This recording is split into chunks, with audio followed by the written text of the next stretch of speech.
Speak, prosody, p. chapter 400 to 379 and underscore 1 chapter 400.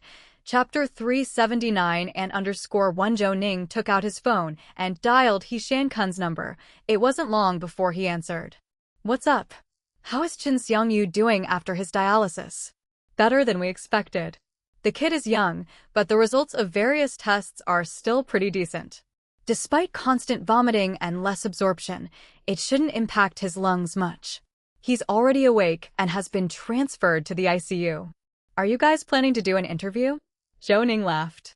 It seemed He Shansuan had somewhat grasped their procedures. But it was good that the child woke up. His biggest worry didn't occur, which was the best outcome for Lu Yufei. We'll be over soon. Have you eaten yet, or should I bring you something? Forget it. Don't be polite to me. We're family, what's the point in bothering with that? Come on over, your female leader is here too. It so happened that she scared everybody into behaving just now when someone tried to make trouble. She really does have a commanding presence. All right, I won't keep you from your work then. See you in a bit. Zhou Ning had used speakerphone for the call, clearly heard by those around him. Mr. Zhao clicked his tongue in amazement. I can guess what that was about. Just now, at the entrance to the ER, He got furious. For siblings, all over 50, brought their old mother in for emergency care, refusing to pay the expenses while arguing over property right at the door, asking Mr. He to play the judge. Mr./P break time equals 300 ms / prosody / speak. Speak, prosody, P. He got mad. But he must have dealt with these kinds of things plenty, knowing to have the head nurse record it. I guess it's those siblings causing trouble again. It must break that old lattice heart. They grow big and strong, and in the end, they treat her like this, so cold. Tao Jinshan stood up, put on his hat, and patted Mr. Zhao on the back. Why are you getting sentimental? It's not anything new. In the police station and the hospital, you see the worst of human nature. When faced with money, property, desire, interests, temptations, there are those who can stay true to themselves, with integrity, but what we often see is the evil side. Now that we've all eaten, Director Zhou, and you will come with me to the hospital. It's better for Mr. Zhao to handle talking with the kids since I'm not good with words. Zhou Ning nodded. Rest up for a minute. Once the lab report is out, Gao Tai will let us know right away. Director Tao is waiting for it. Sun Gao Tai stood up, saluted, and after making arrangements for Mr. Zhao and Zhou Ning to follow Tao Jinshan, they went straight downstairs. Two detectives were sitting in the car, indicating Tao Jinshan had planned this in advance. Zhou Ning didn't say much. 20 minutes later, the car arrived at the Central Hospital Emergency Building. There, Dr. Chen happened to be at the entrance. Zhou Ning went up to greet him. Hello, Dr. Chen. Dr. Chen came to a realization and quickly grasped Zhou Ning's hand. /P break time equals 300 ms / prosody / speak. Speak, prosody, P. You're the forensic doctor, right? I thought you looked familiar this morning. I just remembered. Sorry about that. Are you looking for Mr. He? Zhou Ning shook his head. If he's busy, let him be. We're mainly here to check on the kid. Mr. He said the child has woken up. We need to take a statement from the kid. Do you know if he's in the ICU? Dr. Chen nodded and led Zhou Ning and the others straight to an ICU room in the corner. Lu Yufei was standing at the door. Just as a nurse came out, they could see there were only 4 beds inside, with someone on the bed furthest to the south. Seemingly hearing footsteps, Lu Yufei turned around and hurriedly nodded and came to greet them when she saw the 4 of them. Is the interrogation over there done? Tao Jinshan sighed and spoke from the corner, not smoothly. Only Mrs. Zhu confessed the details, but indirectly this confirms Zhu Weiwa's criminal process. Director Zhou just inquired with Dr. He. He said the child is awake and in a reasonably good state to give a statement, so I came over. Lu Yufei nodded in understanding. My cousin and I just looked in and saw the child is doing well and even spoke a bit about what happened. Then I let my cousin go check on my aunt. The poor old lady must be so worried. The child is scared of strangers. I'll go in with you guys in a moment. Don't worry, I won't interfere with the recording process. Tao Jinshan waved his hand dismissively. What are you talking about? /p break time equals 300 ms / prosody / speak. Speak, prosody p, as if I don't know your character? But considering Zhu Weiwa's ex's reaction, she has an intermittent explosive disorder and has seen a psychiatrist. I'm worried they might use this to make a fuss, so I took the initiative to have Director Zhou and his mentor produce a mental evaluation report, along with an independent third-party evaluation. With 2 reports in hand, we won't fear Zhu Weiwa's nonsense. Lu Yufei looked at Tao Zhinshan and the others appreciatively. She knew these things were easy to say, but to really see them through wasn't simple. It took considerable effort. Later, I'll take you all out for a meal to say thanks. I won't say much now, but if there's anything you need, just tell me. Mr. Zhao leaned in, grinning. Great, another meal. I'm craving barbecue. Lu Yufei laughed along, relieved that the child was unharmed and the case was progressing well. Fine, we'll have barbecue. Happy now?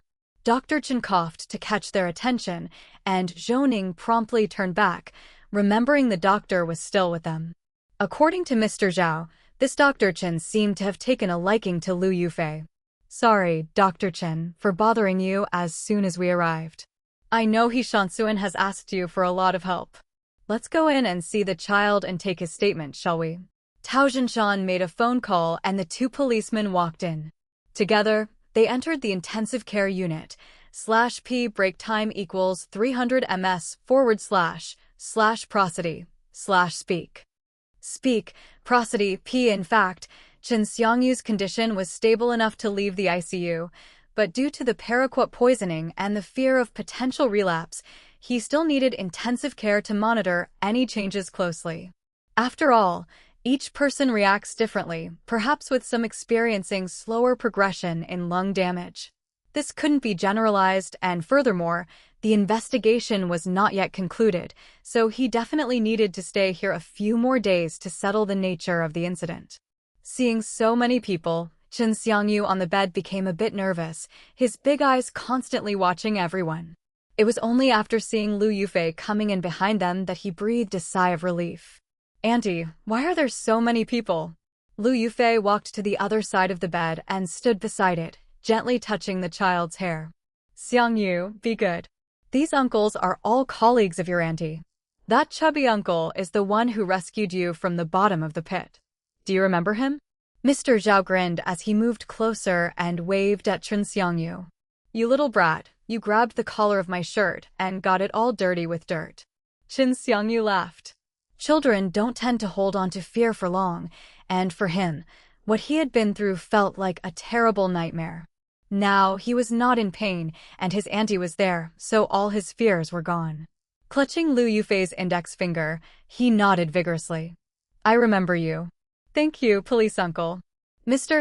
/p break time equals 300 ms / prosody / speak. Speak, prosody p. Zhao pulled up a chair and, together with the other policemen, moved closer with a notebook, ready to take notes.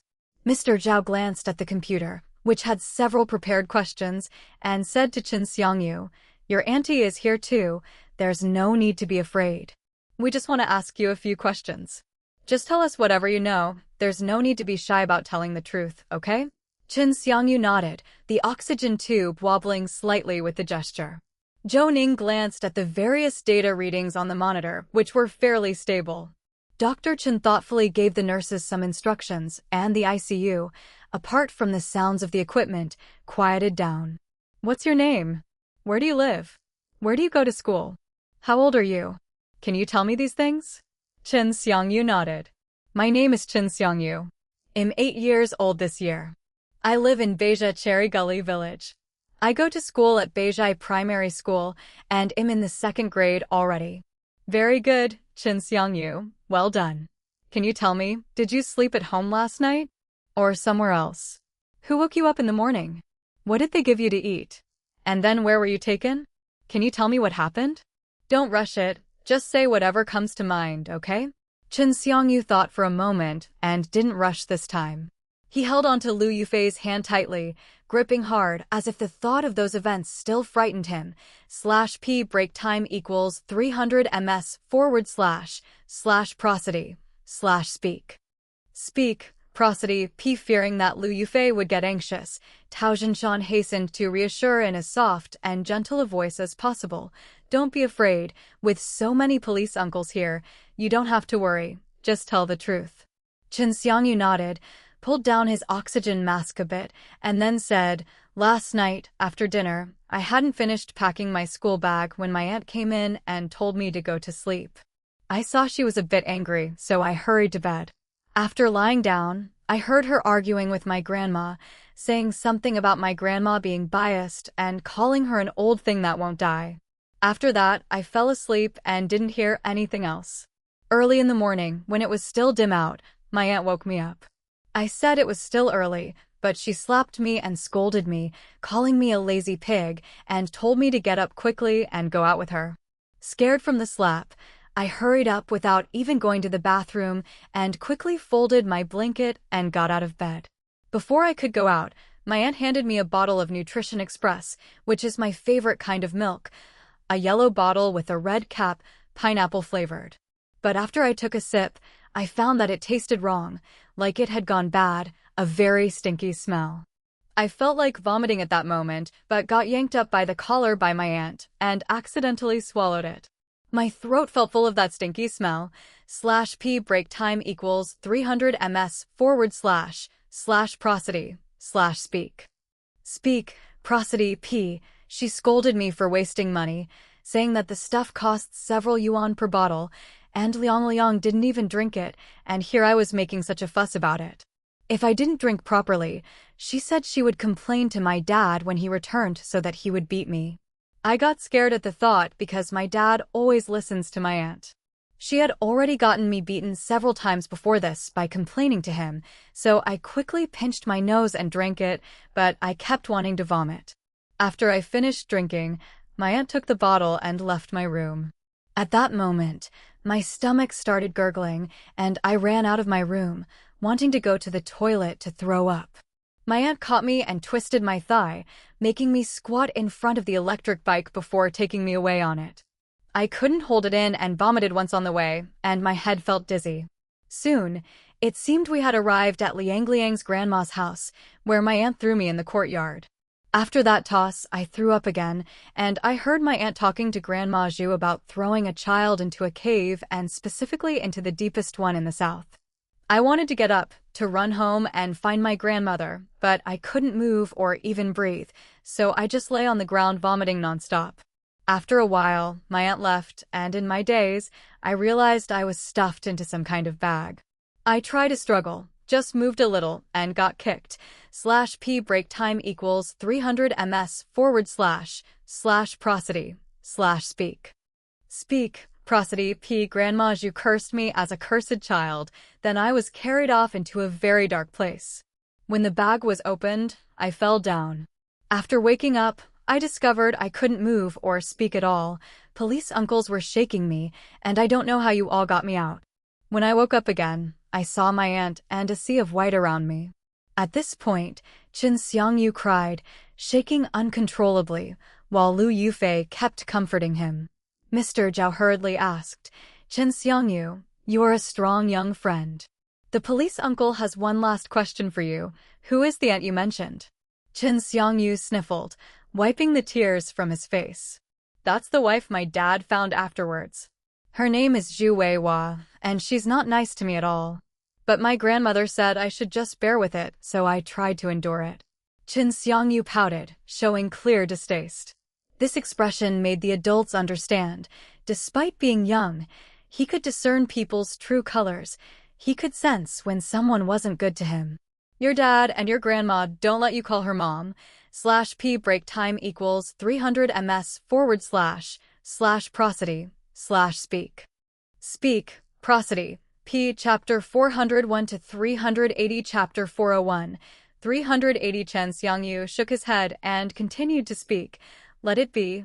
My father and grandmother asked me to call her mom, but Auntie disagreed, telling me it's fine to just call her Auntie. Calling her mom doesn't make her my biological mother anyway. Whether or not she's good to me, in the eyes of others, she's always a stepmother, always the person who mistreats the child, caught between a rock and a hard place.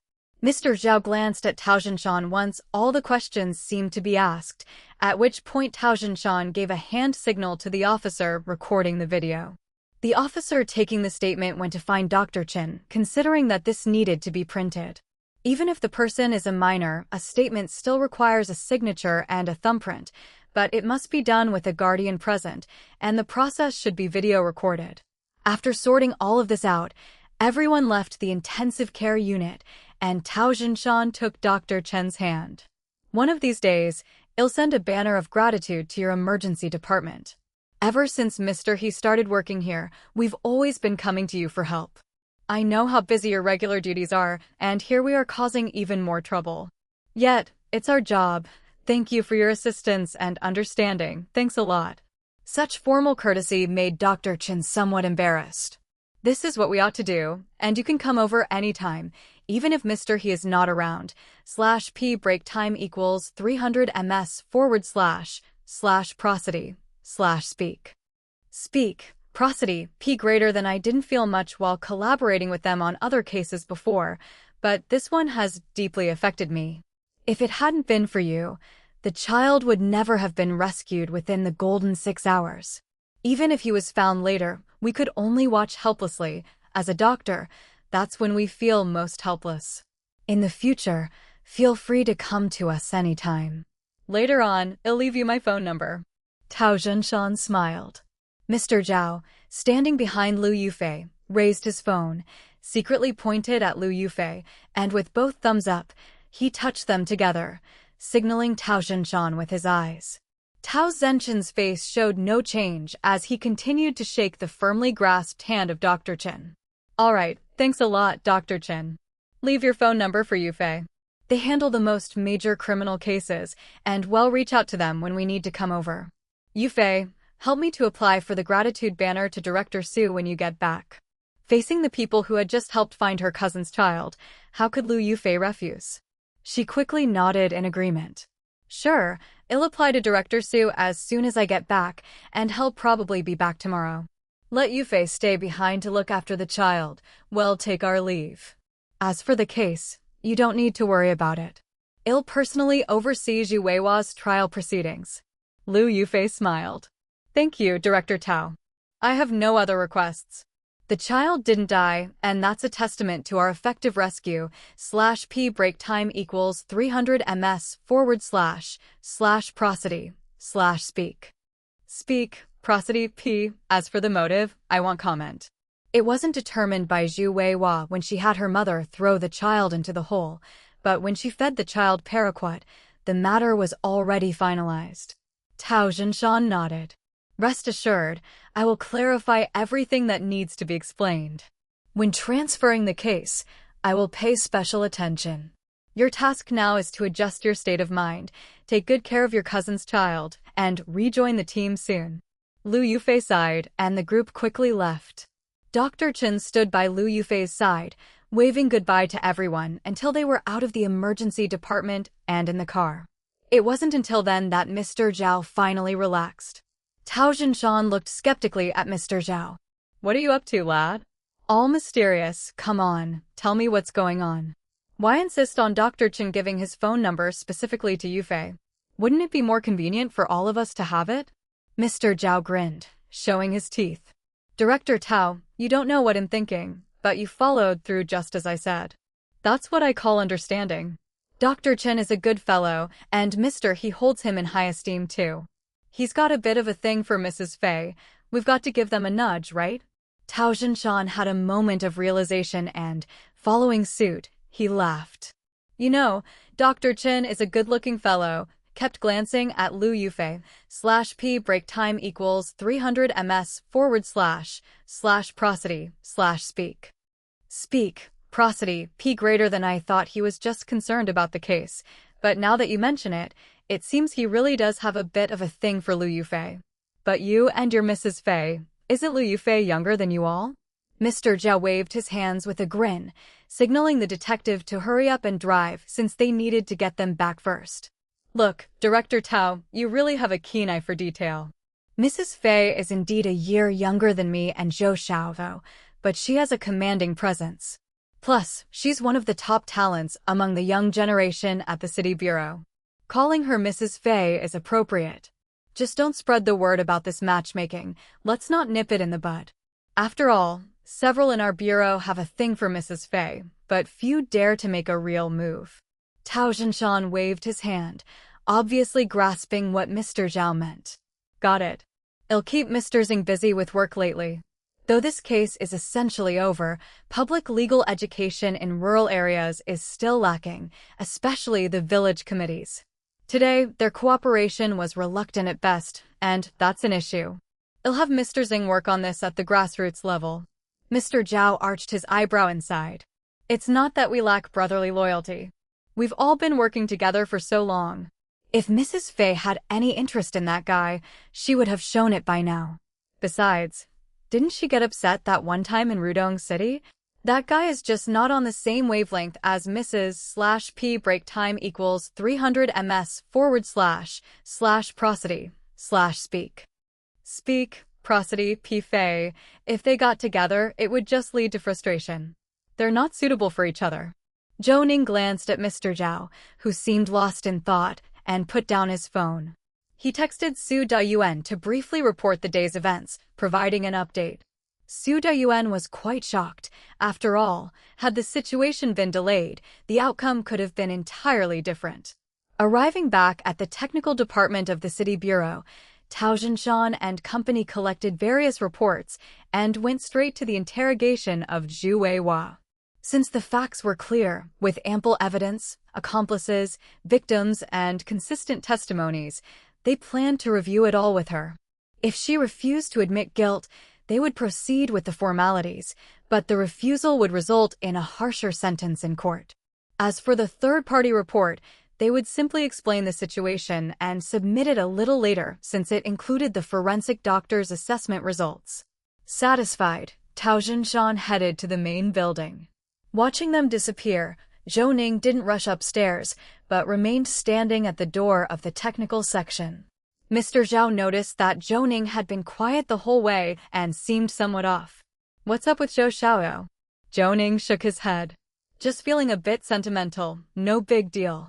Sentimental about what? Zhu Weihua's ruthless behavior, /p break time equals 300 ms//prosody/speak. Speak, prosody P. We've seen a lot of cases, but it's rare to encounter someone who'd harm children, especially someone who'd kill right off the bat. I once read a report about a husband who abused his wife, and in response, she scalded their child to death in a pot of boiling water. Zhou Ning shook his head again. That's not what I mean.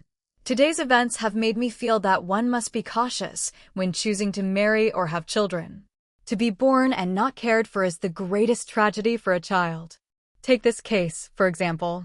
Chen Xiaodong remarried, and while everyone involved was on their second marriage, could it be that they were still so reckless after the first failed experience?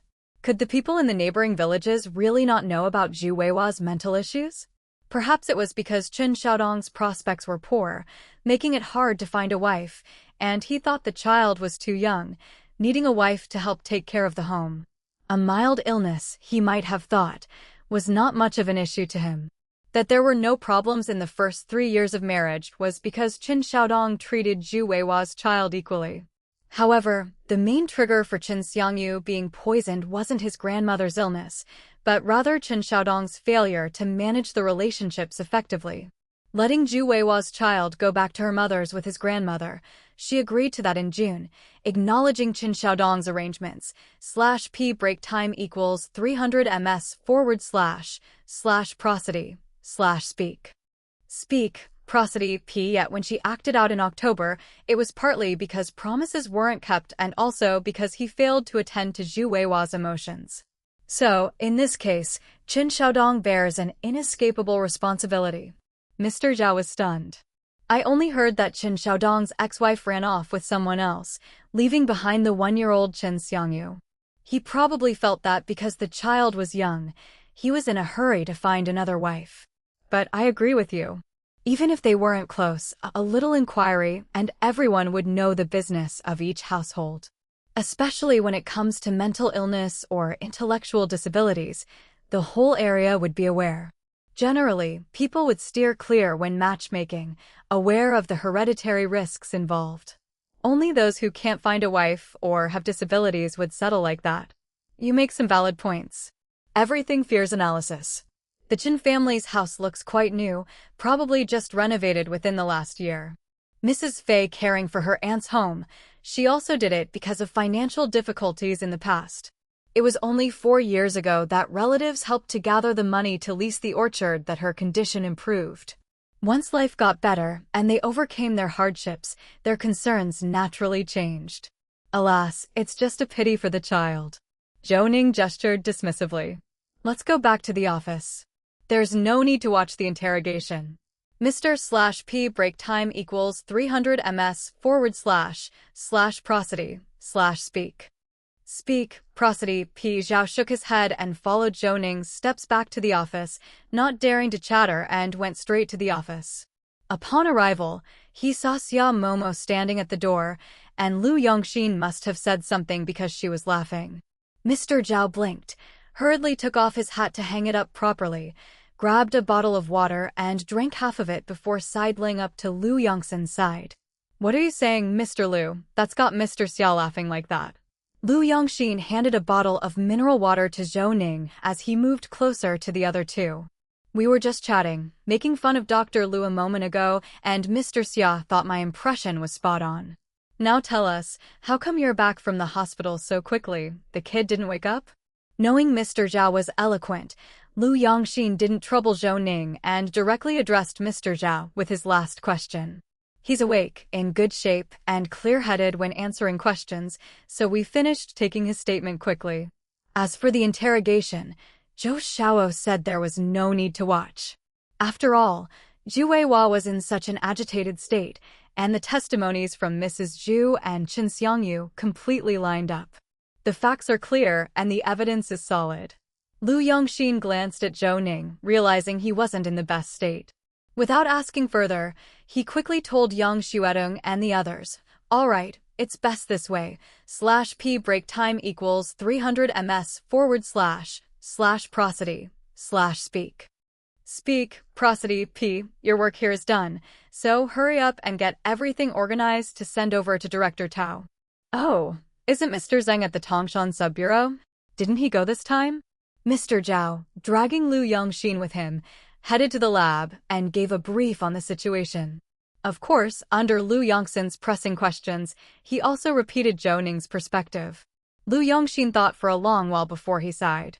If someone decides to remarry, it's either because they truly have feelings and are willing to try again, wanting to make up for what was lacking in their previous marriage, or they are simply out of options. When Qin Xiaodong chose to remarry, he was probably in the latter situation. We just need to do our job. That's not for us to judge. As long as it doesn't affect my pupil's relationship with Mr. Xia, it's all good.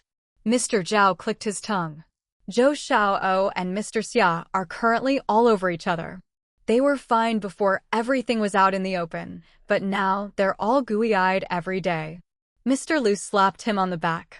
Cut it out, don't be sour. They haven't had it easy. You should be helping them, not stirring up trouble. Let's hope they can make it official soon, /P break time equals 300 ms / prosody / speak.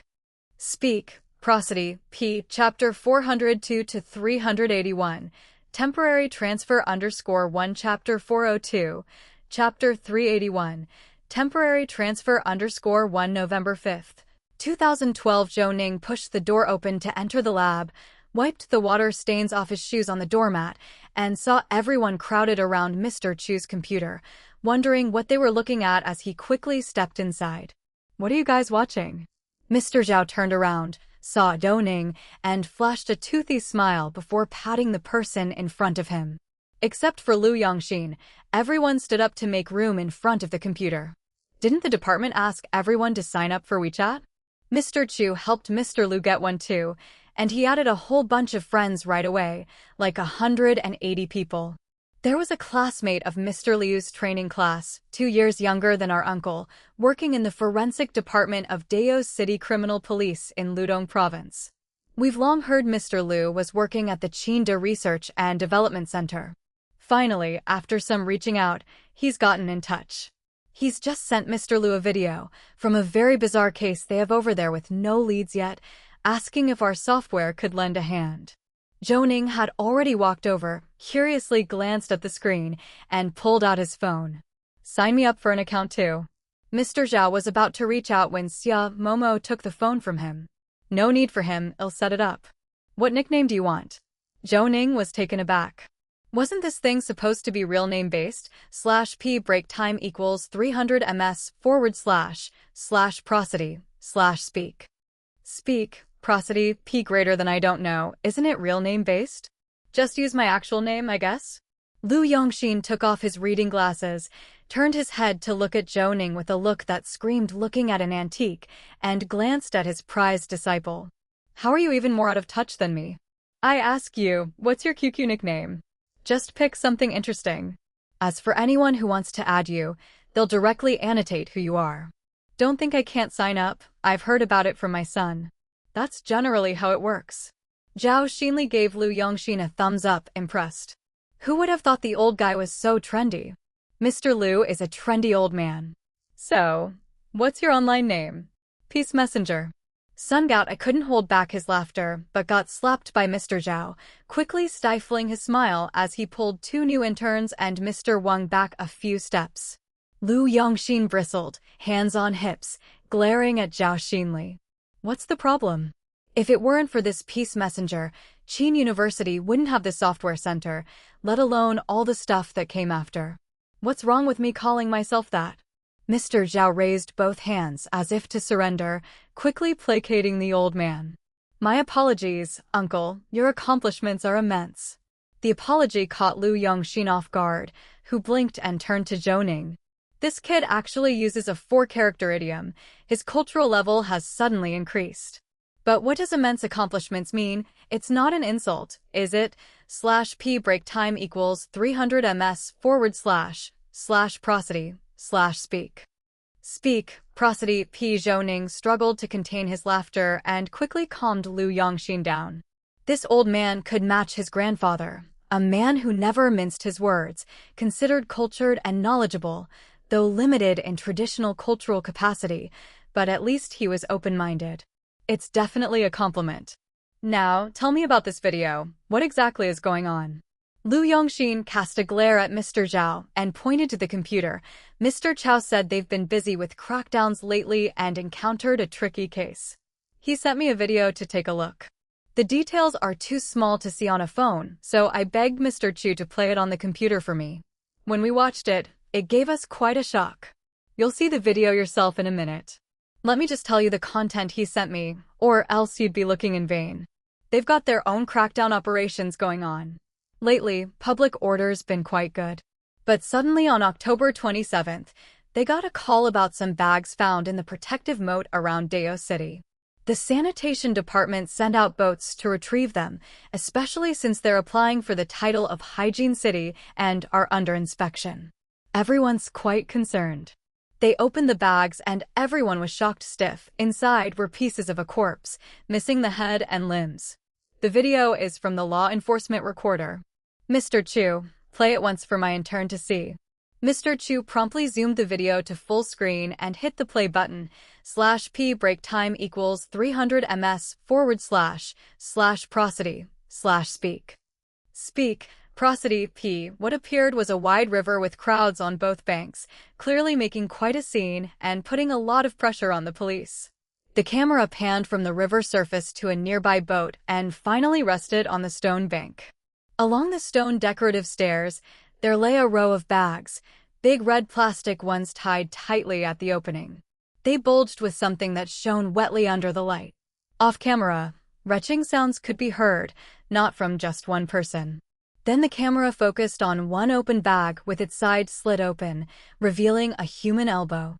The skin of the deceased was pale white, bloated, and in some parts, it had started to peel away. Zhou Ning narrowed his eyes, instantly understanding. Those retching sounds were because opening the bags released gases from decomposition, and all the unopened bags bulging indicated that they were filled with such gases. The victim had been dismembered into several pieces, then stuffed into the bags. The scene shifted to what looked like an autopsy room, with an old man facing the camera. He was wearing several layers of masks, and it was clear the facility was a bit outdated. Old classmate, I've hit a dead end. 7 plastic bags brought in from the scene have yielded an incomplete female body, assembled from 10 pieces, but missing the head and limbs, presumably to prevent identification. Most shocking is that from the ribcage down, the abdomen, including all the organs, has been sliced out as one piece. /p break time equals 300 ms / prosody / speak. Speak, prosody, p. We discovered the uterus, swollen, containing a fetus. Based on a head circumference of 30 centimeters, we've estimated the fetus was in the 30 to 34 week range, about 8 or 9 months into term. I'm totally at a loss. No skull, no fingerprints, no feet. I can't even identify the victim. There's no match with local missing persons reports. I've reached out to the Provincial Bureau for help, but since March this year, there's been a backlog of cold case reviews, and now with this crackdown initiative. The Forensic Center at the Provincial Bureau said they'd like to help, but they just can't spare the personnel. They told me if I can wait, I'll have to queue up, and it'll be at least a month before I get my turn, considering the stack of pending cases. I thought about it, and realized waiting idly won't do, especially with a half-month deadline looming. So I went to the provincial office again, and Director Zhou gave me an idea. He suggested I reach out to Qidong and see if they had no objections. He would help coordinate the transfer. That's why I thought of you. After all, we've all heard about your prized apprentice's situation. How about it? Can you do me a favor? Truth be told, I felt embarrassed to call you about this, so to address it formally, I decided to make a video instead. If it's inconvenient for your apprentice, let it be, and don't put yourself in a difficult position. The video ended there, and Zhou Ning glanced at the chat window. /p break time equals 300 ms / prosody / speak. Speak, prosody, p. There were many photos sent and some inspection reports, mostly poison detection. No lethal toxins or anesthetic drugs were found in the victim's blood. After a brief look, he nodded towards Liu Yongxin. Actually, if Liu Yongxin didn't want to help, he wouldn't have let Zhou Ning watch the video. It seemed that the case cleanup work in Qidong had concluded, but many cities in Qidong province were not yet finished. It was crunch time towards year's end, and indeed, resources were limited. However, Zhou Ning didn't quite understand the transfer. How does this transfer work? Do we need to apply with Mr. Peng? Liu Yongxin laughed upon hearing this and waved his hands dismissively. This case is not like the one with the figure skater. Its nature is far more malicious. But as you see, the physical evidence doesn't provide much valuable information. Out of camaraderie, I hope you can help him, but I don't want it to affect you. That's what I'm struggling with. If you decide to go, I'll discuss the transfer with the provincial office. Actually, this would help the provincial office's forensic center with their difficulties, so naturally, they wouldn't object. Zhou Ning smiled and tilted his head toward Zhu Xingxing. Take a look. We don't have any cases here, right? Zhu Xingxing browsed through his phone, looked up after a moment, and nodded to Zhou Ning. Nope, none. Only Dr. Zhou's team has a case winding down. They are just waiting for the final lab result. /p break time equals 300 ms / prosody / speak. Speak, prosody, p. Our team hasn't had work in 10 days, and these 2 interns and Mr. Wang have been idling away their time, either reading books or watching our previous dissection videos. Zhou Ning glanced over, and Mr. Zhao, feeling his gaze, simply spread his hands. Don't look at me. A trip to Dao City as a vacation isn't too bad, considering we don't have any backlog cases and nothing much is happening at the end of the year. But are we all going? Zhou Ning shook his head and pondered for a moment, then looked at Liu Yongxin. The lab will take Mr. Chu and Master will make the effort this time. As for our team, we'll take Mr. Zhao and Zhu Xingxing, and the others will stay behind. Before Mr. Yang and Sun Gata could react, The two interns objected. Director Zhou, you can't leave us behind. We won't learn anything if we stay here. We joined this team to observe autopsies. How would going their work? Zhou Ning didn't respond, seeing that their eagerness wasn't practical. Someone had to stay behind. There must be staff on hand in case anything cropped up and they couldn't play a waiting game. Mr. Yang raised his hand. I'll stay behind to keep watch. If there's an issue, I can examine the scene first, and you can come back in time. After all, Deo City is just over a tower drive from us. Zhu Xingxing looked at Mr. Zhao and then stood up. Boss, perhaps I should stay too. If a case does come up, I can handle it here, which will give you peace of mind while you're away. Mr./P break time equals 300 ms / prosody / speak. Speak, prosody. P. Zhao glared and raised his hand to pat Zhu Xingxing on the back lightly. Pa, all the best for us. What do you mean by peace of mind while we're away? Are you trying to ship us off as martyrs? Or do you want to find someone else and send me away alone? In an instant, everyone realized the ambiguity in Zhu Xingxing's words, which indeed didn't sound very pleasant. Mr. Zhao's comment left Zhu Xingxing feeling a bit embarrassed. I didn't mean that. Just that Mr. Yang, Mr. Sun, and I can keep watch here, and you all can rest easy. Lu Yongxin raised his hand towards Mr. Zhao, but didn't let it fall. Don't bully little Zhu. All right, I'll send him a reply now. Mr. Chu, you come help me with this. How does this thing work? Can we send voice messages or something? Mr. Chu dragged Lu Yongxin aside and started to show off to Dr. Chao, naturally without any objections from the other party. Mr. Zhao pulled at Zhou Ning's sleeve, nodding in Momo's direction. What's going on? If we go, who knows how long we'll be away. Why aren't you taking Mr. Xiao with you? Have you two had a falling out? Zhou Ning shook his head and smiled at Mr. Zhao, who was quite perceptive. He probably sensed Momo's low spirits. It's nothing. Momo's mother has some heart issues. I asked Mr. He for a consultation a few days ago. They performed a 24-hour monitoring. She's worried, but she just needs to rest and take care now. /P break time equals 300 ms / prosody / speak. Speak, prosody, P. So, I'd rather not take her with us, especially with the tiresome travel and her concerns about her mother. Mr. Zhao had an epiphany. You had me worried for a second there. As long as you two don't have any issues, it's fine.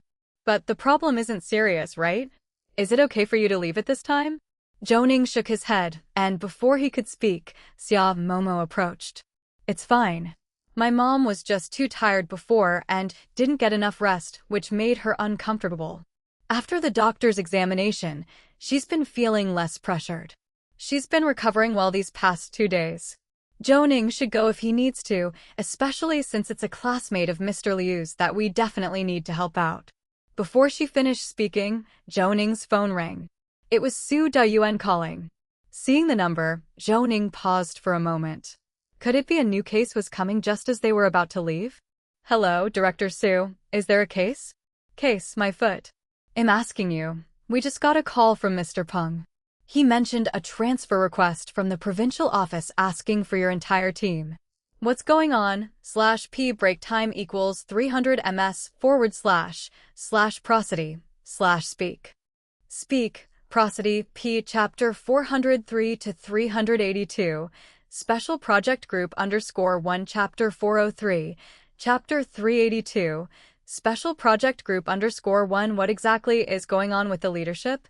I'm confused myself now. Deo City's Dr. Chao is a classmate of my master.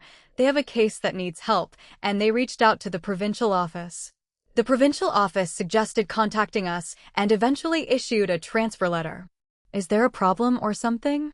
Cut the crap. Don't move from where you are, I'll be right there. The provincial office isn't harboring any good intentions. This transfer letter business is just a ruse to poach personnel. Mr. Ping is nearly in tears, and you still don't understand the situation. Zhou Ning was taken aback and quickly moved to Lu Yongxin's side.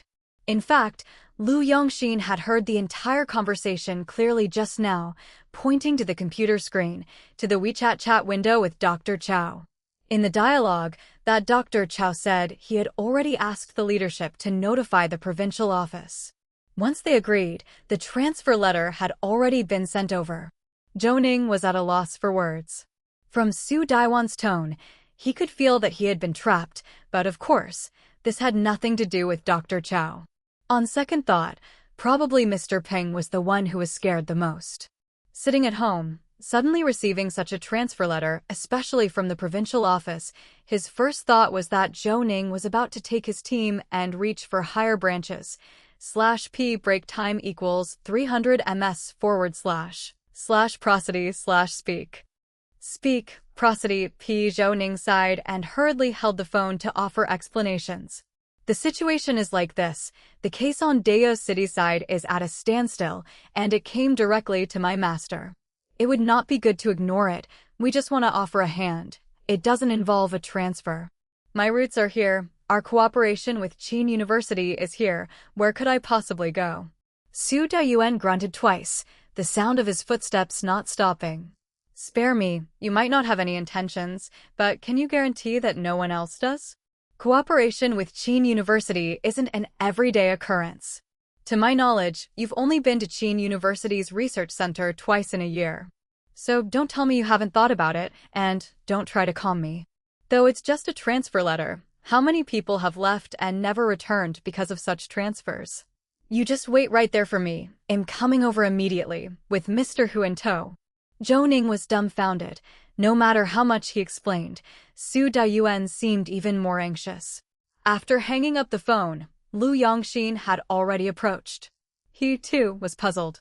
Logically speaking, going to help with a case shouldn't be such a big deal, so why the drama, even bringing Mr. Hu into it? Lu Yongxin came over with a look of bewilderment on his face, but still tried to reassure. Don't rush. If it's really inconvenient to go there, then he'll go, and Mr. Zhao can teach me how to use that video conferencing tool. /p break time equals 300 ms / prosody / speak. Speak, prosody P once in there, I'll connect with you, and I'll try to describe everything in detail. That should work too. Zhou Ning shook his head slightly. In truth, if it were just a standard autopsy, Lu Yongxin's skills were beyond reproach, but the deceased was missing limbs and head. This wasn't just some ordinary autopsy, and he couldn't guarantee results by going there himself. All he could do was try his best, partially to hone his own skills. Honestly, given the state of the deceased, software might not even be useful. I really want to see the deceased's body and skeleton. This case needs at least the skull and the limbs to be found, or the identity of the deceased to be deduced, for any progress. Otherwise, it's a dead-end case. Moreover, when Dr. Chow arrived at the scene, there were people everywhere, and many onlookers were at the riverbank during the retrieval. This is the moat. I believe the social impact must be incredibly negative. Dr. Chow's urgency implies tremendous pressure. It means they can't afford to wait. Lu Yongxin nodded, well aware of the situation. The cities in the Ludong Western region really struggle to keep people. We can still manage to find a few forensic doctors and trace evidence experts around here, but over there, they lack both equipment and personnel. For any slightly more complex examinations, they have to send them to the provincial office.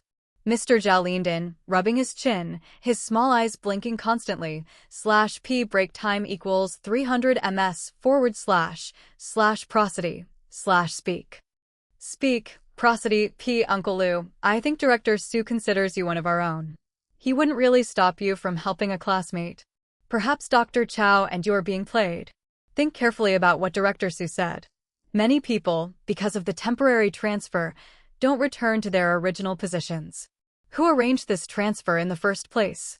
Lu Yongxin blinked and seemed to catch on to something. His expression turned colder, and he waved dismissively. I believe Dr. Chow has no ulterior motive. Since that's the case, I'll let him know. We won't need any form of temporary transfer letter. Mr. Zhao nodded.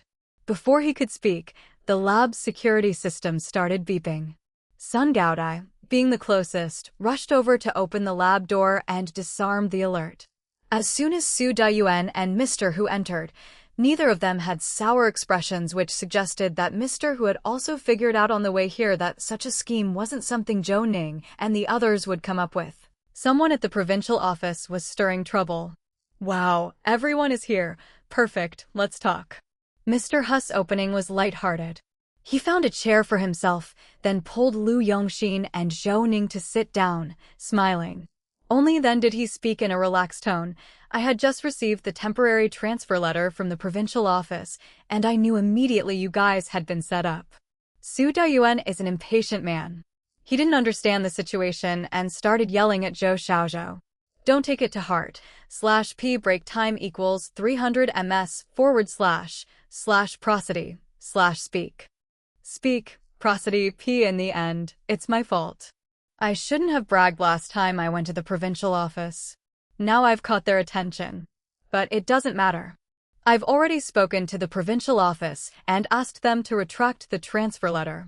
Then I established a special task force for the Deo City 10.27 dismemberment case and added your names to the list.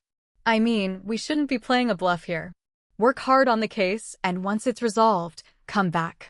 We will offer you our full support. Upon hearing this, Zhou Ning was a little slow to react. But a leader is a leader. A few words managed to put everyone at ease. Zhou Ning also remembered that it seemed to be last time when Mr. Hu bragged to the provincial office that they didn't need provincial assistance for handling autopsies, resulting in some disdain at that time. Su Dayuan cleared his throat, glancing at Zhou Ning and Lu Yongxin.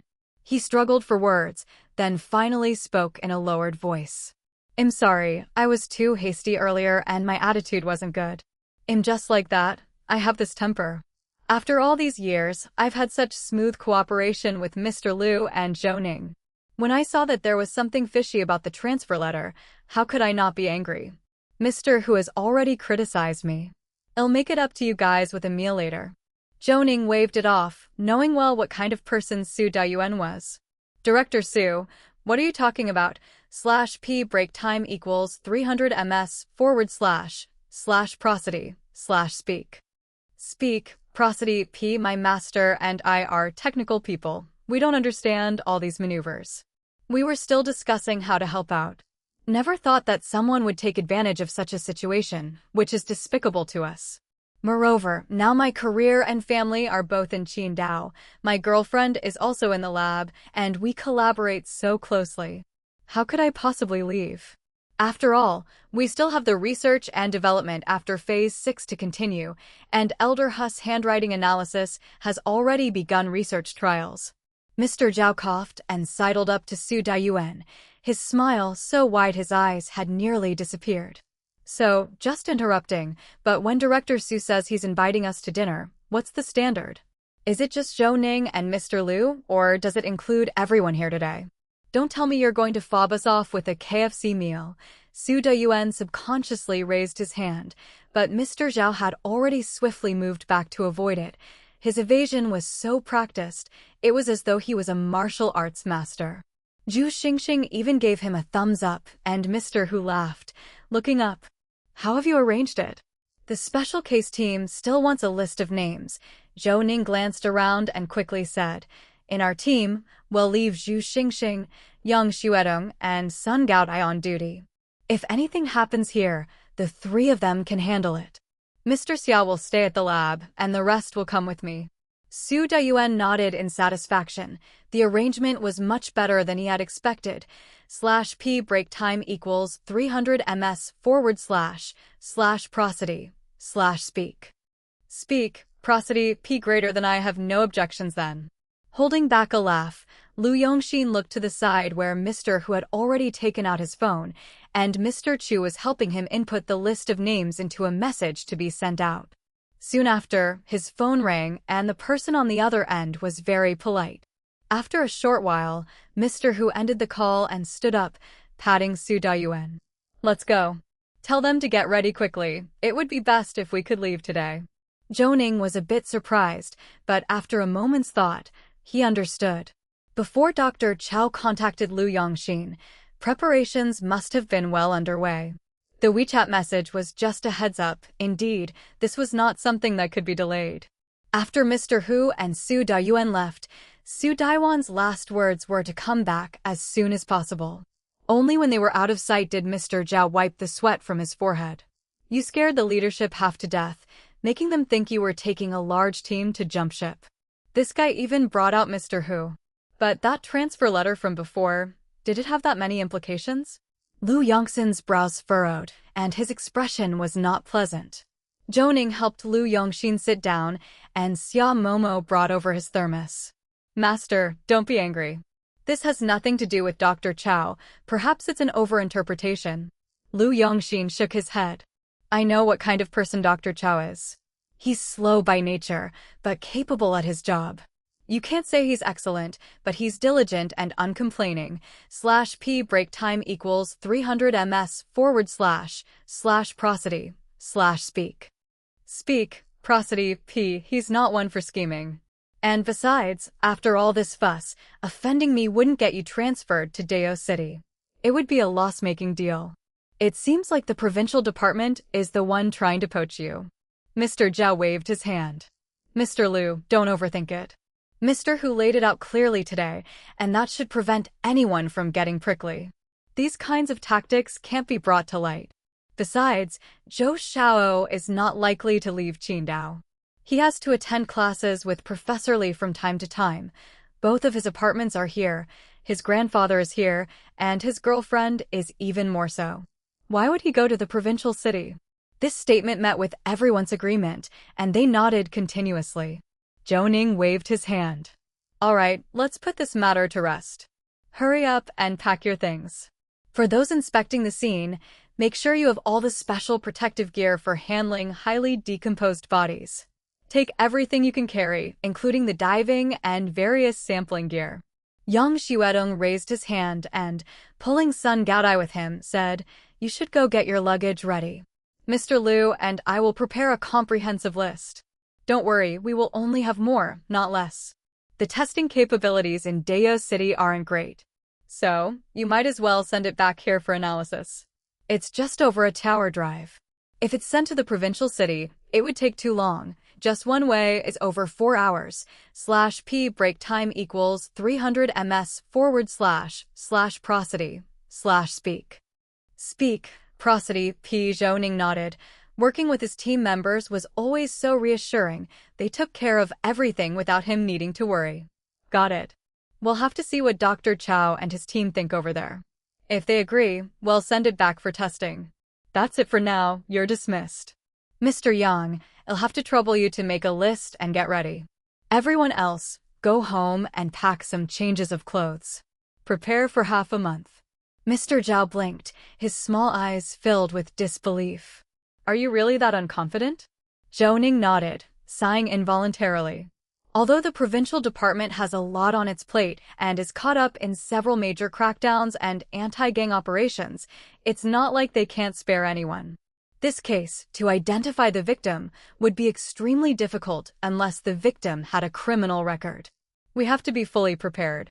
Mr. Zhao sighed and walked over to Lu Yongxin's side. Let's go, Mr. Liu. I'll take you home, shall I? Or shall I get your clothes for you, Zhou Xiaodou? Xia Momo walked over and shook her head at Mr. Zhao. I'll prepare for Zhou Ning. You guys go ahead. The sooner you're ready, the sooner you can leave. It's getting dark early now. I don't want you traveling at night. Mr. Zhao clicked his tongue. Having a girlfriend really is different. Let's go, Mr. Liu. We won't be the third wheel any longer. /p break time equals 300 ms / prosody / speak. Speak, prosody, p. Chapter 404 to 383 second autopsy _1 Chapter 404. Chapter 383 second autopsy _1 November 5, 2012. 1922 The Iveco stopped in front of the Dao City Public Security Bureau, and a chubby old man with 2 police officers rushed to the vehicle as soon as it halted at the edge of the steps. Lu Yongxin got off first, greeting the chubby old man with handshakes and pats on the back, both of them appearing very warm to each other. I didn't expect you to come tonight. I thought at the earliest you would arrive tomorrow. Cut the crap. If it weren't for seeing how desperate you were, we wouldn't have bothered. We almost got played by the provincial department. Dr. Chow kept nodding, looking extremely touched. I spoke to Mr. Huang, and he was as worked up as you, even worrying that you wouldn't be able to make it because of all this. Thankfully you did, and now I've got some confidence. Look, I'm so happy I'm almost silly. Let me hurry up and introduce you. This is Huang Yudao from our city bureau, and Wu Chunming, Mr. Wu, the team leader. The two following behind quickly stepped forward to shake hands, and they, not forgetting the rest of the team, engaged in pleasantries with Lu Yongxin and Zhou Ning, their eager demeanor showing how serious they were about this matter. The prior red tape with the transfer orders seemed to have nothing to do with them. Lu Yongxin felt honored and didn't say much else, following the three men into the office building. /P break time equals 300 ms / prosody / speak. Speak, prosody. P. Chaopingzhong, the forensic doctor, asked Lu Yongxin 3 times on the way to the office. I'm asking you, old classmate, did you really have dinner? Although we don't have anything fancy here, the cafeteria did prepare plenty of food. Lu Yongxin waved his hand dismissively. It's been years. How are you still nagging like that? I've said we had dinner on the way out of Qidong and rushed here. Just be at ease. Stop worrying about trivial stuff.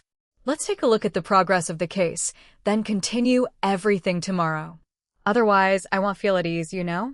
Chaopingzhong exhaled deeply, finally letting go of his concern, and enthusiastically led them directly to an office next to the forensic room, which was a small conference room.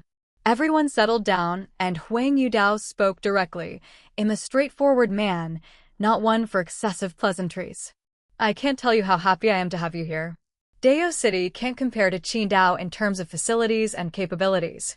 In the past, whenever we had a challenging case or needed an examination, we'd have to request support from the province. But you're well aware of the situation this time, so I won't beat around the bush. It's getting late. I'll quickly give you an overview of the case so you can rest early. Zhou Ning found this blunt manner quite comfortable. After all, he was here to assist Chaopingzhong with the autopsy to identify the deceased. /P break time equals 300 ms / prosody / speak. Speak, prosody. P. Huang Yudao stood up and divided several photos into 2 sets, passing them around for Zhou Ning and the others to inspect. Then he began to explain the 10.27 dismemberment case. We found 10 body parts separated and placed in 7 red plastic bags, discarded in the city moat. The bags were found here, near the southeast corner of the municipal government's plaza. They were fished out early in the morning, not even 8 o'clock yet, with many people out for morning exercises and heading to work. By the time we got there, the news had leaked, causing panic in Dao. The municipal leaders gave us a firm directive to solve the case within half a month. We transported the body parts back. While Dr. Chow performed the autopsy, we started investigating the missing persons in the area. After days of searching with no progress, we found no missing female pregnant women in the surrounding villages or urban areas. As for the autopsy, not much information was available either. Let Dr. Chow talk about the details. Chaopingzhong nodded, put on his reading glasses, and hurriedly picked up his notebook to start explaining. The conditions of the body parts were quite detailed in the video. Those are all our findings. So far, we have recovered 10 parts without the head and limbs, probably to prevent identification of the victim. What's shocking is the lower abdomen below the victim's ribs, including all the internal organs that were excised in one piece. /P break time equals 300 ms / prosody / speak. Speak, prosody. P. We found an enlarged uterus with a fetus inside. Based on a 30 centimeters head circumference, the fetus was estimated to be 30 to 34 weeks, which is around 8 or 9 months pregnant. I've hit a dead end here with no skull, fingerprints, or feet. Without that, I can't even discern the victim's identity. I wonder if the software introduced last time could provide a new angle to analyze and identify the victim? Zhou Ning carefully examined the various photographs, noting that the wrists and ankles of the victim were severed at the joints with clean cuts, showing no jagged marks as one would expect from using a saw. The victim's neck was the same, with clean cuts, but there was an irregular mark on the surface of the neck vertebrae not caused by cutting. Zhou Ning held up a photo, scrutinizing the irregular area. The surface was rough, located right on the edge of a vertebral ring, resembling damage caused by breaking it open, and it seemed there were fragments on the surface. The strength required to sever the hands and feet at the joints was within the capability of an average person, but decapitating the head with one slice would be difficult. With the type of cut observed, Zhou Ning thought of the Heian headless murder case. The 3 victims in that case were decapitated, and indeed the vertebrae showed similar marks, as though an axe had been mostly driven into the neck, and then the head was forcibly twisted to break the vertebrae. This discovery gave Zhou Ning pause. /p break time equals 300 ms / prosody / speak. Speak, prosody, p in the Heian headless murder case. AI Qingsong was a long-term cancer patient, and the other 2 were women, so their strength was lacking, hence the more pronounced marks. By this analysis, the perpetrator of the 10.27 case must have been stronger than AI Qingsong.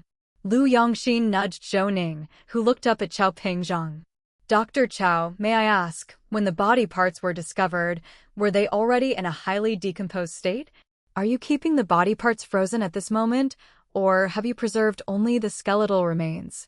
After examining the exterior of the body and taking samples from various parts, we froze the body parts. Given the advanced decomposition, the parts could only withstand one thawing. I thought it best to wait for you to examine them before extracting the skeleton. Zhou Ning breathed a sigh of relief, just as Dr. Qiao handed over all the test reports.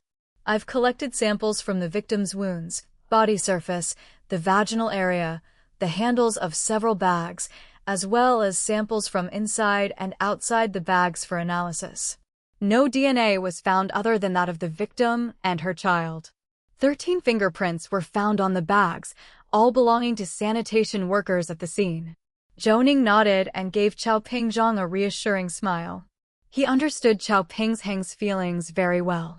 The pressure on Dao City's criminal police brigade was tremendous.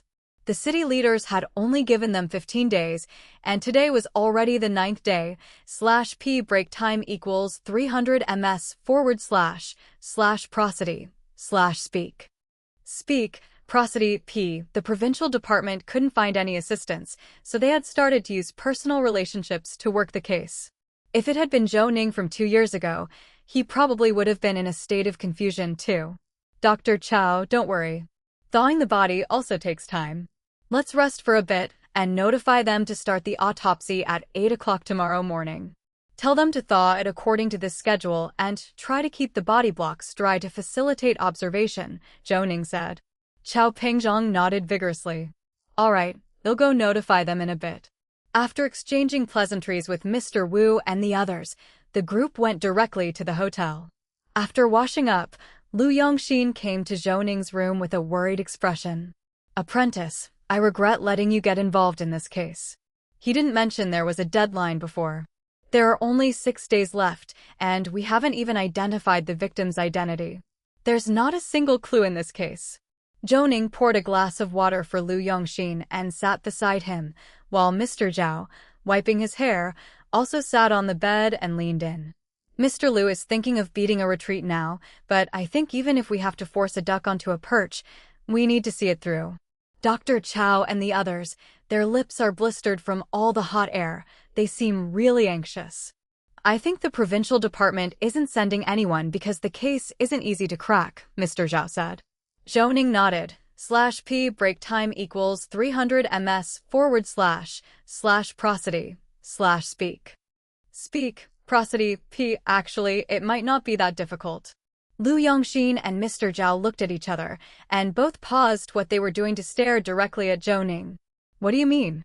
You have a lead? Zhou Ning hummed an affirmation, but then shook his head. Mr. Zhao got anxious and slapped Zhou Ning's thigh. What are you humming about? Tell us, what direction is it? Zhou Ning gave him a glance and stood up. You'll find out during tomorrow's autopsy. Talking too much now is pointless. Seeing that Mr. Zhao was about to ask more, he was stopped by Lu Yongxin this time, who then looked at Zhou Ning and smiled. I won't ask anymore. With my apprentice's word, I can at least get a good night's sleep. Like he said, everything else can wait until tomorrow.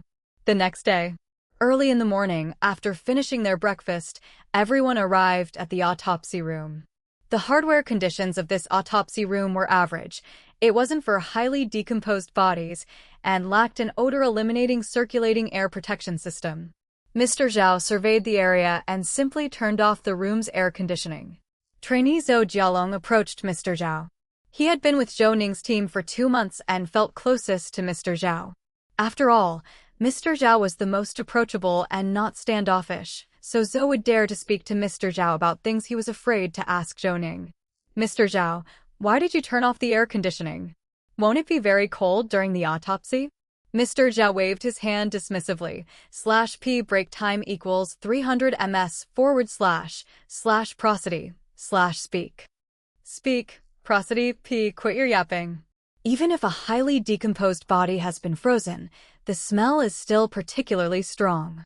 Hurry up and take all the protective measures. Didn't Dr. Zhou train you on how to wear the gear, how many layers of gloves, and all that? Do I need to say more?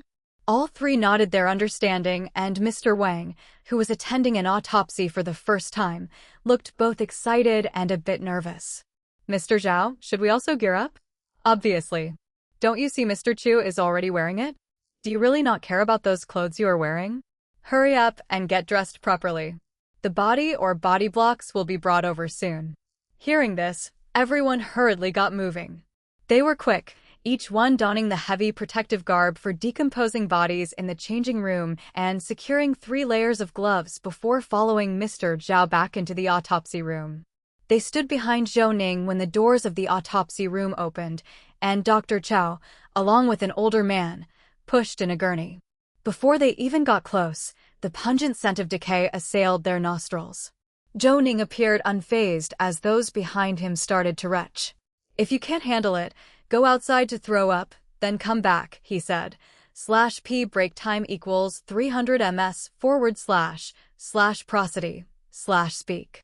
Speak, prosody, p chapter 405 to 384 the age of the deceased _1 chapter 405. Chapter 384 The age of the deceased _1 Mr. Zhao gave the 3 men a withering look, his demeanor screaming disappointment. Are you guys up for this or not? If not, just stop watching and go review the footage later. It's only November. What would you do if it were summer? At that moment, the 3 men were more embarrassed than uncomfortable, but the disgusting feelings were uncontrollable. They all lowered their heads, continually adjusting their breathing. Zhou Ning stepped forward to assist Dr. Chow, arranging the body parts on the autopsy table one by one. After everything was set, Zhou Ning didn't rush to look at them but instead waved Mr. Chu over.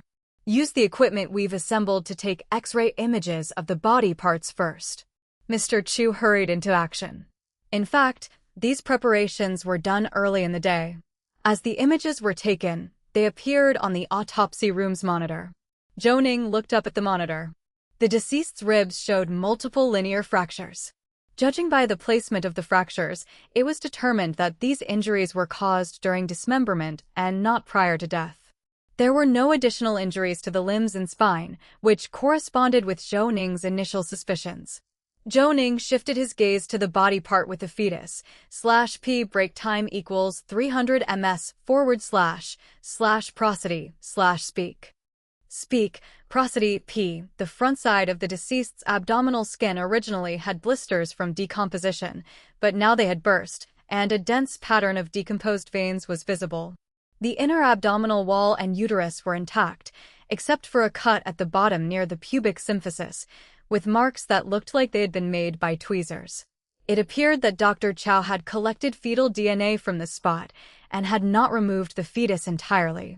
Just earlier on the X-ray images, the fetus was positioned but down with knees bent and hands crossed over its chest. There were no skeletal injuries, except for the breech position. Everything else could be said to be normal. Regarding the other body parts, Zhou Ning examined them one by one. The cuts from dismemberment were very neat, cut close to the joints. As for the ribs, they seemed to have been chopped with an axe or a cleaver, otherwise they wouldn't have resulted in linear fractures. The size of the body parts from both arms and legs was basically consistent with no unevenness. This level of precision in dismemberment required knowledge of anatomy and a calm demeanor. This was no mere chicken butchering. This was a pregnant woman, a living person. To calmly dissect her into parts and consider keeping them symmetrical was truly horrifying. Moreover, the deceased was 8 to 9 months pregnant. Who could bring themselves to do such a thing? Zhou Ning slightly raised his head. /p break time equals 300 ms / prosody / speak. Speak, prosody p. It seemed that to find the answers, he would have to search through the process of dissection. After all, Dr. Chow, out of caution, hadn't examined the sex of the fetus, but had only read from the DNA test report that it was a male. Zhou Ning took the deceased's pubic symphysis and then glanced at Lu Yongxin. With either newcomers or forensic examiners present, he couldn't say much, but Lu Yongxin was forthright and quickly went over. After all, they had already discussed the procedure beforehand. The pubic symphysis was the easiest part to estimate the deceased's age and had to be extracted first, since the genital swabs had already been collected. Zhou Ning had checked them as well and found no signs of sexual assault. The deceased's skin was fair, and there were no distinct moles, scars, or other characteristic markings on her torso or limbs. Even the vaccination scar for smallpox was not clear, quite a rare occurrence. Lu Yongxin held a tray with the pubic symphysis, pulling along another in turn, Peng Tianheng. The two headed straight for the pressure cooker. Peng Tianheng was already rigid with tension. Zhou Ning glanced at him, and his reaction was all too genuine. If Zhou Ning had been taken to handle the pubic symphysis with a pressure cooker at that time, he probably would have gone weak at the knees too. Putting aside those thoughts, Zhou Ning instructed Mr. Zhao, "Mr. Zhao, give the autopsy report and turn on the video recorder." Mr. Zhao didn't hesitate. /p break time equals 300 ms / prosody / speak. Speak, prosody p. He quickly moved closer, cleared his throat, and turned on the video recorder, beginning to introduce the body with rapidity, covering almost everything discussed the night before. The figures and timestamps were very accurate. Standing next to Lu Yongxin, Chao Pingzhong kept nodding, giving Lu Yongxin a thumbs up. Lu Yongxin leaned over and whispered to him, "Don't be surprised. This kid's been working smoothly with my star apprentice for 2 years. He's very adept, and he's just a forensic examiner." Seeing Chao Pingzhang's surprised expression, Lu Yongxin felt satisfied and folded his arms, turning to look at the autopsy table. Zhou Ning took the scalpel and began the post-mortem examination section by section, missing no part, carefully observing and analyzing the muscles' tear patterns and the morphology of the cut surfaces. Only in the last step did he gently slice open the uterine wall to reveal the fetus. Of course, with that action, it seemed as though the odor in the autopsy room intensified, prompting Mr. Wang to be the first to dash out. Zhou Ning's hands didn't stop moving. He separated the fetus and placed it aside, examining it carefully.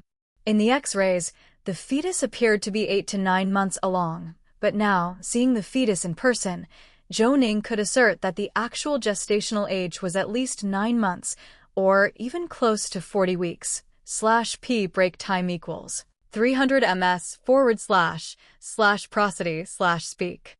Speak, prosody p. The fetus features were not overly deformed from decomposition, though the blood vessels on its body surface were darkly colored.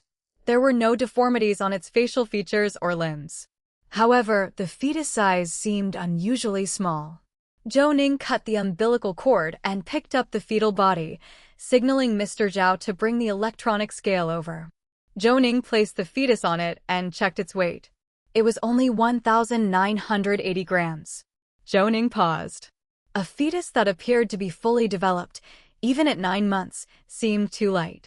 Could there be something wrong with the mother's health? An earlier case he had studied during training in the Black Room dawned on him. Zhou Ning looked up, searching for Chao Pingzhong. Sensing his movement, Lu Yongxin quickly nudged Chao Pingzhong. "Hurry up, my apprentice is calling for you." Chao Pingzhong approached, and Zhou Ning quickly asked, "Dr. Chao, may I ask whether blood from the heart of the deceased was collected earlier?" "The tissue blocks were extracted, and I conducted an external examination on the cadaver," Mr. Hen said. "I recorded video and took photos and collected samples from various parts to send for examination."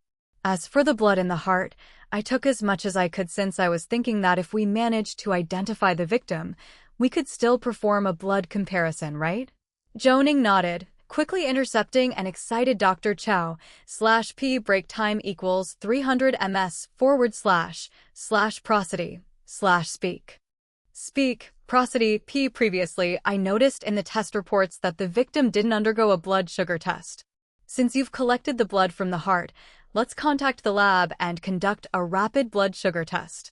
I need to know the victim's blood glucose level. Chao Pingzhong paused for a moment, but without asking another word, swiftly took out his phone, dialed a number, and then walked to the door of the changing room to talk. Meanwhile, Mr. Zhao had already turned off the video recording function.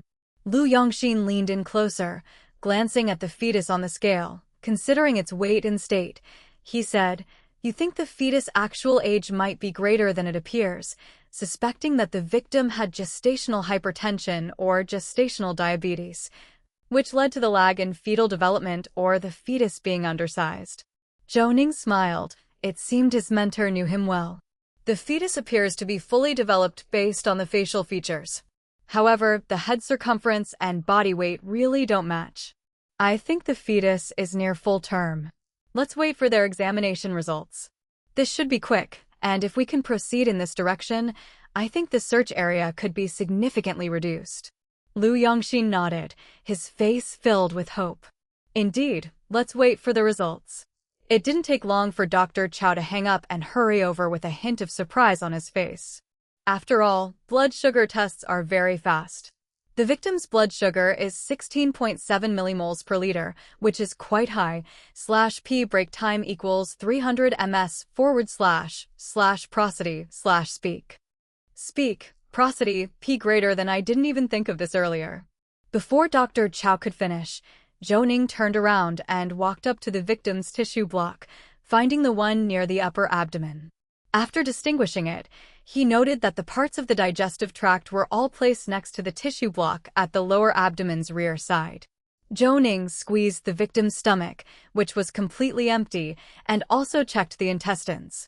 There wasn't much content, but it was really difficult to determine whether the victim had an empty stomach or some food before death due to the missing head. Nevertheless, a blood sugar level of 16.7 millimoles per liter was indeed very high, even for postprandial glucose. After the victim was dismembered and thrown into the water, the tissue blocks were in an advanced state of decomposition. Considering the temperature and water temperature at the end of October, the victim likely died around October 20th. I personally think the fetus was close to 40 weeks old. Taking into account your previous deductions, we can now specify a search range. The victim was between 36 to 40 weeks pregnant, so her conception probably occurred from early February to early March. Nowadays, expecting mothers take their pregnancy seriously, and it's almost unheard of for them not to have checkups. After registration, they generally undergo different examinations each month. /p break time equals 300 ms / prosody / speak. Speak, prosody, p screenings for gestational hypertension and gestational diabetes typically happen between the 24th and 28th week, around 6 to 7 months into pregnancy. Let's calculate backwards, so the screening would have been performed between August 1st and August 28th. I think, Dr. Chow, you can contact Mr. Huang now and check with major hospitals during that period for patients who went through antenatal checkups, screened for gestational hypertension and diabetes, and who had very high blood glucose levels. Then look into them one by one. Chao Pingzhong, a bit excited, held up his notebook and paper, furiously jotting down everything Zhou Ning had just said. Just as he was about to turn around, Lu Yongxin stopped him. Don't rush. I think Zhou Ning hasn't finished speaking. Zhou Ning slowly nodded, but Dr. Chow had already dialed the phone and hurriedly requested Mr. Huang and Mr. Wu to come in and listen, since relaying the information could introduce errors. It was better to hear it straight from Zhou Ning to maintain accuracy. Soon enough, the two men entered briskly, obviously not having gone far. Lu Yongxin glanced at the time and took Peng Tianhang and Zhou Jialing with him to extract and clean the pubic symphysis.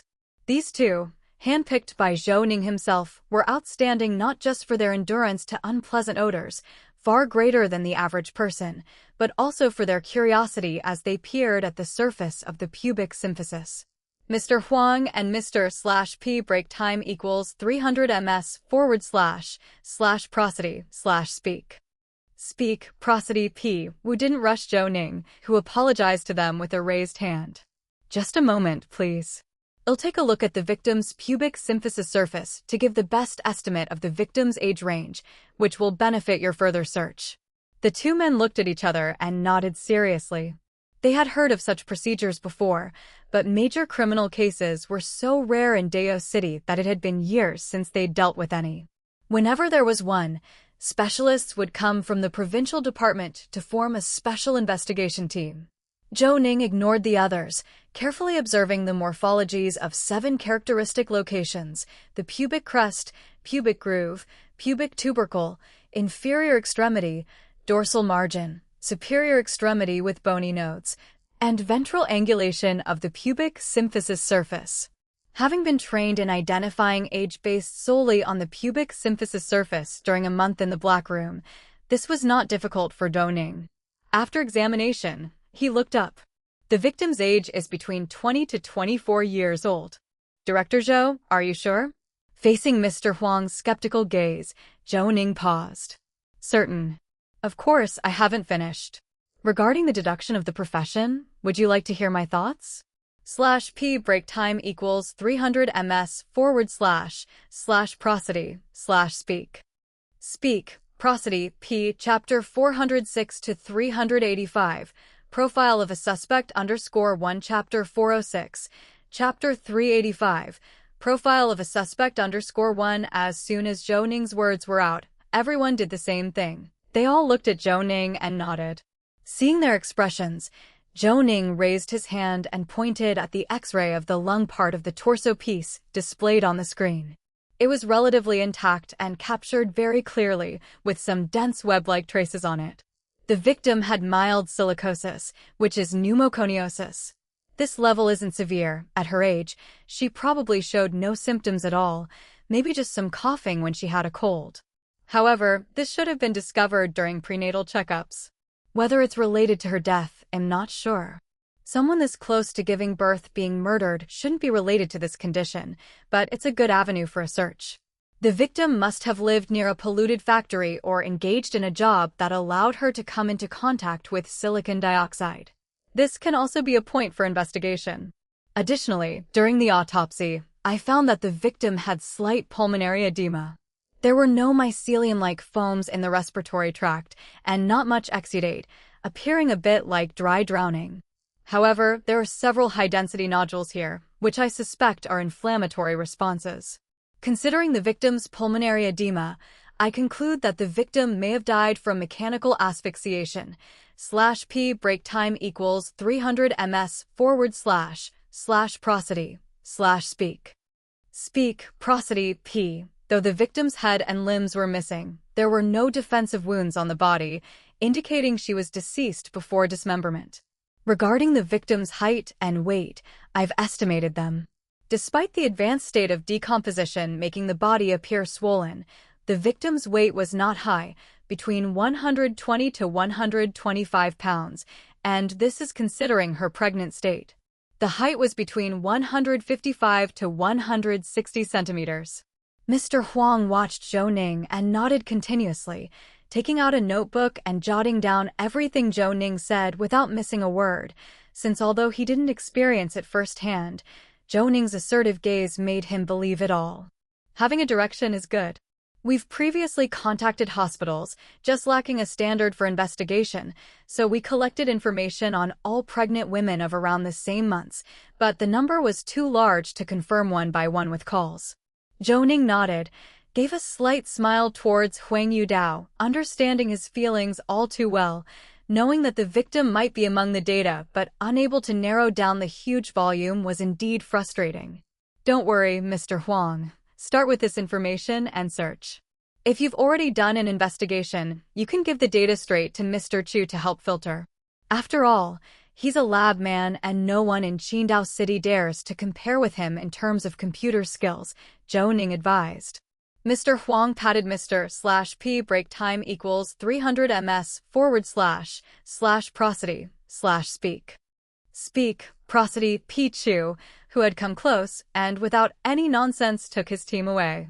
Dr. Chow had already called people to clean up the body pieces, and as for the various detailed samples, including the suspected inflammations in the lungs Zhou Ning had mentioned, Zhou Jialong had already prepared slides.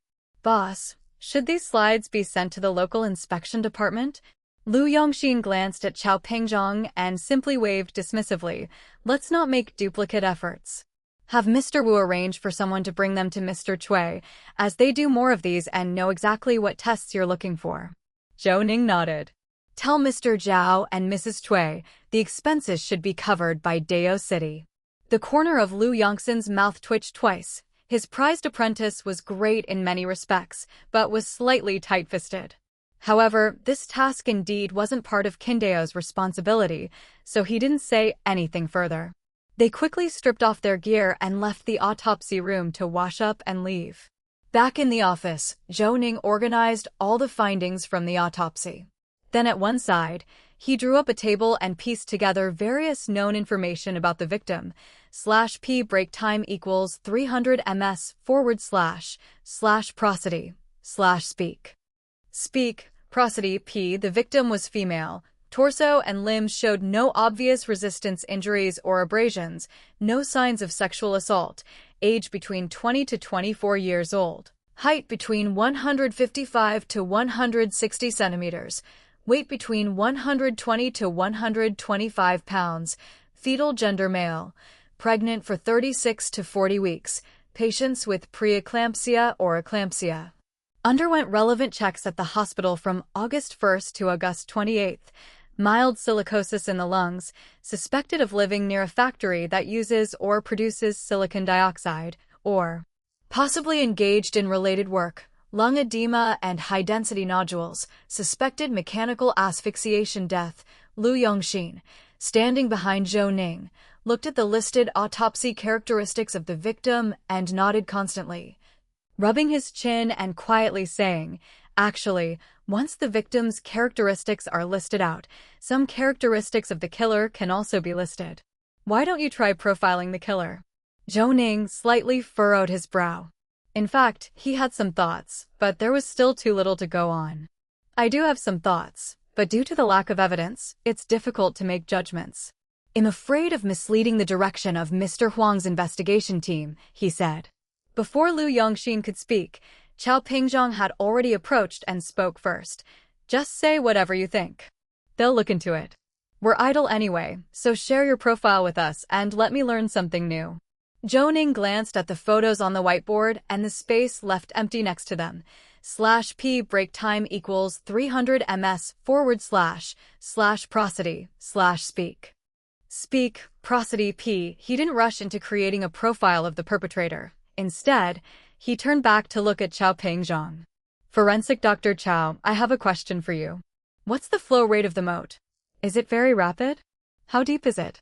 Are there any embankments nearby? He asked. Chao Pingzhong quickly found a large city map and hung it on another whiteboard. Pointing at a blue line encircling the urban area of Dao City, he said, Dao City is old. The moat dates back to the Ming and Qing dynasties. At the start of the Hua country's founding, it became a filthy ditch. During the 1980s, it was rebuilt along with the ancient city walls of Dao and turned into a tourist attraction. As for upstream, this water system is part of Lu River. At the same time, a Xia mountain reservoir was built in the west part of the city, and a water gate was constructed for the moat. During the dry season, water is released through the gate, while in the wet season, water flow is reduced. The entire moat forms a shaped loop enclosing the old city. The eastern side connects to the North Suburb River, and from Xia Mountain Reservoir through Lu River, the moat, to North Suburb River, a wetland landscape is formed in Dao City. As for the moat, it is 102 meters wide and 5 meters deep. Both the bottom and the riverbanks are piled with stones. When sediment accumulates, The gate is opened to flush it clean. This section is a bit deeper than the Lu River and North Suburb River. /P break time equals 300 ms / prosody / speak. Speak, prosody, p. As for the flow direction of the river, it is west to east, exactly following the elevation difference of the old city of Dao. October is the dry season. On the 1st and the 15th of each month, the gate is opened to release water. The body parts were discovered on October 27th, which corresponds to the 13th day of the 9th lunar month. At that time, the river flow was very slow, at most 0.5 meters per second. Zhou Ning nodded in satisfaction. It seemed that Chao Pingjong was quite familiar with the local conditions, and this map, marked with a red pen, indicated where the body parts had been dredged. The southeast corner of the city government plaza, which was precisely where the moat almost makes a turn. Based on the footage at that time, the 7 bags containing body parts had been thrown into the river for some time and had eventually floated up, filled with decay gases. That was when the sanitation worker discovered them. Mr. Zhao, check the temperature in Dao City 7 days before October 27th, Zhou Ning instructed. Mr. Zhao typed away on his phone and soon found the local temperature, even specifically searching the temperature changes around the city government plaza. The temperature here was a bit higher than in Qidong, with daytime temperatures between 16 to 20 degrees Celsius and nighttime temperatures between 7 to 10 degrees Celsius. Seeing Zhou Ning finish reading, Mr./P break time equals 300 ms / prosody / speak. Speak, prosody, P. Zhao quickly flipped to the next page and said, I compared it with the seawater temperature. I think the river water temperature is about the same as the seawater temperature. From October 20th to the 27th, the seawater temperature in Qidong was very stable, consistently between 18 to 20 degrees Celsius. Zhou Ning nodded with satisfaction. Now Mr. Zhao knew how to extrapolate. Mention one thing to him, and he would grasp your intent, already predicting the direction of the needed search. Hearing Mr. Zhao's search results, both Chao Pingjong and Lu Yongxin understood what Zhou Ning meant. Apprentice, you mean to say, the time when the body parts were thrown into the moat might be earlier. At first, if the body parts did not decay, they would stay submerged. But when filled with decay gases, the bags floated to the surface, which is then when the sanitation workers found them. So, this floating time couldn't have been too long. I think it must have been from after dusk on October 26th to dawn on the 27th, otherwise, they would have been discovered earlier, said Chao. A realization dawned on Chao Pingjong, and he now understood the significance of Zhou Ning's map examination. He quickly approached the map, watched as Zhou Ning did some calculations on his phone, and then said, the sunset time on the 26th was 17 hours 9 minutes and 44 seconds, and the sunrise time on the 27th was 6 hours 10 minutes and 11 seconds. Calculating with these times, the farthest distance the body could have been thrown is 23.4 kilometers. /P break time equals 300 ms / prosody / speak. Speak, prosody, P. As Forensic Doctor Zhou mentioned, the direction of the moat's flow is from west to east. So, if we reverse trace from the southeast corner of the city government plaza for 23.4 kilometers between these 2 points along the river, are there any bridges? Throwing a body from the shore isn't likely, because deep water is needed, and locals should be well aware that it's shallow near the banks, making them easy to detect. Throwing them from a height is the most plausible. Chao Pingjong's eyes widened as he studied the map. Starting from the plaza, he marked several bridges around the 23-kilometer mark and quickly said, by this estimation, the farthest distance is up to the Lu River section coming out of the reservoir. However, the river there is narrower. There are a total of 7 bridges, large and small, spanning the river. I will let Mr. Huang's team know right away, and we will retrieve all the surveillance footage from these bridges. Just like Director Zhou said, with so many body parts to throw into the river, it's indeed likely to be spotted from the shore and could run aground. It's most plausible if thrown from a high place. Lu Yongxin grabbed the somewhat excited Chao Pingjong and gave him a look. I told you not to be hasty. You can't just make a call about one thing and then expect Mr. Huang's team to know how to proceed. Just sit here quietly. My apprentice hasn't finished the criminal profiling yet. /p break time equals 300 ms / prosody / speak. Speak, prosody, p listen to everything first, and then decide what to say, he scolded mildly. Chao Pingzhong patted his chest and nodded at Lu Yongxin. He went to wash his hands and then pulled out a small medicine bottle from his pocket. He took a pill, reassuring himself before returning to the group. I got a bit worked up. I needed to take my blood pressure medication, or I might not have been able to cope. All right, Director Zhou, you go ahead, he said. PFF, get a grip, Lu Yongxin laughed, shaking his head. The group fell silent, turning their attention to Zhou Ning. /p break time equals 300 ms / prosody / speak. Speak, prosody, p. Chapter 407 to 386. The deduction of the body dumping location _1 Chapter 407. Chapter 386. The deduction of the body dumping location _1 Zhou Ning looked at the whiteboard, his mind compiling all the information, the known conditions one by one flashing before his eyes. The near-term pregnant woman with fair skin had no signs of sun exposure on her chest, no binding wounds, no defensive wounds, no signs of sexual assault, and her hands, feet, and head were not discarded with the body. There was only one explanation for this. The murderer knew the victim, a very familiar person, and all this was done merely to conceal the victim's identity, making the case unsolvable. Zhou Ning narrowed his eyes and looked at the several bridges along the route from Lu River to the moat. Actually, just 10 kilometers westward was beyond the bounds of the ancient city, and Dao City developed towards the east side. This ancient city area was not the city center, but an old city district. Looking again at the electronic map Mr. Zhao had searched, this one was marked much more in detail. As Zhou Ning zoomed in for a closer look, an industrial park caught his attention. He looked twice at the several factories on the edge, all of which were producing glass chandeliers, and next to them were several villages. Mr. Zhao coughed, interrupting Zhou Ning's train of thought. As Zhou Ning took a sip of water from the thermos cup, Mr. /p break time equals 300 ms / prosody / speak. Speak, prosody, p. Zhao handed to him. He finally said, same as before, not many conditions are known, and I won't repeat them one by one. I think the murderer is male, taller and heavier than the victim, but thinner or shorter than the average male. Very close to the victim, suggesting an acquaintance committed the crime, able to let the victim be off her guard.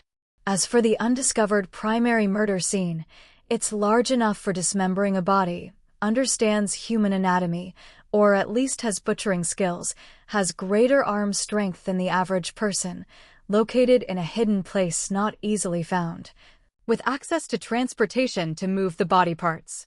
This type of thick red plastic bag is more expensive than ordinary bags, used for selling meat and seafood, which leads me to suspect that the murderer might work in a related industry.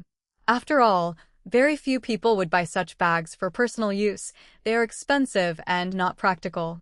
Of course, we can't rule out the possibility that the murderer deliberately bought these specialized bags to mislead us.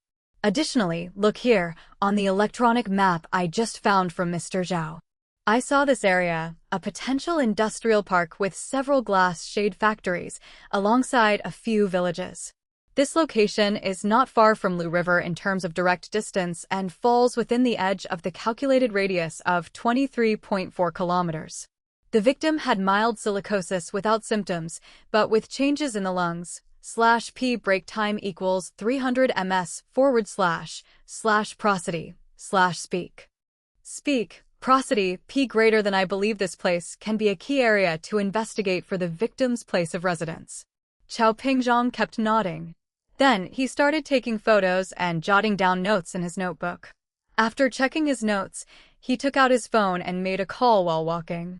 Zhou Ning stretched his stiff neck, feeling that everything that needed to be done was nearly complete. Now it was all down to waiting for the test results and their investigation. As Su Dayuan often said, once we identify the victim's identity, 80% of the case is solved. Holding the thermos cup, Zhou Ning took another sip of water and looked at the cartoon figure on the cup. Suddenly, the image of Xia Momo flashed before his eyes. He wondered what Momo was busy with and whether Mrs. Xia's condition was stable. 1522. Zhou Ning's phone coughed twice. His eyes opened, and Mr. Zhao had already dashed to the laptop, opening the email. Indeed, a forensic report had arrived. Mr. Zhao hurriedly printed it out and handed the results to Zhou Ning. Glancing through the content, Zhou Ning nodded in satisfaction before passing the report to Lu Yongxin. The location of the victim's lung nodules, after staining analysis, this is an inflammatory lesion. Zhou Jialong and Peng Tianhang looked clueless, and Mr. Wang kept his distance. Mr. Zhao kicked the two of them. Do you understand anything at all? If you don't understand, ask. There are no outsiders here. We're all family. /p break time equals 300 ms / prosody / speak. Speak, prosody p. If there's something you don't understand, just ask either Zhou Xiaolou or Mr. Liu. The more questions you ask, the more you remember and the less you'll need to ask others later on. This is how you accumulate knowledge. Zhou Ning coughed, signaling Mr. Zhao to tone it down. Zhou Jialong quickly approached Zhou Ning. Boss, I don't understand why we are doing this biopsy on the nodules. Is it to prove that this is an inflammatory lesion? Zhou Ning nodded. Exactly, only by proving this is it an inflammatory lesion can we determine that the victim must have had a lung infection prior to death. And since the victim was pregnant, she likely didn't receive any specific treatment, which prolonged the illness. With mechanical asphyxiation at the time of death, pulmonary edema occurs only when there is an infection in the lungs, an extremely rare special case.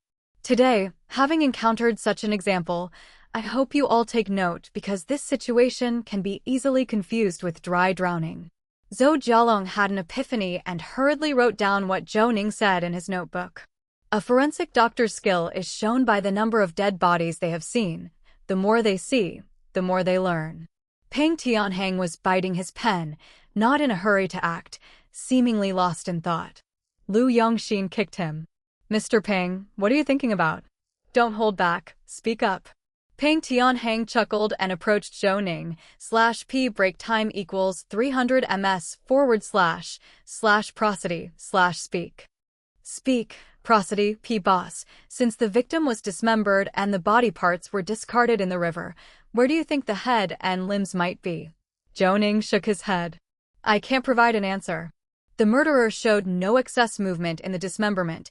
Each cut, every severance of body parts was decisive, without a hint of hesitation or panic, similar to slaughtering chickens or pigs. Perhaps in his mind, disposing of the body in the river seemed very safe, especially since there were no other identifiable marks on the victim. We couldn't find even a mole or a scar. He apparently was not worried about the body being discovered after it decomposed. As for the head and limbs, we had a case before where the victim was a figure skater. The victim's feet were severely deformed and had undergone surgery. It was immediately possible to identify the profession and even find the victim's identity from the records, so the murderer had buried the victim's head and limbs in a different location. This case, however, is different. The killer was calmer, not using an angle grinder or chainsaw to dismember the body, but rather an axe and a machete, cutting up the body composedly and calmly. As for the method he used to dispose of the rest of the victim's limbs, I cannot guess. Mr. Zhao crossed his arms, shaking his head. We're not fortune tellers. We can't predict this sort of thing unless we know the victim's identity, locate the victim's home, and the initial crime scene. /p break time equals 300 ms / prosody / speak.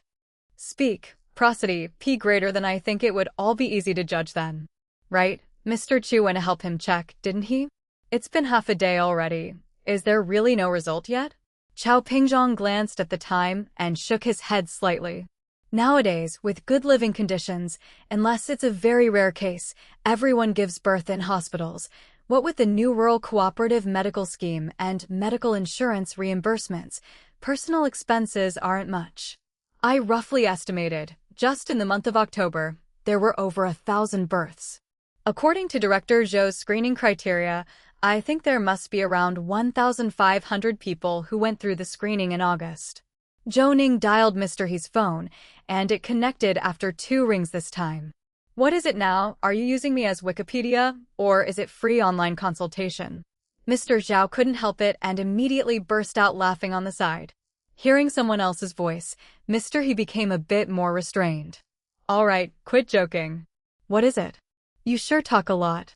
I want to ask about the prevalence of gestational diabetes and preeclampsia among pregnant women nowadays. Are there any related statistics? Mr. He cleared his throat and seemed to find a quiet place as the noise around him decreased significantly. Tell me, did Mr. Chu check our hospital's surveillance for you? The meeting we just finished mentioned this very topic. Dealing with the police sure gives me the creeps. You. Enough of your complaints. /p break time equals 300 ms / prosody / speak. Speak, prosody, p. According to our hospital's statistics, the incidence of gestational diabetes and preeclampsia has risen sharply in the last 2 years, from 1% to 2% previously to 5% this year. After all, conditions are better now and pregnant women eat well, so these 2 problems are quite common. Zhou Ning was somewhat surprised. The rate was relatively high. He had thought it might be around 1%, meaning for over 1,000 individuals, a few visits could cover all of them. But as it turned out, with 1,500 screened pregnant women, nearly 100 of them could be affected. I got it. Xiaoyu, you need to monitor her blood pressure and blood sugar well.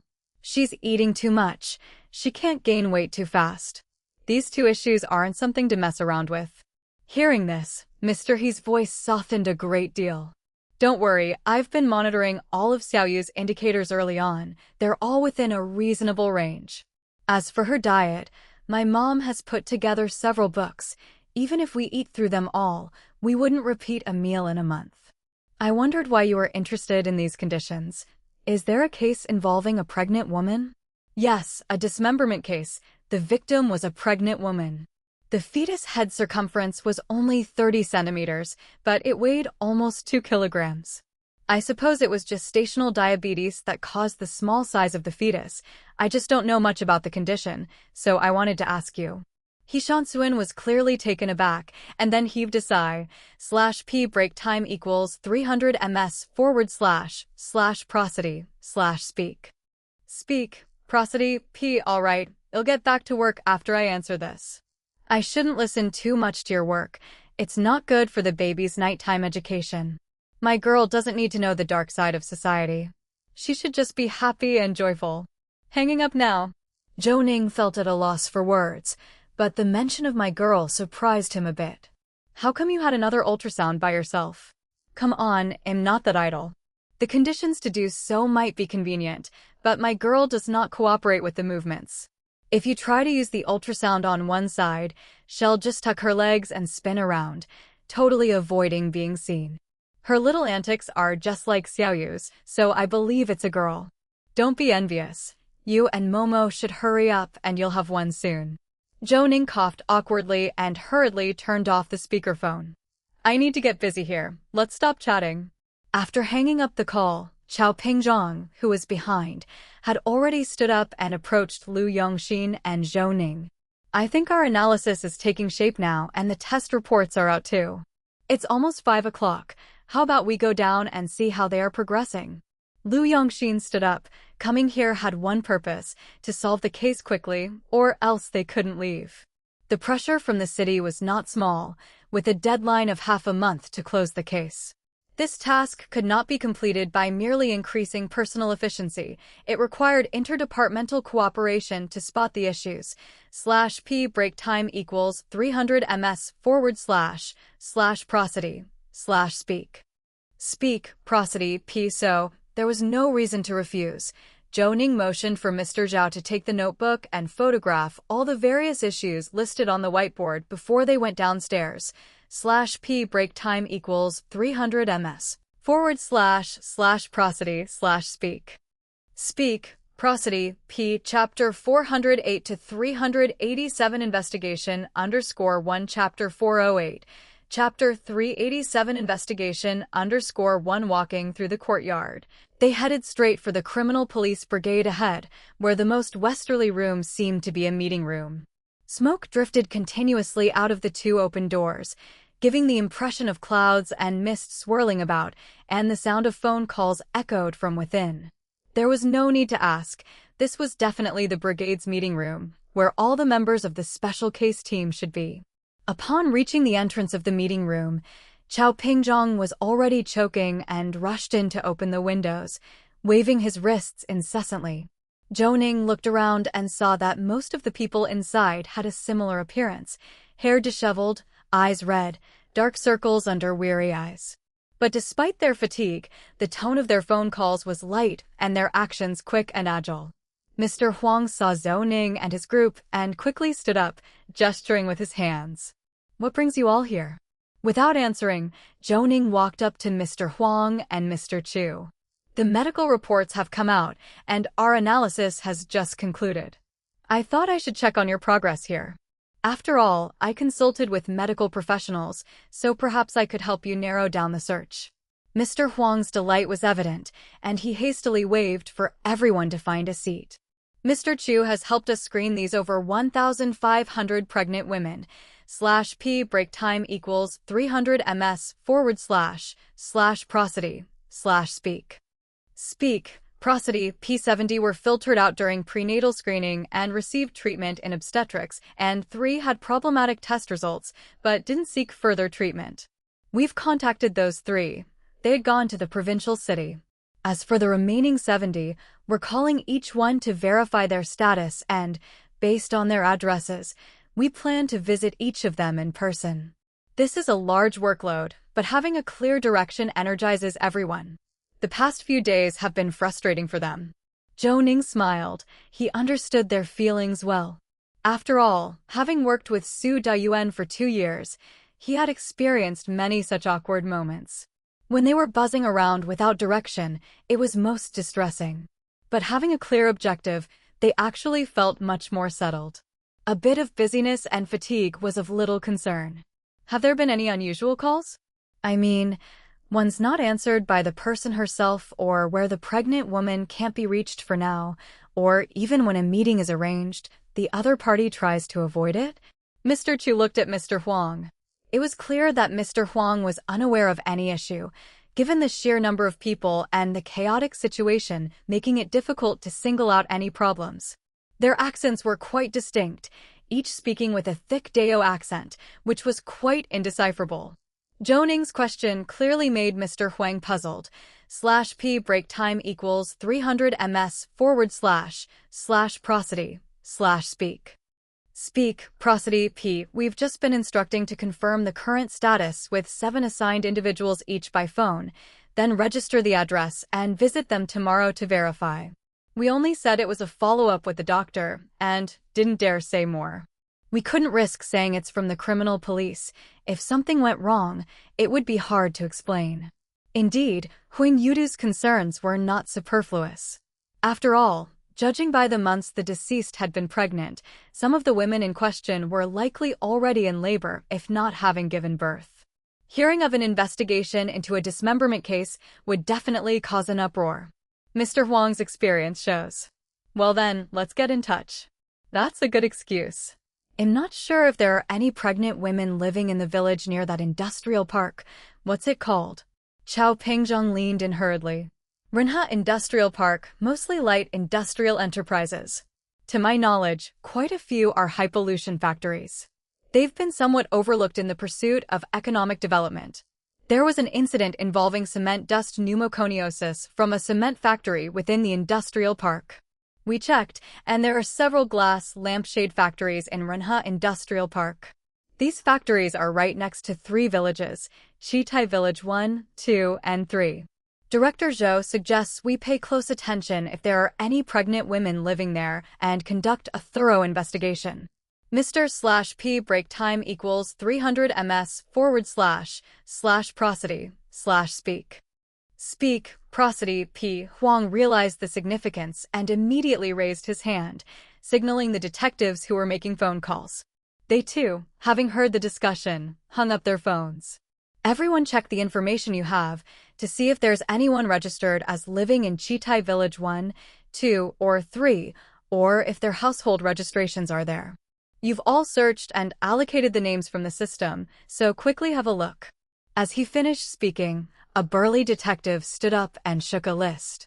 I've got 2 people on my list whose identities and household registration information I searched. One has her husband's home in Qidong Village 1, the other has her parents' home in Qidong Village 3. However, the registered addresses for both are in the city. Mr. Huang quickly added, that's how it generally is locally. The older generation doesn't like living in the city. In fact, these villages hardly have any farmland. They're completely surrounded by the industrial park, yet the villagers are still used to their local environment. But generally, young people buy houses in the city when they get married. Zhou Ning nodded in understanding, as this practice was much like Qidong before it was divided into districts. However, after the division, housing prices jumped overnight, and those considering buying a house had to think twice. Glancing at his watch, Zhou Ning saw it was 17:12. It should be the time when people working regular hours were finishing up for the day. /p break time equals 300 ms/prosody/speak. Speak, prosody, p. The homes of the women on the list should have someone present, as according to this time, some might have already given birth or were close to labor. It wouldn't be appropriate to visit suddenly, especially since he was a police officer. But Zhou Ning couldn't say that. If Su Doyuan were standing in front of him, he could have spoken without reservation. Seeing Zhou Ning's movement, Lu Yongxin approached, understanding the situation without further question. He smiled at Huang Yudao. Mr. Huang, this time slot is perfect for visiting homes since people are likely to be there. Any earlier or later wouldn't be suitable. I think we don't necessarily have to wait until tomorrow to start checking. We can go check these 2 households right now to speed up the process. As for the remaining 70+ people, we might as well visit each of them and verify their identities with their ID cards to ensure there are no slip-ups. Mr. Huang laughed. He wouldn't mind working 24 hours straight if it meant cracking the case. He was willing to endure any hardship to solve it. My apologies for not making things clear earlier and causing you to worry. I've already contacted the largest 3rd-grade hospital in Dao City and asked them to dispatch obstetrics and gynecology staff to join our investigation. There are about 20 of them, and they will pair up with our teams to begin door-to-door questioning of these 70+ households. /p break time equals 300 ms/prosody/speak. Speak, prosody, p. Upon hearing this, a realization dawned on everyone, and someone approached holding up a cell phone. Mr. Huang, the hospital staff have arrived. Shall we go down now? With a wave of his hand, Mr. Huang signaled all the people in the meeting room to stand up. They were already organized into groups, waiting for instructions. Mr. Huang scanned the room and pointed to Zhou Ning and his group. I've brought in the experts, and we've found some leads. You all know how important this case is. I won't say more. Each of you, according to the list assigned, must thoroughly check every household. First, make sure the pregnant women's information matches what you have on your police tablets. Second, have the doctors examine and verify again. Third, and most importantly, if a pregnant woman is not home or has gone out, you must set up a video call. If the video call fails, contact me on the spot. That will be the focus of our investigations. Understood? Understood. The voices of everyone in the meeting room echoed powerfully, and each person was eager to get to work, ready to exert their efforts in the field. Zhou Ning glanced around, but did not see Mr. Wu, wondering where he might be. At that moment, Mr. Huang gestured with his hand. One last thing before you all head out. When you visit these women who are pregnant or may have just given birth, keep your voices down and be gentle. Let the doctors and nurses lead so as not to frighten them. Now let's move out. /p break time equals 300 ms/prosody/speak. Speak, prosody, p. The group quickly dispersed from the meeting room, leaving only Zhou Ning, his team, and Mr. Huang. Mr. Huang slapped Zhou Ning's arm appreciatively. Thanks for your hard work, Director Zhou. Let's wait together for further news. The tech department is still filtering through the surveillance footage. It's a time-consuming process because there are quite a few bridges. Someone will bring boxed meals soon. I won't beat around the bush with you. This case is pressing, and we're willing to burn the midnight oil. That's not a problem, right? Hearing Mr. Huang speak, Zhou Ning actually breathed a sigh of relief. I'm here to be part of the task force. It's normal to be busy. By the way, I haven't seen Mr. Wu. He's gone to investigate in Chitai villages 1, 2, and 3, or to check out the bridges along the 23.4-kilometer route. If he is checking the bridges, would also like to go and take a look. After all, we are more professional when it comes to searching for traces.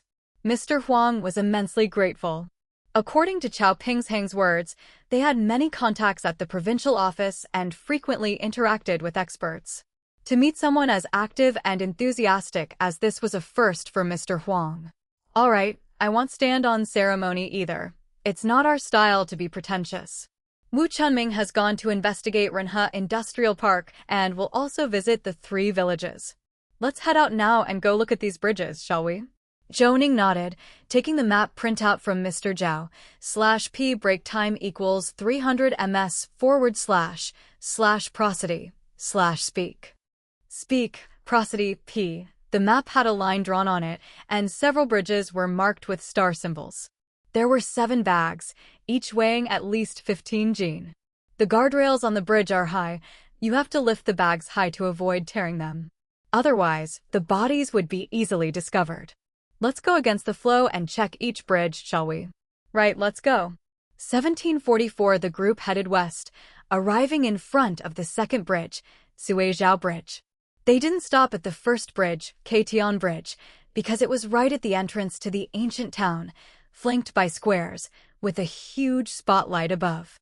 A place like that wouldn't be used to dispose of a body, so they headed straight to the second bridge.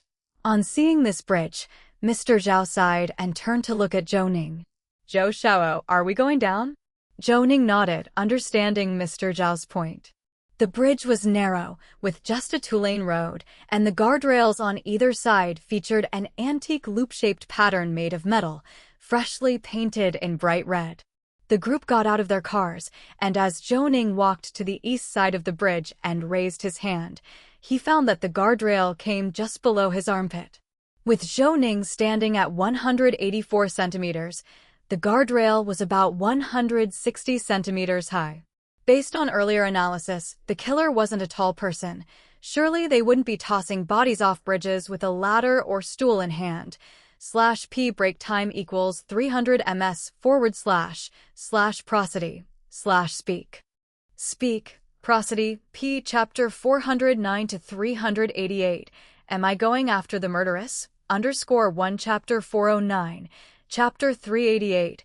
Am I going after the murderess? _1 Of course. Unless there was some kind of transportation, with the killer standing on the vehicle, they could easily get over the height of the guardrail. However, looking around, the entire bridge was brand new. There were several surveillance cameras at both the south and north entrances and exits of the bridge. Given this setup, it shouldn't be here. Zhou Ning returned to the Iveco and glanced at Mr. Chu, who was holding a laptop in the passenger seat. Have they finished searching all the surveillance on these bridges? The 24 hours before 8 p.m. on October 27th, did they find any valuable information? Mr. Chu shook his head, somewhat hesitant to speak. Lu Yongxin slapped him on the back and said with a stern face, "Say what you're thinking. Why are you hesitating? Could it be that you've discovered something?" Mr. Chu leaned in and lowered his voice. "This isn't Qidong, and I'm a bit embarrassed to say, but just now, after I did some filtering, I've already searched the surveillance around these 7 bridges, of course, including the ones on the bridges. However, 2 of the bridges are quite old and are not located at intersections, and moreover, there's no surveillance. /p break time equals 300 ms / prosody / speak. Speak, prosody, p. Based on Director Zhou's estimated time frame, I didn't find any suspicious individuals, and there was not a single person or vehicle that lingered on the bridge, but that's not easy to state outright, right? Lu Yongxin paused, clearly indicating that Mr. Chu had used his own method, but indeed, this was not Qidong, and Mr. Huang was not Su Dayuan, so it really wasn't easy to speak so directly. Zhou Ning, however, stared into Mr. Chu's eyes and raised his hand to ask, "Wait a minute, let's set that aside for now. Which two of the bridges you just searched are the older ones without surveillance at the nearby intersections?" Mr. Chu stood up from his seat, directly squatting in front of Zhou Ning. The computer screen now displayed a map, and Mr. Chu pointed at the 4th and 5th bridges counting from east to west. "It's these two bridges, Yongxing Bridge and Menchao Village Bridge. They connect two rather dilapidated streets." I also checked the local forums and saw that many netizens complained that inside the old city of Dao City, the newly constructed roads are quite good, but Yongxing Bridge and Menchao Village Bridge have fallen into disrepair, and their guardrails even have breaks.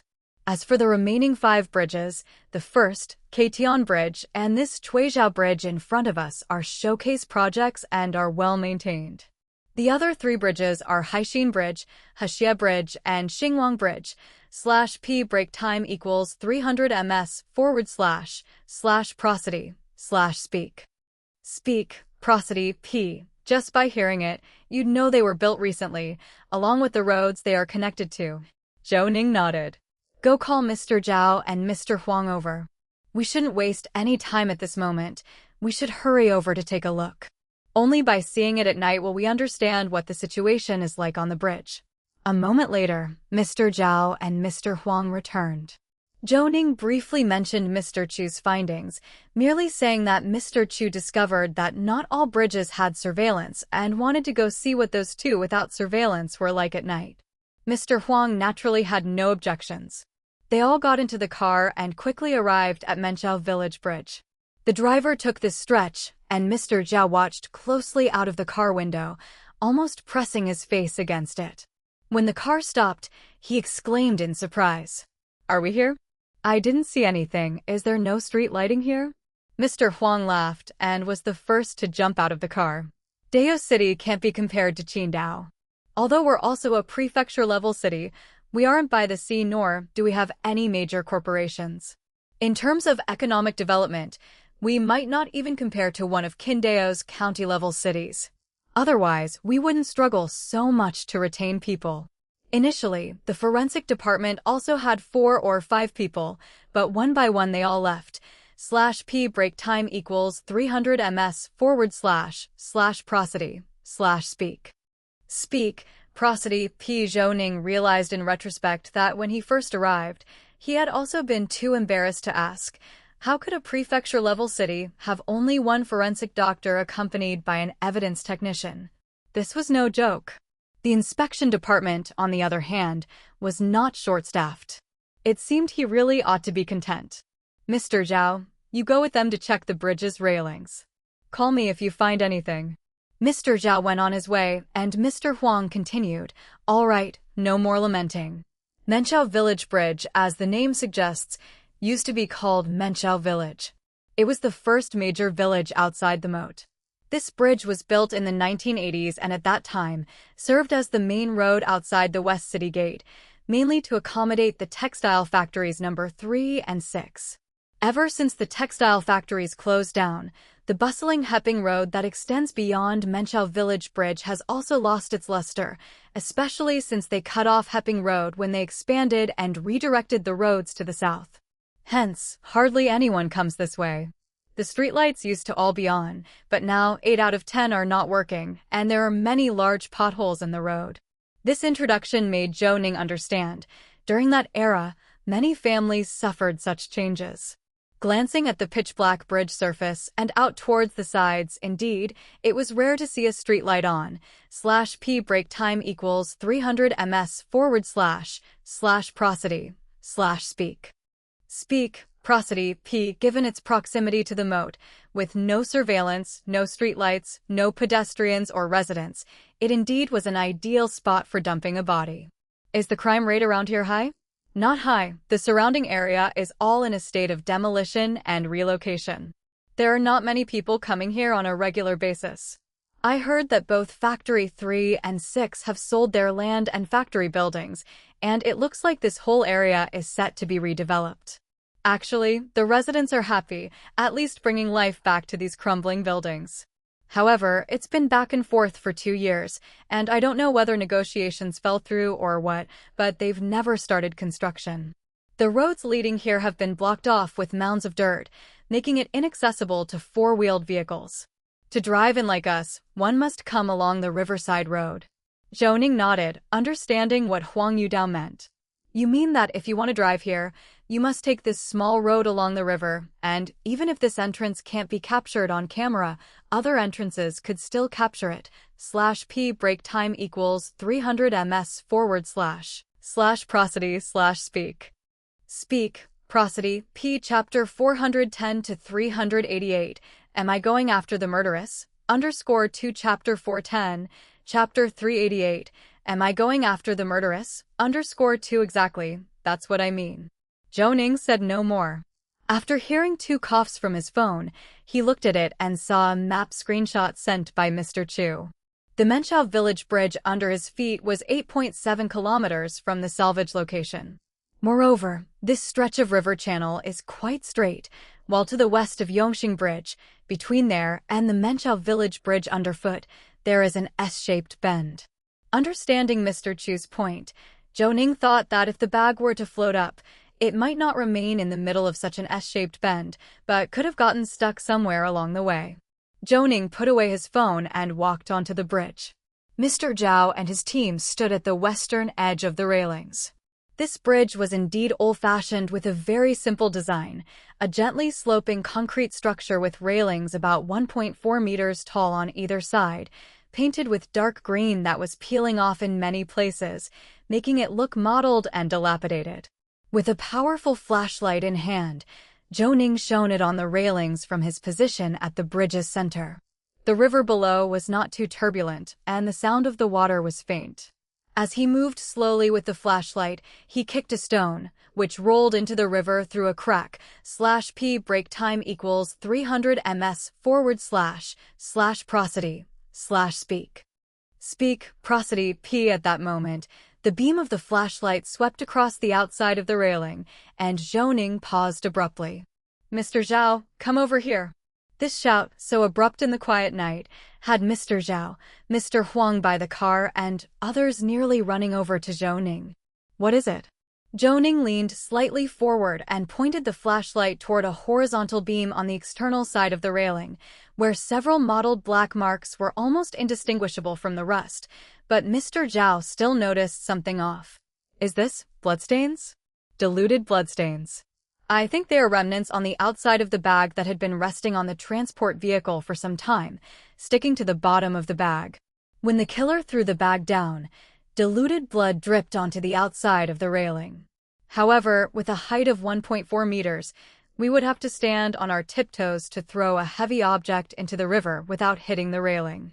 For a shorter killer, it would have been even more strenuous, perhaps. Zhou Ning crouched down, and Mr. Zhao seemed to realize something. He hastily called Mr. Wang and the others not to touch anything, then leaned in close to Zhou Ning, also shining his own powerful flashlight. The bright light cast across the bridge revealed a few faint blood spots on the road, not the dark purple you'd expect, but similarly dim in color. Among them, there seemed to be tire marks, although without any distinctive pattern. Mr. Zhao tossed his flashlight to Mr. /p break time equals 300 ms / prosody / speak. Speak, prosody, p. Wang raised his camera and took continuous shots. Then he enlarged the images on the camera while Mr. Wang took samples decisively. To have findings on the very first day was simply too exciting. Mr. Huang also approached Zhou Ning from behind, knowing not to get too close as it would not be conducive to examining the scene. Mr. Zhao did some quick calculations, muttered something about applying some formula, then hurriedly turned to show the enlarged photos to the two men. Look at this largest blood drop, with burrs all around, and the length of the burrs is consistent. There are secondary spatter droplets on the edges. I believe this drop fell vertically, in a stationary state, from an estimated height of about 35 centimeters from the ground. As for the bags used to wrap the body parts, I measured them before, full, From carrying straps to the bottom, they are 42 centimeters. Based on these two measurements, we can estimate the height from the criminal's pubic symphysis to foot base to be 77 centimeters. Consequently, by general standards, the killer's height is between 168 to 170 centimeters. Should I go to hell? Zhou Ning shook his head. This height did seem likely, but it wasn't sufficient to determine gender. Go on. There are many diluted blood drops, and they are directional. Combine all your findings and speak out. Knowing Zhou Ning was impatient, Mr. Zhao did not dare to waste time. /p break time equals 300 ms / prosody / speak. Speak, prosody p. He had Zhou Jialong and another use their powerful flashlights to illuminate the surroundings. The position of this blood drop is about 50 centimeters from the railing. I think the killer paused here as he was considering. Given his limited height, he would have found it difficult to quickly throw the bag over. After that, you can see, along this line of diluted blood drops, there are tire marks. The wheels are narrow, not from a car, slightly wider than those of ordinary electric bikes, and without distinct patterns. I believe this is a three-wheeled vehicle, the kind that runs on fuel, and quite old at that, so worn that the tires have nearly no tread pattern left. Next to the tire marks, you can also see some oil drops. Oil leaking here definitely suggests the back wheel oil seal of the tricycle is damaged and hasn't been repaired. After Mr. Zhao's spiel, he noticed Zhou Ning and Lu Yongxin were both looking at him, while Mr. Huang's gaze was fixed on Zhou Ning, as if trying to discern from his face whether the analysis was reliable. Feeling a bit sheepish, Mr. Zhao blinked and coughed slightly. Did I say something wrong? Mr. Huang blinked, as he was feeling a bit lost in the technical details, but was also excited. Mr. Zhao's analysis sounded reasonable. He knew little about these matters, though, and wasn't certain they could be conclusive. Director Zhou, there's nothing wrong with Mr. Zhao's analysis, is there? Zhou Ning nodded. /p break time equals 300 ms / prosody / speak. Speak, prosody p. Regarding the analysis of the vehicle, his judgment is the most professional. However, aren't fuel-running tricycles quite rare in the city? /p break time equals 300 ms / prosody / speak. Speak, prosody p. Chapter 411 to 388. Am I going to the murderous woman? _3 Chapter 411. Chapter 388. Am I going to the murderous woman? _3 Mr. Zhao leaned in, counting on his fingers. We left the city bureau, and I took note that within the old city district of Dao City, we passed a street where they sell electric scooters. There's also a commercial street for pipe fittings. These places all make use of tricycles. Even at various markets, many people use these vehicles for their stalls. Frankly, it's all about business needs or transportation in the areas where the city and countryside meet. There are quite a few applications. Mr. Huang sighed. So, you're saying the scope is still quite broad? Zhou Ning glanced over. He knew Mr. Huang was under a lot of pressure at the moment and felt restless and anxious, finding it hard to concentrate on any analysis. Zhou Ning took Mr. Chu's notebook, which had a map on it. The position where they stood was about 10 kilometers away from the Renhe Industrial Park they had checked earlier. Actually, the scope isn't wide. If we combine the known conditions, the potential locations and populations in Dao City can already be delineated. The culprit, or rather the primary crime scene, is in the area where the city and the countryside converge. I think the Renhe Industrial Park that we had previously circumscribed, which includes Qitai Village 1, 2, and 3, meets many of the conditions we're looking for. Those two households need to be investigated quickly. /p break time equals 300 ms / prosody / speak. Speak, prosody p. Huang Yudao nodded and hurriedly took out his phone. After all, his people were already spread out, and he had no knowledge of the specifics, nor had anyone reported back to him yet. As soon as he dialed Wu Chunming's number and it connected, Wu Chunming's panting voice could be heard, seemingly just after a run. Hello, are you leaders anxious? How's the investigation on your end? Have you found the pregnant women in both Qitai villages? Don't even mention it. I couldn't reach either of the two reserved contact numbers, so I went directly to village officials and inquired about the two families. I was just about to report back to you when you called. Here's the situation. The pregnant woman from Chitai Village 3, Guanhengshi, isn't at home. Her father passed away, and her mother went to the city to take care of her. The village officials said that Guanhengshi has already given birth, nearly 2 weeks early. Her son-in-law went around the village handing out some eggs. I managed to get through on the phone just now. We didn't dare say anything else. As for the pregnant woman from Chitai Village 1, Fu Chunyu, the situation is a bit peculiar. Her partner, Yang Guichong, died in a car accident in April. They had been married for less than 2 years. Afterwards, Fu Chunyu was found to be pregnant. Her father-in-law, Yang Liang, believes the child isn't his son's and made a fuss about it. /p break time equals 300 ms / prosody / speak.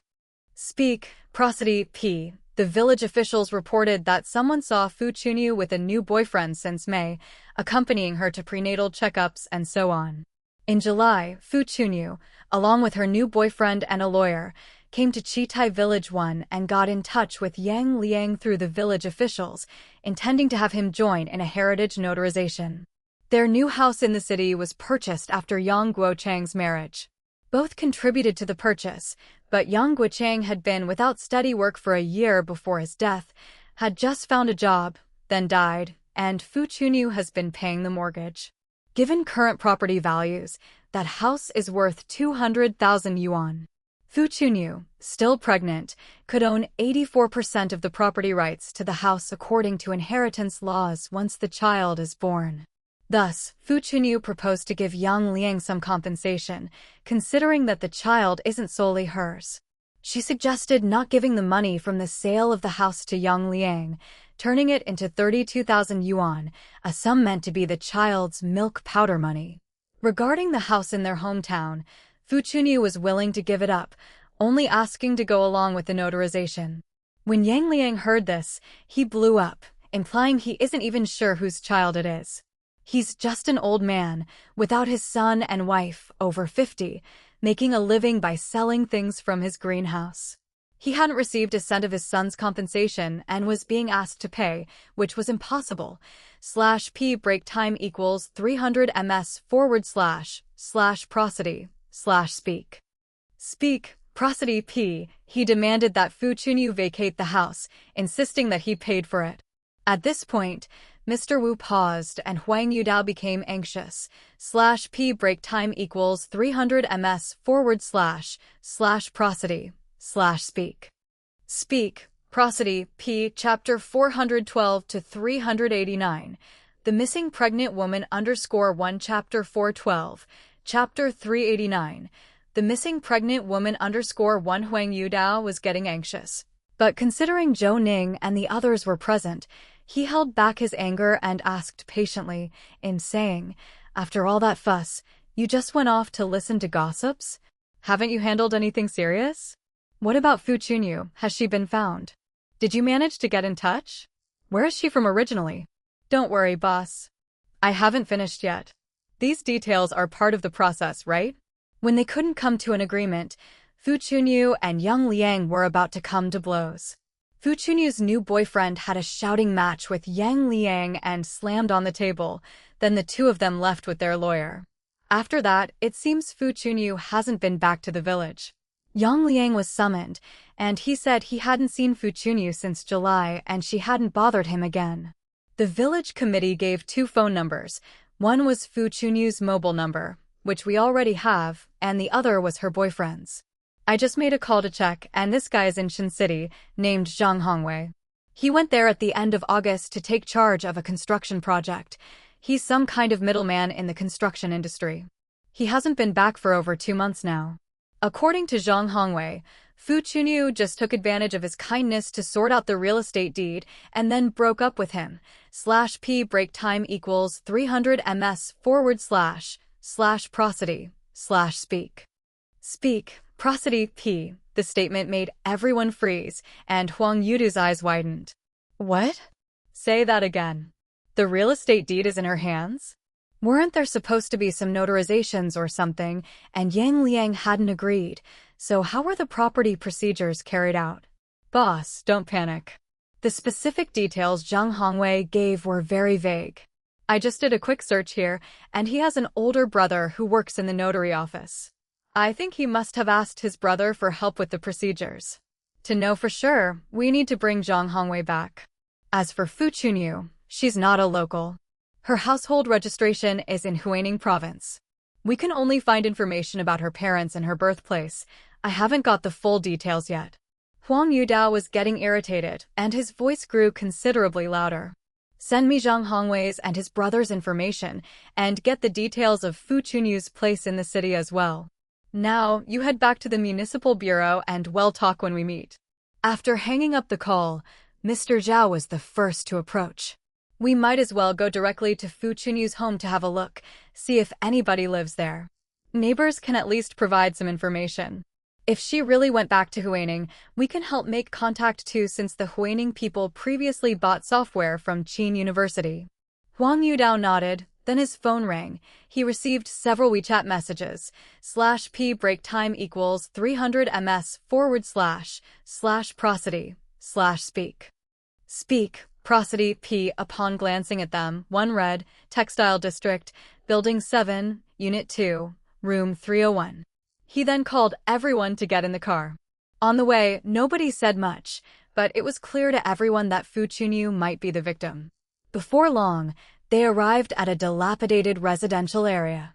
Getting out of the car, Huang Yudao had someone ask around since the building numbers were not clear. After some searching, they finally identified building number 7. Standing in front of room 301 in Unit 2, Huang Yudao directly had someone knock on the opposite door, room 302. He knocked on the door of 301 himself, taking note that there were no lights on downstairs. Shortly after, the door of room 302 opened, and a middle-aged woman peeked out, her eyes revealing confusion at the sight of so many police officers. Who are you looking for? Huang Yudao stepped forward, showing his credentials. Hello, ma'am. I'm Huang Yudao from the city's Criminal Investigation Division. Would like to ask you about the people living across from you. Are they called Fu Chunyu and Yang Guchang? The woman shook her head. We live in the city and don't know each other. I really don't know what the people across the hall are called. But it appears to be a pregnant woman, and her husband has passed away.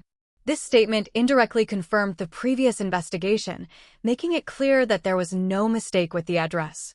Oh, it happened in April? The woman nodded, and a man came from behind. /p break time equals 300 ms / prosody / speak. Speak, prosody, p. Seeing so many police officers at the front door, he paused, then quickly told the woman to open the door. It's impolite to talk at the door. Hurry in and let's talk inside. Huang Yudao didn't stand on ceremony and led everyone into the room. The middle-aged couple didn't have a cleaning fixation, so they didn't bother with changing shoes and just sat down on the couch. Huang Yudao stopped the middle-aged man from pouring water, signaling him to sit down before speaking. We are investigating a case and wanted to ask, when was the last time you saw He Chunyu? Also, has anyone else visited room 301 recently? The man looked at the woman and hurriedly said, I usually drive a big truck and am not often at home. Honey, you just say whatever you know, it's fine. You're investigating the dismemberment case at the moat, aren't you? The man's bluntness took Huang Yudao by surprise, prompting a bitter smile and a nod. Yes, regarding the case details, it's not appropriate to disclose, but the person we're searching for is a pregnant woman, about 9 months along. The middle-aged woman saw her husband nodding to her, giving her confidence to speak up. Their family has been quite noisy these past few months. Just the other day, which I believe was last Thursday, the 1st, their old man showed up. He started banging on the door right away, cursing and yelling for a long while. I looked through the peephole and saw he was scolding his daughter-in-law, saying some very unpleasant things. /p break time equals 300 ms / prosody / speak. Speak, prosody, p. Basically, telling her to clear out of the apartment because his son had died and he couldn't be left with nothing. After a lot of yelling, A community committee auntie came and talked him down. He even cried before he left, looked really pitiful. At that time, he also knocked on my door, but my partner wasn't home, and with a young child, I didn't dare to open it. This sort of thing happens almost once a month. I've gotten used to it. Last year, around April or May, the young man from across the hall had an incident. It caused a commotion for quite a while late at night and woke up everyone on the first floor. There was crying and shouting. Only then did we find out that the wife across the hall was pregnant. I only occasionally saw him, but later on, another man in his 30s started to take her out frequently. Usually, they'd leave in the morning and return by noon. It looked like they were going to the hospital. I have a good sense of smell, and I could smell the scent of disinfectant as soon as they were upstairs. Huang Yudao kept nodding, encouraging the woman to continue talking. Sister, what you've said is very helpful to us. Can you recall the last time you saw her? The woman thought for a moment, went to the bedroom, seemingly to ask her child a couple of questions, then came back and said, October 20th was a Saturday. The middle-aged woman continued, that day, my son went to learn Taekwondo, /P break time equals 300 ms / prosody / speak. Speak, prosody P. When I was picking him up in the afternoon, around 4 or 5 o'clock, I saw the daughter-in-law leaving. Her belly didn't seem too big. By my experience, she was about 8 months pregnant. However, it looked like she struggled going downstairs, even pausing to rest at the building entrance, leaning on the door frame. I told my child to say hello to Auntie, and she chatted with me briefly. Out of politeness, I asked her if she was going out, and she said, yes, just out for a bit, and then she left. She was carrying a rather large backpack, one of those mommy bags. She wasn't wearing much, not sure if she was going on a long trip or what, but I haven't seen her since then. Mommy bag? These 3 words made everyone pause as they each pulled out their phones to check the date. /P break time equals 300 ms / prosody / speak. Speak, prosody, P chapter 413 to 390 mini barbecue _1 chapter 413. Chapter 390 mini barbecue _1 Zhou Ning flipped through the mobile phone calendar. And according to the date the body was found, this day was already very close to the time of the victim's death. However, was she carrying a bag because she was going to give birth? Sister, can you recall if she was carrying any medical records or something like a file bag? The woman looked at Zhou Ning, thought carefully, and shook her head slightly. Her hands were empty, but I took a second look at that bag because it was very full, bulging like this, with a water bottle and urine pads showing. It looked to me like a maternity bag. Huang Yudao used the police terminal to search and found a photo, which he handed to the woman to look at. Is this the young wife of your neighbor? The woman looked carefully, and the man also leaned in, both nodding together. Yes, that's her. This young wife has very fair skin, and she didn't gain much weight during pregnancy, so the baby doesn't look very big. Zhou Ning glanced at it, and there was Fu Chunyu's identity information. The woman in the photo was very young, appearing to be in her early 20s, with a slight smile and phoenix eyes that looked very delicate. Huang Yudao stood up. At this point, it was basically confirmed that Fu Chunyu was very likely the victim. There was a lot of work that needed to be arranged, and they couldn't stay much longer. /P break time equals 300 ms / prosody / speak. Speak, prosody, P. Thank you for cooperating with the police and providing us with useful information. I'll leave you my phone number. If someone comes to knock on the door across from you, please let me know. Of course, it'd be best if you could remember what they look like. Thank you very much. The couple saw Zhou Ning and his colleagues out.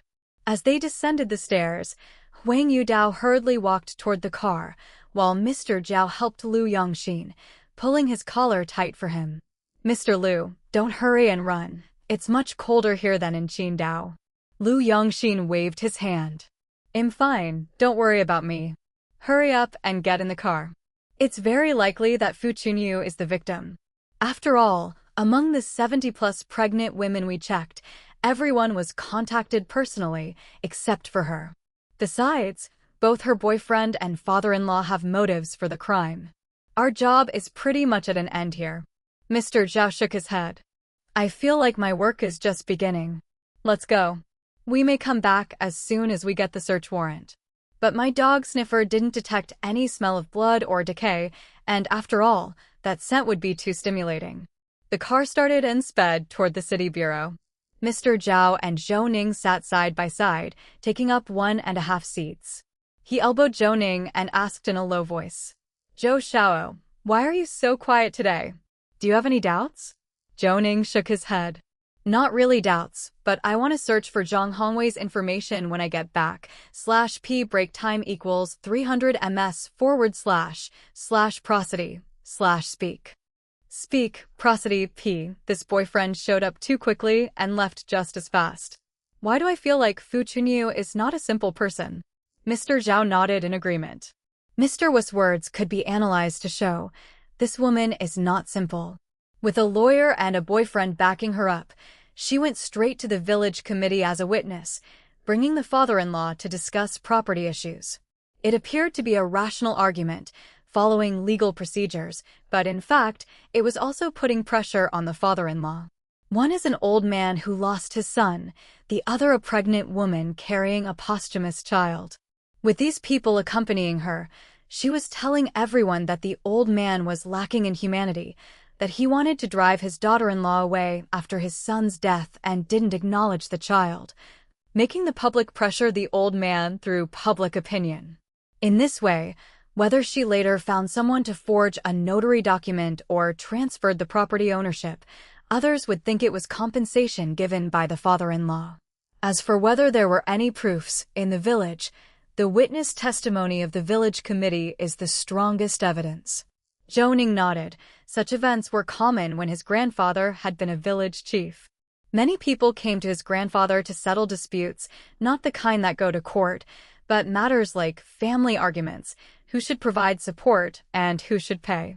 Usually, if the village chief spoke up, people would listen.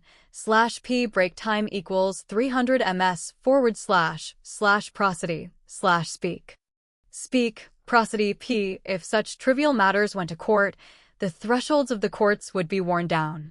As the car came to a stop, they quickly got out. Huang Yudao looked back apologetically and said, Why don't you rest first?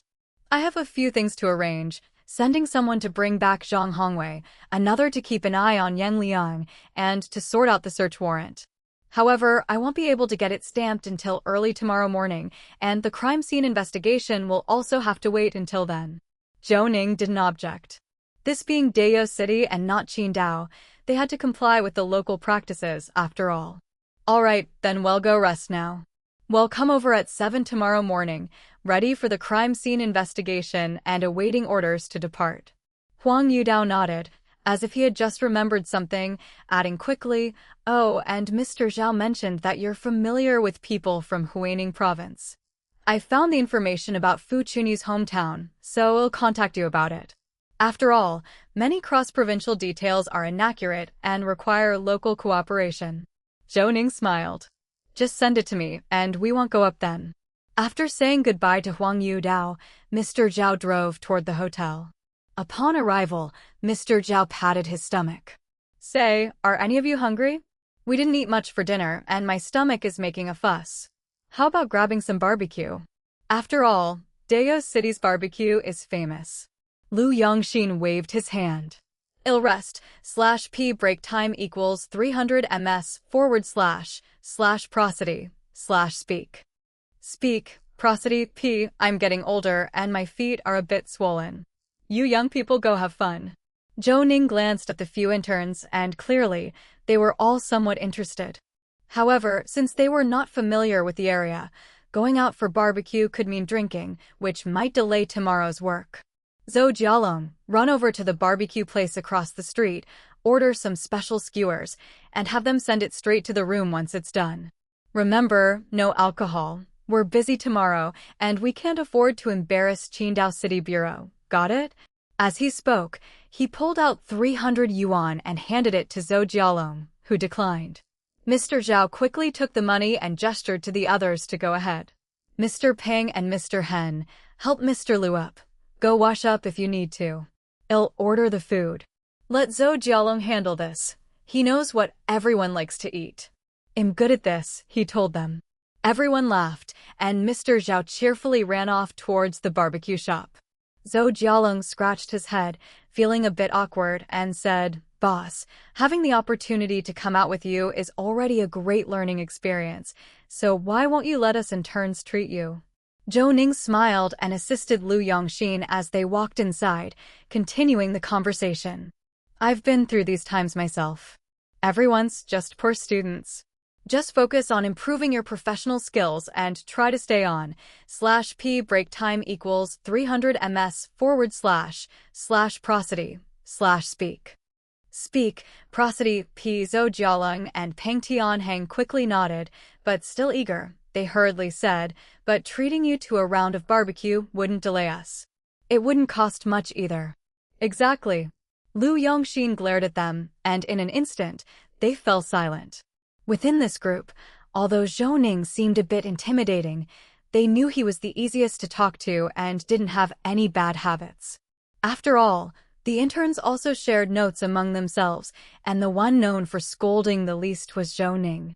As for Mr. Lu, everyone was afraid of him, or rather, they held him in awe. Just one look from him could make your heart skip a beat, making you feel like you'd done something wrong.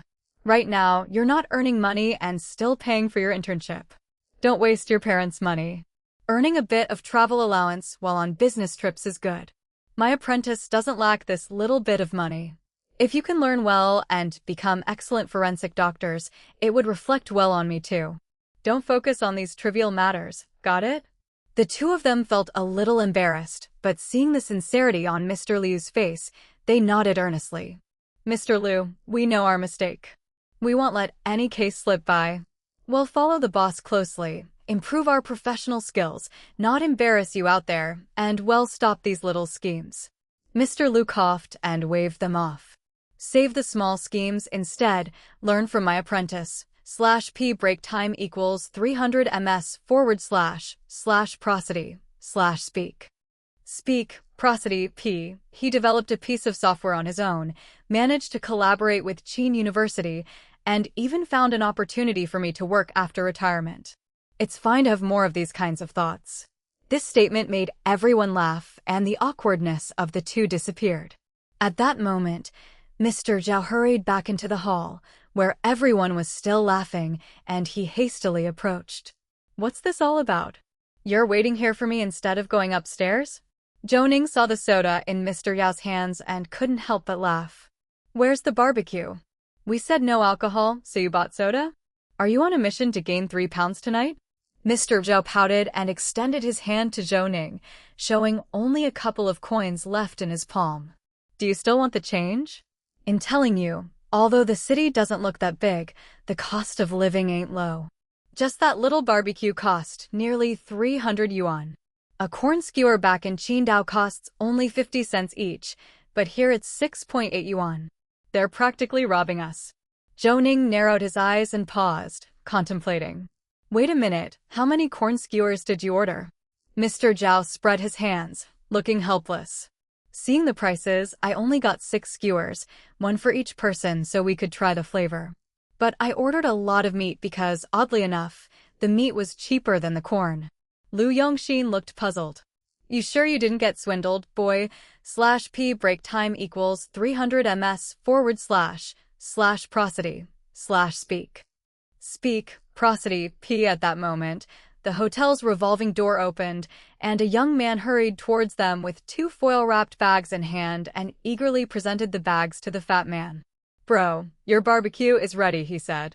Mr. Zhao blinked, visibly shocked by the size of the bags, which resembled the largest bags from the supermarket. He spent a total of 298 yuan but didn't order much. How could it have ballooned to so much? What's the meaning of this? Don't go yet. Is this really all my order? Yes, bro, check if anything's missing. If not, I'll leave, the delivery boy replied. Mr. Zhao quickly opened the bags, revealing huge skewers over a red willow stick, longer than Mr. Zhao's forearm, with firm meat abundantly seasoned. As soon as the bag was opened, the aroma wafted through the air. Stunned by the size of the skewers, Mr. Zhao blinked again. Oops, I might have ordered too much. How was I to know their skewers were so enormous? Wait, where's the corn? While speaking, Mr. Zhao opened the other bag, revealing giant corn cobs dripping with oil. He swallowed hard. Now I get why it was expensive. This is really a great deal. Let's head upstairs. Who cares about gaining 3 pounds tonight? There's no way I'm letting them go to bed before midnight. /p break time equals 300 ms/prosody/speak. Speak, prosody, p chapter 414 to 391 shampoo girl _1 chapter 414. Chapter 391 Shampoo Girl _1 November 7th, 2012 before 7 o'clock. Zhou Ning and his team had already arrived at the Criminal Police Brigade. After last night's little barbecue session, the interns and the new Mr. Wang were less anxious and eager to gain some real-world experience today. Mr. Huang's eyes were somewhat bloodshot, but he was in very good spirits. He walked towards Zhou Ning and his team together with Dr. Chow, with a smile on his face. You guys are quite early, but wait a moment, the search warrant will be retrieved soon. Zhou Ning knew that the timing was not up to them, since they needed the cooperation of other departments. No rush, has Zhang Hongwei been brought back? Mr. Huang nodded. Zhang Hongwei has been found. His flight is at 8 o'clock, flying directly to Qidong. Everything has been arranged at the airport, and people have been dispatched to pick him up. We estimate he'll reach us by 1 o'clock in the afternoon. As for Fu Chunyu's old home in Huaining, thanks to the people you helped contact last night, they've already gone to verify. Well, wait for their phone call. As for Fu Chunyu's cell phone, I had someone pull the call records. The last call was made at noon on October 20th. The number was a landline, which we called and asked about. It turned out to be the number for the maternity department of the 3rd hospital.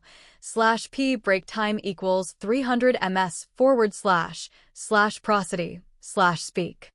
Speak, prosody, p seems like our previous analysis wasn't bad. Fu Chunyu was probably contacting them about giving birth. Sadly, no one at the 3rd hospital remembers the call from Fu Chunyu. After all, they get too many inquiries. This briefing was quite detailed, almost like a work report. Zhou Ning felt a bit embarrassed. He didn't need to tell him so much, but Huang Yudao was sincere enough and treated them with the same regard they would an expert.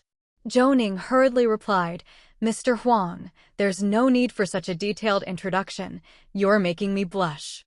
Well, follow your arrangements for the next step. Whether we go to Yang Liang's home or Fu Chunyu's, well, follow your command. By the way, any news from Yang Liang's side? Mr. Huang shook his head and rubbed his short hair with his hand. The surveillance team reports that Yang Liang is business as usual. He went to the greenhouse at 4 in the morning to collect vegetables, loaded up a truck, and has now gone to Anjia village in the eastern part of the city. There's a market there on the 2nd, 4th, 6th, and 8th days. Oh right, he also caught a few chickens. Lu Yangxin, upon hearing this, interjected, agricultural tricycle? Mr. Huang nodded. He understood what Lu Yangxin meant, especially since traces of oil and tire marks were found on Menchao Village Bridge. Right, it's a diesel-fueled agricultural tricycle. In the villages surrounding the urban area, almost every household has one, as they are a tool of production. /p break time equals 300 ms/prosody/speak. Speak, prosody, p Director Zhou. The bloodstains you collected on Menchao Village Bridge last night. Has the test report come out? Zhou Ning took out his phone to show Huang Yudao the test report from his email. We came over early this morning because we received this test report. The dilute bloodstain sample collected from Menchao Village Bridge is indeed the blood of the victim from the October 27th dismemberment case. As for the oil droplets, we found a lot of metal scraps, and it's confirmed to be diesel. If we find the suspect vehicle, we can compare, as the oil residue differs slightly from vehicle to vehicle. Huang Yudu's eyes lit up upon hearing this, as finally, after so many days, they had found some clues, and if the victim's identity was confirmed, the case wouldn't be far from being solved. Mr. Zhao came over, glanced at the 2 photographs in Huang Yudu's hand, one of Zhang Hongwei and the other of Yang Liang. Both men were on the thin side, not very tall, around 170 centimeters. That height was normal for an older man, but for a younger man, particularly in Qidong, it would be somewhat difficult to find a partner, especially Zhang Hongwei, who looked nearly malnourished and unhealthy, whereas Yang Liang had a bit of a hunchback. Wow, these two indeed fit the profile we deduced yesterday, not very tall and thin in stature. But they seem to have a fair amount of strength in their hands. /p break time equals 300 ms / prosody / speak. Speak, prosody, p. Before anyone could speak, a thin, tall detective hurried over with several search warrants in hand. Huang Yudao chuckled, patted the detective on the shoulder, and waved his hand saying, "Not bad, that was quick. De Wonger, stop dawdling and quickly gather the team, we're setting off right now." De Wonger blinked. "Mr. Huang, where are we headed first?" "The manpower has all been assigned already, there's not much left." Huang Yudao, in high spirits, wasn't concerned about this. "No need to leave anyone behind, take as many as we have. Let's all go with me first to Fu Chunyi's house. Call Wu Chunming and have him tighten surveillance on Yang Liang and his old house. We'll visit that place later. As for Zhang Hongwei's home, didn't we find the address? Send a few people to stake out the area."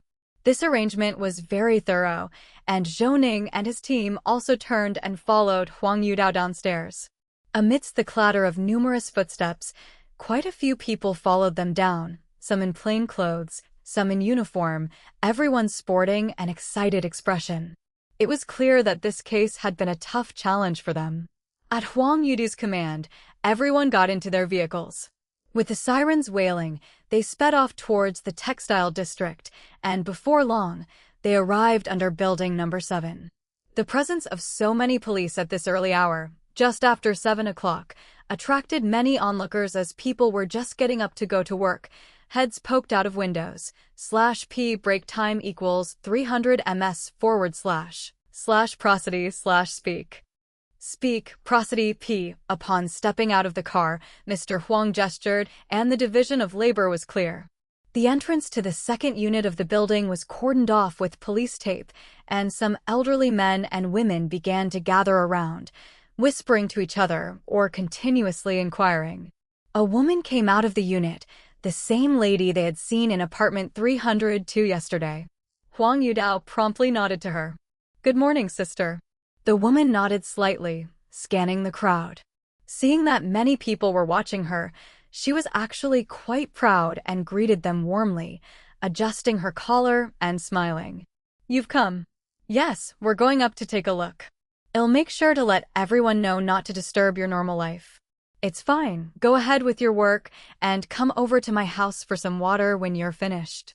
Without saying more, Mr. Huang led his team upstairs. The woman, having thrown away the trash, was immediately surrounded by a crowd of curious old men and women. "Why are the police here at the young wife's?" The woman shook her head. "I don't know. They came yesterday to ask about the situation across from my door. I don't really understand what's going on. Can you all please not crowd around? Otherwise, the police might have to question you too." The old lady waved her hand dismissively, far from afraid, and even appeared excited. "I'm just an old woman. I'm not scared. I have no idea why there are so many police officers here. /p break time equals 300 ms / prosody / speak. Speak, prosody, p. Greater than a young woman holding a child approached and whispered intelligently, "What could it be? Ardeo City's economy is average. Nothing major usually happens. Just a few days ago, someone died in the moat. Could it be that the deceased was from our community?" This statement caused everyone to gasp and look at each other. They wanted to keep the conversation going with the woman, but she had already finished tossing the garbage and returned to the front of her building without getting involved in their gossip. The police officers didn't stop her. She went straight upstairs to her home without a second glance or pause, a display of awareness that Mr. Huang admired. "That sister's got class." Lu Yongxin commented nearby, "We visited her last night, and her husband was home. He's on the road driving trucks every day, seems like someone who can read the room." Seeing us conduct such a thorough investigation, he must have instructed his wife clearly, don't get involved, don't comment unnecessarily, and cooperate well. Mr. Huang smiled and nodded in agreement. At this moment, the door that the locksmith had been working on was finally opened. Zhou Ning and his colleagues did not rush in because Mr. Huang's phone rang. He saw it was a landline call from Huining and quickly answered it on speakerphone. Hello, this is Huang Yudao. Hello, Mr. Huang. This is Zhou Ming from the Huining Province Lifu City Criminal Police Brigade. We've contacted the parents and brother of Fu Chunyu, /p break time equals 300 ms / prosody / speak. Speak, prosody, p. They totally have no knowledge about her situation, not even aware that she was pregnant. She got married in Dayo City, and no one from her hometown attended because Fu Chunyu originally worked as a shampoo girl. After funding her brother's wedding and house purchase, she had been out of contact since the year before last. Her brother went to Qidong several times to search for her but failed to contact her directly. They kept asking if her sister had been a victim and whether there were any properties that needed to be dealt with at home. I didn't take the bait, but we took blood samples from her parents and brother and also investigated their whereabouts. From October 1st to the present, none of them have left the province. The only vehicle in the family is a tricycle, making the possibility of them committing the crime very low. All right, I really don't know how to thank you. Helping us to rule them out is already a great favor. As for the property issue, let's talk about that after the investigation of this case is complete. I'll contact you. But this family, I guess, has been leeching off Fu Chunyu all along. Otherwise, they wouldn't have gone years without contact, especially considering that Fu Chunyu herself isn't very old. Indeed, this kind of situation is common here. After all, in this area, each family has many kids, with most girls dropping out of school early to work and support their brother's education and marriages. /p break time equals 300 ms / prosody / speak. Speak, prosody, p. Although the practice of marriage exchanges has lessened over the years, the dowries are still substantial, all to benefit the other children in the family. These bad customs aren't something we can change just by talking about them. Anyway, thanks a lot. I'll call you later. Fu Chunyu owns property, but there's some issue with how it was acquired. I'll give you a call once it's resolved. We'll have a drink together sometime. I won't bother with empty thanks now. The person on the other end of the line laughed. They all worked in the same field, where everyone was straightforward by nature. What's there to thank for? If you want to offer a meal or a drink, just invite Director Zhou. I won't disturb you further with your busy work. Just let me know if you need anything. After hanging up, Mr. Huang shook his head in contemplation. What kind of situation is this? Gender discrimination exists here too, but such backward thinking is much less common now. Director Zhou, let's not go inside yet. You guys take a look at the scene first. Zhou Ning nodded without responding to Mr. Huang's remark. Every place had its share of odd characters. It wasn't because of a specific province. After all, having worked on so many cases, he had encountered many strange things. Mr. Zhao, take De Wanger inside to have a look. Zhou Jialing and Peng Tianhang wait outside for a while to secure the investigation route. You can come in with me afterward. Mr. Zhao and Mr. /p break time equals 300 ms / prosody / speak. Speak, prosody, P. Wang, fully equipped, approached carrying their investigation kits and entered the room. Below on the second-floor landing, De Wanger, a subordinate of Mr. Huang, removed the barrier and hurried upstairs. He grinned at Zhou Ning and nodded, asking, Director Zhou, what do you need me for? I couldn't hear clearly from a distance. Zhou Ning was taken aback, and Mr. Huang kicked out without a moment's hesitation. De Wanger, whose mind was entirely on Zhou Ning, didn't expect it and took the kick squarely, looking at Mr. Huang with a sense of grievance. Why are you hitting me, boss? Stand aside, will you? Does Director Zhou recognize you? Everyone quiet down and don't disturb their investigation of the scene. With just one sentence, his authority was firmly established. Zhou Ning didn't say a word and leaned at the doorway, peering inside. The room inside was very tidy. Right next to the shoe cabinet by the entrance, there was an organizing box. Seeing this box, Zhou Ning sighed. This place wasn't the primary crime scene. Everything was too neatly arranged, making it clear that this was indeed the real maternity package. But on October 20th in the afternoon, what exactly did Fu Chunyu go out to do? /p break time equals 300 ms / prosody / speak. Speak, prosody, p chapter 415 to 392. The person got lost _1 chapter 415, 392 chapter the person got lost _1 the survey ended quickly. Mr. Zhao and De Wanger came out swiftly, looking at Zhou Ning and slightly shaking their heads. The room is not very tidy. There's quite a bit of dust on the floor. There's a crack in the kitchen window. No signs of struggle or tearing. Long hair on the bathroom floor. The blanket on the bed in the bedroom is spread out. The electric blanket is on the low temperature setting and not turned off. There are bowls and dishes in the kitchen sink. It looks like a set of tableware. The last meal eaten was instant noodles and fried eggs. Are you going in to take a look? The two stepped aside and Zhou Ning, Lu Yongxin, Chao Pingzhong and Huang Yudao, wearing shoe covers, entered the scene. After observing the place, they found it just as Mr. Zhao had described. This wasn't the primary scene. There were no signs of a struggle, and the basins in various places indicated normal living conditions. However, it appeared that Fu Chunyu wasn't exactly diligent. Thick dust covered various ornaments in the living room, and a pair of clay dolls dressed in phoenix coronets and robes were even lying face down, their backs also covered in thick dust. This arrangement seemed to indicate dissatisfaction with the marriage, or perhaps it was too hard to face her husband's death. /p break time equals 300 ms / prosody / speak. Speak, prosody, p. It seemed like there used to be a photo hanging on the living room's feature wall, as there was a 90 by 70 centimeters area where the wall's color didn't match the rest, while only a single wedding photo of Fu Chunyu was placed on the TV cabinet.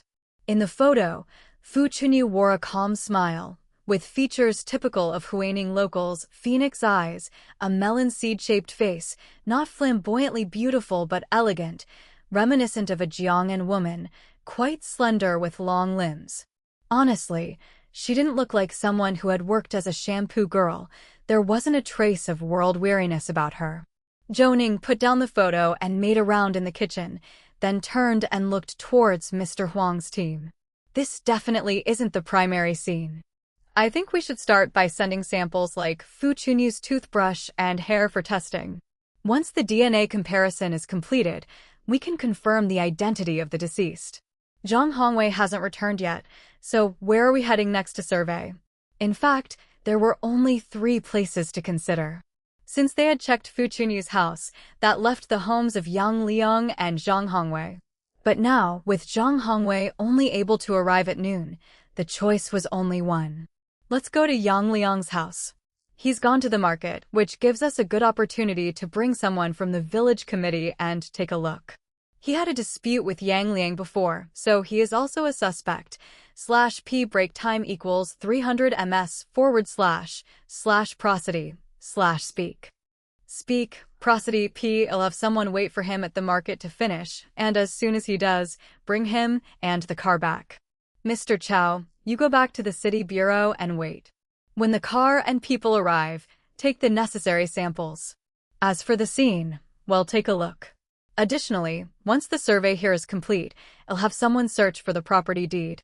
Mr. Zhao waved his hand and pointed to the east side bedroom, saying, no need to search.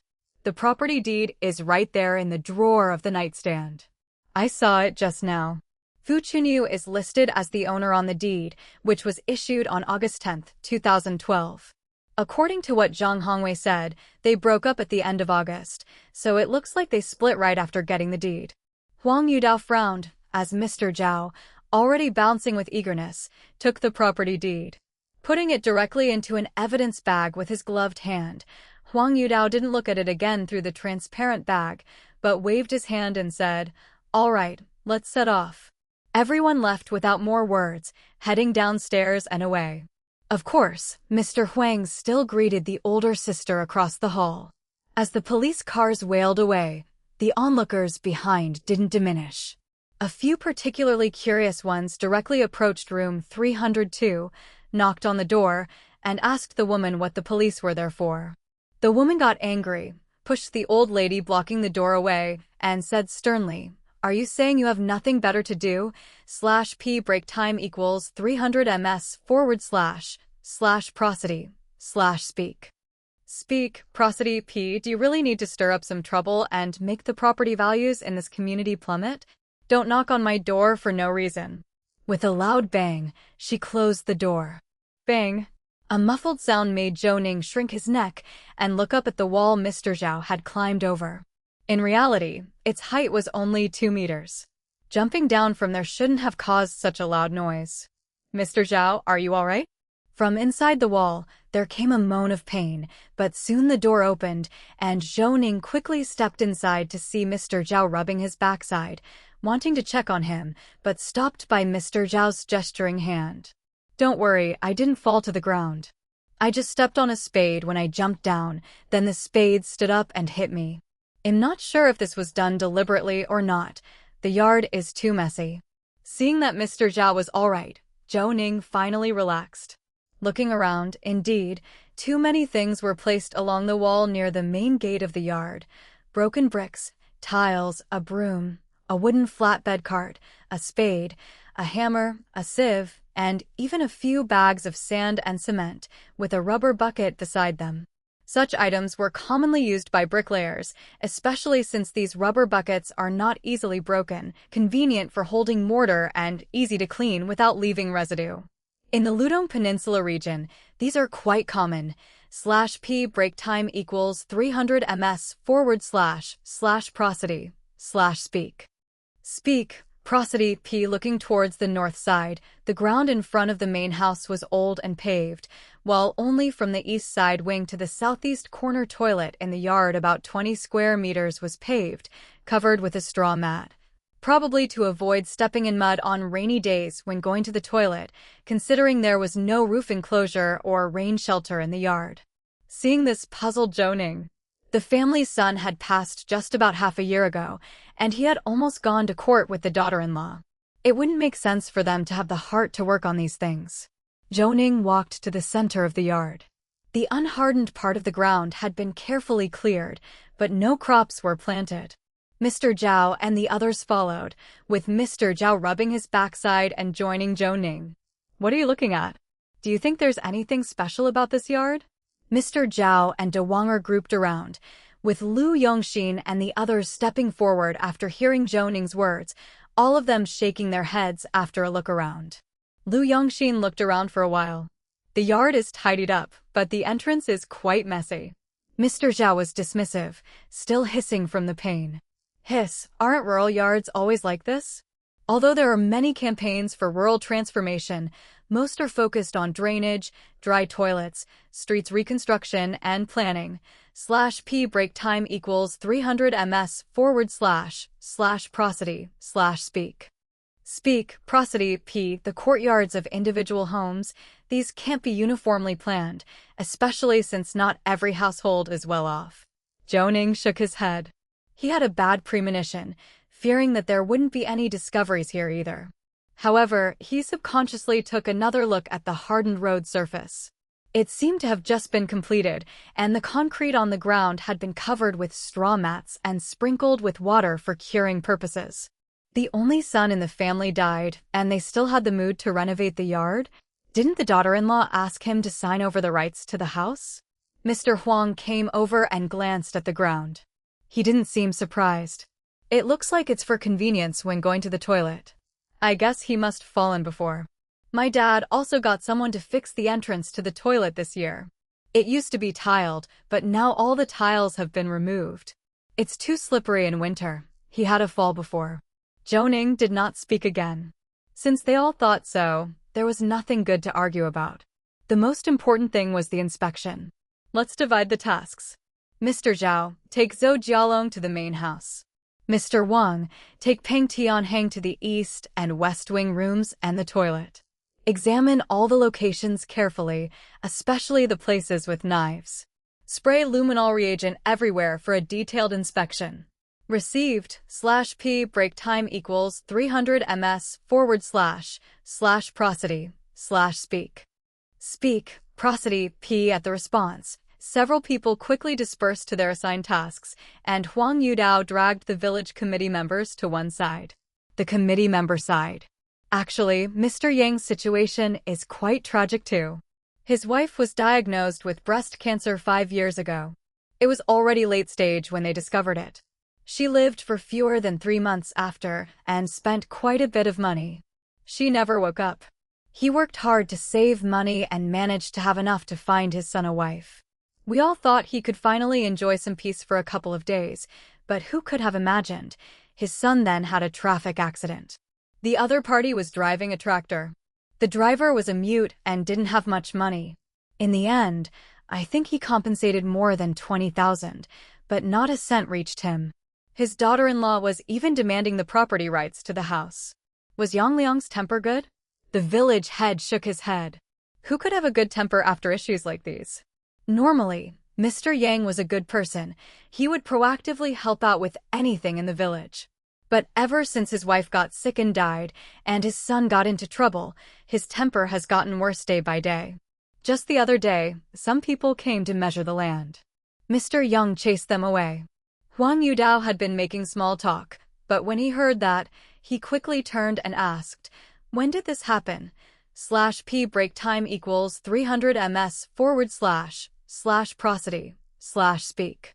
Speak, prosody, p. The village head thought for a moment, then turned to look at the clerk who had come with him.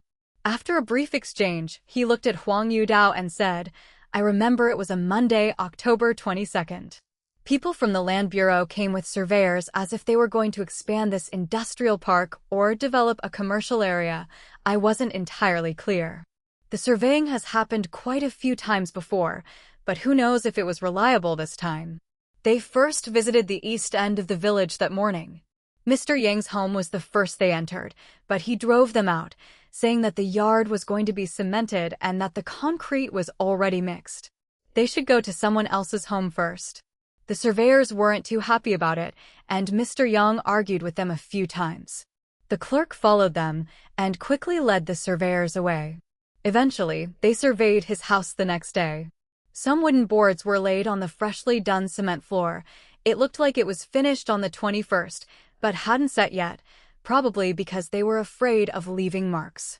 Recalling the slight silicosis changes in the deceased's lungs, Zhou Ning took a step back and looked at the village head, asking, "Have you seen Fu Chunyu? Does she work nearby?" The village head nodded. "I've seen her a few times.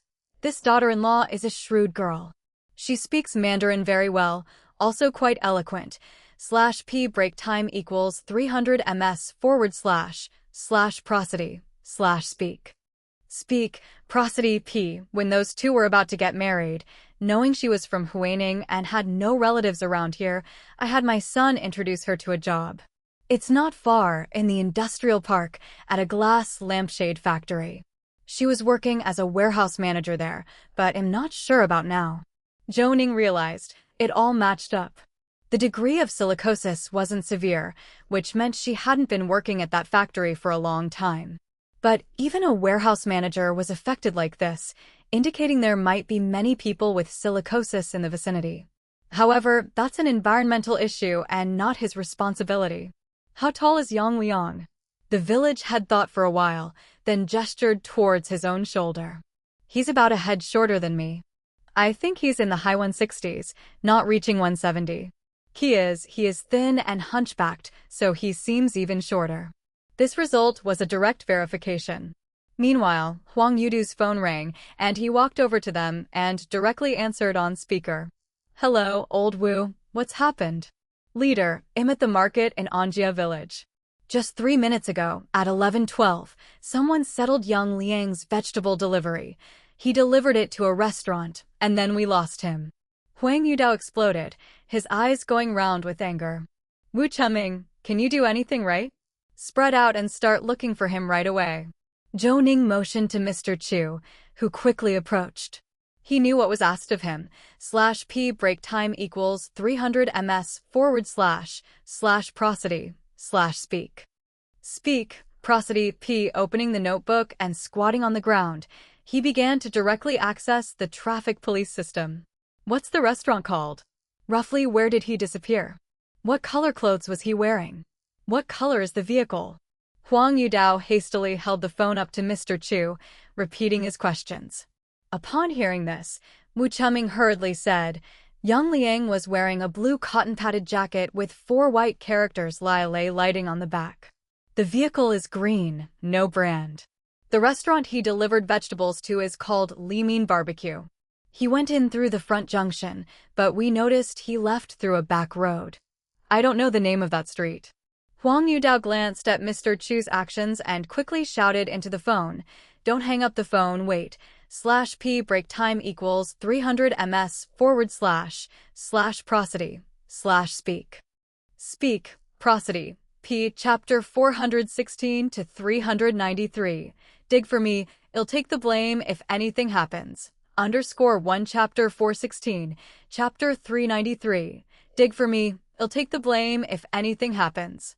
_1 Mr. Chu made a flurry of movements, analyzing multiple surveillance feeds around the given location. Images flickered on the screen as blue boxes swept over each person in view. Anyone driving a 3-wheeled vehicle seemed to linger a few seconds longer under scrutiny. Just over a minute into this process, Mr. Chu pointed to an intersection and said, The vehicle is here, traveling from east to west on Hubin Road. It has just passed a village. Let me see. This is Liaojia village. It's nearly through. Mr. Wu, you should split into 2 groups in your cars, one taking Hubin Road, the other Zhangyang Road. That way, you can effectively block off Yang Liang's vehicle from the front and the back. Received. Did everyone hear that? Get moving and chase. With that, the call ended. Huang Yudao furrowed his brows, saying nothing more. After all, Zhou Ning and the others were watching by his side. Anything said at this moment could embarrass the people of Dao City.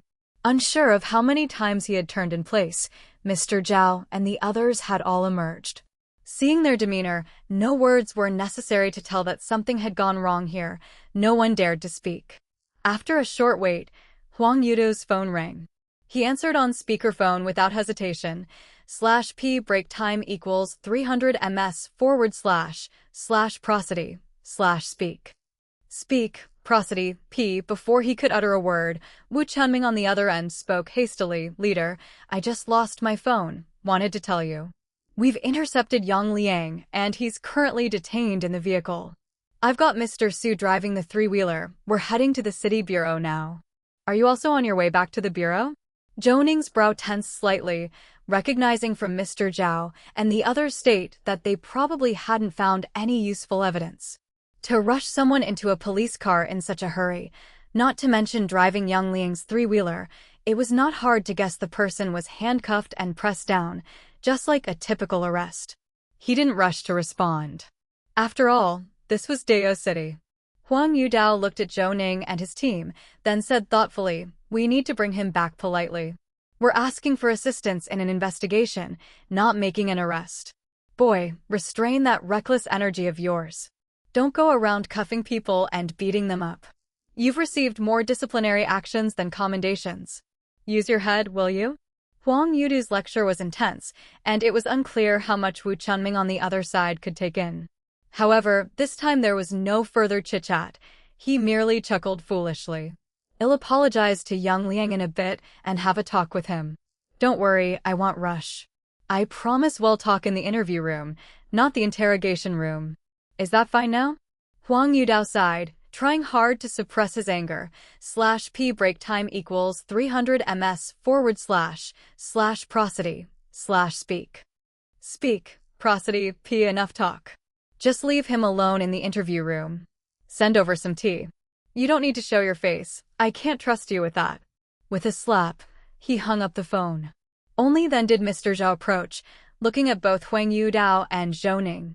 Seeing Zhou Ning nod, he hurriedly said, We've carefully examined the main house, the east and west wings, as well as the kitchen and restroom. We've also sprayed luminol reagent everywhere. No other place showed reactions except for a fluorescent spot on the chopping board.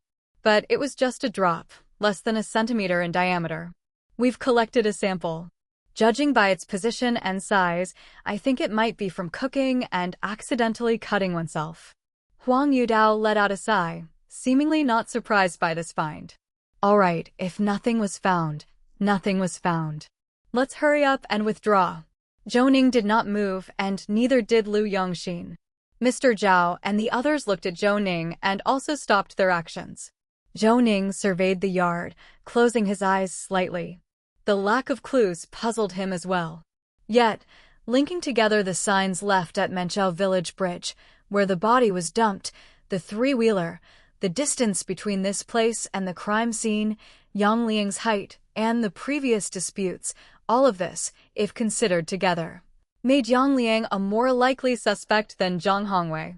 After all, Zhang Hongwei had little to gain, at most some compensation. /p break time equals 300 ms / prosody / speak prosody p. Even the total compensation for Yang Liang's son wasn't substantial. Calculating it all, Fu Chunyu's most valuable property right now is this house. It was highly probable that her means of acquiring the property were illegitimate. If that was revoked, the property would most likely be awarded to Yang Liang, with the Fu family possibly receiving some minor compensation. Especially since the surveyors had come on October 22nd and Yang Liang had driven them away.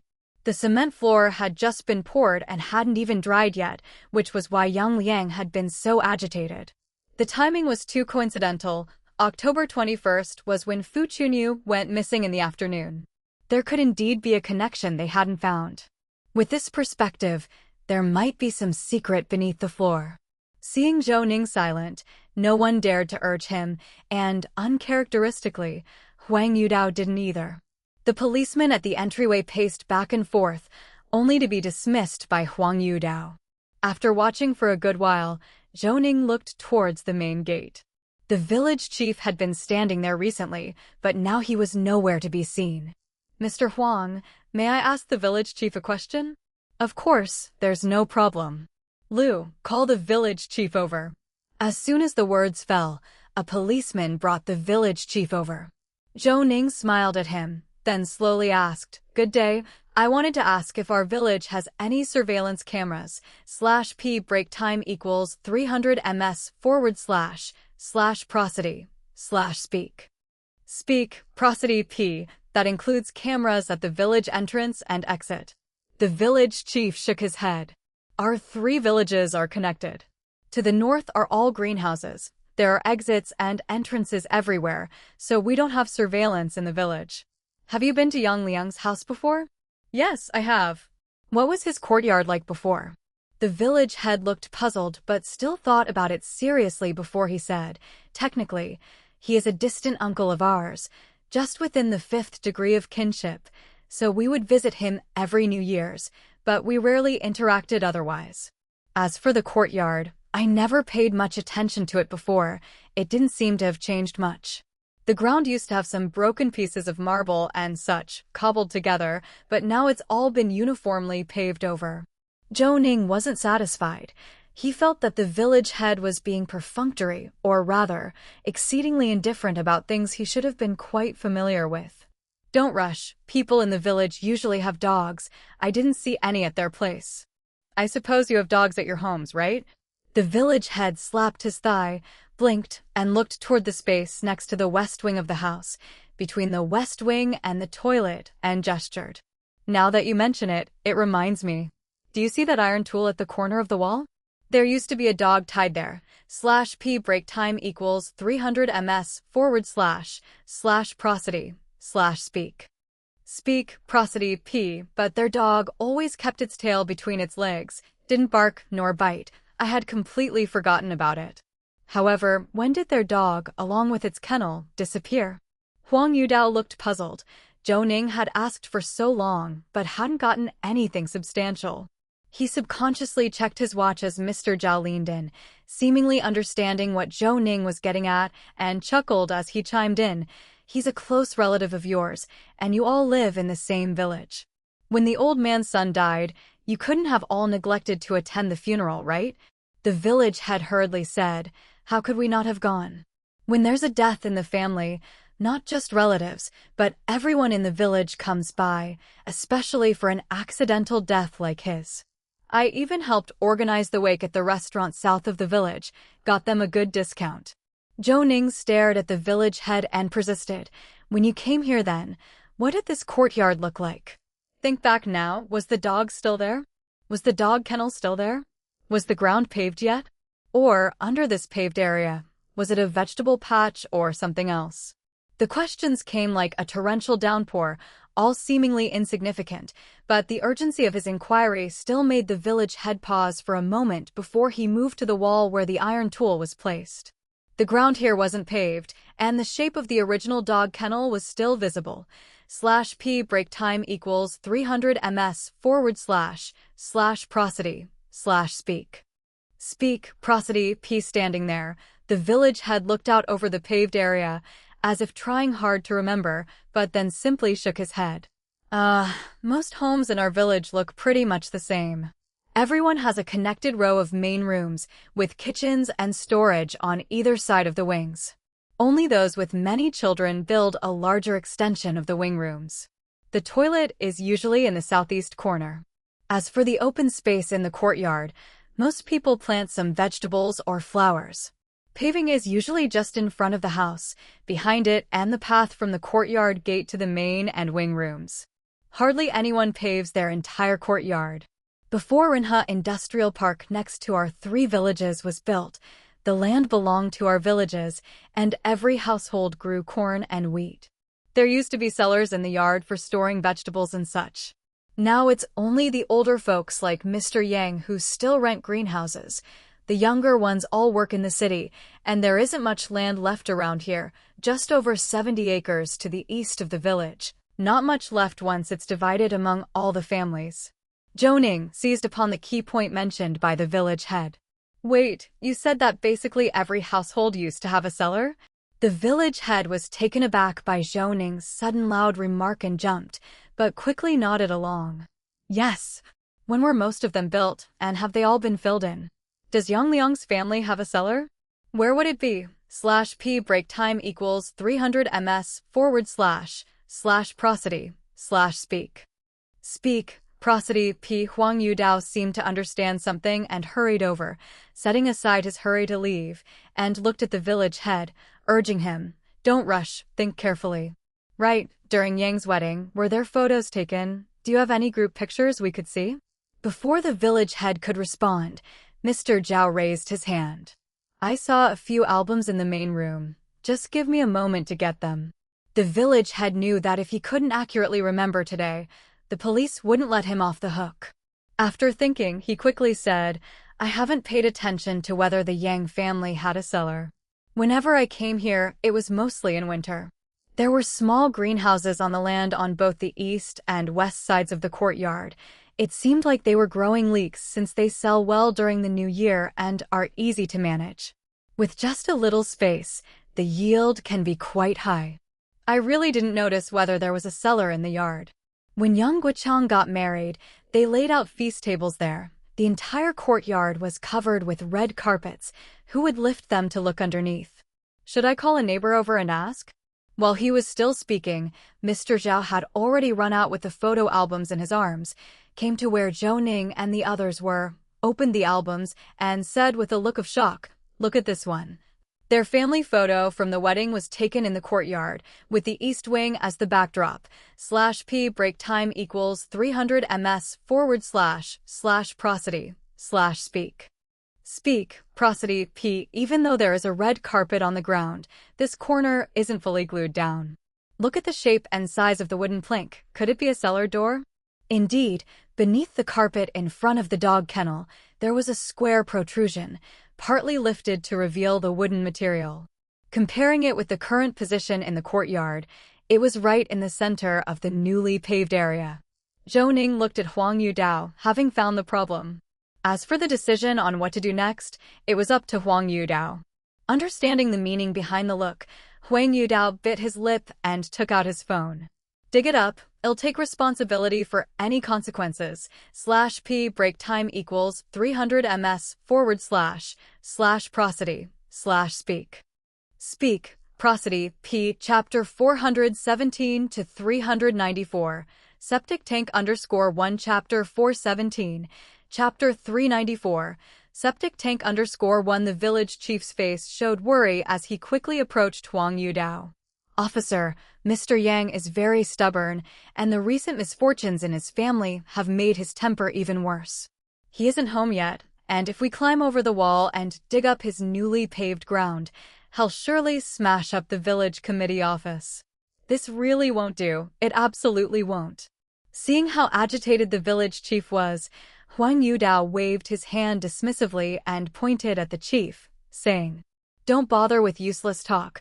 I've said I'll take responsibility if anything goes wrong. If we don't find anything, I'll pay to have the ground restored to its original state out of my own pocket, and then apologize to him. Do you understand? Besides, we're investigating a fragmented corpse case. I suppose you watched the evening news and know somewhat about the body found in the moat. I can tell you with certainty that the victim is very likely Fu Chunyu. Now, tell me, shouldn't I check Yang Liang's house?" The village chief was stunned. The news hit him like a bolt from the blue, and he opened his mouth but said nothing. Just then, Zhou Ning's phone rang. It was Cui Lily calling.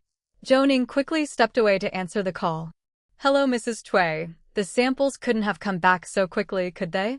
Cui Lily, knowing Zhou Ning's temper, didn't take offense and quickly spoke. /p break time equals 300 ms / prosody / speak.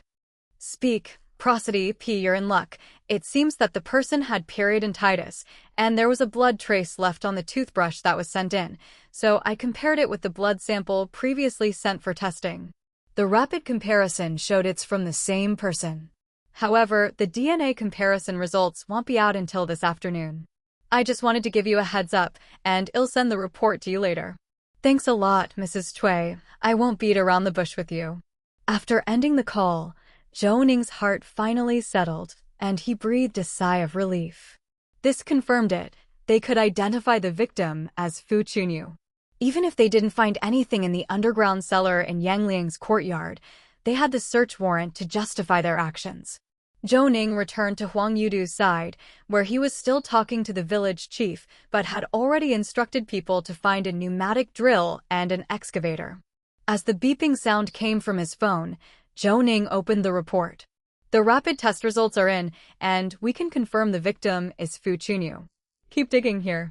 After breaking the surface, we need manpower to clear the cement blocks. As for Yang Liang, we're also going to interrogate him. I'll have people go over the entire yard again in detail. Mr. Huang nodded, relieved to have this nugget of assurance settle the unease in his heart. Good, that's positive news. We'll pull out for now and not interfere with your observation and investigation. /p break time equals 300 ms / prosody / speak. Speak, prosody, p. It'll take some people to the neighboring houses to see if we've missed any information and to understand the layout of their cellars, as the timing of this recently paved ground is just too coincidental. Zhou Ning nodded, no time for more talk, and turned to join Lu Yongxin and Mr. Zhao. You all heard Mrs. Cui's call. Now we're sure that Fu Chunyu is the deceased. We have to check this courtyard again. It seems too coincidental that the ground was just paved. Could the victim have been killed and dismembered in the cellar? Mr. Zhao was anxious as well.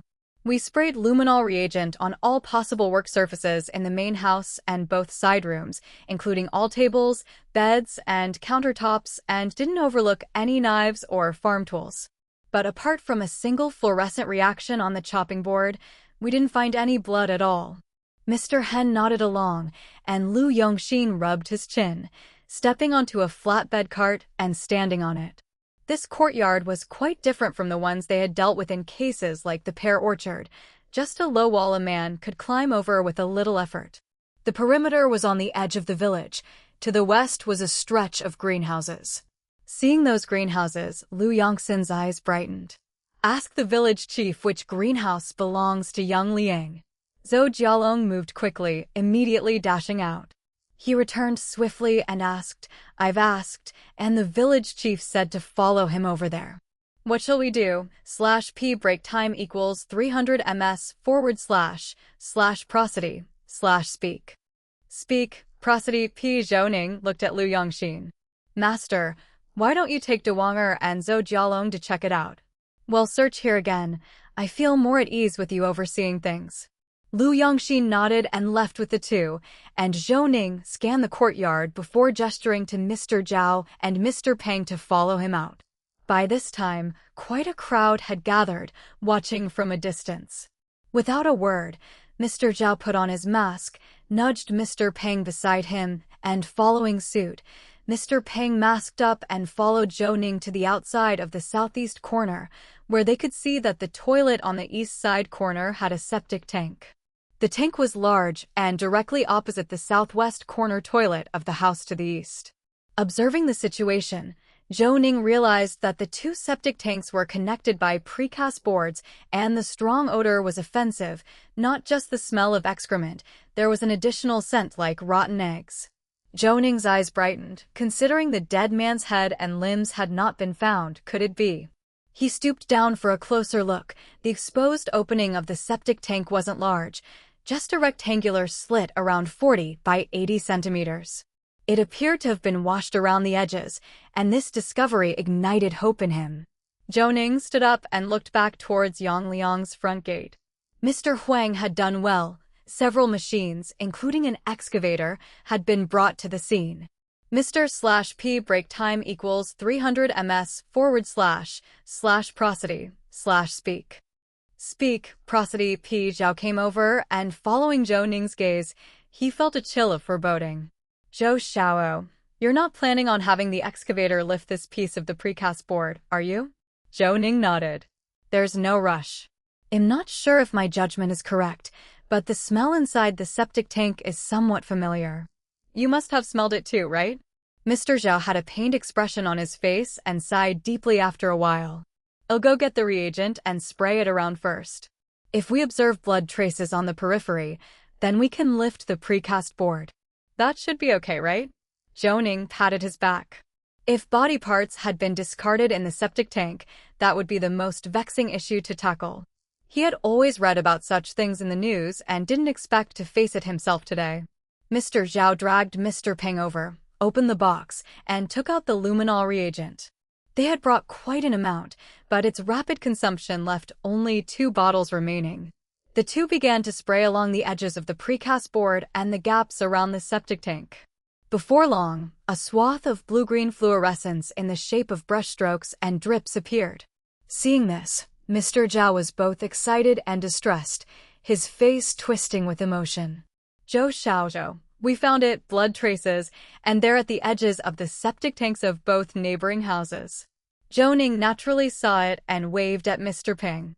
Tell Mr.P break time equals 300 ms / prosody / speak.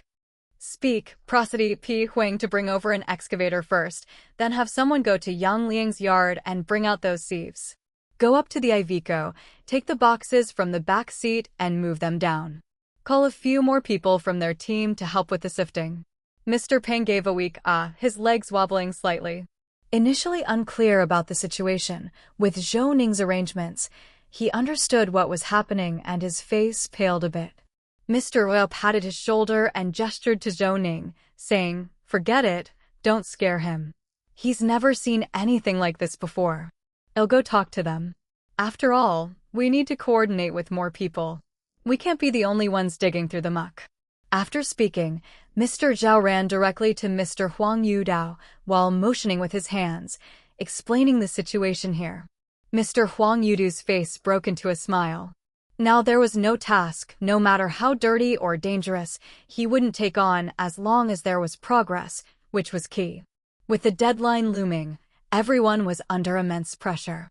After instructing his team, Mr. Huang Yudao quickly came over with a group and all the necessary tools, as well as the boxes that Mr. Zhao had directed them to bring. "Director Zhou, are you sure it's in the septic tank?" Zhou Ning shook his head. "Not sure. But there are blood traces washed over the edges of the septic tank. They look very fresh. It's a spot where people seldom go to clean." This response left Mr.P break time equals 300 ms / prosody / speak. Speak, prosody P. Huang Yudao a bit surprised, and he then realized it was as if he were asking for a confession, making him feel somewhat embarrassed. Let's lift the precast board then and start sifting. I'll find some more people and contact a vacuum truck to come over. How about we scoop a bit and suck a bit at a time? Zhou Ning nodded. Right now, there isn't a better method. Since we've discovered blood traces, we have to check, don't we? As he said this, Zhou Ning glanced at the time. It was already past 1 o'clock.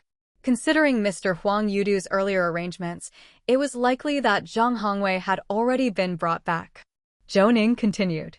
Yang Liang has been with the team for 2 hours already, and at this point, Zhang Hongwei is probably already brought in. Why don't you go ahead and get busy with the interrogation? If someone starts talking, we'll save some effort here. I'll keep watch on this side, just assign the personnel for me. Mr. Huang Yudao thought for a moment and then hastily called over De Wanger, peppering him with reminders. I'm going to the city bureau for the interrogation. You must collaborate well with Director Zhou's team here. Soon, you'll have to sift through the septic tank. If I find out you've made Director Zhou's people do the dirty work, beware that'll deal with you later. Don't get squeamish or lazy. At this point, we don't have many days left, and you and I both know the impact this case has. De Wanger nodded vigorously. /P break time equals 300 ms / prosody / speak. Speak, prosody P. He looked honest enough and seemed reliable enough. Boss, rest assured and go on. No one here dares to make a fuss. If anyone disobeys or causes trouble, I'll be the first to lay them out. Mr. Huang Yudao was still somewhat worried, but Zhou Ning was right, the interrogation was key. If Yang Liang confessed something at this point, then they wouldn't have to dig every inch of the ground, drawing crowds from the 3 surrounding villages they had to keep in order. All right, Director Zhou, I'm heading out. I'll leave this place to you. If anyone doesn't perform well, just give me a call. Zhou Ning smiled at him and also asked Mr. Chu to follow, since he had software on his computer that could assist the interrogation to determine whether suspects were lying. Mr. Huang Yudao, carrying his concerns, dragged Mr. Chu away by car. De Wanger didn't hesitate, directly instructing the driver of the excavator to come over and lift the precast board. This effort made the odor of the waste matter even more potent. At the same time, the putrid smell of rotten eggs became even more noticeable, which bolstered Zhou Ning's confidence. /P break time equals 300 ms / prosody / speak. Speak, prosody P. Chapter 418 to 395 Bloodstains on the leaf _1 Chapter 418. Chapter 395 Bloodstains on the leaf _1 At this time, the suction truck hadn't arrived yet. It was probably arranged by the village chief, who stood at the crossroad, constantly shouting at the crowd to disperse, leaving a passage open. After all, the roads on both sides were impassable and vehicles simply couldn't get through. However, he still underestimated the curiosity of the onlookers, who would scatter only to crowd around again before long. De Wanger shouted out, calling over a dozen policemen to stand on both sides of the septic tank, finding 5 or 6 huge metal oil drums and a couple of large iron spoons with long handles somewhere. Under Mr. Zhao's direction, they started scooping out the contents of the septic tank 1 spoonful at a time, and with such exertion, the smell rose to another level. It seemed that Mr. Peng was affected by the stench to the point he turned his head and retched. This action was highly contagious, and instantly there was a chorus of retching sounds around them. Zhou Ning waved at Mr. Peng, who hurried over, his face filled with guilt and even some tears from the nausea. Boss, I'm embarrassed. I just couldn't hold it in. Zhou Ning shook his head. It's a normal physiological response. Don't overthink it. You go to the yard and watch over the excavation work. The hardened cement has to be broken up before we can take a look, then we can clear it for digging. We mustn't act recklessly. /P break time equals 300 ms / prosody / speak. Speak, prosody P. If the excavator goes in without planning, we'll lose all the clues. Mr. Peng understood that Zhou Ning was sparing him from having to watch over the septic tank. He felt a mix of guilt and gratitude and hurried toward the yard. Zhou Ning walked to De Wanger's side. As the large spoon stirred, the area around the septic tank became a bit of an eyesore. Pushing his glasses up, Zhou Ning pressed the metal strip at the top of his mask and then waved to everyone to stop what they were doing. Mr. Zhao quickly jumped over, and from the look of the mask strings around his ears, one could tell he had at least 3 layers on. His cautiousness was focused there. "What's the matter, Zhou Xiao? Are we doing something wrong?" Zhou Ning shook his head and spotted a tool resembling a giant strainer with a long handle. He picked it up, checking it for sturdiness by shaking it in his hand. Despite seeming flimsy, it was quite strong. The victim was dismembered. Among the body parts we've found were the torso and limbs. The only things missing are the head and hands and feet. Considering the last time the victim was seen, it's been over half a month. The temperature has only started to drop in the past couple of days. There are still insects in the septic tank. If the missing parts were thrown in there, they might have turned into skeletons or partially so by now. Moreover, the skull is heavy and might have sunk to the bottom. So don't rush to sift through the surface. /p break time equals 300 ms/prosody/speak. Speak, prosody, p. Let's try to gently scoop from the bottom to feel for the skull. This way, we can quickly determine if our previous guess was accurate. As Zhou Ning spoke, he had already started using the giant strainer to reach the bottom of the septic tank. The tank didn't seem very large, but only when the rod was inserted did it become apparent that it was about 1.5 meters deep, leaving about a meter of the rod visible. Zhou Ning knelt on the ground and gently moved the strainer along the edge, feeling his way around the boundary beneath the septic tank. As he circled to the east side, the strainer suddenly met resistance. Pressing down with effort, Zhou Ning gently shook the strainer, and the obstruction seemed to move along with it. He grasped the handle firmly with both hands, flipping the strainer towards the edge and gradually lifting it up. Mr. Zhao moved closer, grabbing the wooden pole with Zhou Ning. De Wanger seemed to realize something had been found and yelled out for help, but Zhou Ning shook his head. "Don't rush into action. Well, lift it up a bit. Those of you with spoons, just lend a hand from below and don't suddenly exert force, got it?" The others nodded. At this moment, they seemed to have forgotten the stench as they were excitedly anticipating a significant discovery. If they found the skull, it would be a major find. With force applied, Zhou Ning and Mr. Zhao gradually retreated, and with the help of several officers, they pulled the strainer out of the septic tank. /p break time equals 300 ms/prosody/speak. Speak, prosody, p. At the moment it emerged, everyone gasped involuntarily. It was a skull. On the skull, there was a clump of dark, stringy material that appeared to be hair. Most of the skull's tissue had already fallen off, and as it was removed from the septic tank, the decaying tissue kept shedding. Zhou Ning's hands had lost their strength, and he quickly turned and shouted, "Give me a hand, catch it, and don't let all the tissue peel off." Upon his shout, De Wanger was quick to act. Holding a basin barehanded, he caught the skull. However, his arms became smeared with a lot of filth. De Wanger didn't mind and carried the basin to one side, a smile he couldn't hide on his face. "Director Zhou, you all are amazing, inferring that the skull could be in here. I generally get the idea now. You guys step back, it's just a matter of taking out all this filth bit by bit, screening it through to find the remaining hands and feet, or bones, right?" Zhou Ning nodded and patted Mr. Zhao's hand. "There's no problem with the procedure, but don't rush like this. Take off the dirty clothes and put on the high decomposition gear, then proceed with the screening. Once the skull is found, we won't be in a hurry anymore. The nature of the case is now clear and everything can be done slowly."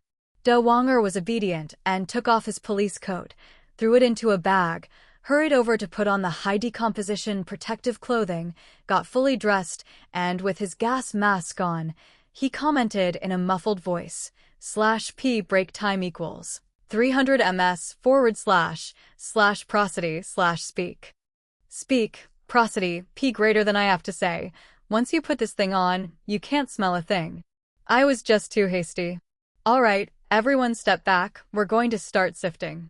Clear the onlookers from the perimeter. Those who are just here to watch and don't care about their phones, just say so. We'll collect them and hand them over to the village committee after we finish sorting everything out. Anyone who wants their phone back later on won't get any of the village's holiday benefits or bonuses. That'll do for the announcement. Zhou Ning was somewhat surprised. Although De Wonger seemed simple-minded, he was actually quite clever, somewhat similar to Mr. Zhao. This arrangement seemed a bit muddled, but it was the most effective with the locals. Sure enough, after someone went and made the announcement, the crowd thinned out by more than half. Director Zhou also echoed the sentiment. Several elderly ladies remained, some toothless, some leaning on walking sticks. They didn't try to clear them out anymore. After all, any minor incident with such people could lead to colossal troubles later on. Zhou Ning saw no issues with their screening process and turned to enter the courtyard. Mr. Peng hurried over. Boss, the ground has mostly been broken up, but it seems different from the kind at our place. Underneath, there's no compacting nor any bricks laid, just cement poured directly onto the ground, and it's extremely thin, 2 centimeters at its thinnest, so it's shattered after just a few hits. /p break time equals 300 ms. / prosody / speak. Speak, prosody p. Do we check now, or should we just clear it outright? Zhou Ning walked over, and the jackhammer had already been moved back. Indeed, the thickness of the cement on the ground was very thin, with the soil underneath loosely spread for leveling before the cement was poured. Approaching the doghouse area, there were no wooden planks, but under the cement fragments, one could see fresher sand with a completely different color from the surroundings. It seemed that the cellar was indeed in this location. Have people push the cement chunks to the north side, then move the jackhammer out and let the excavator come in.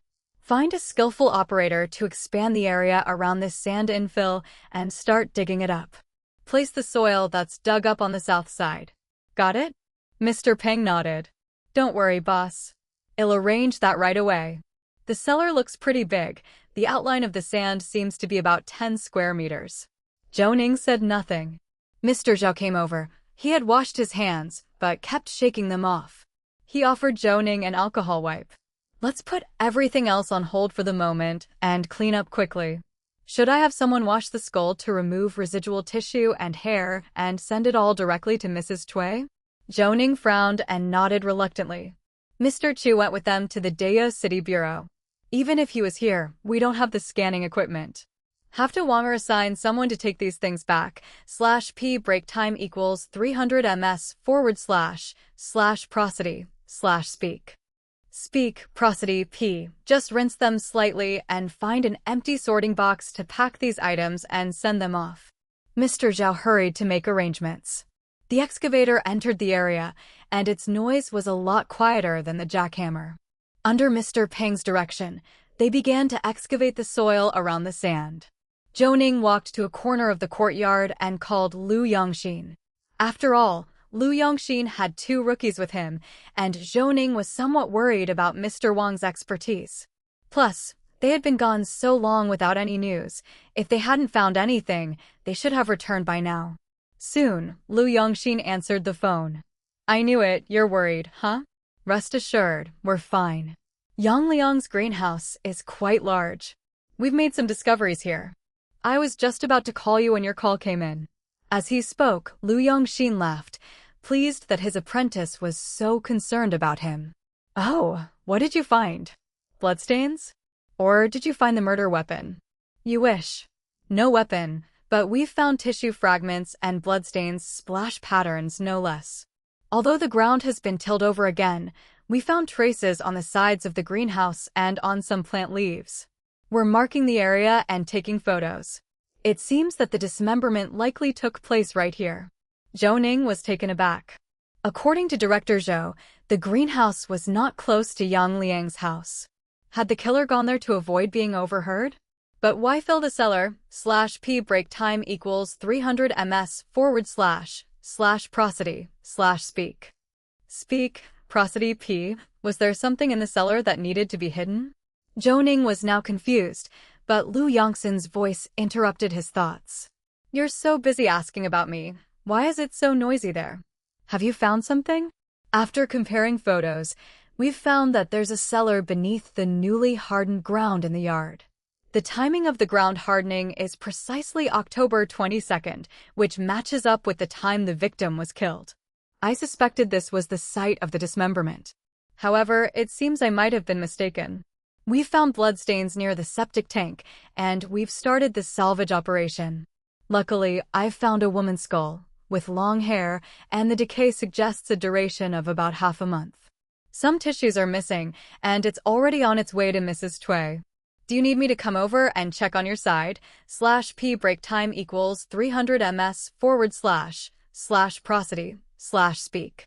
Speak, prosody, p chapter 419 to 396 Woe, a hand, 1 hand _1 chapter 419, chapter 396 Woe, a hand, 1 hand _1 A moment later. Zhou Ning arrived at the greenhouse, which was much larger than he had anticipated. As soon as he walked in, he saw Lu Yongxin and the others near the center of the greenhouse, close to the north side. As he drew nearer, Zhou Ning squatted down and, sure enough, discovered some traces of blood on the leaves, though there was very little. The blood splatters on the side of the greenhouse were all tiny droplets without the spindle shape from swinging, just round little droplets with a diameter of no more than 1 millimeter. The quantity was not significant. Zhou Ning was somewhat puzzled. He looked again at the leaves of the plants on the ground, as well as at the position of their roots and stems. There were no signs of digging in the ridges in the ground. This open space was about 3 square meters. Could it be that the victim was strangled to death and then dragged here to be dismembered? If that was the case, something must have been laid on the ground before the body was disposed of, which would indeed be possible. However, Fu Chunyu had rushed out from home. Without calling Yang Liang, she just came to the house for a face-to-face meeting. She didn't have a car. To get to the village, she had to either take a bus or hail a taxi. Of course, she might also have gotten a lift from a friend. It seemed that they still needed Mr. Huang to check into this. /p break time equals 300 ms/prosody/speak. Speak, prosody, p. However, this village didn't have its own surveillance system. Maybe they'd have to check the roads. How had he forgotten to ask Mr. Chu to check this? As these thoughts crossed Zhou Ning's mind, he dialed Mr. Chu's phone number. The call was answered almost immediately. "What's up, Director Zhou? Has Mr. Huang's team started questioning yet?"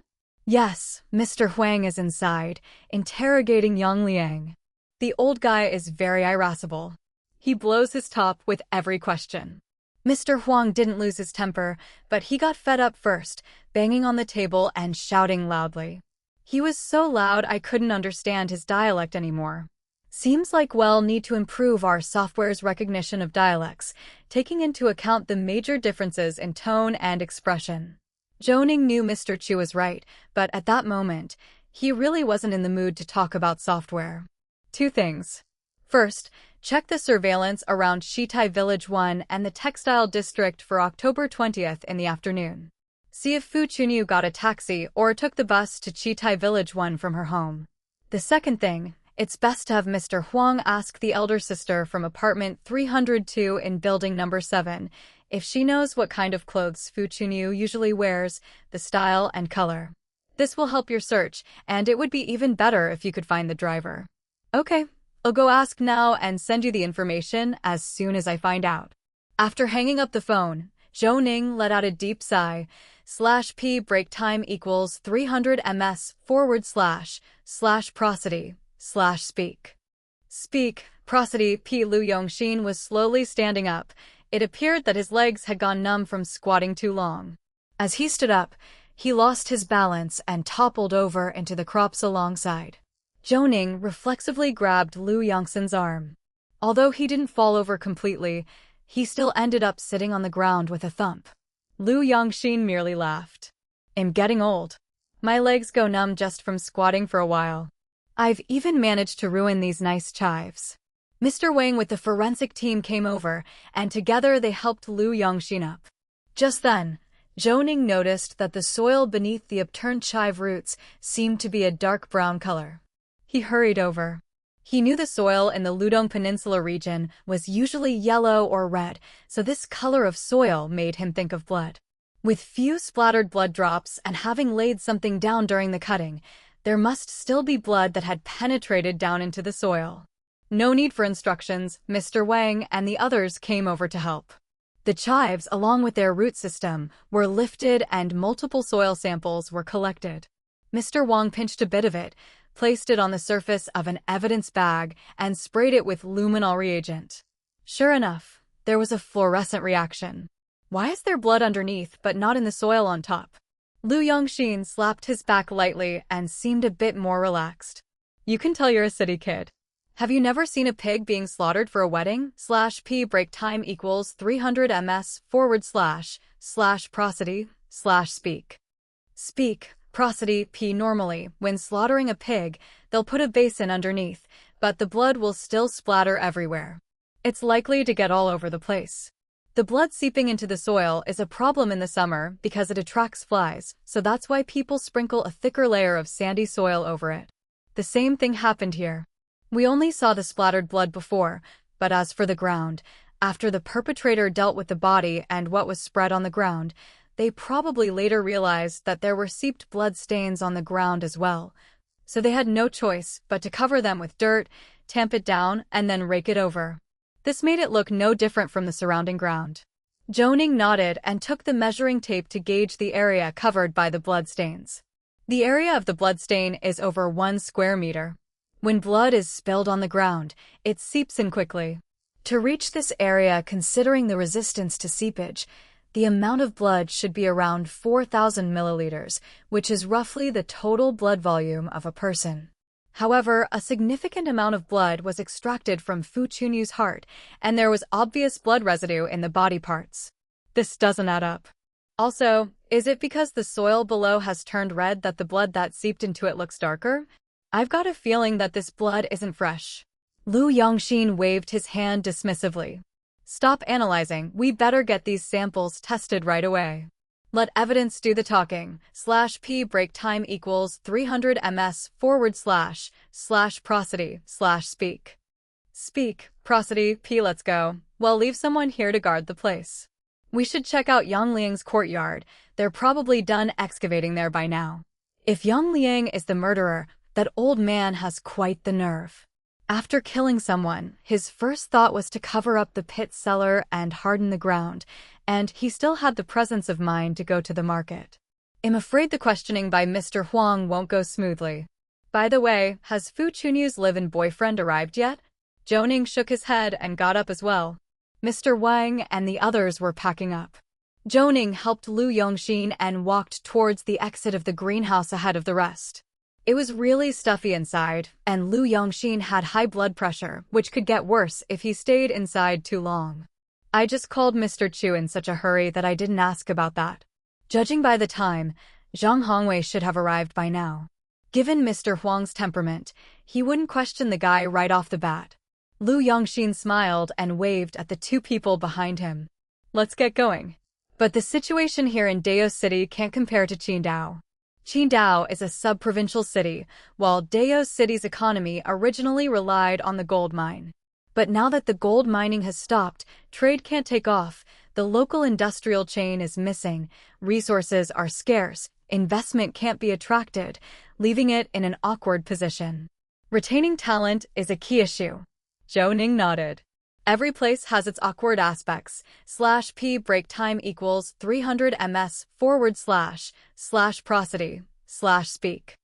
Speak, prosody, p. If the economy doesn't pick up, naturally, it would be marginalized in various aspects within the province. Even if external help is requested, one still has to wait in line, which is indeed awkward. In an instant, he also understood the difficulties faced by Huang Yudao. He too wished for capable subordinates, but with so few people, one could only pick the tallest among the short. Everything had to be done personally, which was hard on him.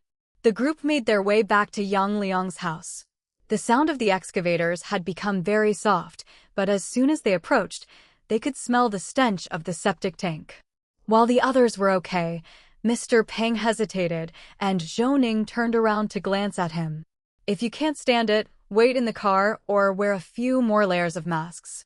If we start vomiting and spitting, it will affect others and will bring shame to Qidong's forensic technology department. Mr. Peng nodded vigorously, handed the box to Mr. Wang, and pulled out several masks, layering them one by one. Zhou Ning looked on for a while without speaking further. After all, with that many layers, one could easily suffocate. Upon entering, they saw De Wanger standing in the middle of the courtyard. His police uniform was nowhere to be seen, and part of his anti-corrosion suit was unzipped. Seeing Zhou Ning, he ran over with a toothy grin without saying a word. "Director Zhou, you're back. I was just about to call you. The cellar has been almost completely excavated. /P break time equals 300 ms / prosody / speak. Speak, prosody, P. The middle part is filled with sand, and from the looks of it, there's quite a bit. Can we use the excavator to dig directly? If so, I'll have the big excavator come in and dump the excavated soil off to the side, then we'll sift through it ourselves." Zhou Ning gestured with his hand, not rushing to give his opinion, and went straight to the large pit that had been dug. Indeed, the middle part was filled with sand, and at the very bottom, it seemed like there were bags that could be discerned as filled with sand or stones. The cellar, covering 10 square meters and assuming a height of only 2 meters and 20 or 30 centimeters, would mean an astonishing amount of fill, with the weight of sand at about 2,500 pounds per cubic meter. For these 23 cubic meters, that would amount to 57.5 tons. Without mechanization, solely relying on human labor, and with only a flatbed cart and a single-wheel cart in the yard, transporting 57.5 tons of sand without arousing suspicion would mean no overt movement during daytime. Even working nonstop at night, they could only move 10 tons at most. At that pace, if the murder occurred on October 20th, 2012, then by the morning of the 22nd, the filling could not have been completed. Of course, disregarding everything else, just covering up bloodstains and murder traces would be possible with help in filling. Zhou Ning shook his head, feeling as if his thoughts had drifted a bit far since the digging had reached this state. /P break time equals 300 ms / prosody / speak. Speak, prosody, P. Speaking of anything else was futile. Everything had to be cleaned up for a closer look. De Wanger hadn't left. Seeing that the excavator had cleared the outlines dug around, and even removed a layer of sand from the middle, he spoke again. "Director Zhou, what about the middle now? Do we keep using the excavator?" "Yes, but we'll need people down there carefully watching. If they see any traces of blood or anything else, they must signal to stop immediately. The driver needs to be experienced and quick to react." De Wanger nodded and hopped down into the pit, which was now about 1.5 meters deep. Standing on the edge, De Wanger's voice was not soft as he shouted, "Watch my command. You see it, don't you? Just scrape off the front layer of sand, gently scrape a layer, and then lift it up. Be gentle, we don't know what's underneath. If you destroy the evidence, I'll never let you off the hook, and I haven't settled my bill yet, you decide." Upon hearing this, the driver became nervous and, following De Wanger's direction, gently scraped off a layer of sand. The technique was truly commendable, gently lifting a large amount of sand. After 7 or 8 scoops, the layer of soil went down another 30 to 40 centimeters. Just as the excavator claw moved away, Mr. Zhou, with his sharp eyes, started jumping on the spot, shouting loudly and waving his hands vigorously. "Stop, stop, stop. As soon as this clawful of soil dumps out, immediately stop." After shouting, Mr. /P break time equals 300 ms / prosody / speak. Speak, prosody, P. Zhou sprinted over, jumped down from the side, and ran to the position opposite of De Wanger, who looked bewildered, barely daring to move an inch. "What's the matter, Mr. Zhou?" Mr. Zhou crouched on the sand, took a photo with his camera, then slung the camera behind him and gently brushed away the sand. A foul smell of decaying flesh immediately surged out, and beneath Mr. Zhou's hands, the sight of an upraised hand appeared, its fingers already partially skeletonized, presenting an eerie appearance. De Wanger's eyes bulged as he pointed and shouted, "Damn, we found it. A hand, it's a hand, this is a hand, /p break time equals 300 ms / prosody / speak. Speak, prosody, p chapter 420 to 397, found _1 chapter 420, chapter 397, found _1 Mr. Zhao knelt on one knee and glanced back at De Wonger with irritation. Don't make such a fuss. De Wonger quickly covered his mouth, using his upper arm instead of his hand, since his hands were filled with the smell of the excavation. At this moment, Zhou Ning and Mr. Wang had already climbed down along the edge of the pit and come to Mr. Zhao's side, clearly seeing the hand that was sticking out of the sand. The fingers had partially skeletonized, with the index, middle finger, and thumb sticking straight up. It was a right hand. Mr. Zhao continued working without a pause, and Mr. Wang joined in. The two worked from east to west, constantly clearing the sand. The deeper they dug, the more shocked their faces became as they discovered an arm with intact wrist and radius and ulna bones beneath the hand. Zhou Ning frowned slightly, deeply shocked in his mind. The victim, Fu Chunyu, had been hacked off at the wrists and ankles, and now they saw a hand that was still attached to a forearm. Moreover, judging by the degree of decay and the conditions of the surrounding sand, the body was buried post-mortem without being moved. The infiltrated sand showed that the decay had advanced to this extent for at least 2 months, which didn't match the timing of Fu Chunyu's death. Zhou Ning was filled with doubt. Could it be there was another victim? Without wasting words, the priority now was to clear out this area. /p break time equals 300 ms / prosody / speak. Speak, prosody, p. Zhou Ning stood up, took off his coat, and donned a high-corrosion isolation suit. Mr. Zhao, seeing this, also stood up to change his gear. De Wonger blinked in confusion. What's up? Zhou Ning was already signaling to Mr. Pang and the others to come down. I'm asking you, after retrieving the skull from the septic tank, did you find any other bones? De Wonger slapped his forehead as if he had just remembered and hurriedly said, I was too busy digging the sand to report it.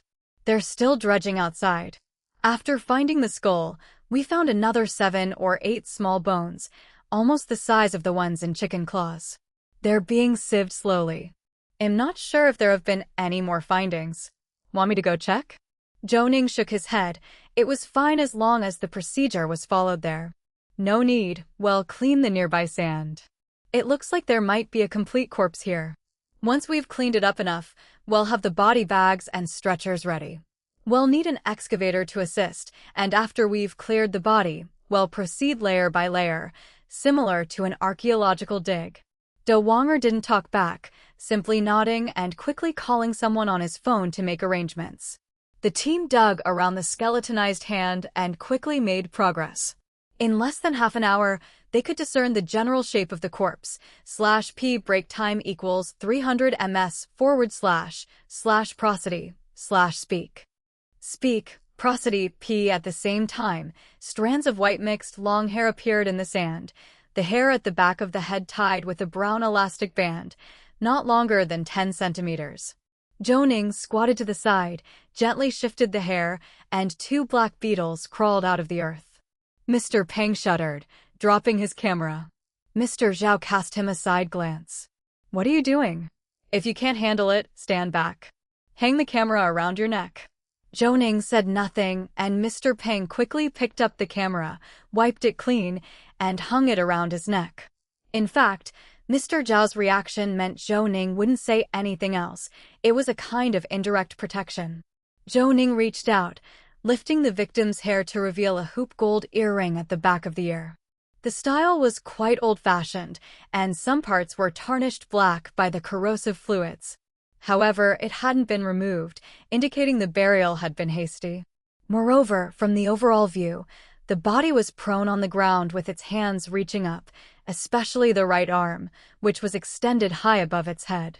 This indicated that the victim might have been buried right there, perhaps even while still alive, as the position seemed more like a struggle. The victim's clothes were intact, a short-sleeved red shirt on the upper body, black long pants on the lower, and no shoes, although it's possible they hadn't been uncovered yet. Looking from the back, no wounds were found. /P break time equals 300 ms// prosody/speak. Speak, prosody, p. The victim's hands, feet, and head showed severe skeletonization, while the torso still retained some tissue. Take photos, clear the surrounding sand, bring down the body bag and stretcher, then turn it upside down on the back of the body, and pack the body along with the sand into the bag. Otherwise, the body will fall apart, Zhou Ning instructed. Mr. Zhao nodded, walking over to Dewanger to discuss. Someone brought the required items and Mr. Peng clicked away with his camera, seemingly worried he hadn't taken enough photos from every angle, height, and close-ups. Zhou Ning threw an evidence bag to Mr. Wang. Put the earring into the evidence bag and pick up the fallen fingernails too. Think you can handle it? Mr. Wang nodded, not daring to say a word, but soon turned and walked towards the body. Once the cleanup was done and the body bag prepared, Lu Yongxin stepped down the ladder and, upon inspecting the scene up close, had someone prepare a plank almost the same length as the body. Dewanger, you're strong and thoughtful. You and Mr. Zhao stand on the left with the plank. You three stand on the right. After the body is completely wrapped in the body bag, push on the bodice back from your side to prevent it from sliding. Then, Dewanger and Mr. Zhao push the plank underneath from the bottom. Work together to flip the body and the bag clockwise. Got it? You must coordinate well, or it'll fall apart, and we'll have to pick up the pieces. /P break time equals 300 ms// prosody/speak. Speak, prosody, p. It's getting dark, and I don't want to be picking bones out of the sand late into the night, he warned. With those words, everyone braced themselves for action. But it was the truth. Dewanger also found gloves to wear, and everyone donned their high-corrosion isolation suits. Once everyone was prepared, the three newcomers put the body bag on and checked it several times over. The surrounding police officers, holding high-beam flashlights, illuminated the area below where the lighting was somewhat poor. Mr. Zhao and Dewanger approached closer, holding up a wooden board to check on the three people opposite them. Let's do this. We have to get it right in one try.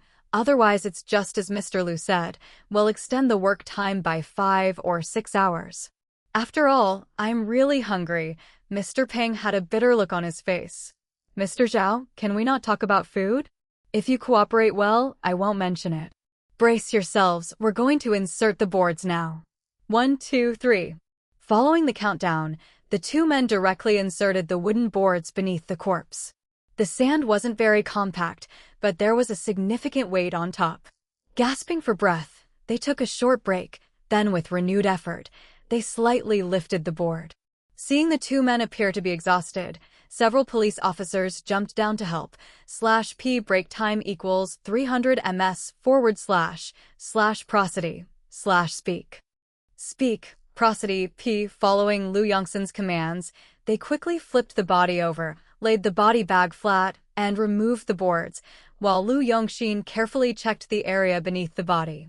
Noticing nothing was missing and that there was still quite a bit of sand underneath, Lu Yongxin felt puzzled. I find this strange. Could this person have jumped into a pile of sand and then got buried? Bags of sand were poured in. How long would that take? Zhou Ning shook his head. He couldn't understand it right now. I can't make sense of it either. The victim's time of death is around 2 months ago.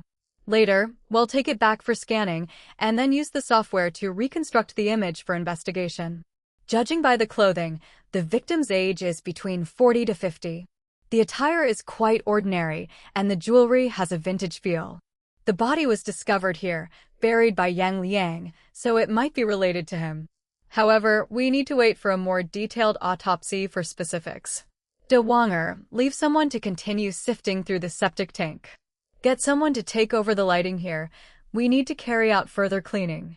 Once the sand on top of the body is cleared, send it back for freezing. Well, continue digging. We haven't found the murder weapon or the tools used for dismemberment yet. We must keep looking. Dewanger came over and wiped the sweat from his face with a tissue. Director Zhou, you haven't had lunch and you're working continuously. Can you handle it? /P break time equals 300 ms// slash prosody slash speak. Speak, prosody p. Why don't we have someone watch over this place, and once the body is cleaned up, send it back, and you all can go rest for a bit? We'll keep cleaning out the septic tank. What do you think? Anyway, the things inside the cellar can't run away. I'll find some high-wattage floodlights to brighten up this area. Lu Yongxin nudged Zhou Ning. He knew his prized apprentice was excellent in many ways, but tended to be stubborn when working. It wasn't just him. Everyone else was tired too. Not to mention, the local officers were carting loads of sand out, each working as hard as a dog with their individual wheelbarrows. Heating advice fills the belly. Cleaning the sand off the body will take a long while, and a full excavation and investigation underneath will likely take most of the day. It's indeed difficult to see at night, and any oversight is worse than waiting.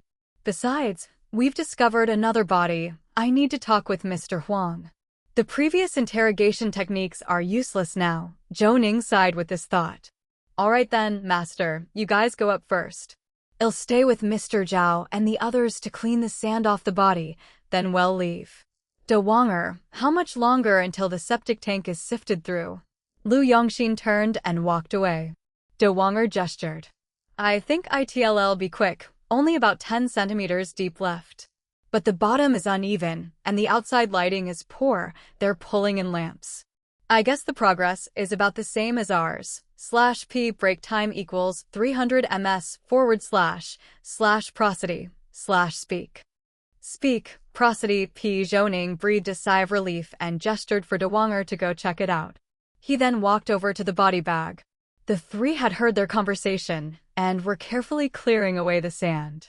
Zhou Ning went straight for the victim's head, and as the sand was cleared, the victim's lower jaw and neck area were revealed. The victim's lower jaw was elevated, mouth agape, filled with sand. Facial tissue was missing, and the eye sockets were hollow. This state looked truly horrifying. Zhou Ning scooped out the sand. As he cleared the neck area, he noticed that there was almost no tissue left, but a double-folded, bent piece of wire appeared below the neck. The wire was semicircular, with spiral traces at both ends. Seeing this, Zhou Ning thought of the state of the victim's left hand. It was raised high while the right hand was down. Initially, he thought it was an attempt to call for help or struggle, but now it seemed possible the victim was trying to loosen the restraint around the neck, attempting to escape, but ultimately suffocating to death. Mr. Zhao approached and handed over an evidence bag. How's it going? Did you find the cause of death? Zhou Ning nodded. Yes, I've found it. As he was speaking, a police officer's shout came. Director Zhou, come take a look. We found something in the septic tank. /p break time equals 300 ms / prosody / speak. Speak, prosody, p. Chapter 421 to 398 Cunning Green T _1 Chapter 421. Chapter 398 Cunning Green T _1 November 7, 2012. 2033 Inside the Forensic Doctor's office at the City Bureau, Mr. Peng cleaned up the lunchboxes he had used. Zhou Jialong opened the window for ventilation, and Lu Yongxin patted his shoulder, lowering his voice to speak. Close the window after a while. Everyone's hair is still wet from just showering. It's easy to catch a cold at this time. Zhou Jialong hurriedly closed the window a bit more and turned to look at Zhou Ning, who was standing in front of the whiteboard, on the other side, and was listing all the clues and evidence discovered today, one by one. As for Mr. Chu, he was typing away on the computer next to them. After all, the hardware here was limited, so only a scan of the skull's state could be done. The door was knocked. Mr. Zhao stood up to open it, and Huang Yudao and Wu Chunming walked in. Seeing them, everyone crowded around, with Zhou Ning also looking puzzled. Logically speaking, Huang Yudao and Wu Chunming were supposed to be interrogating at this time. Why had they come over? Was the interrogation not going smoothly? Huang Yudao nodded to everyone, took off his hat, and only after sitting down with Zhou Ning did he speak. Tell me about the findings at the scene. Zhou Ning hadn't seen De Wonger and wondered why he hadn't reported, but since they were all here, he still had to brief them on the situation. /p break time equals 300 ms / prosody / speak. Speak, prosody P. In the middle of Yang Liang's greenhouse, between the leaves and the side of the greenhouse, we found blood spatter, and there were also traces of blood pool seepage underneath the soil layer. This blood looked very fresh, in the septic tank. A female skull was found, and from the wear on her teeth, it was analyzed that the victim was under 25 years of age. The hyoid bone was fractured, so it can be confirmed that the victim was strangled to death, then decapitated, and afterwards dismembered.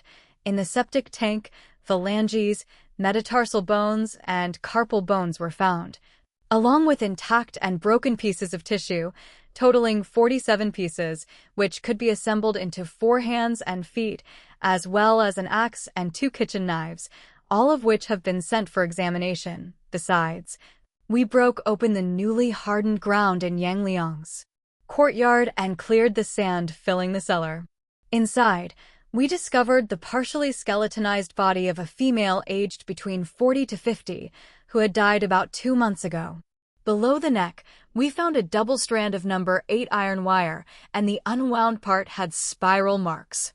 Take a look at this photo. I believe that after the victim was faint from the iron wire wound around her neck, she was discarded in the cellar. It seems the murderer panicked or lacked the strength, and even though the victim briefly came to, the murderer just filled the cellar with sand, suffocating her to death even if she unwound the wire. /P break time equals 300 ms / prosody / speak. Speak, prosody P. Regarding the further clearing work beneath the cellar, we didn't continue due to poor lighting and everyone being too exhausted. We will continue tomorrow morning. After all, we're still waiting for the examination reports. As for this additional female victim, we also need to conduct analysis. After listening, the expressions of shock on the faces of Huang Yudao and Wu Chunming lingered. After a while, Huang Yudao finally sat up straight to say, "We haven't thoroughly investigated the case of Fu Chunyu, and now another body has been found. However, according to your analysis, the time of death for this female victim is much earlier than that of Fu Chunyu. So why, after killing another, did the murderer not bury her in the cellar as well?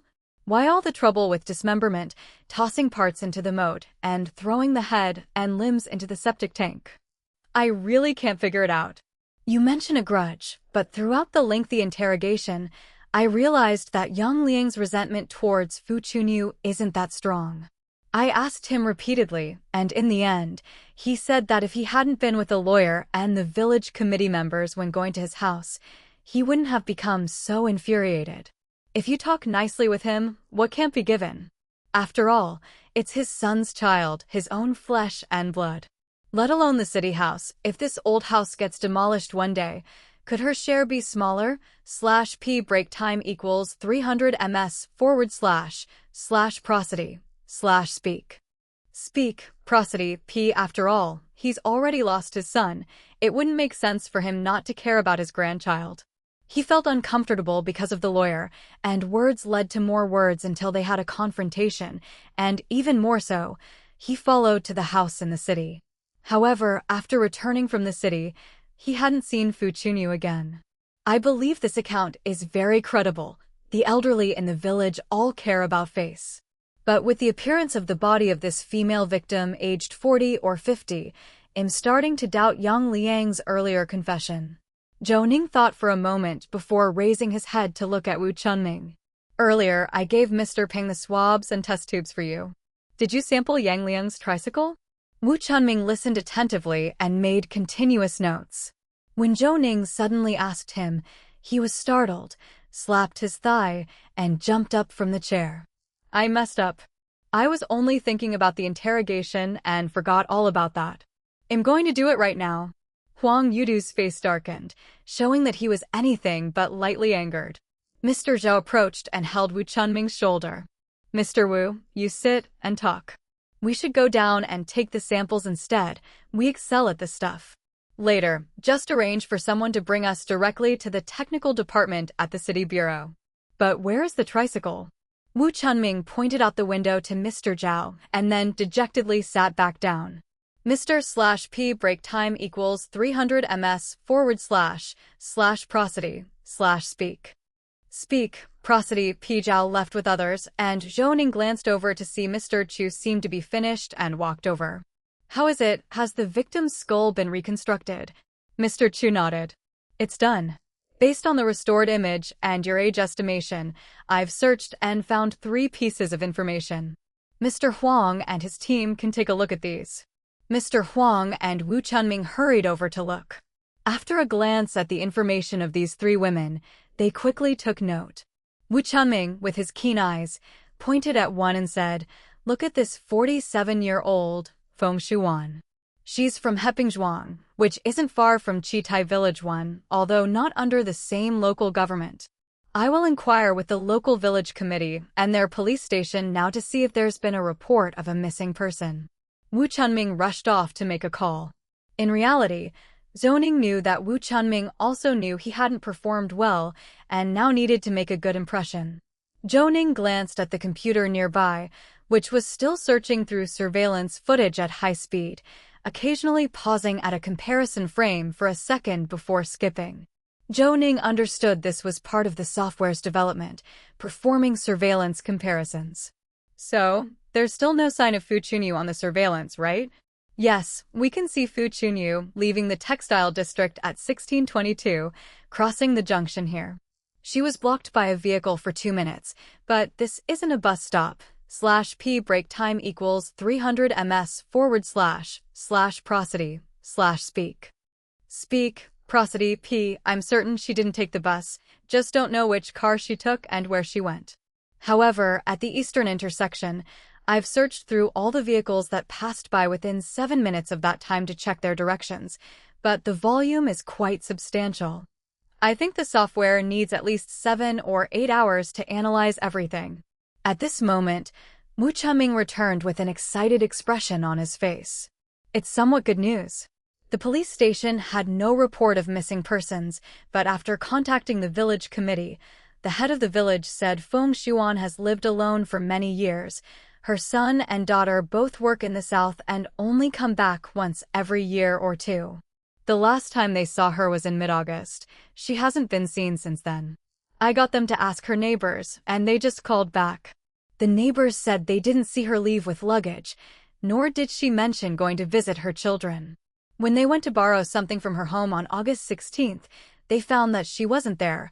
Both the yard and front door were locked, but the windows were left open. I asked the neighbors who Feng Shuan was particularly close with. The neighbors said she had been going out frequently for the past 6 months, leasing her land, and claimed to be doing odd jobs outside.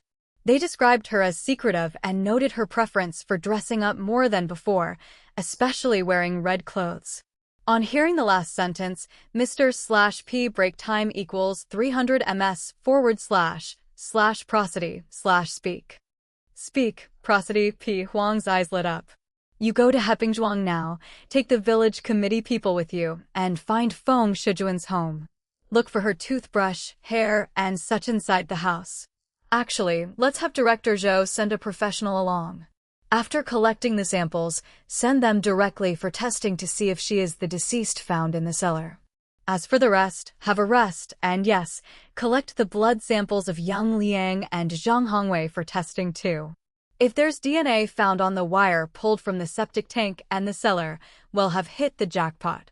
Zhou Ning nodded at Mr. Wang, who went without a word to gather the items needed, while Zhou Ning turned to Mr. Huang to ask, has Zhang Hongwei confessed to anything? He just claims he's innocent, saying he was upset after being dumped. When he interacted with Fu Chunyu, he felt pity for her, a woman whose husband had died in a car accident and then found out she was pregnant. Out of concern for his friend, he desired to live with her. But after he had taken care of the property formalities, his usefulness came to an end, and to his surprise, Fu Chunyu broke up with him first, saying she didn't want to put too much pressure on him, as his parents were against it. And it was unclear what to do with the child, as leaving it with Yang Liang to raise was not an option. So, in a fit of anger, he left Dao City, /P break time equals 300 ms / prosody / speak. Speak, prosody P. Luckily for him, A friend introduced him to a subcontracting project. It didn't pay well, and most people didn't want to take it on because it's quite a hassle. So he took over and went to Shin City. Regarding his whereabouts from October 20th to October 27th, we had the colleagues in Shin City conduct a search. No travel information, including trains or flights, was found for him. I believe he doesn't have a strong motive for involvement in the case, so we temporarily released him, but we've informed him that he cannot leave Dayo City for the time being. Zhou Ning's brows were furrowed. The interrogation seemed flimsy, but he caught a key point. Wait, out of concern for a friend? So, you're saying Zhang Hongwei is friends with Yang Guocheng?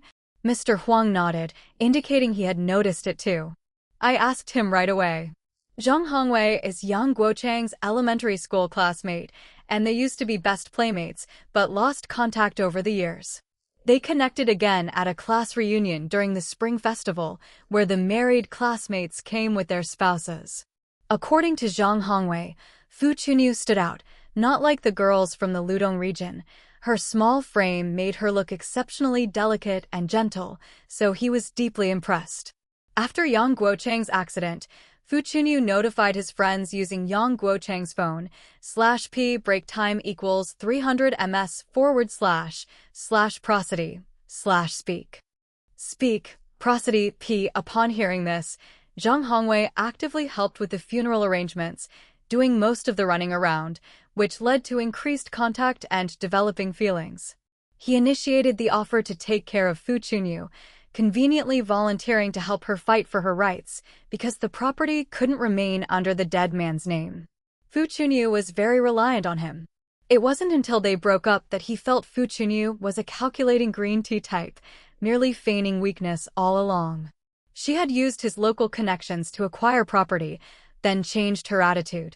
Of course, it wasn't an outright confrontation, just an excuse that his parents disapproved. This narrative seemed watertight, yet Zhou Ning couldn't help feeling that something was off. /p break time equals 300 ms / prosody / speak. Speak, prosody p. Chapter 422 to 399 chain car accident _1 Chapter 422 Chapter 399 chain car accident _1 Zhou Ning thought for a moment.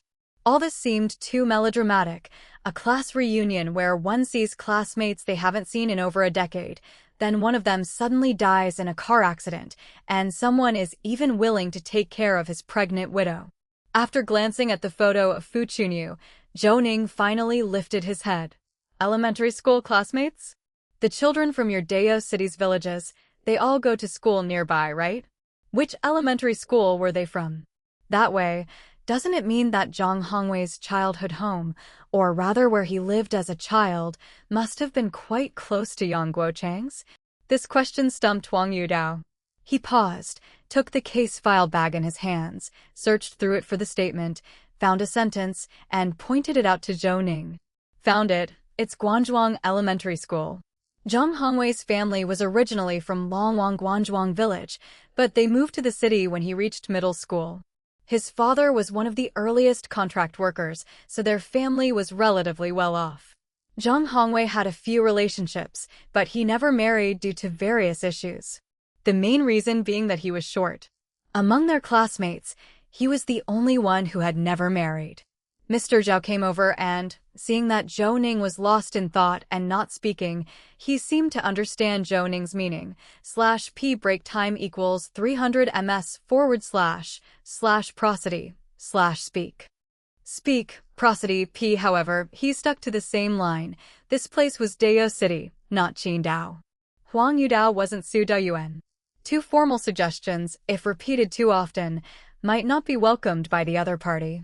Mr. Zhao glanced over and said with a chuckle, "What a coincidence, huh? Just renewed old ties over the new year, and by April, he died in a car accident. Then someone voluntarily stepped in as the fall guy. This compensation issue for Yang Guocheng, it wasn't also negotiated by him, was it? I remember the villagers' committee saying that Yang Guocheng's death only resulted in a compensation of 20,000 yuan. Yang Liang, though, didn't want the money and gave it all to Fu Chunyu. The traffic police would have a record of this, right? Moreover, they only checked flights and trains. This investigation isn't reliable. He had a car, so it's not impossible that he drove back and forth. A one-way trip from Dao City to Shin City takes only about 24 hours, right? With that said, Huang Yudao also fell silent and thought for a moment before nodding at Mr. Zhao. You're right, all this is indeed too coincidental. Even TV dramas don't dare to script things like this.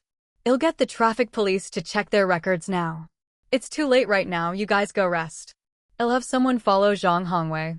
Dao City is only so big, with not that many people.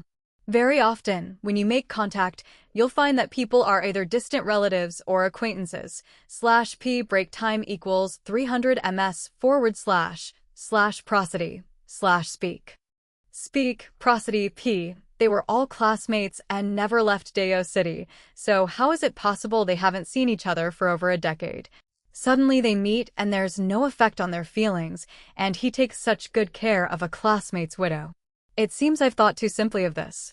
Huang Yudao was still very cooperative. After a few days of interaction, he could feel the sincerity of Zhou Ning and his group. Zhou Ning breathed a sigh of relief and smiled at Huang Yudao. We can't help with the interrogation, but first thing tomorrow morning, we'll continue to inspect the deep parts of the cellar. As for the other body, I'll conduct an autopsy. The more we discover, the more it will aid in sorting out the case. No matter what, the body found later and the skeleton discovered in the septic tank are at least related to Yang Liang.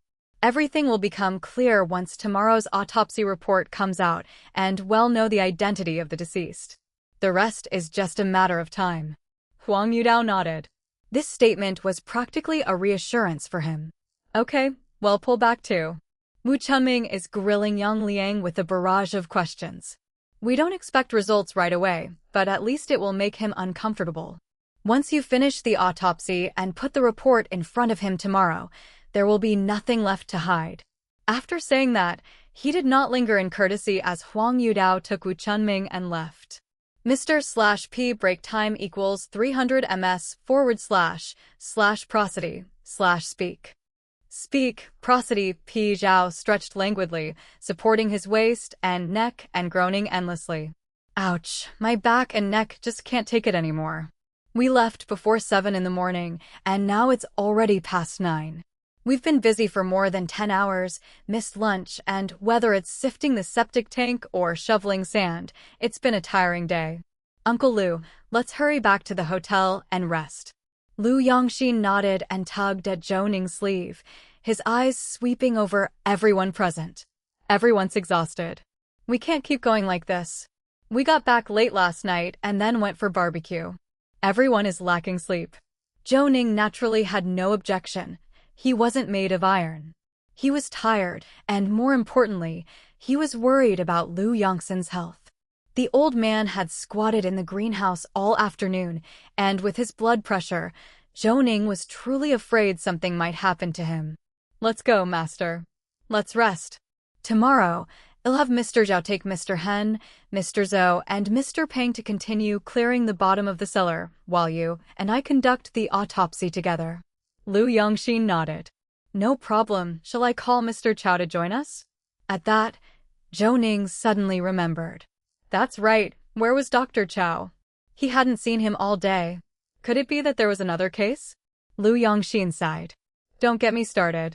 A series of car accidents, 7 dead and 13 injured, happened right at the highway exit of Dao City. /p break time equals 300 ms / prosody / speak.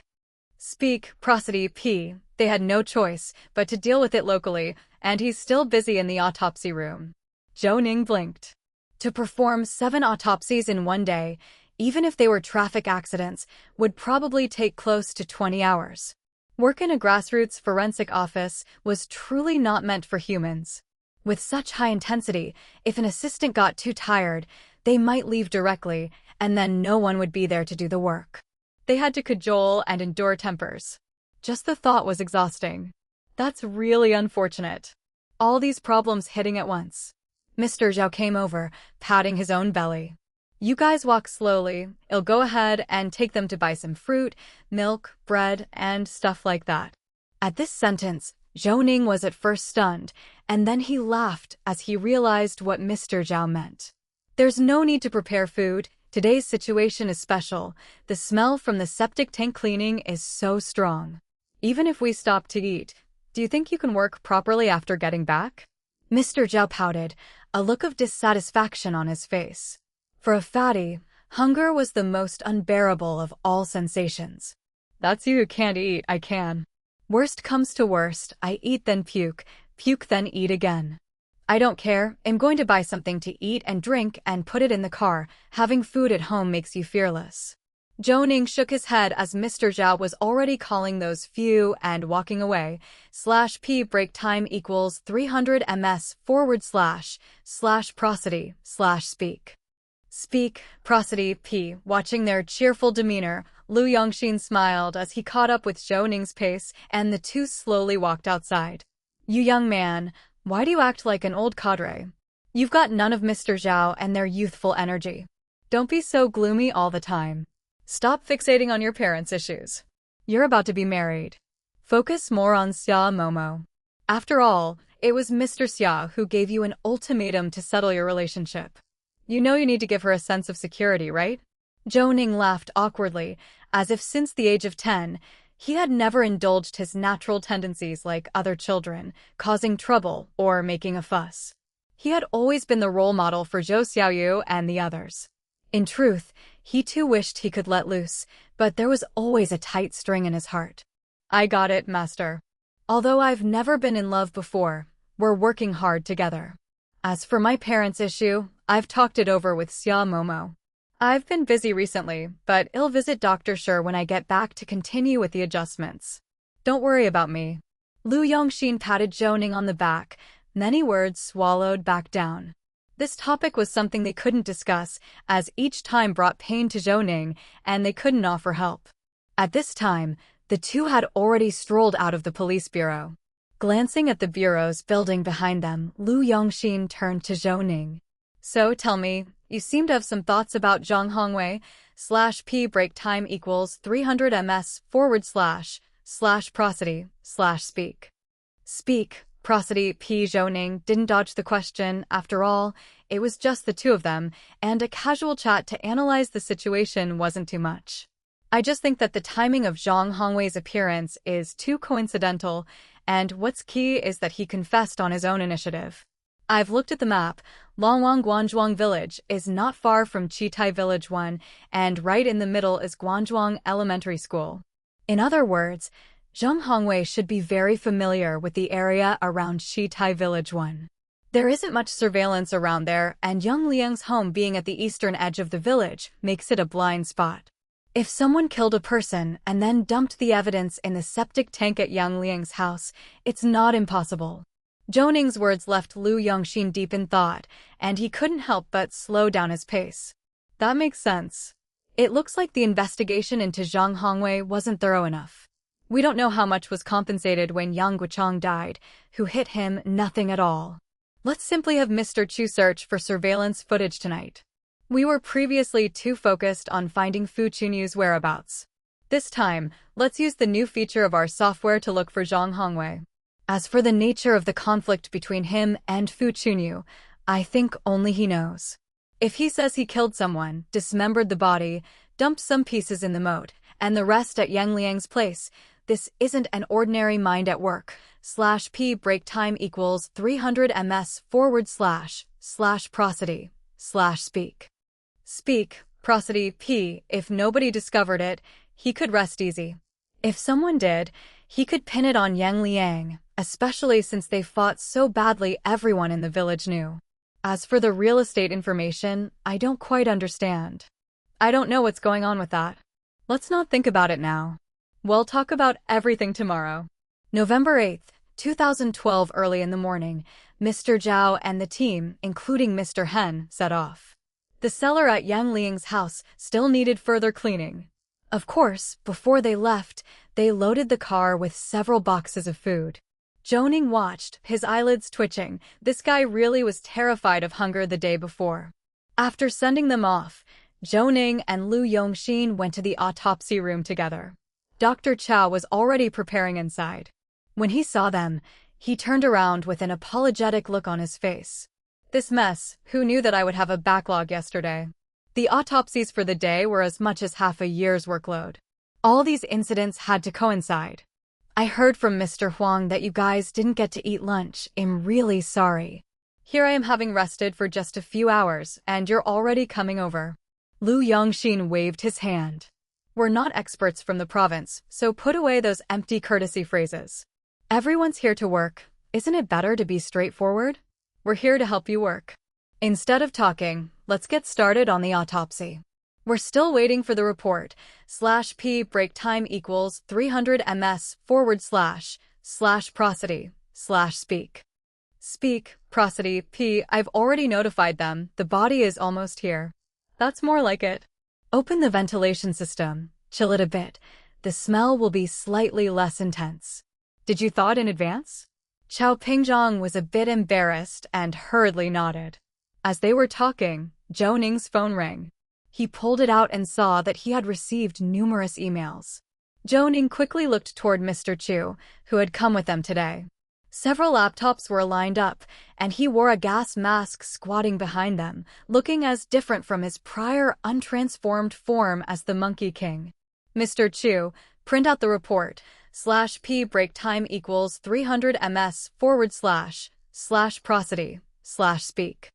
Speak, prosody, P. Chapter 423 to 400 Computer Expert _1 Chapter 423.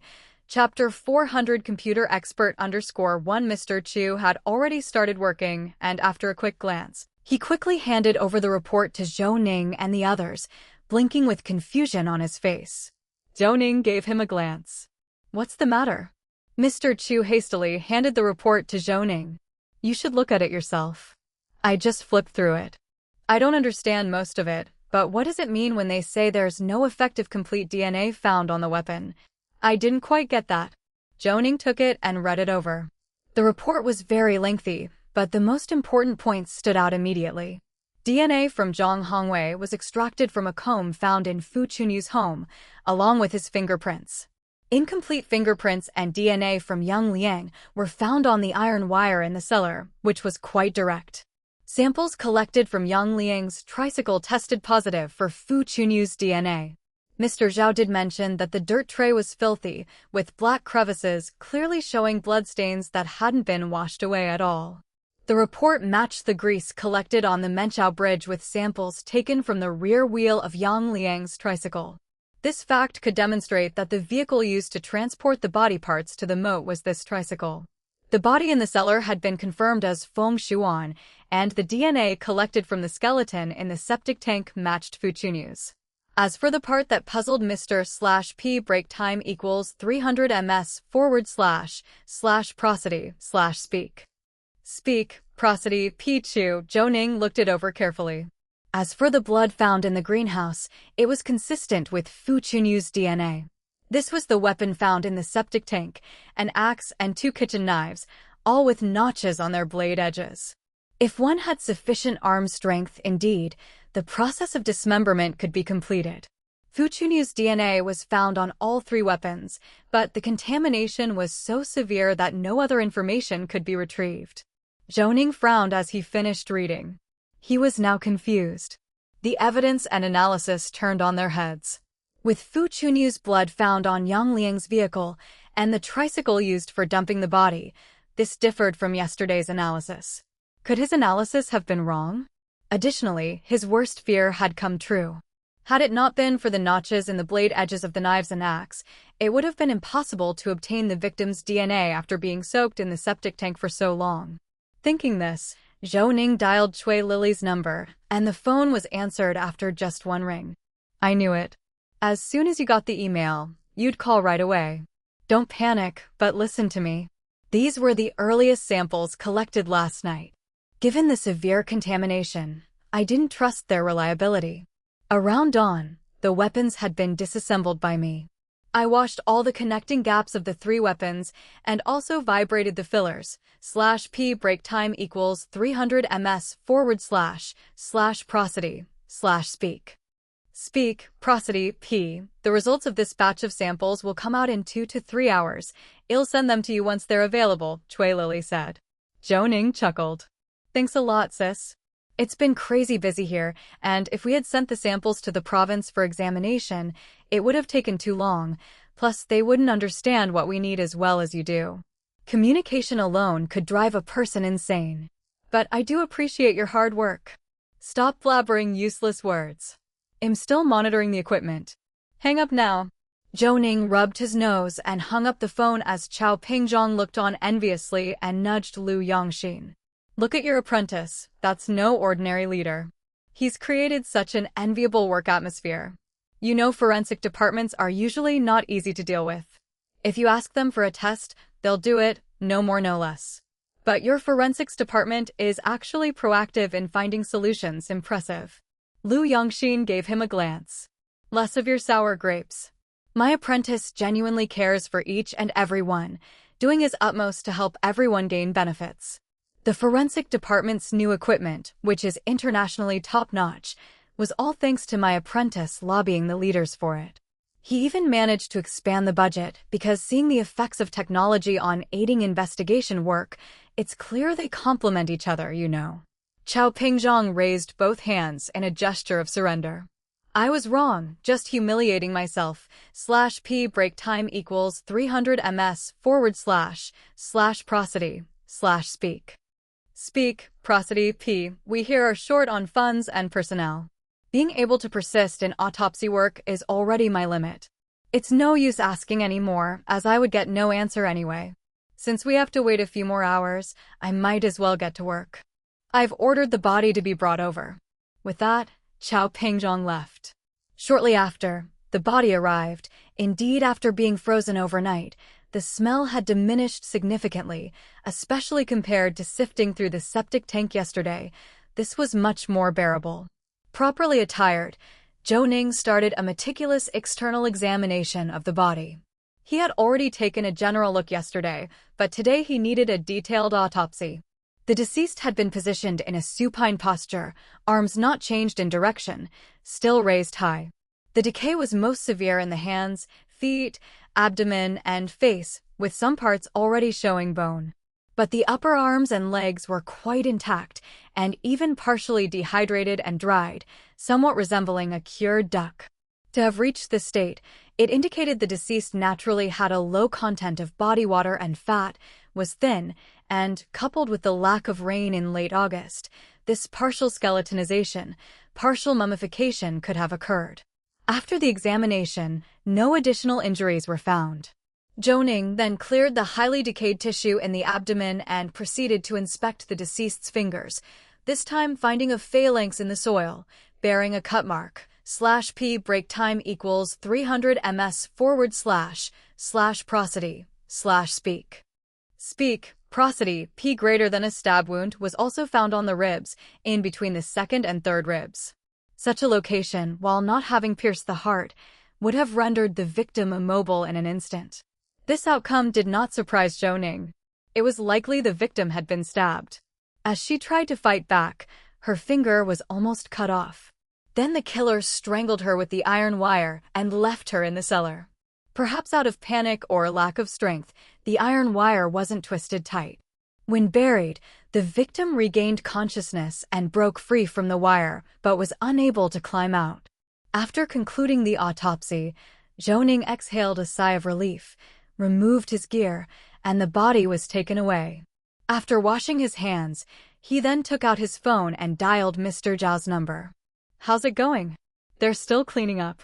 The cellar doesn't seem big, but there's a lot of sand and soil below.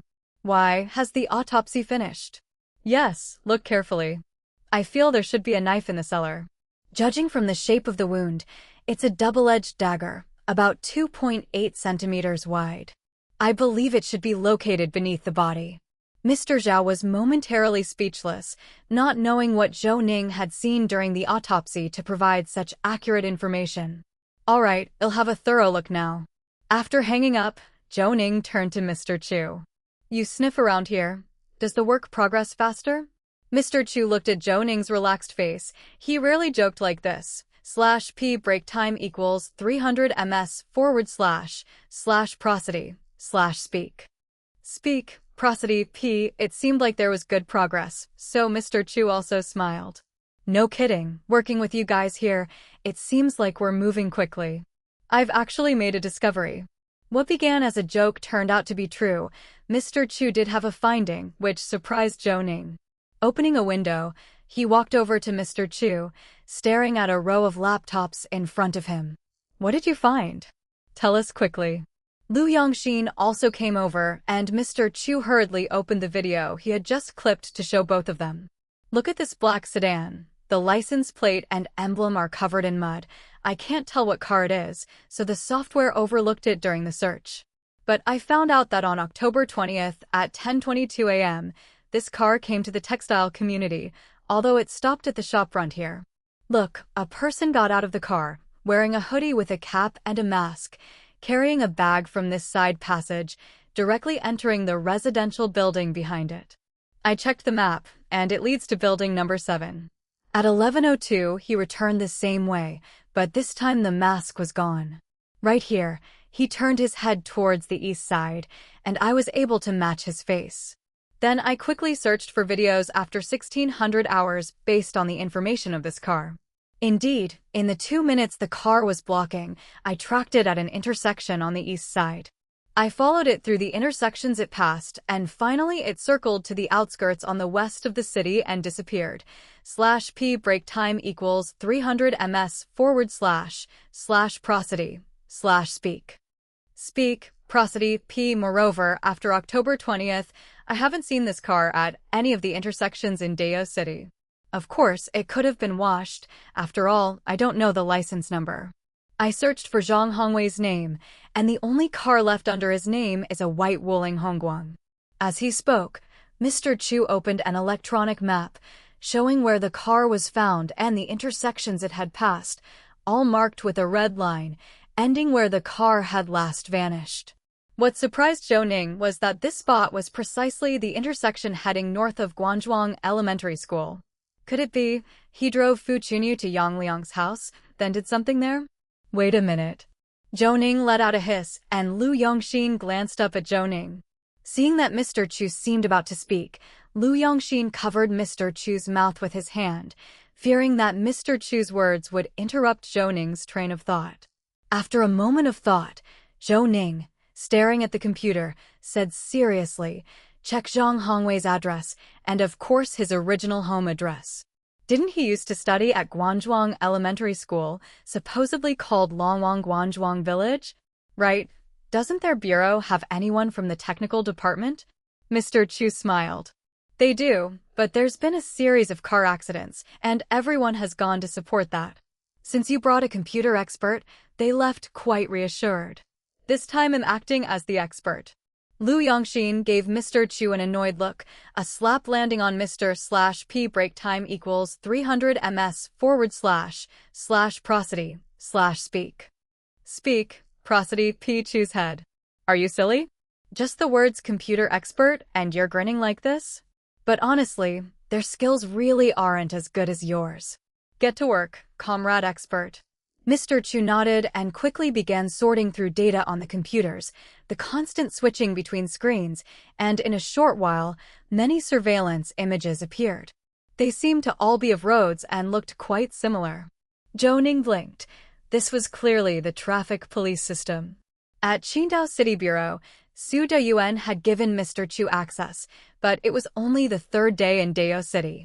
Could it be that Huang Yudao also granted him access? Did you hack your way in, or were you given access? Mr. Chu hurriedly waved his hands. Director Zhou, don't say that. Mr. Huang of the brigade specifically authorized me. Otherwise, I wouldn't dare. If this were traced back, it would be a criminal liability. We really can't joke about this. Lu Yongxin glared, and Mr. Chu quickly moved aside a bit. Mr. Lu, don't rush. I've found it. Look at this black car. Overall, it looks very similar. /P break time equals 300 ms / prosody / speak. Speak, prosody, P. Chapter 424 to 401 Chapter 424. 401 following the direction of Mr. Chu's finger. A monitor displayed a flashing red box. Zhou Ning glanced at it and recognized that it was the use of software identification, probably collecting information such as the vehicle's dimensions, color, frame structure, wheel and tire weight, etc. for analysis. This car turned directly from the right side of the road into a village path framed by iron bars. Mr. Chu had already located the exact position of this surveillance camera on another computer, then zoomed in on the map to clearly see the markings of the village. He then captured the vehicle's license plate and, after a search, came upon some information. Looks like he really went back home. This guy is too cunning. After driving out of the city, he even had the car washed. The mud was gone, and the number plate was taken down. Who could see any similarities? If it weren't for the software's trial phase version, we wouldn't have been able to track him. He did it on purpose, completely covering the front and back of the car with mud so that no one could see the emblem. The car had a Shin City plate, registration number Guangdong B02288. The display shows that the vehicle's owner is called Lu Nailiang, the legal person of a decoration company in Shin City. The car is a black Volkswagen Passat. Zhou Ning stared at the screen, grabbed the mouse, and zoomed in on the picture. /P break time equals 300 ms / prosody / speak. Speak, prosody, P in the process. The edges of the fourth and fifth numerals on the plate had 3 very fine mud stains, almost imperceptible without close inspection. Zhou Ning fell silent, then suddenly slapped the table, causing Mr. Chu to jump in fright. What's wrong, Director Zhou? Analyze for me now. This number plate used a magnetic sticker that could change to 2/8, and it's adhered so tightly. Take a look at what digit could it be normally, or, without changing the first few numbers, what other number combinations might there be for the same model car? Mr. Chu was also stunned for a moment, then hurriedly zoomed in on the image. After all, they brought a laptop, so the screen size was limited. He looked at it intently and his face showed some embarrassment. I was wrong. I'll analyze it right away. At this time, Dr. Chow returned and, seeing everyone still in the autopsy room, looked puzzled and approached. What's going on? Aren't you going up for the autopsy analysis? Lu Yongxin didn't hide anything and quickly told Dr. Chow about Mr. Chu's discovery. Of course, he also mentioned the issue with the license plate. Dr. Chow was shocked. Such a discovery had a tremendous impact on the case and could even revolutionize the manner of the trial. Dr. Chow quickly took out his phone and called Huang Yudao. After 10 rings with no answer, he hung up and called Wu Chunming's phone again. /P break time equals 300 ms / prosody / speak. Speak, prosody, P. This time the call connected quickly, and Wu Chunming's loud voice could be heard without needing speakerphone. What's up, Dr. Chow? Mr. Wu, listen to me. Call Mr. Huang over here quickly. We're in the autopsy room, and we've made a discovery. We found the surveillance footage of Zhang Hongwei returning to Dao City, but we haven't analyzed the license plate number yet. Come here for the details. You must hurry.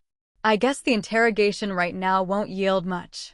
Wu Chunming reacted quickly, his previously lazy tone gone. Okay, wait for us. We'll be there soon. After Dr. Chow hung up, Mr. Chu was still operating the computer. The screen continued filtering. It was a good thing the final 2 numbers were the last digits. It reduced the search range significantly. If it were all numbers, that would make 99 possibilities, and of course, if both digits turned out to be letters, there'd be many more combinations. Mr. Chu searched for all matching license plates, a total of 177. He then searched within those for all 2011 black Volkswagen Passats and narrowed it down further, yielding only 4 cars. Zhou Ning showed no reaction when he saw the 3 private cars, but when he flipped to the last page, one of the owners was listed as Jibai Li Rental Car Company in Shin City. Zhou Ning grew excited, placing his hand on Mr. Chu's shoulder. Quick, check if this Jibai Li Rental Car Company has a phone number. Mr. Chu hurriedly searched, but had already switched to a different webpage. /P break time equals 300 ms / prosody / speak. Speak, Prosody, P greater than a brief search pulled up the rental car website's online reservation page and a chat box that kept sliding across the screen. Zhou Ning took out his phone and dialed the number. A girl with an accent that was not standard Mandarin answered gently. Hello, this is Jean Bailey Rental Car Company. How may I assist you? Hello, I'm with the Dao City Public Security Bureau from Qidong Province. I need your help to look up some information. Around October 20th, 2010, there was a black 2011 Volkswagen Passat with a registration number Guangdong B04409. Who rented this car during that period? Sir, I'm just the inquiry hotline. Customer information is confidential. If law enforcement needs to access it, you will need to go through our company. I hope you understand. Zhou Ning was using speakerphone, and as he spoke, Mr. Chu had somehow worked his magic on the computer. By the time the girl refused, he had already logged into the website as an administrator and a wealth of information unfolded. Seeing this, Zhou Ning knew there was no need for further talk. He hung up the phone. Mr. Chu searched and found the rental information for Guangdong B04409. On October 18, 2012, the registered renter was Zhang Hongwei, with an ID number matching that of the implicated Zhang Hongwei. The car was returned on the afternoon of October 22, 2012, and a cleaning fee of 100 yuan was deducted. At that moment, the autopsy room door opened, and Huang Yudao and Wu Chunming walked in. /P break time equals 300 ms / prosody / speak. Speak, prosody, P. Throughout the 3 days Zhou Ning and his team had been there, they had already given Huang Yudao enough surprises. Now, Huang Yudao wouldn't be surprised if they could figure out which one of the two suspects was the murderer. In his view, Zhou Ning and his team were simply on a different level compared to the Dao folks. /P break time equals 300 ms / prosody / speak. Speak, prosody, P. Chapter 425 to 401. Zhou Ning gets angry _2 Chapter 425. Chapter 401. Zhou Ning gets angry _2 Director Zhou. Have you found anything here? Zhou Ning nodded. That's the situation. We've located 4 vehicles of the same type, though we still need you to confirm them later. However, Zhang Hongwei was in the textile district on the morning of October 20th, and in the afternoon, it was him who picked up Fu Chunyu. So his suspicion has increased. This case within a case should be quite straightforward to investigate.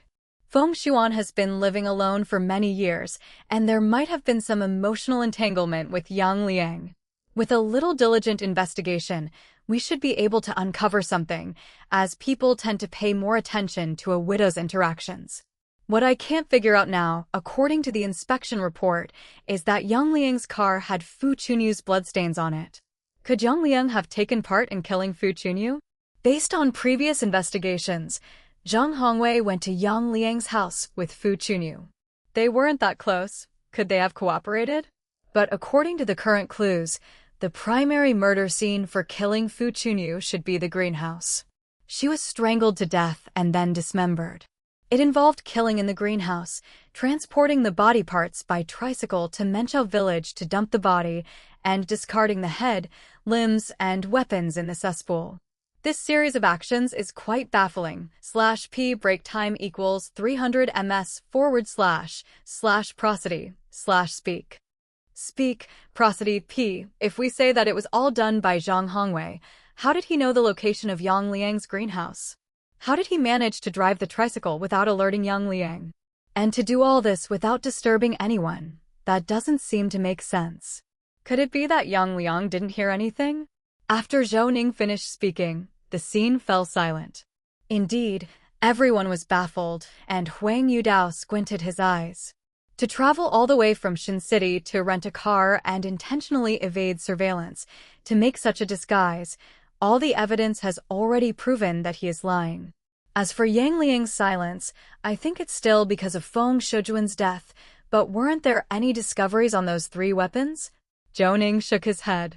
The murderer is clever, throwing the weapons in the cesspool where the contamination is severe. We could extract the victim's DNA because there were still remaining tissues, but if more time had passed, the extraction work would have been even more difficult. However, our forensic lab is using the latest extraction methods to try, and we should have results soon. Of course, we can't just wait for this. Mr. Huang, I'd like to visit the scene again. We'll search around the greenhouse to see if we can find tire tracks. In addition, since Zhang Hongwei is being monitored, has he made any moves? Where did he go after he was released yesterday? If we don't have any other discoveries, we need to find clues on him. /p break time equals 300 ms / prosody / speak. Speak, prosody, p. We also need to contact our colleagues in Shin City to thoroughly inspect the facade that was rented. Huang Yudao glanced at Wu Chunming, who hurriedly said, I've had someone following Zhang Hongwei. I just called, and after he was released yesterday, he went home, not his hometown, but a house he owns in Heping District. He went out to eat last night, drank quite a bit, and then went to sleep. He hasn't come out today. Lu Yongxin frowned slightly. He couldn't even bear to listen to this level of surveillance and directly said, An apartment building? How was the surveillance conducted? Watching with binoculars from the building across? Or just waiting outside his unit? Wasn't his phone tracked? You should at least know the call records, right? Who did he have dinner with last night, and did anyone overhear their conversation? Wu Chunming was stunned, starting to get angry as Huang Yudao pulled at him, but Wu Chunming shook off Huang Yudao's grasp, glaring as he said, He lives in a high-rise. I can't just let someone wait on their floor, right? That's like peeking through the peephole. Anyone could see that someone's shadowing. I just had someone watch the entrance of the building. Plus, when he was released, we didn't have any monitoring devices on him. After all, we hadn't found him on any surveillance footage. Geez, with all these questions, you're making me question my abilities. If I knew he was the murderer, I wouldn't have released him. /p break time equals 300 ms / prosody / speak. Speak, prosody, p. Besides, how do you monitor a high-rise from across the street? Am I supposed to rent an apartment for that? Are you providing the funds? Huang Yudao was taken aback and slapped Wu Chunming's arm. What the hell are you saying? Shut your mouth now. Zhou Ning's temper flared. Ever since arriving here, he felt that Wu Chunming lacked confidence and was psychologically fragile. Lu Yongxin's words just robbed him of his dignity. But why were they here? Did they come to enjoy the chaos in Deo City? Or to argue with him? They couldn't even properly understand their own role. With such awareness and ability, Zhou Ning was truly infuriated.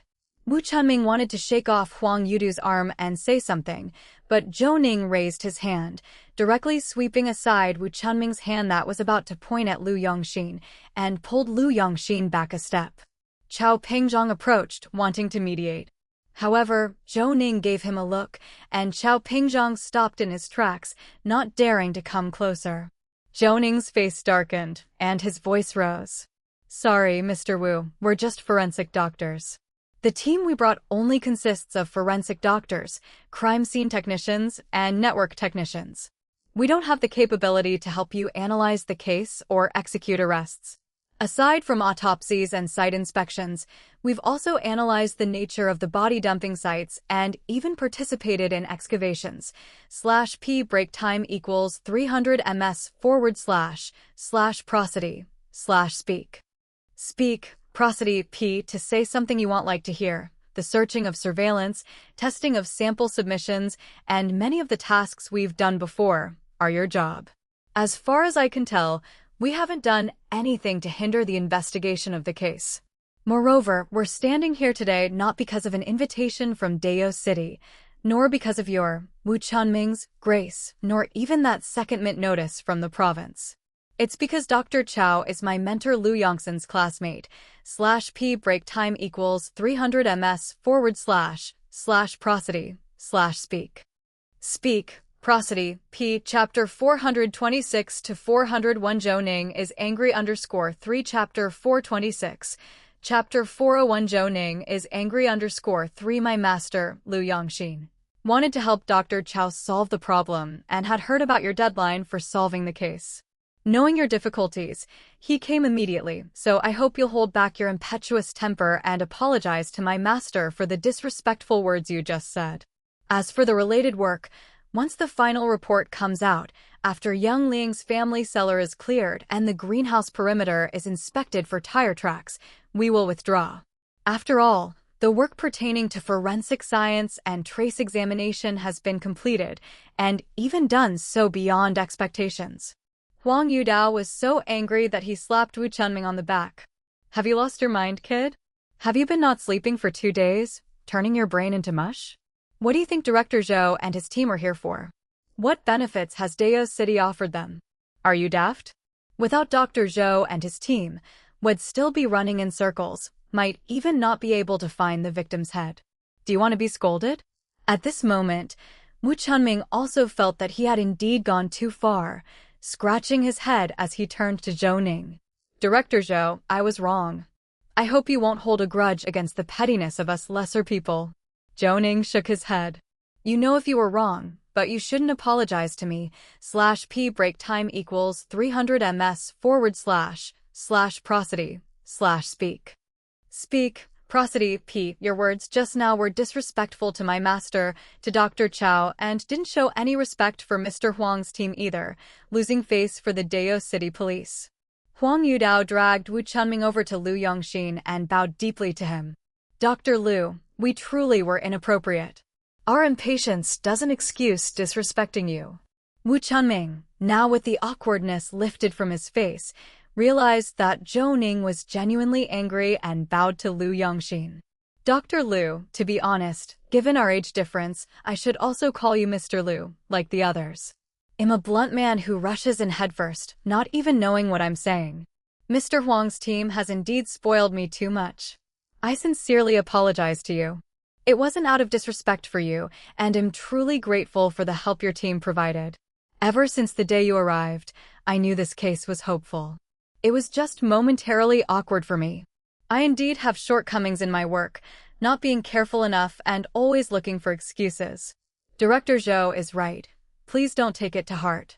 Lu Yongxin smiled and patted Wu Chunming's arm. I know you are under pressure. Zhou Ning started his career under my guidance, and he's sensitive about anything related to me. That's okay.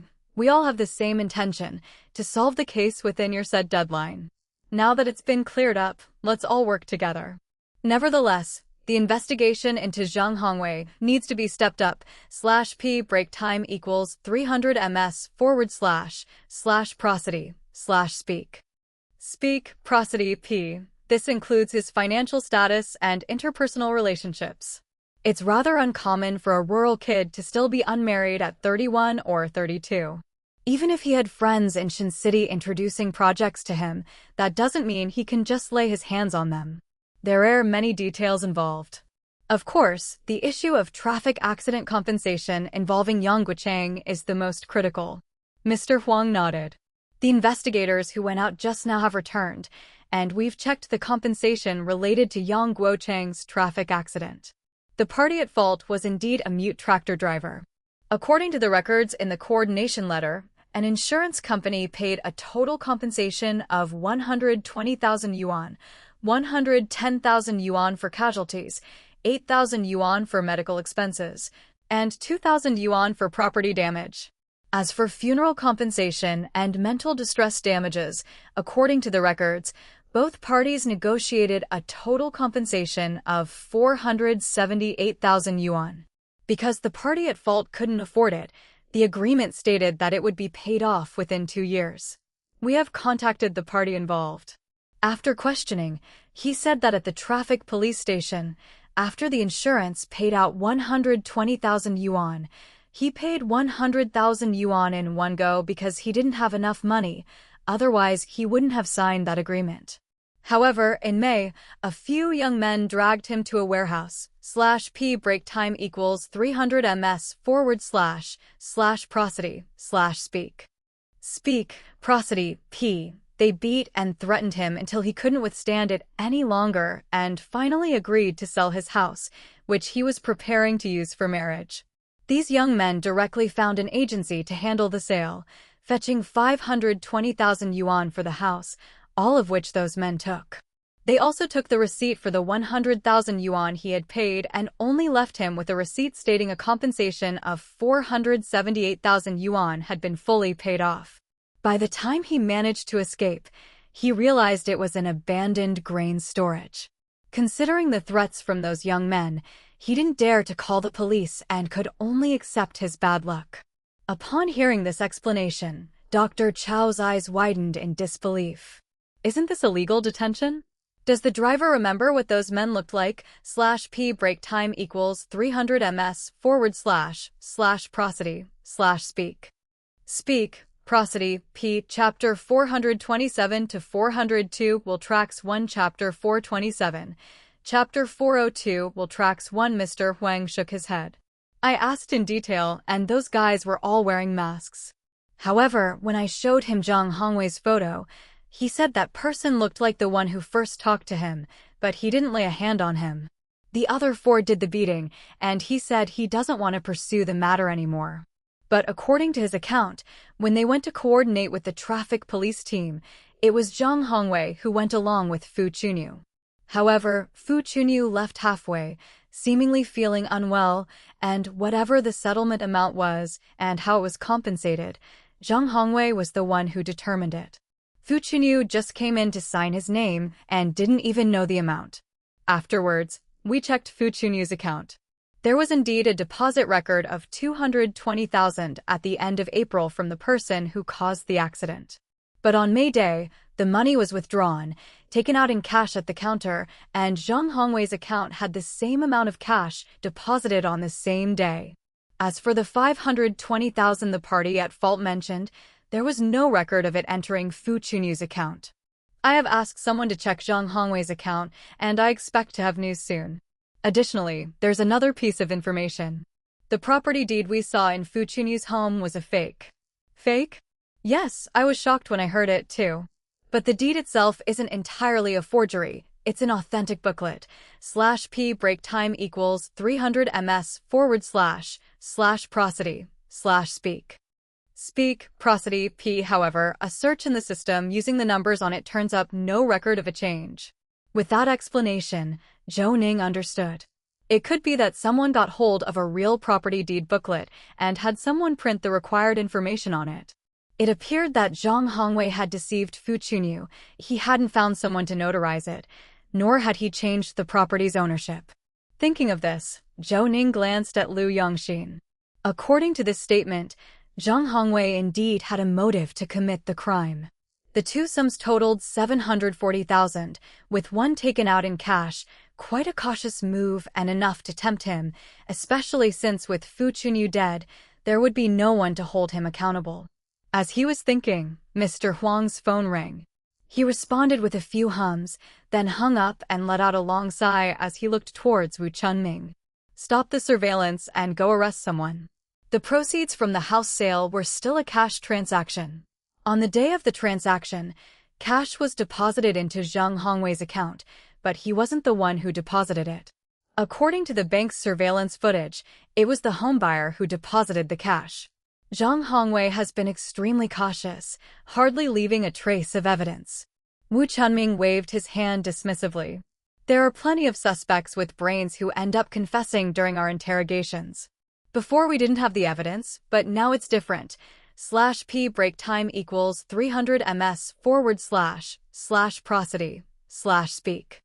Speak, prosody, p. The driver involved in the accident and the buyer can testify. This money really ended up in his hands, and now he is the beneficiary. Besides, that 2-bedroom apartment in the textile district is over 20 years old, one of the oldest residential buildings in the city, small in size. Even selling it for 200,000 would be selling high. He doesn't care about that. I'll interrogate him when I'm back. Mr. Huang gave him a stern look, indicating for him to be quiet. Cut the talk and do what you're told. Well, conduct the interrogation after all investigations are concluded. Have Director Zhou and the others follow along. After all, Mr. Chu Software can tell if the suspects are lying. I'm now going to contact Shin City to check that rented vehicle. If there's a discovery, even better. Wu Chunming rubbed his nose, knowing he had gotten ahead of himself, and quickly shut up. Zhou Ning was about to say something when his phone buzzed. At the same time, there were a few coughing sounds from Mr. Chu's computer. Without looking, Zhou Ning knew that the lab report had come out, and at the same time, his own phone rang. He quickly pulled out his phone, and sure enough, it was Mrs. Cui calling. "Hello, Mrs. Cui. Are the test results out?" "Yes, consider yourself lucky, kid. In this last batch of 72 samples, I finally found a male DNA that matches exactly with Zhang Hongwei's DNA, which you previously sent for testing. I've made a diagram of the collection site and attached it to the report. /p break time equals 300 ms / prosody / speak. Speak, prosody, p. Take a look at it later." Zhou Ning's eyes lit up. This result was the most favorable news.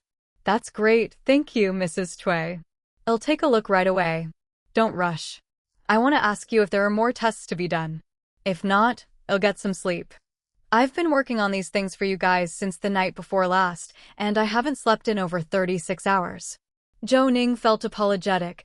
He was well aware that in the lab, such difficult tests simply couldn't be done by anyone else, as with the contaminated weapons, they might have been useless evidence. "I'm sorry, Mrs. Cui. You go rest now. I might still have things that need testing later on, but it's not urgent at the moment. And just any person can do it. I promise there won't be any more weapons fished out of septic tanks or skeletons." Cui Lily grunted twice. "Can you not mention that? I still smell like it." "Okay, I'm hanging up, but you can still call me if there's anything. I'll leave my phone in the lab's office, and someone will answer." After hanging up, Mr. Chu had already printed out the report. The attached diagram on the back was a picture of a kitchen knife, but with markings at the handle where it joined the blade. There was a metal cap there that seemed to move, leaving a gap. Lu Yongxin leaned over to take a look and, patting Mr. Chu on the back, realized, this pattern, it's just like the kitchen knives we use at home. /p break time equals 300 ms / prosody / speak. Speak, prosody, p. Looks like this knife has been around for a while. The handle is a bit loose from the blade, so it must have cut the user's hand during use. Judging by the location, it would be between the index finger and the thumb. When you catch Zhang Hongwei later, check if there's a scar or a scab on his index finger. Given the looseness, it probably sliced off a strip of flesh. But during the murder and dismemberment, the adrenaline level must have soared, so he might not have felt the pain then. However, with such a large wound, it's unlikely to heal in just half a month. Zhou Ning nodded. He greatly respected what Lu Yongxin had said. Mr. Huang patted Wu Chunming on the shoulder and ordered directly, "Understood? Then hurry up. Don't let Zhang Hongwei get away. Have the surveillance team tighten the encirclement." Zhou Ning helped Lu Yongxin to stand up, while Mr. Chu picked up a computer, and the rest of the gear was packed up. Lu Yongxin quickly said, "All right, let's roll out. Mr. Huang, can you get us a car?" Mr. Huang laughed, nodded, and walked out with them, making a phone call as he went. The driver had been arranged and was waiting downstairs. "Forget the formalities, you guys go ahead. I'm going to contact Shin City now." 20 minutes later, they arrived at the north side of Yang Liang's greenhouse. Mr. Zhao ran over grinning and gestured to the driver by waving his hand, indicating he could drive straight to Yang Liang's house. /p break time equals 300 ms / prosody / speak. Speak, prosody, p. After the driver left, he approached Zhou Ning and Lu Yongxin. "Zhou Xiao is quite something. I hear you really lost it?" Zhou Ning was taken aback and turned to look at Mr. Chu, who raised her hand and glared hard at Mr. Zhao. "I swear it wasn't on purpose. I was sending a voice message to Mr. Zhao, and my finger accidentally pressed send while you guys were talking. I definitely didn't leak any details about the case." Chao Pingzhong couldn't stop laughing and nudged Lu Yongxin. "Come on, don't hold it in. Having a disciple like that to back you up, I'm genuinely envious. Wu Chunming is just such a simple guy, the leaders can't deal with him, you shouldn't overthink it. Don't we still need to inspect the tire tracks?" Lu Yongxin glared but ended up laughing in the end. "Even my own son doesn't watch out for me like that. But today you truly made me feel at ease. You're just someone who loves a fuss." Chao Pingzhong spread his hands, maintaining an innocent face. Come on, Mr. Liu. When have I ever enjoyed a commotion? When the criminal police calls someone, it's my boss. Who can I afford to offend? Mr. Zhao wasn't averse to stirring things up and chimed in. When Mr. Liu was in Qidong, he would dare to confront not just the head of the criminal police, but even the chief of police. Chao Pingzhong opened his mouth but was at a loss for words, while Lu Yongxin felt amused and poked Mr. Zhao, switching back to a serious expression to ask, "Quit the chatter, you/p break time equals 300 ms/prosody/speak. Speak, prosody, p, around the greenhouse. Did you find any tire tracks?" Mr. Zhao nodded. I don't screw up. I found the tire tracks, right at the edge of the west entrance. The vehicle came from the north side. The cameras probably didn't catch it. Besides, next to the tire tracks, I made another discovery/p break time equals 300 ms/prosody/speak. Speak, prosody, p chapter 428 to 403, struck down _1 chapter 428, chapter 403, struck down _1 Lu Yongxin kicked out in irritation. This guy learned to speak in half sentences, which was damn infuriating to listen to. Just like Zhou Ning said, in writing a novel this would be maintaining suspense, but in reporting work, it's asking for a beating. Looking for a beating, aren't you? Spit it out, quickly and clearly. Don't rush me, Mr. Liu. Beside the tire tracks, there was a tricycle track. After observing and measuring, I found it consistent with the tire tracks on Menchao Village Bridge. It still has traces of leaking oil. No need for testing. I can be sure this is Yang Liang's vehicle. Moreover, this morning when I went out, I checked the tricycle at Yang Liang's, and you could tell the vehicle had been washed. However, I noticed a scrape along the edge of the handlebar with yellow paint on it, identical to what's on Menchao Village Bridge. I thought about it. During the previous sampling, I only focused on the tricycle's cargo bed, wanting to check if there were any bloodstains. I tried to lift fingerprints from the handlebar. All were Yang Liang's, though the sampling was too perfunctory. Just now, I logged into my email and saw the report sent by Mrs. Cui. Zhang Hongwei might have sustained an injury on the outer edge of his index finger. Even if he wore gloves, they might not prevent blood from seeping through. So, this time I didn't miss any of the ridges in the handles/p break time equals 300 ms/prosody/speak. Speak, prosody, p greater than. I took multiple samples and handed them directly to Mr. Huang's team for testing. While speaking, Mr. Zhao found the camera and passed it to Zhou Ning to look at. At a glance, the paint traces were indeed obvious. To think of checking the handlebars again, Mr. Zhao was quite thorough. Good, if we can find Zhang Hongwei's DNA, this case is as good as closed. Over at the greenhouse, if someone is unfamiliar with the place and comes from the north, it's impossible to tell if this is Yang Liang's house. Lu Yongxin nodded. Indeed, all greenhouses look the same. Perhaps Zhang Hongwei had been following Yang Liang for some time. It seems he had planned to kill Fu Chunyu and then frame Yang Liang. He might have even met Yang Liang, possibly drugged him to cause unconsciousness, entered Yang Liang's house, and drove out with the tricycle. Let's set these points aside for the moment. Tell me, did you find the dagger beneath the cellar? Mr. Zhao smacked his head and chuckled as he rifled through the camera. Look at my memory, almost forgot with all the hustle. The dagger was found right below the corpse. It wasn't buried deep in the sand we dug out from the cellar. I also found a cigarette, but with bite marks, which I analyzed came from a layer of sand near the surface. Yang Liang's home had an ashtray, but only those kind he rolled himself for smoking dry tobacco.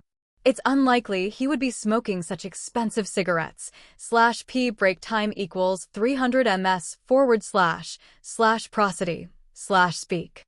Speak, prosody, p zhou xiaozhou. Do you think it's possible that Zhang Hongwei discovered the secret in the cellar, which is why Yang Liang hastily covered up the ground? Zhou Ning was also surprised. Glancing at the photo, the dagger looked damaged, with nothing but rust and bloodstains on it, while the cigarette but appeared very fresh, not at all like it had been buried for 2 months. The cigarette butt and dagger were also sent for testing, weren't they? Yes, They were sent for testing. This area is now completely cleared. Oh, I also sampled every tool in the greenhouse, fingerprints and swabs included, because I found something on a handle that looked like bloodstains, but they were wiped and the color was faded. Mr. Chu will compare them. The fingerprints aren't complete, but still usable for comparison. Mr. Chu took out his notebook, sat cross-legged on the ground, and Mr. Zhao connected the data cable as the fingerprint photos uploaded. The comparison frame on the computer began blinking, and in a moment, the comparison was finished. Seeing the result, Mr. Zhao nearly jumped for joy. Damn, it really is Zhang Hongwei's fingerprint. Can't believe I guessed it right. Haha, I'm gonna quickly pack these tools, and we can head out. Saying this, Mr. Zhao hurried off, and Xiao Pingzhong gave a thumbs up. /p break time equals 300 ms / prosody / speak. Speak, prosody, p. Previously, he thought Zhou Ning's professional skills were impressively formidable, but now he realized that everyone in this team were heavyweights, each one capable in their own right. Even the two interns were leagues better than his own assistants, and not far off from his own capabilities. Can't compare, Mr. Liu, you're still the best. I'll help you carry things. I find that in front of you guys, all I can do is these odd jobs. Saying this, he ran over to help Mr. Zhao carry things out and pulled out his phone to contact the driver.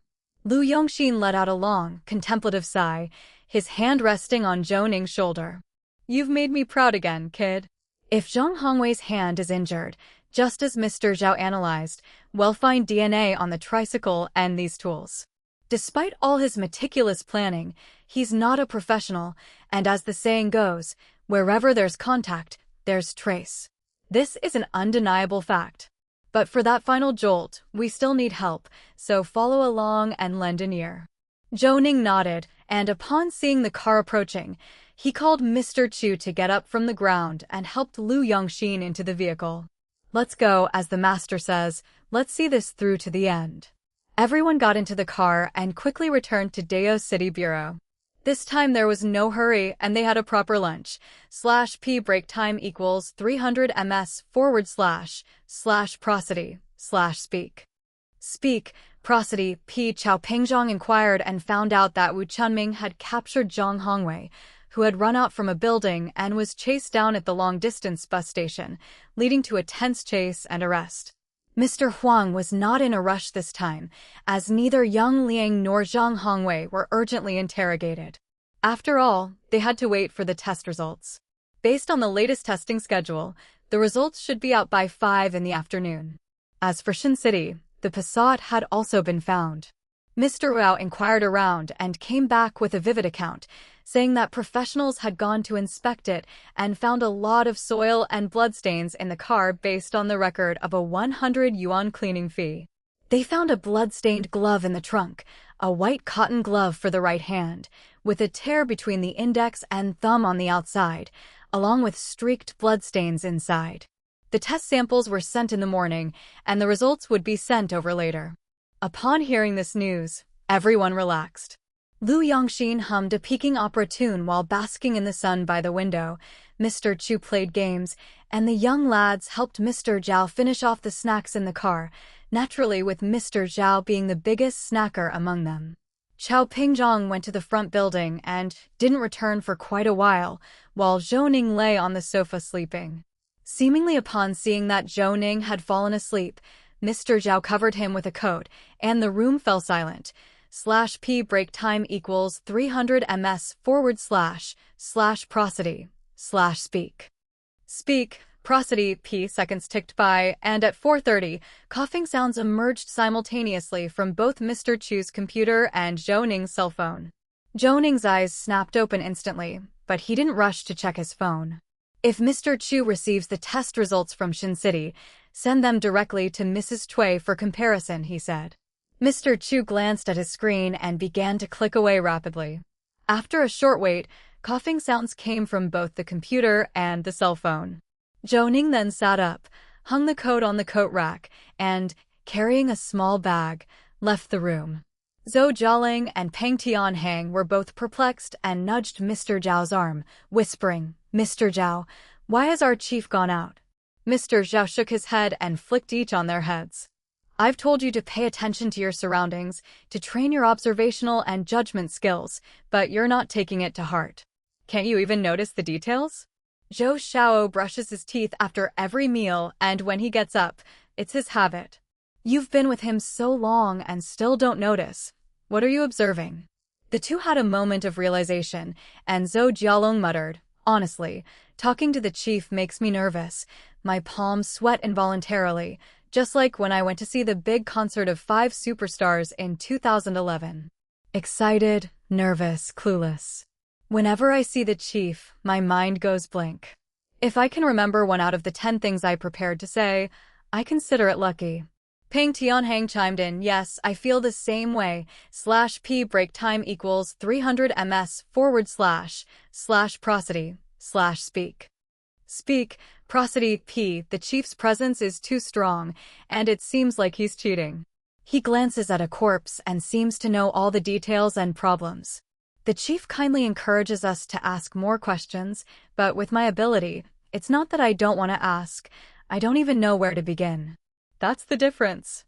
Lu Yongxin glanced at them, then walked over to the printer and reviewed each report Mr. Chu had printed out. He indicated for Mr. Chu to print another set, and handed the reports he had to Cao Pingzhang. We're lucky. All the test results match our analysis. We found Zhang Hongwei's blood traces on the tools in the greenhouse, the handles of the tricycle, and the gloves in the trunk of the Passat. As for the dagger, Feng Shujuan's blood traces were found on the blade and Yang Liang's DNA and a partial fingerprint on the handle. Cao Pingzhang's face reddened with excitement, and he took deep breaths, patting his chest. I need to take a blood pressure pill first, then I'll call and send the test results. Otherwise, I fear my blood pressure will hit record highs. Saying this, he rummaged through the drawer and took his medication before taking out his phone and calling Huang Yudao. He repeated word for word what Lu Yongxin had just said, without changing a thing. On the other end, Huang Yudao's reaction was even more motivating.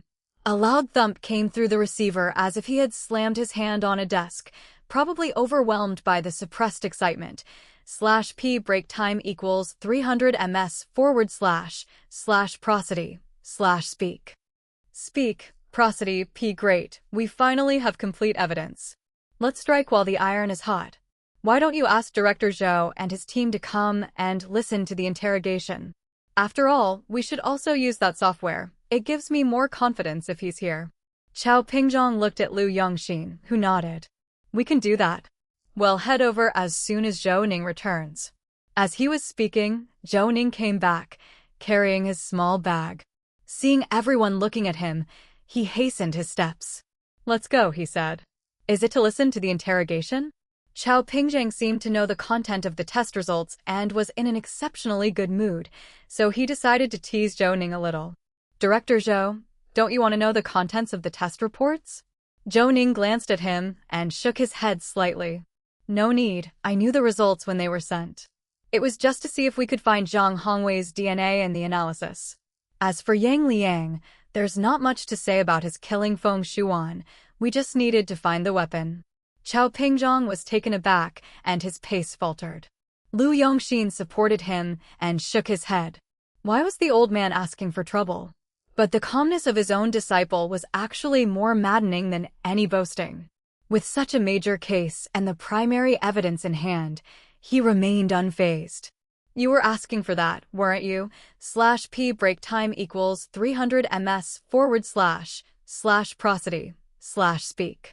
Speak, prosody, p. Chapter 429 to 404 Why Kill Her, _1 Chapter 429, Chapter 404 Why Kill Her, _1 Cao Pingzhang seemed not to give up, switched the report to his other hand, walked up to Lu Yongxin, and gestured in Zhou Ning's direction with his chin. Forget it, when it comes to technical stuff, I can't compare, nor will I make things difficult for myself. You're all experts with exceptional predictive abilities. In the end, verifying your own guesses is making me feel out of my depth. Let's not talk about the case for now. Your precious apprentice is quite good-looking, and her capabilities are impressive, too. How come you haven't helped to find her a match? My sister's daughter, who's in her senior year, is definitely a sweetheart and also the president of the school's music club. She's a very beautiful and talented girl, studying at Qin University. How about I introduce her? Such a remark left everyone stunned, and Zhou Ning even stopped in his tracks. Before Qiao Pingzhong could say another word, Lu Yongxin had already covered his mouth. You better behave yourself, okay? What's gotten into you today? Have you solved the case and now don't want to keep in touch with us anymore? If you want to sever ties from now on, just keep messing around. And about your sister's kid, did you know my apprentice has a girlfriend? No, that's not right, to be precise, a fiancé. They've met the parents and visited each other's homes. Only the wedding date is left to be set. /p break time equals 300 ms / prosody / speak. Speak, prosody, p. It hasn't been easy for them to get to this point today, yet here you are offering someone from your sister's family. Qiao Pingzhong was relentless, not knowing what got into him, and kept on saying in a low voice, "What's wrong with just meeting, isn't it? Because I think Director Zhou is excellent and want to bring someone excellent into my family? My niece really is very pretty." Lu Yongxin was speechless, and Mr. Zhao joined the conversation. "Dr. Chow, why don't you introduce someone to Mr. Chu instead? Even though we call him Mr. Chu, he's a PhD from Qin University, the deputy director of the Software Development Center. Don't just focus on Director Zhou. His fiancée is incomparable. In terms of looks, the beauty queen of Qin University is but a maid in her eyes. As for work capability, she's the lead researcher in charge of a project team at the Technical Center. Regarding family background, her father is a deputy mayor, and her mother is a university professor. Do you think there's any comparison?" Qiao Pingzhong was taken aback, for Mr. Zhao didn't seem to be joking. The titles he threw out really stunned him. He hadn't expected that Zhou Ning's father-in-law would be a deputy mayor. There was no point in comparing, and he gave up on his previous intentions. "There's no comparison, so I won't compare. But when Director Zhou gets married, you must tell me. I want to attend and see what this Qingdao beauty looks like." "I can't even imagine it." They all laughed, and Zhou Ning nodded nonstop. /p break time equals 300 ms / prosody / speak. Speak, prosody, p greater than I will let you know when I'm getting married. Let's go listen to the interrogation." Saying this, they already arrived outside the criminal police squad's interrogation room. A young criminal officer greeted them when he saw Dr. Chow and the others. "Uncle Chow, you've arrived. Chief Huang said to tell him when you get here, to go directly to the observation room next door and watch. He asked me to give him the forensic report." "Oh right, you'd better highlight the key points. That stuff is really hard to understand." Qiao Pingzhong glanced at Zhou Ning, who had already signaled Mr. Chu to find a document. After opening it, he handed it over to Qiao Pingzhong. "I've organized some of the key points from the forensic reports, summarized a copy for each person, aligning with the timeline and details of the crime. Combined with the reports during the interrogation, the effect will be better. Of course, we can also let Mr. Chu connect our software to observe if the suspect is lying." Qiao Pingzhong chuckled, dragging Mr. Chu with the young officer to the interrogation room, while Zhou Ning and the others didn't dally and went straight next door. One could feel that the observation room had just been cleaned. Everything was wiped so clean, and on the table next to the one-way glass that adjoins the interrogation room, a row of headphones was neatly arranged. The setup was quite considerate. Zhou Ning walked over, put on the headphones, and looked into the interrogation room. /p break time equals 300 ms / prosody / speak. Speak, prosody, p. Huang Yudao was sitting inside, with a clerk beside him. Wu Chunming was nowhere to be seen, and sitting on the interrogation chair was Yang Liang. This was the first time Zhou Ning had seen Yang Liang in person. The old man looked older than his actual age, seemingly in his 60s, with a somewhat vacant gaze. Such continuous interrogation had pushed him to the extreme. Starting with him was actually a good thing. When Mr. Chu and the others entered, Huang Yudao stood up, his face visibly brightening. After chatting with Qiao Pingzhong left, and Mr. Chu, not needing direction, went beside the clerk and printed out the file that Zhou Ning had listed earlier. Only then did he hand over the report to Huang Yudao. Huang Yudao glanced at the content, and one could feel his confidence surging. He closed the door, not sitting next to the clerk and Mr. Chu, but pulled out a chair and sat directly opposite Yang Liang. He rummaged through the reports in his hand, picked one out and found a photo, which he placed right in front of Yang Liang. Let's cut to the chase. This is the body found yesterday in the cellar of your yard. After DNA identification, we, the police, can confirm that this body is indeed Feng Shuan. During the removal of the sand, we found an 8-gauge wire bent into a semicircle below Feng Shujuan's neck, with a spiral at the end, and also discovered a dagger with her blood on it. /P break time equals 300 ms / prosody / speak. Prosody P. The forensic doctor on the special case team conducted an autopsy on Feng Shujuan's body and found defensive cuts on her fingers, a stab wound between the second and third ribs, and cut marks remaining on the ribs. She was stabbed, then strangled with the wire, and thrown into the cellar. However, you were not strong enough, or perhaps you were nervous at the time, so the wire wasn't twisted tight. While you were burying her with sand, Feng Shuan regained consciousness, broke free from the wire around her neck, but due to lack of oxygen, she was unable to climb out of the sand and ultimately died. It can be said that your relationship with Feng Shuan was quite secretive. Even your neighbors didn't know you knew her from Heping Zhuang, let alone had an intimate relationship. However, these last few days, after conducting surveys in Heping Zhuang and confirming with Feng Shujuan's children, we learned that you were her intimate partner. According to Feng Shujuan's daughter, her mother had found an old man, a widower, who had lost his son. They got along very well, but he didn't want to get married legally. They had argued about it multiple times, and her mother had even considered going south to join her children. However, because her children were busy with work, the matter was postponed. Don't hurry to refute me, listen to me finish. I haven't mentioned Fu Chunyi's matter. You have made too many excuses before, and I don't want to hear those. /P break time equals 300 ms / prosody / speak. Prosody P. Now, I'm just asking you, did you kill Feng Shuan? Why did you kill her? Right now, I'm giving you a chance to speak. All the evidence is conclusive. Your fingerprints and DNA were found on both the dagger and the wire. There isn't much to say. We can submit this case to the procuratorate without waiting for your testimony, and then you truly won't have the chance to speak, and you'll also be charged with stubborn resistance. Think carefully. Yang Liang fell silent, bowed his head, and closed his eyes, an expression Zhou Ning knew well. It meant that he was tormented inside, just like Professor Li Chumbin had summarized in his book. Except for the very few who are bloodthirsty by nature, a suspect who has committed murder lives in torment almost every day. Anything that could be linked to the victim plunges the suspect into deep fear. There once was a suspect who had been on the run for 20 years.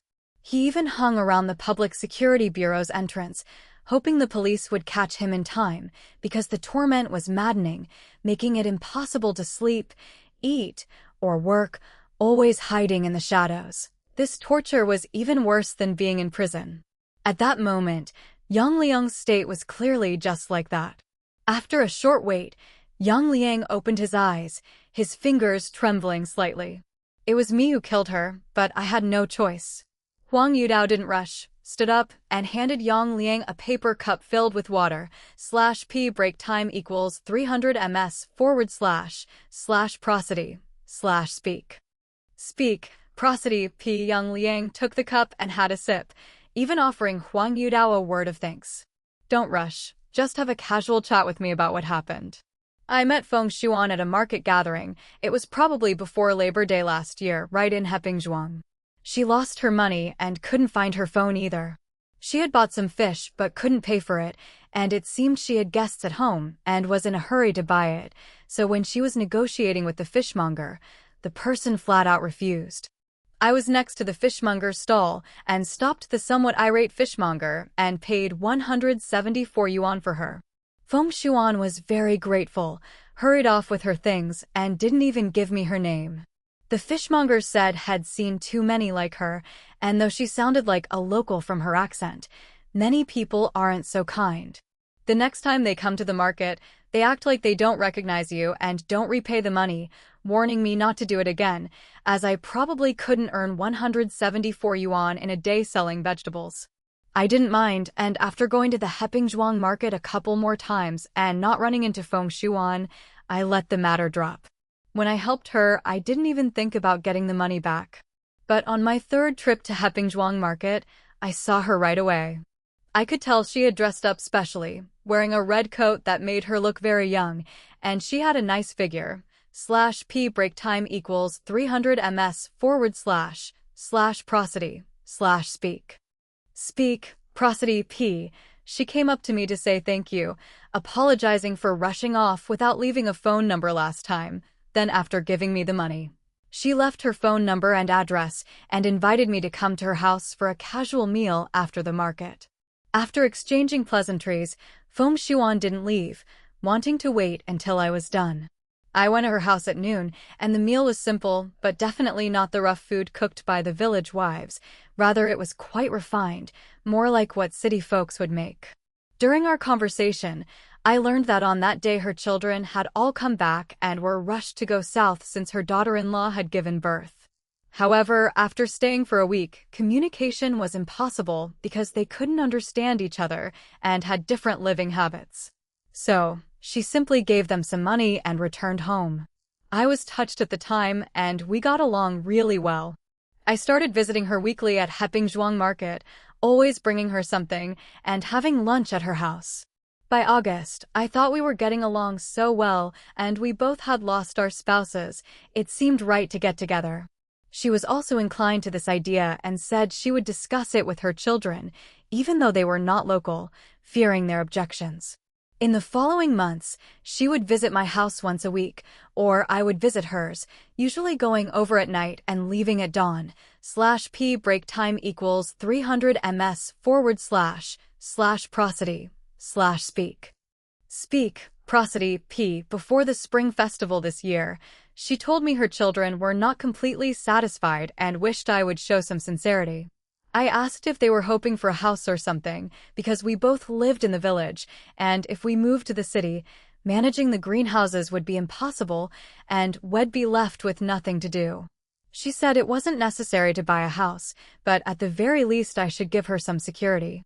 Being older than her, there was a chance I could die, and then she'd have served me for nothing. She wanted me to give her gold equivalent to the value of my house. Only then would she marry me. I was startled and directly refused this demand. Where was I going to get 200,000 yuan from? /p break time equals 300 ms / prosody / speak prosody p. Chapter 430 to 405, cutting off descendants _1. Chapter 430, Chapter 405, cutting off descendants _1. As he said this, Lu Yongxin was drinking water and choked on a sip, prompting Zhou Ning to quickly pat his back. Lu Yongxin waved his hand, signaling to Zhou Ning that it wasn't necessary to pat. No big deal. Are you telling me even old ladies require a dowry now? Just like that, 20,000, and in Daya City. This is truly more surprising than I would have expected. Mr. Zhao grinned with a show of teeth. You know, I've actually seen this kind of thing on a TV dating show, where an old lady asked for 20,000 from the man she was matching with, but those two were over 20 years apart in age. The family really got themselves a free caretaker, totally different situation. This one is indeed a bit too much. Meanwhile, in the interrogation room, Huang Yudao was very polite to Yang Liang. In fact, as long as you speak politely, the police won't make it hard for you. After all, following procedures is sufficient, and the facts can't be changed anyway. So clearing things up is good for everyone. Yang Liang was given a cigarette, and he didn't refuse. Glancing at the brand on the cigarette, but he sighed. This brand of cigarette must cost over 10 yuan, right? I've never had the luxury to buy it myself. Not to mention today, I'm getting a treat with you. Let me continue. After that incident we cut ties, no contact for 2 months. I thought that would be the end of it, /p break time equals 300 ms / prosody / speak. Speak, prosody p. Then, in April my son had an accident, and Feng Xuan somehow learned the news and showed up on the day I was arranging the wake. Everyone knows there's no making up for a funeral, and she came as a guest, so I couldn't very well send her away. After the meal, she didn't rush to leave. She helped me tidy up, taking charge of the situation. At that time, my mind was a mess, and I didn't pay much attention. I didn't know what she told the clerk, but she took the ledger and the money for the funeral gifts. I only found out that evening when I called the clerk. I was stunned. I said it was my family matter. How could she take it just by saying so? The clerk was also scared silly, coming to my place that night, insisting on reporting it to the police with me, as the amount was not small. It was over 30,000. This wasn't just a matter of the cash gifts. It involved social obligations I still had to fulfill. Thinking about the fiasco during the spring festival, I hesitated. I said I'd go myself because I knew the person from before, not understanding how things had come to such a pass. After calming the clerk down, I was afraid of losing face and didn't dare go immediately. 2 days later, after attending the market in Hepingzhuang, I went straight to her home. To my surprise, Feng Xuan was not home. When a neighbor asked what I was doing, I said she had called me to place an order for vegetables. I couldn't say that she ran off with my money. /p break time equals 300 ms / prosody / speak. Speak, prosody p. With that explanation, the neighbor was puzzled too, mentioning she left early the previous morning to stay with her son. In that moment, my heart sank halfway. I tried calling her but got no response. After much thought, I didn't go to report it to the police, deciding to swallow the loss and headed home. In the following period, Fu Chunyu visited twice in relation to my son's house, getting lawyers involved and contacting my son's friends. It was a hectic mess. At the time, I was angry and, due to the money being taken, refused to sign any papers. Truthfully, even without her saying so, I would have given her the house for the sake of my grandchild, the flesh and blood of the Yang family. It was unthinkable not to care. Later, I even made a trip to the city, only to find Zhang Hongwei opening the door. I grumbled and left in a huff. On the evening of August 18th, Feng Xuan suddenly visited, using the key ID previously given her to prepare a full table of dishes and bought a bottle of wine in my home. I was very surprised by this unexpected visit. She said that she truly came to help the last time my son was in trouble. However, her son called suddenly, saying his wife had a high fever and asking for her help. She left without explaining to anyone, and she was so busy packing her things that night she didn't even notice her phone was out of battery. She went to the train station early the next morning. /p break time equals 300 ms / prosody / speak. Speak, prosody p. When her son was fixing her phone, he noticed she had a text message. It was from me, trying to call her when her phone was off.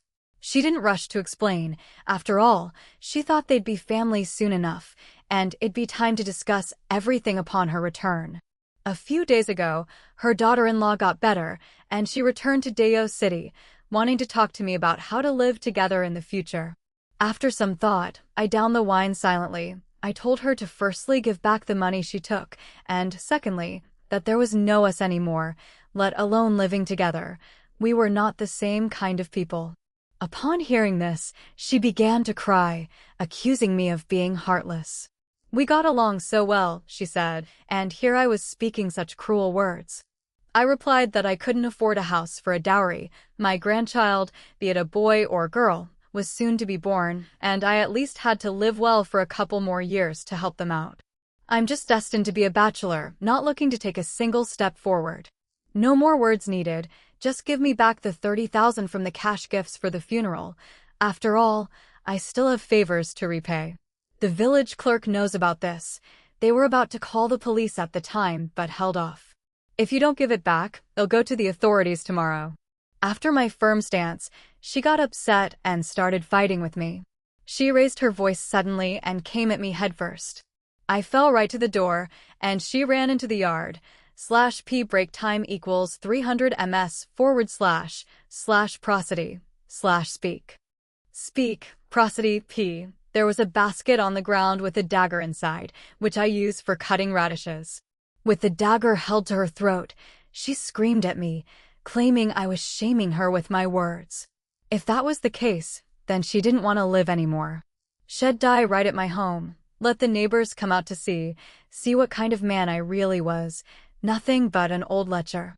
In that moment, I panicked, and it took a while to catch up to her. But as she ran toward the dog kennel, she was tripped by the lid of the vegetable cellar and fell right there, kicking the lid open. I was truly infuriated.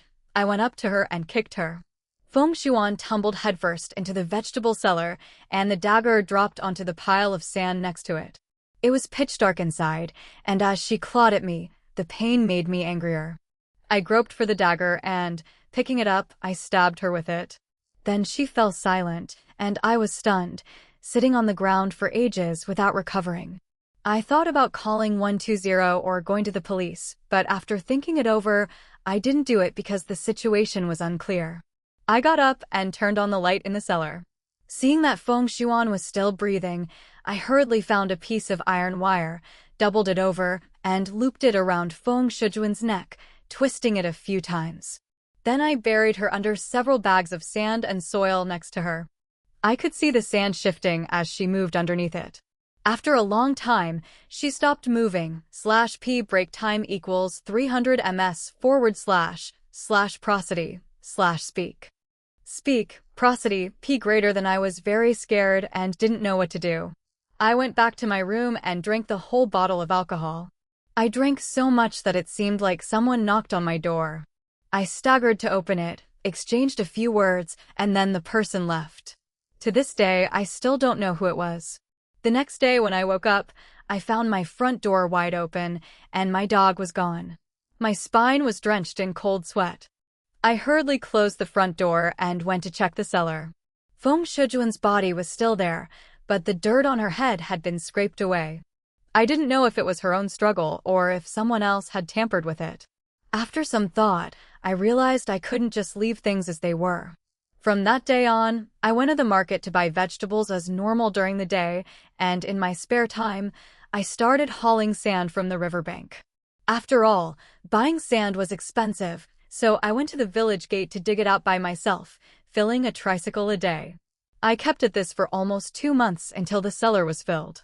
Afterwards, I prepared some cement and hired some workers.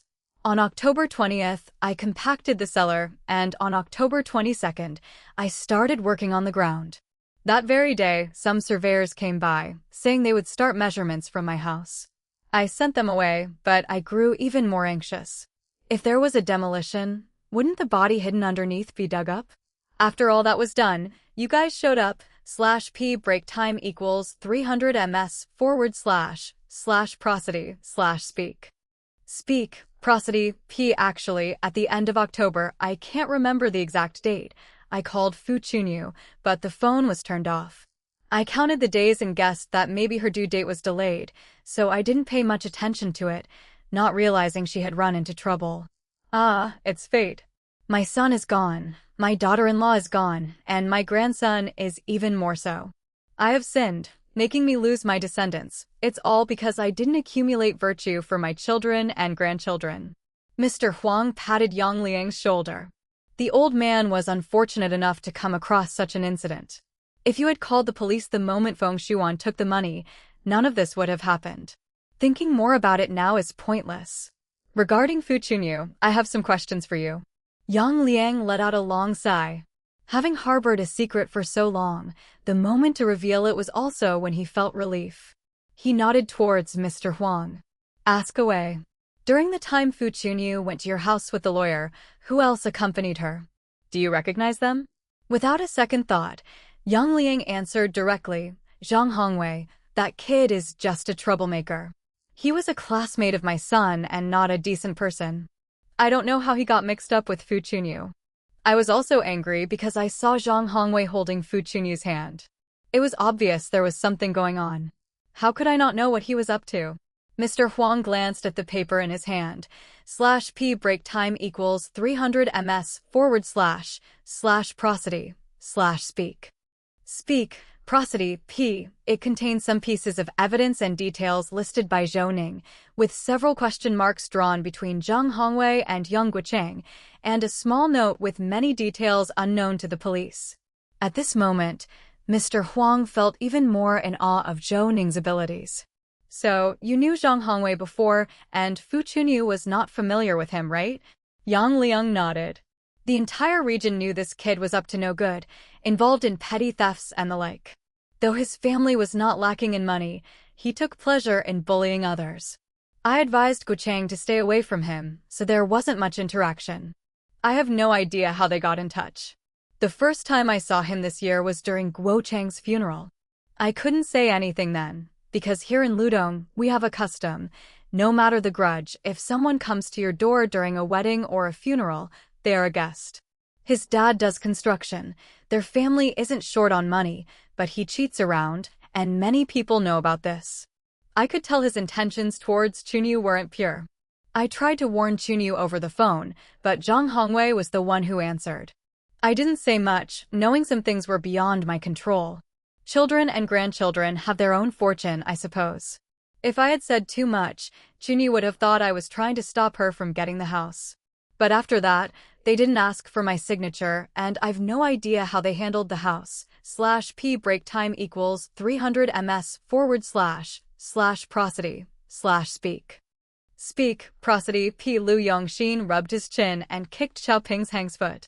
Send a message to Mr. Huang asking him to think back carefully about the night of August 17th. Was it Zhang Hongwei who went to his house? Also, on the night of October 20th, did he drink alcohol?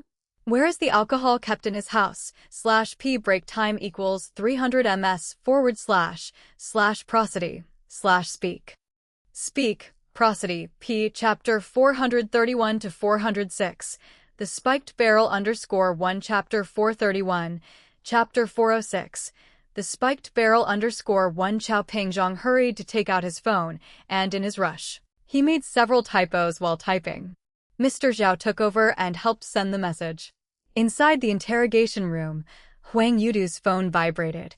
He pulled it out, glanced at it, and a smile appeared on his face.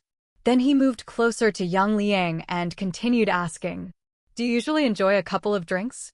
"Well, not much, just 2 liang in the evening. After my son died, I had to drink every day. I can't sleep without it. Think carefully about the night of August 17th. Who visited your home, who spoke to you, or maybe took something from your home? Also, you said Feng Xuan had your keys. Did you take them back?"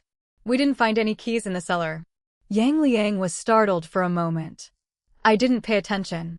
I thought Feng Xuan had the keys. In the haste of burying the body, I didn't check. But indeed, I didn't see the keys at home. As for that night you mentioned, don't mention it. I seemed to see Zhang Hongwei, but I thought I was dreaming after getting drunk. Why would he come to my house?" Huang Yudao lifted his chin. "Don't rush. Think carefully about what happened. What did you do at the time? Or do you remember anything Zhang Hongwei said to you, what he was wearing?" Yang Liang shook his head. Just when Huang Yudao was about to give up, Yang suddenly paused in his movements. "I remember now why it felt like a dream. /p break time equals 300 ms / prosody / speak. Speak, prosody. P. Greater than I remember opening my eyes and seeing Zhang Hongwei coming and holding a red gift box. It looked like premium alcohol. Why would he visit me? Especially since he had already told everyone in the village that he intended to marry Fu Chunyu and didn't even mind my grandson's existence. With our relation being so strained, why would he visit my house?" Huang Yudao nodded, not bothering to clarify anything, and continued to ask, "What about October 22nd? Did you drink that day?" "I did. On the side of the coffee table in the living room, there was a barrel of alcohol. On the 15th of last month, I just bought a barrel of alcohol. I could drink 2 to 3 liang a day. My tolerance isn't very good, and too much makes me a little drunk. Because I was worried about having to lay the floor the next day, I went to sleep after eating and drinking. but I slept very heavily that night and didn't get up until the floor layers arrived the next day, and it was already past 8. However, I haven't dared to drink these past few days after that. Zhou Ning felt a shift in his heart at this point, knowing that old people generally have poor sleep. Being able to drink his usual amount and be semi-comatose was definitely not right. He looked back at Chao Pingzhong. Dr. Chao, there should still be people at Yang Liang's house, right? Have someone check the room for the barrel of alcohol Yang Liang mentioned. Take the barrel back here directly, wearing gloves, /p break time equals 300 ms / prosody / speak. Speak, prosody, p, we can test here to see if there's any sedative in it, and of course, we need to check for fingerprints on the barrel as well as the alcohol content. Mr. Wang raised his hand. The barrel, I've brought it back. It wasn't sent to Qidong for examination, it was placed in the local laboratory. I think we do need to check its contents. Chao Pingzhong hurried to make a phone call, and not long after, he hung up and looked at Zhou Ning with shining eyes. The alcohol has been tested. There's nothing wrong with the components, no drugs were added. However, the alcohol content reached 72 degrees. According to the markings on the barrel, this alcohol should only be 38 degrees. It looks like someone replaced the alcohol or mixed in some pure alcohol. No wonder Yang Liang passed out after drinking it. He's lucky to have not gone straight to the morgue. Having said this, Chao Pingzhong quickly edited a text message with this information and sent it to Huang Yudao. Huang Yudao glanced at the message and walked over to Mr. Chu. He took a quick look at the display on the computer, 99% sure that everything Yang Liang said was the truth. The parts that raised doubts were only in the first few questions. Nodding, Huang indicated to the court clerk to send over the transcript. Yang Liang, if you think there are no errors or anything unclear, go ahead and sign it. Yang Liang hesitated for a moment, but still took the pen and signed. As he put down the pen, he looked at Huang Yudao. Will I be executed? /p break time equals 300 ms / prosody / speak. Speak, prosody, p. Huang Yudao shook his head. Don't know, that's for a judge to decide. But you've made a comprehensive confession, which should not result in a harsher punishment. Yang Liang was led away, and Huang Yudao stretched lazily, feeling a sense of pleasure. After so many days, there finally was a glimmer of hope. Lu Yongxin took off his headphones and took a sip of water. Mr. Zhao was the first to approach. Mr. Lu, don't be hard on me. I just want to ask whether Yang Liang will be sentenced to death. I think Yang Liang is telling the truth. Feng Xuan definitely took the money and ran, but now that she's dead, only her children are left, and they will certainly hope for compensation. Lu Yongxin sighed. Yang Liang is not yet 60 this year. According to how similar cases are handled, even if compensation is in place and the family's forgiveness is obtained, the sentence will be reduced accordingly, but he would still serve no less than 10 years in prison. The house of Yang Guocheng's family is worth only about 200,000, and the old house in his hometown is even less valuable. Even if all of it is counted together, it's not much money, but if it all goes to Feng Shujuan's family, even if Yang Liang is sentenced to 10 years, what life will he have when he's released? Zhou Ning nodded. What Lu Yongxin said was indeed true, and a very harsh reality at that. If Feng Xuan got along with her children, why would she have been left to live alone in Dao City? /p break time equals 300 ms / prosody / speak. Speak, prosody, p. Seeing them only once or twice a year, even despised by her daughter-in-law during her confinement, how well could her family have treated her? They would probably be more eager for compensation this time. Mr. Zhao shook his head. This question did not trouble him at all.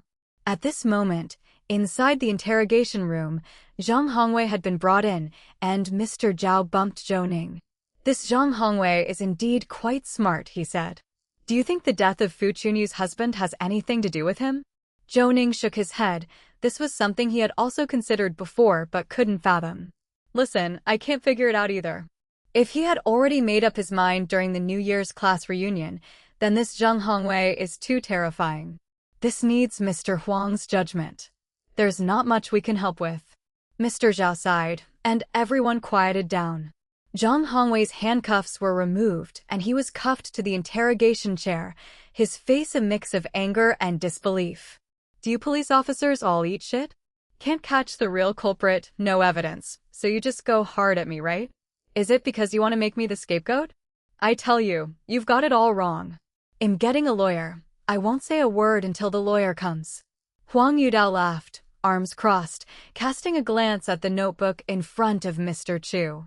There were prompt boxes on it, and seeing those, Huang Yudao directly sat down, crossed his legs in an unseemly manner, and started to fidget. /p break time equals 300 ms / prosody / speak.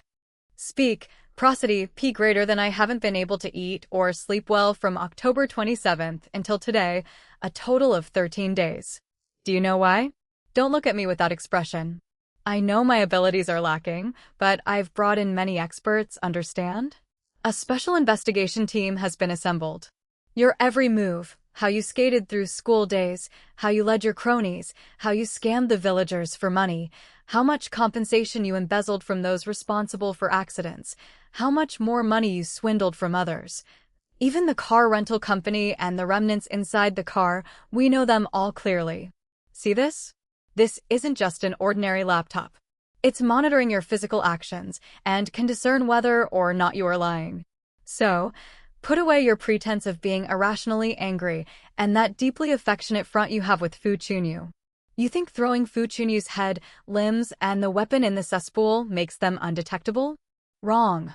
These pollutants do make the examination work more challenging, but it's not impossible to analyze and distinguish. Now that it's come to this, you might as well speak up yourself, starting with the class reunion. Zhang Hongwei froze, unable to maintain his previous aggressive demeanor. It seemed that he was also trying to discern whether Huang Yudao's words were true. Huang Yudao wasn't in a hurry. He picked up the examination reports and began to explain them one by one. Don't believe me? That's easy. Have a look at this. /p break time equals 300 ms / prosody / speak. Speak, prosody, p. This is your bloodstain and fingerprint lifted from a tool in the greenhouse. See that? These two are completely identical. This is a glove found in the crevice of a Volkswagen Passat's trunk. You didn't notice it, did you? Zhang Hongwei's expression changed, no longer the indignant fury from before. His gaze fell on those photos and reports, and Huang Yudao, without haste, laid out copies of screenshots from several bank accounts in front of him. Take a look at this. You think we can't find the information if it's not directly deposited into your account? You're thinking too simply. The cash was withdrawn there, and the surveillance at the door saw you receiving the bag of money before going in for a deposit transaction.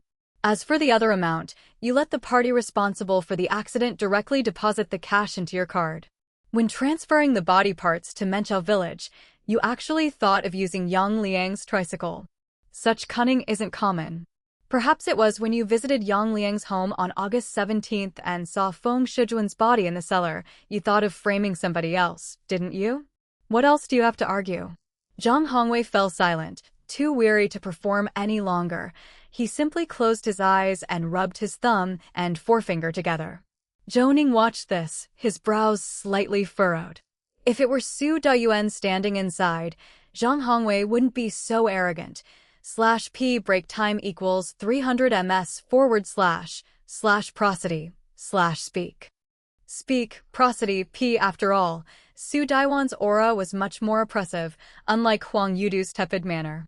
However, Zhou Ning held his tongue. After all, this was Dao City. They were here to help, not to take charge, so none of this was for him to question.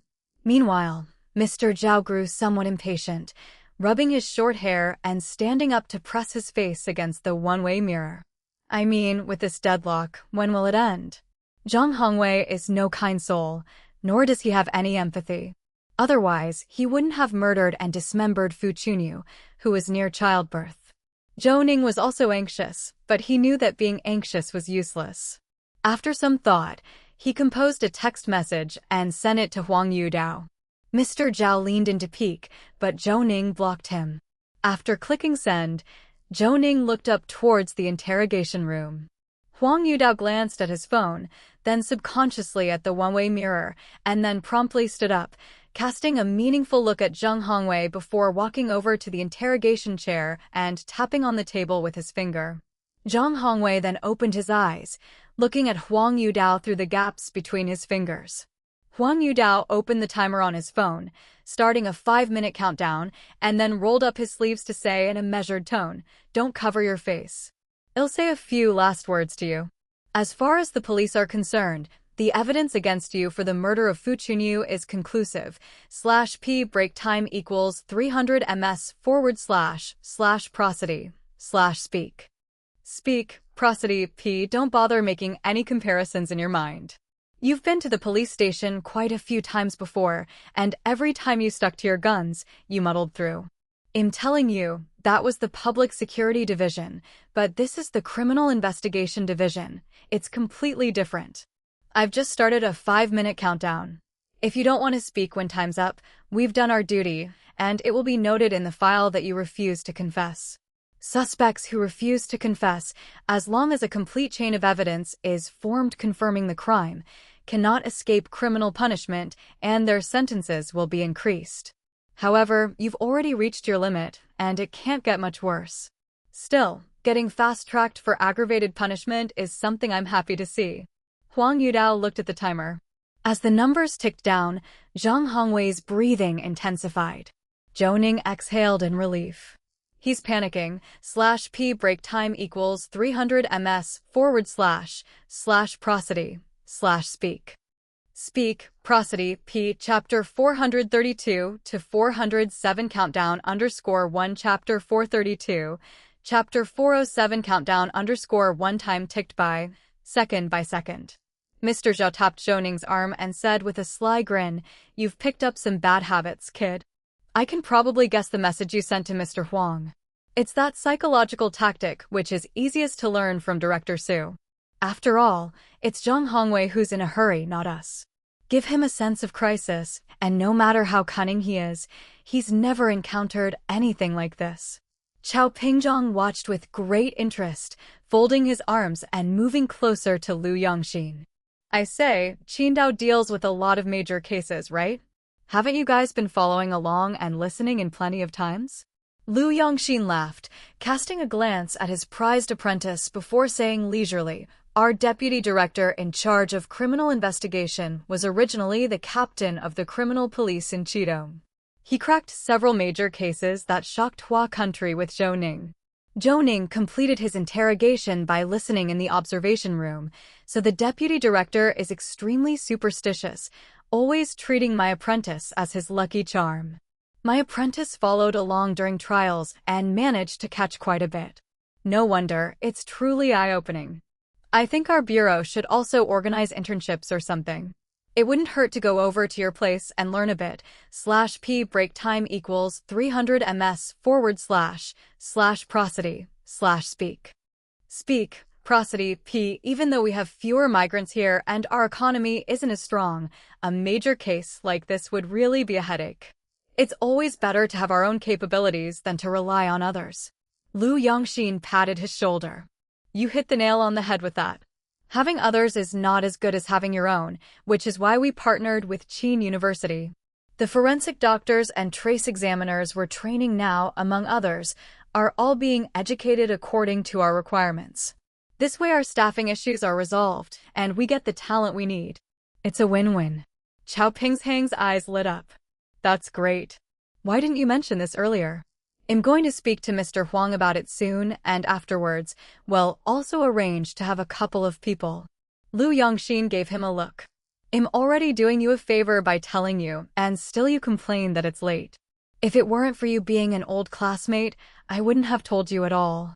Besides, there are also elite talents from the computer science department, the types like Mr. Chu. But I fear the really capable ones won't be going to Dao City." Chao Pingzhong waved his hand. "With money, you can make even the devil turn the millstone. We need Mr. Huang and the city bureau to take care of this. We've also brought in expert consultants before, but couldn't retain them. To keep people, we naturally need to embrace change. Sticking to the old ways is impossible. /p break time equals 300 ms / prosody / speak. Speak, prosody, p greater than. I hope that when I retire, at the very least the forensic department in Dayo City will remain. Otherwise, I'll have this weight on my conscience. Lu Yongxin patted Chao Ping's shoulder, understanding what he left unsaid. After all, this was the place where he had worked his whole life.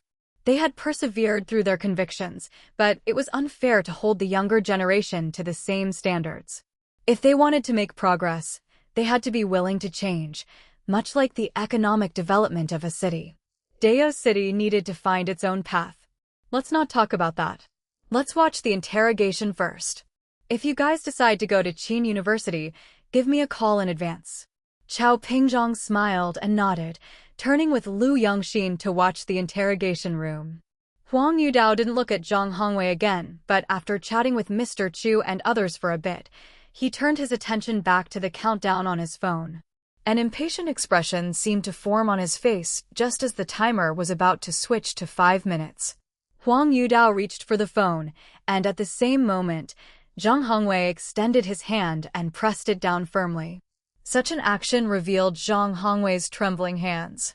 His lips were cracked, and he stared at Huang Yudao with desperation. Wait, please don't rush, officer. I'll tell you. Not that I want to know. No, I didn't mean to. I really didn't mean to kill Fu Chunyu. You have to believe me. /p break time equals 300 ms / prosody / speak. Speak, prosody, p. The phone rang inappropriately at that moment. Huang Yudao raised his eyebrows, looking indifferently at Zhang Hongwei, silenced the ringtone, and then sat down in his chair, lighting a cigarette. Say whatever you want to say. I don't want to go over the evidence again. After all, it has been verified. There's no point in explaining, even if the gloves found in the Passat are already on their way here and will be delivered soon. Do you think by telling me you didn't mean it, you can change what's going to happen? Start with how you chose to approach Fu Chunyu. Now's the chance, inside the detective unit. You might not get the opportunity to speak up in court. Do you want one? Zhang Hongwei's eyes flickered, and he exhaled a long breath before nodding slightly. Huang Yudao gave him a cigarette, lit it and placed it in the ashtray on the small table of the interrogation chair. The two of them sat there smoking. Zhang Hongwei closed his eyes, resigned as if accepting his fate, and slowly began to speak. Yang Guocheng's death has nothing to do with me. I know what you're thinking, that I seduced Fu Chunyu, had feelings for her, and then plotted to kill Yang Guocheng. In truth, I only met the couple at a class reunion and thought Fu Chunyu was quite different, with that gentle charm of a girl from the south. After we met during the spring festival, we went out for meals a few times. It was look from Fu Chunyu, always wandering over my way, leaving hints unsaid. /p break time equals 300 ms / prosody / speak. Speak, prosody, p. As a man, naturally, I couldn't resist. At the beginning of April, I did meet with her alone once, where we did everything from dining to bedding. None was missed. For me, it was just another boast to add to my list. At the end of April, when Yang Guocheng died in a car accident, I was shocked to hear the news. Fu Chunyu, tearful and sad, begged me to help arrange things for her. How could I refuse, especially since we were classmates? Although Yang Liang never liked me, people say that death is supreme, so I didn't think about anything else and helped to arrange the funeral. During that period, Yang Liang didn't say much, but I noticed a middle-aged woman getting quite close to him. After asking my mother about it, I found out this woman was no simple character. After the funeral was over, Fu Chunyu had a heart-to-heart talk with me. She disclosed her previous profession and spoke about how her family forced her to drop out of school early and go out to earn money to support them. She moved to Dayo City to escape from those vampires back home. She never expected her husband to die young, leaving behind a mess of things. There was only this shabby old house left, and it was still in Yang Guocheng's name. She didn't know how to deal with the remaining issues and heard she needed a notary certificate, a death certificate, and such, but these would only be valid if Yang Liang gave up his inheritance rights. On a whim, I agreed to help. /p break time equals 300 ms / prosody / speak. Speak, prosody, p. After that, I helped contact people, but it was difficult to manage. I even hired a lawyer to accompany Fu Chunyu to discuss with Yang Liang, but maybe because he saw me, Yang Liang flatly refused. After returning home, I was somewhat aggravated and had people keep tabs on Yang Liang. As for comforting Fu Chunyu, I even created a fake notary certificate and property deed for her. You must know my family is in the contracting business, so a house, with or without property rights, I truly do not lack. When I gave her the fake documents, Fu Chunyu was very pleased and treated me well. However, one night while I was asleep, I overheard her on the phone with a man. Although she didn't put him on speaker, his voice was loud enough for me to hear clearly. This man and Fu Chunyu also had an ambiguous relationship, probably married. She said she had been ensnared by me and wanted to escape, but found no way out.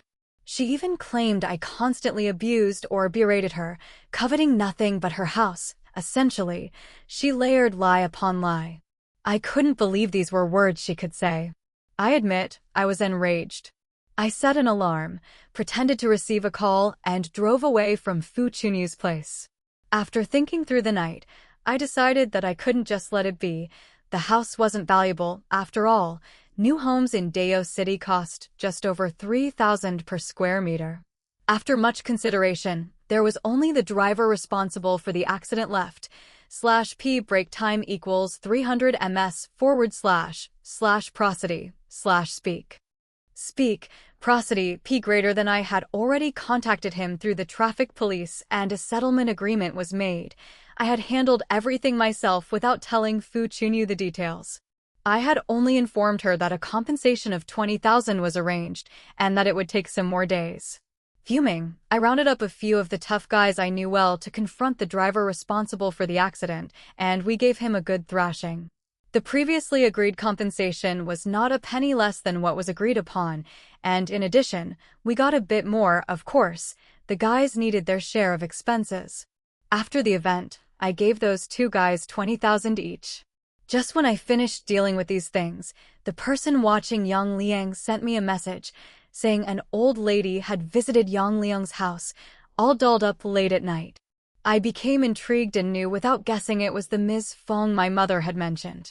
I drove over to Qitai Village 1. By the time I arrived, it was midnight, but seeing a light on, I approached. I heard Yang Liang drinking inside the house, incessantly grumbling to himself, things like "I didn't intend to kill you, you take the money without saying a word, but still want to bleed me dry." Analyzing the situation, I could tell there was trouble. Peering through the courtyard gate, I saw blood drops continuing all the way to the cellar. That guy told me Ms. Feng went in and never came out, so I guess that Ms. Feng was probably in deep trouble. /p break time equals 300 ms / prosody / speak.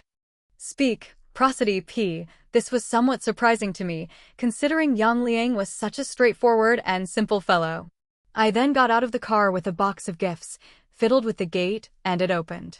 Approaching the doghouse, I caught the stench of blood. The cellar had a light on and the mound of sand was not large, just about the size of a person, with one hand sticking out. I entered the room intending to chat with Yang Liang, perhaps to extort some money, but he was so drunk that he didn't even notice me before falling back asleep. I didn't stay long. I found a set of keys on the ground, tried them, and sure enough, they opened Yang Liang's house. I picked them up as if possessed and took them with me. I didn't think much of it at the time, but the next day Fu Chunyu sought me out, asking to meet at her house. Fu Chunyu suggested we break up, saying she couldn't drag me down. She declared she and her child could endure any hardship, and it wasn't proper for me to seek her, a first-time bride. Doing so would subject me to ridicule, and my family wouldn't understand. Indeed, my mother disapproved of my contact with Fu Chunyu, even berated her. She felt our family wasn't lacking in money. Although I hadn't attended a university, I had spent years studying clinical courses at a medical school. In every aspect, she thought Fu Chunyu couldn't compare, coming from a small family and, moreover, a widow with a child. Upon hearing this, I actually already had a rough idea in my mind. /p break time equals 300 ms / prosody / speak. Speak, prosody, p. She had settled the subsequent matters with another married man. I was in her way, and having dealt with the property deed, I was no longer useful, so she wanted to kick me to the curb. I was very angry at that time. However, Fu Chunyu was very persuasive, leaving no room for me to vent. She took all the blame onto herself, our parting filled with regret, with every sentence considering my well-being. If I hadn't overheard her midnight phone call that day, I could have been moved to death by her words, but at that moment I knew I couldn't get over it if I didn't kill her. Zhang Hongwei stopped speaking at that point. Huang Yudao collected the ashtray, then asked, "So what happened next?" "How did you do it? /p break time equals 300 ms / prosody / speak. Speak, prosody, p. Chapter 433 to 408 long days to come _1 Chapter 433. Chapter 408 long days to come _1. The question was redundant and disrupted Zhang Hongwei's rhythm. Zhou Ning frowned slightly. Any seasoned criminal suspect, or someone with a strong psychological constitution, would have immediately shut up. It seemed interrogation wasn't their strong suit, probably related to their experience with handling cases. However, Zhang Hongwei didn't react much. After all, having said so much, there was no point in hiding anything now. He paused for a moment before continuing. I didn't waste words. I just agreed to the breakup and didn't cling to her. I simply picked up my things and left.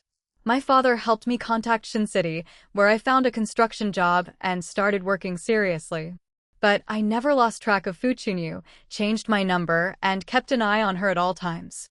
After everything was arranged, on October 18th, I rented a Volkswagen Passat and drove from Shin City back to Dao City.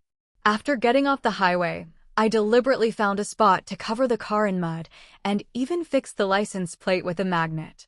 On the 20th, I went straight to Fu Chunyu's house. She was startled to see me when she opened the door. I invited her to dinner that evening and told her I had come back in a hurry, without time to get a gift, so I would take her shopping at the mall after 4. She didn't refuse. /p break time equals 300 ms / prosody / speak. Speak, prosody, p. In the afternoon, I went to Yang Liang's house first and poured 2 bottles of 95% medical alcohol into the liquor jar. I figured that even a small amount would be enough to knock out a donkey. Frankly, while adding the alcohol, I hoped Yang Liang would drink himself to death. It wasn't that I hated him so much, I just didn't want him to take advantage. Around 4 in the afternoon, I went to pick up Fu Chunyu. She must have been watching from the window because she came down to the car without making me wait. I avoided cameras as much as possible since, aside from the ones at intersections, few in Dao City actually worked. I drove her straight to Makalu in Qidong City. At a jewelry store, I bought her a bracelet. She was overjoyed, even shedding tears, saying I was too good to her. After dinner, as we were driving back, I added sleeping pills to the milk I had prepared for her. After drinking it, she slept the whole way. Around 11 at night, we arrived at Yang Liang's greenhouse. Once there, I opened the door of the greenhouse and then returned to the car to blindfold her before waking her.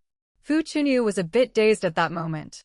She tried to reach for the cloth over her eyes, but how could I let her undo my carefully laid plans? All of this was in preparation for settling scores with her, to use me and then dump me, to make me feel regret, to have me remember her fondly. I've never encountered anything like this in my 30 years of life. /p break time equals 300 ms / prosody / speak. Speak, prosody, p. Leading Fu Chunyu into the greenhouse, I ripped the cloth from her eyes. Seeing her surroundings, she got scared, but she was very clever, not begging for her life or pleading with me. She said the baby was kicking her, as if it wanted to come out. She added that even though the baby wasn't mine, it had been with me since its conception and already liked the sound of my voice. She hoped I could be there with her to welcome the baby's arrival. For a moment, I truly wavered. But I wasn't there to talk. I approached her and grabbed her by the throat. I told her that I hadn't realized how little I liked her until that night when she carelessly discussed with that man how to get rid of me and made me feel guilty, expecting compensation. I talked a lot, not knowing if I was excited or agitated. With both hands around her neck, I watched her slowly collapse without even struggling. Finally, she lay motionless, her eyes as if bursting, a horrifying sight. It took a long while to calm down. I checked the surroundings to ensure there was no activity. Then I returned to the car to get plastic sheeting, newspapers, a cutting board, knives, axes, and so forth. I put on gloves, shielded the area with cardboard, turned on an outdoor light, and started undressing Fu Chunyu. All in all, 15 pieces: head, hands, feet, and body. It might have been a bit awkward at first, but by the end, I even suspected that my technical education had all been applied here. /p break time equals 300 ms / prosody /speak. Speak, prosody p. Once I had finished sectioning, I got some large plastic bags commonly used at seafood markets from the car and packaged the pieces separately. To be honest, when I put the head in the bag, a shiver ran through me, the feeling of being watched finally dissipating, along with my panic and nausea. At around 1 in the morning, after cleaning up, I noticed blood had soaked into the soil, leaving a large stain. I cleaned the items I had brought, quickly covered the bloodstains with dirt, tamping it down carefully, and smoothed over the area with a rake. From a distance, there were no noticeable traces. Only then did I begin placing the bags in the car. Actually, I wanted to dump everything into the cesspool, but when I got to Yang Liang's place, I discovered a problem. Yang Liang's cesspool was shared with the household to the east and was nearly full. This thwarted my plan, but I had already thrown in the head and limbs. Contemplating the remaining items, I was at a loss. I thought of Yang Liang, probably collapsed by now, and hurriedly entered his house. There were no dogs in the yard. The cellar had been sealed and the ground packed down. Who would have thought this old man was so ruthless, killing someone and burying them in the cellar without moving an inch? I entered to check on Yang Liang. He was lying on the couch, his face purplish red. Slapping his face only got a groan from him, and it didn't seem he was faking. /p break time equals 300 ms / prosody /speak. Speak, prosody, p. Greater than. I parked the car in the yard and loaded the bags onto a tricycle. I didn't dare turn on the lights along the way, essentially groping in the dark until I reached a bridge over the Lu River. The opposite bank used to be a textile street. I really don't know the name of the bridge. Standing on the bridge, I tied the bags and dropped them into the river. /p break time equals 300 ms / prosody /speak. Speak, prosody, p. Chapter 434 to 408. The future is long _2. Chapter 434. Chapter 408. The future is long _2. In the blink of an eye, several bags had disappeared. What I thought was that the flesh would rot away in the river in a few days, and with no head or limbs, no one could identify who it was, so I didn't care if someone found the flesh. I rode back to Yang Liang's house, where it was already 2 in the morning. Before entering the yard, I had already scrubbed the 3-wheeled cart's rear bin clean of any stench of blood. Only then did I switch vehicles and lock the door securely. Driving out, I headed straight back to Shin City. To be honest, I was startled when you found me. I didn't expect you to identify Fu Chunyu only 10 days later. At the time, I really wasn't afraid, thinking you were questioning me because I was her ex-boyfriend. At this point, Zhang Hongwei sighed deeply, as if doing so could lessen his guilt somewhat, although perhaps for him the very concept of guilt was meaningless. Mr. Huang had grown experienced. This time he didn't rush, nor did he blurt out any inappropriate questions at the wrong moment. Actually, until this point, the murder confession had been made clear. That's it. I thought you would suspect Yang Liang, as they bore grudges against each other. At most, ID made a fake certificate, but that's no big deal. As for the compensation money, with a bit of shamelessness, I could have easily explained that away. I just didn't expect that I had left behind evidence. Mr. /p break time equals 300 ms / prosody /speak. Speak, Prosody P. Huang nodded. During the investigation, the forensic expert explained to me that you probably failed to notice you had torn your gloves and injured your finger because when you are extremely tense and excited, adrenaline secretion is high, which completely blocks out the sense of pain. Later, when you thought about it, you didn't remember whether the injury occurred during the crime. Zhang Hongwei came to a realization, then laughed at himself ironically. I thought, experts are all swindlers, with their various unreasonable questions and suggestions, things a normal person wouldn't think of or say.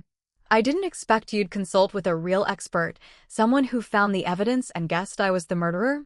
Mr. Huang waved at the scribe who stood up and checked the record one last time before approaching him. Mr. Huang laid the transcript and pen on the small table, then looked up intently at Zhang Hongwei and said, "It wasn't a guess." He concluded from the condition of Fu Chunyu's fetus and several test results that she suffered from preeclampsia and gestational diabetes. Based on the fetus' small size, he estimated the month of pregnancy and then traced the list of expecting mothers who had undergone screenings, finally pinpointing Fu Chunyu. The process was a bit complex. To tell you the truth, I too didn't expect we could solve the case within the city's time limit. /P break time equals 300 ms / prosody / speak. Speak, prosody, P. After all, you really didn't seem like the culprit, or else we wouldn't have released you after questioning that day. Zhang Hongwei seemed uninterested in these words, his gaze fixed on the direction of the one-way mirror, familiar with the layout of the interrogation room from being questioned multiple times. Is he watching me over there? Mr. Huang nodded and tapped the small table with his finger. Look at the transcript and sign it if there are no issues. I imagine you haven't slept well these past 10 days. Now that you've confessed, at least you can sleep soundly tonight. Zhang Hongwei's eyes remained fixed as Zhou Ning, from behind the glass, seemed to feel Zhang Hongwei's stare. He looked straight at the glass without moving for what seemed like a long time, and then he smiled. Shaking his head slightly, he grabbed the pen. If I threatened to sign only if I could see the forensic expert, you wouldn't agree, right? Mr. Huang shook his head without uttering another word. There was no point in saying more now. The progress had been so smooth thanks to Zhou Ning's text message. It was just a matter of insisting at this point. Just sign. The forensic expert isn't from Dao City. Zhang Hongwei sighed regretfully, said nothing more, signed and fingerprinted. After all these formalities, the clerk called for someone to come in. They changed the handcuffs and Zhang Hongwei looked at Mr. Huang, a faint smile playing on his lips. Will I be executed by firing squad? Mr. /P break time equals 300 ms / prosody / speak. Speak, prosody, P. Huang shook his head. I don't know, it's not up to me to decide. If I could decide, I would choose the most brutal execution for you. A single peanut to finish you off would be too comfortable. Zhang Hongwei was stunned and didn't react even as he was handcuffed. When the detectives were about to escort him out, he struggled briefly but only to turn around and look at Mr. Huang. Can I see my parents? Mr. Huang shook his head. Before the trial, you can't see anyone but your lawyer. Go rest well at the detention center. Today you can finally get a good night's sleep. Zhang Hongwei seemed to want to say something else, but Mr. Huang waved him off. Stop talking, it's too late for regrets. Let us rest too. Take him away. As the officers pulled Zhang Hongwei away, Mr. Huang took off his hat, wiped the sweat from his forehead, and hurried back into the interrogation room. He grabbed Mr. Chu's hand and shook it vigorously. Haha, thank you all so much. If I have another case here, I won't bother calling for provincial support. I'll just ask you guys to come over to the rescue directly. Before he could finish, Zhou Ning arrived in the interrogation room with Lu Yongxin, glancing at the time. It was nearing dawn, too late to leave now, and considering his master's age, it wouldn't be right to make him travel at night. Zhou Ning didn't join the conversation, allowing Mr. Huang and his team a moment of joy, but Lu Yongxin cut Mr. Huang off. Leader, don't just celebrate. /P break time equals 300 ms / prosody / speak. Speak, prosody, P. The interrogation is over and all the evidence is gathered. We're leaving right away. Mr. Huang was taken aback. Come on, stay until tomorrow. Give me a chance to treat you to a meal as a token of gratitude. I really don't know how else to express my thanks. Lu Yongxin waved him off. It's all in the family, no thanks necessary. My precious apprentice is in a hurry to care for his future mother-in-law, who isn't well, so we won't linger. Let us know the outcome of this case once it's concluded. Take some rest, you all must be busy too. Such words left Mr. Huang at a loss, and he turned to look at Chao Pingzhong, who gestured. Mr. Huang, you go ahead with your work. I'll walk our guests out. They're indeed in a rush, so let's not make it awkward with further pleasantries. We have ample time in the future. Mr. Huang grabbed Zhou Ning's hand, his face unable to conceal his excitement. All right, I'm a straightforward man, not good with pleasantries. If you won't let me see you off, then I won't. But remember, if you ever need anything, just say the word. We at the Dayo City Bureau will be at your disposal. Zhou Ning smiled, feeling Mr. Huang's sincerity. Sure. Well, speak up if we need anything. Goodbye. /p break time equals 300 ms / prosody / speak. Speak. Prosody, p. Chapter 435 to 409 money _ hitting _ 1 Chapter 435, Chapter 409 money _ hitting _ 1 The following day, early morning. A series of urgent phone rings woke Zhou Ning up. Rubbing his eyes, he grabbed his cell phone for a quick look and saw an incoming call from a number marked with Yun Province, which puzzled Zhou Ning for a moment. Nonetheless, he answered the call. Hello. Hello, is this Zhou Ning? Zhou Ning sat up straight and blurted out the name. The caller clearly knew him, but he didn't have any acquaintances in Yun Province. Could it be a classmate? This is he. Who is this? Stop guessing, you don't know me. Zhou Xiaojun is your brother, right? I'm his classmate from Pingcheng. We were out having fun when he just got stabbed by some guys. He's in the hospital now, preparing for surgery. We really can't come up with the money. I wanted to use his phone to call his parents, but Zhou Xiaojun refused, saying he was afraid of being scolded. His sister-in-law is pregnant, which makes it even more inconvenient. He told me to find you instead. Zhou Ning was stunned, glancing at his phone again and trying to calm himself down. It was indeed something Zhou Xiaojun would do, not informing their aunt and calling him. But why not use Zhou Ziajin's phone to call? Moreover, Zhou Xiaojun was studying for a master's degree at Jing City Aerospace University, and getting into fights didn't seem like something he would do. Even if such a situation did arise, shouldn't a teacher be involved at least? /p break time equals 300 ms / prosody / speak. Speak. Prosody, p. Zhou Ning forced himself to stay calm. The more he thought about it, the more he felt something was off, but he couldn't just ignore it. He quickly switched to speakerphone and shook Zhou Ziajin's QQ, but got no response. Where is he? Which hospital? And where is he hurt? I'll have someone go over and handle it. Let him take the phone. The person on the other end seemed to hesitate before answering nonchalantly. Wait a bit, let me see if I can get into the ICU. Better yet, I'll just call you back using Zhou Ziajin's phone. The call abruptly ended after that. Such decisiveness made Zhou Ning even more worried. Could it be that he was overthinking and this wasn't a scam? Zhou Ning quickly took a screenshot of the number and sent it to Mr. Chu, asking him to check the owner's information. No sooner had he sent it than Mr. Chu called him. Director Zhou, the owner of the cell phone is called Peng Cheng, a first-year graduate student in the physics department at Jing City Aerospace University from Yun Province. His parents are farmers, and he has 5 older sisters at home. There's not much more information available. What exactly is this person up to? Zhou Ning briefly explained the situation, and Mr. Chu was just as confused. What do we do now? The person is in Jing City, and we can't confirm whether or not it's a scam. What are we supposed to do now?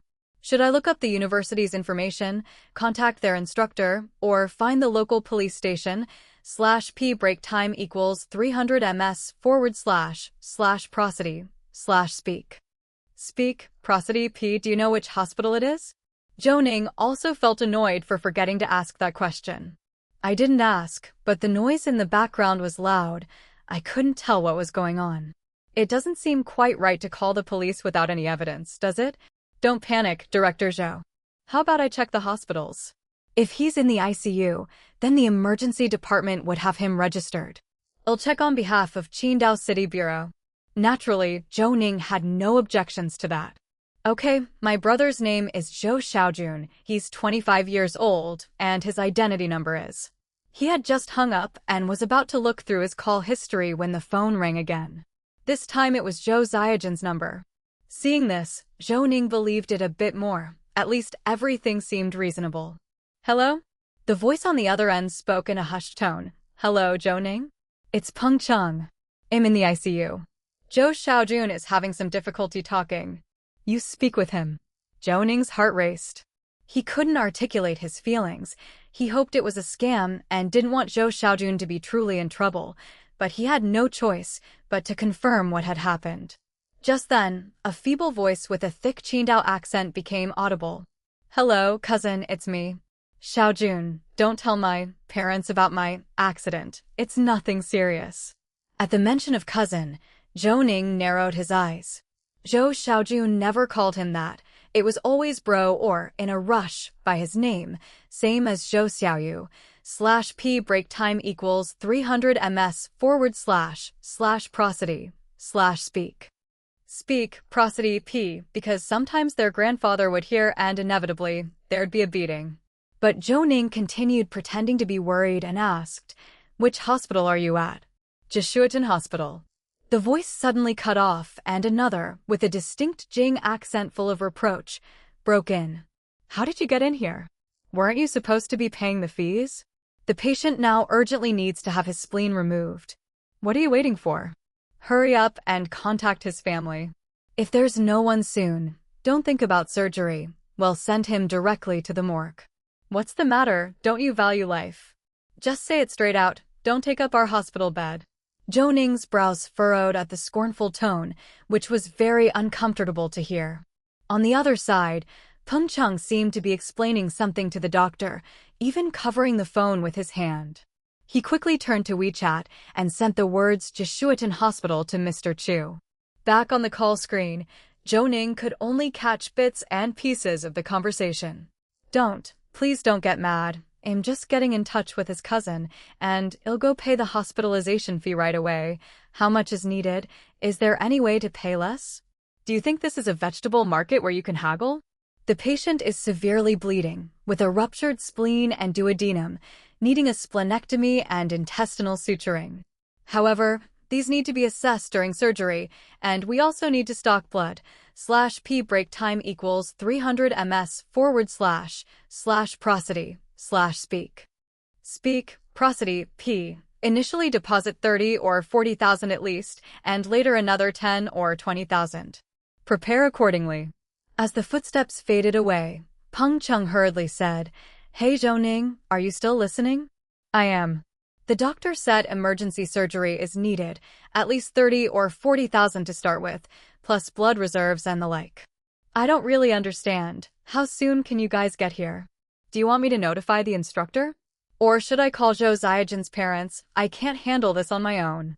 By the end of it, Peng Cheng's voice had developed a crying tone, the feeble sound echoing from afar. No, don't. Tell my parents, my sister is pregnant, if they rush over and something happens to her. Zhou Ning pursed his lips tightly. How do I transfer the money to you? You have Zhou Xiaojun's card number, right? Deposit it into his account, Zhou Ning. Give me a call after you transfer the money, so I can pay right away. We can't wait here. Call me anytime when you're on the way. His phone's battery is almost dead. Okay. Zhou Ning didn't say much more, immediately ended the call, and glanced at WeChat. As expected, after hearing a couple of beeps, he saw the screenshot from Mr. Chu with the names of about 24 emergency patients. But after checking, he couldn't find Zhou Xiaojun's name. Knowing this, Zhou Ning was certain it was a scam, but he didn't panic. He sent Zhou Xiaojun's account number to Mr. Chu and then called him. Zhou Xiaojun's name isn't there. /p break time equals 300 ms / prosody / speak. Speak, prosody, p. Could you get someone from tech support to help? I've just sent you the bank account number. Can you freeze it so that only deposits can be seen, but no withdrawals can be made? Is that possible? No need for tech support. I can handle it directly. Give me 1 minute. But should we call the police? Please mention it to Director Zhou for me. Make a record on your side, and I'll call the police directly. However, make sure to keep the other party in the dark. Can my phone be monitored? They've dared to target me, using Xiaojun's name. We must catch these scammers. Don't worry, I've already begun monitoring your calls. If someone calls, it will automatically record, and we can trace the call. But this gadget I made is new. It may not work perfectly. Are you sure you don't want to contact the Economic Investigation Unit? Let Director Zhou decide. I'm going to call the police. After hanging up, Zhou Ning dialed 110 and swiftly connected. After explaining the situation, the respondent took the report seriously, saying they would immediately confirm with the school, instructing Zhou Ning not to hang up as they transferred him to someone from the Economic Crimes Unit. After being transferred, Zhou Ning repeated the story. The authorities sprang into action, especially when they heard he was one of their own.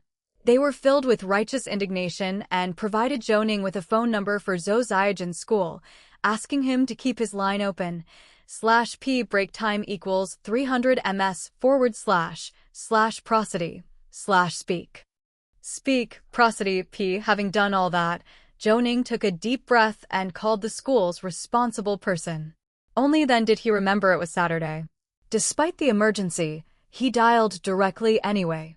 The person on the other end picked up quickly, listened to Zhou Ning's situation, and asked Zhou Ning not to hang up as they got Zhou Xiaojun's instructor on the line. Through the speakerphone, Zhou Ning listened carefully. It seemed the instructor hurried out, and soon Zhou Xiaojun's voice came through, sounding anything but weak. What's up, instructor? What's the rush in finding me? Quick, take this call. Someone's impersonating you, using your phone to contact your brother, Zhou Ning, claiming you're injured and in the hospital and urgently require surgery. They're trying to scam him into sending money, and it looks like they initially used Peng Cheng's phone number to make contact. Zhou Xiaojun seemed startled, letting out a surprised noise. Peng Cheng? We're playing basketball together. How careless of this scammer to target my brother. It's like hitting the lottery without even trying. Furious, Zhou Ning took the instructor's phone number from the school leader after expressing his gratitude, then hung up and called the instructor. Before long, Zhou Xiaojun picked up. Bro, don't get worked up. You didn't transfer the money, right? At that, Zhou Ning got even more irritated. Zhou Xiaojun, what's this all about? Check your phone right now. What the heck is going on? /p break time equals 300 ms / prosody / speak. Speak, prosody, p. How were your details and Peng Cheng's leaked? Don't worry, bro. I just checked. My phone seems to have crashed. It was fine this morning, no idea what happened. Peng Cheng and I, except for classes, we just play ball. Oh right, we went to buy computers yesterday, and there was a draw that required filling in details. Maybe that's when the leak happened, but you weren't on the forum, were you? Cut the chit-chat. You and Peng Cheng, shut off your phones now, go nowhere, just stay with the instructor. Don't play basketball today. I've already reported it to the authorities on both ends, and the police will probably contact you soon. As for the scammer, I'm having someone take care of it. I think they'll try to contact me using your number shortly, but don't mess with the plans here. Lastly, please thank your instructor. They ran a long way to find you. Got it, bro, I'll just stick with the instructor. Don't forget to call me later once you sort this out. Yeah, the police will arrive there shortly. Zhou Ning hung up, feeling relieved, when the doorbell rang. Opening the door, he saw Mr. Chu and two unfamiliar faces, which surprised him, so he quickly made way at the door. What brings you here? /p break time equals 300 ms / prosody / speak. Speak, prosody, p. Chapter 436 to 410, I want both _1 Chapter 436. Chapter 410, I want both _1 Mr. Chu laughed. It just so happens I'm at Qin University, working with two people on a small branch software, a tracking system, which I've been tinkering with. Dr. Liu encouraged me to try it out with the team. We're just here to check the results, and I didn't expect Director Zhou to bring us a case. I figured since we need to track anyway, I might as well come over to your place, so we can keep up with the latest news.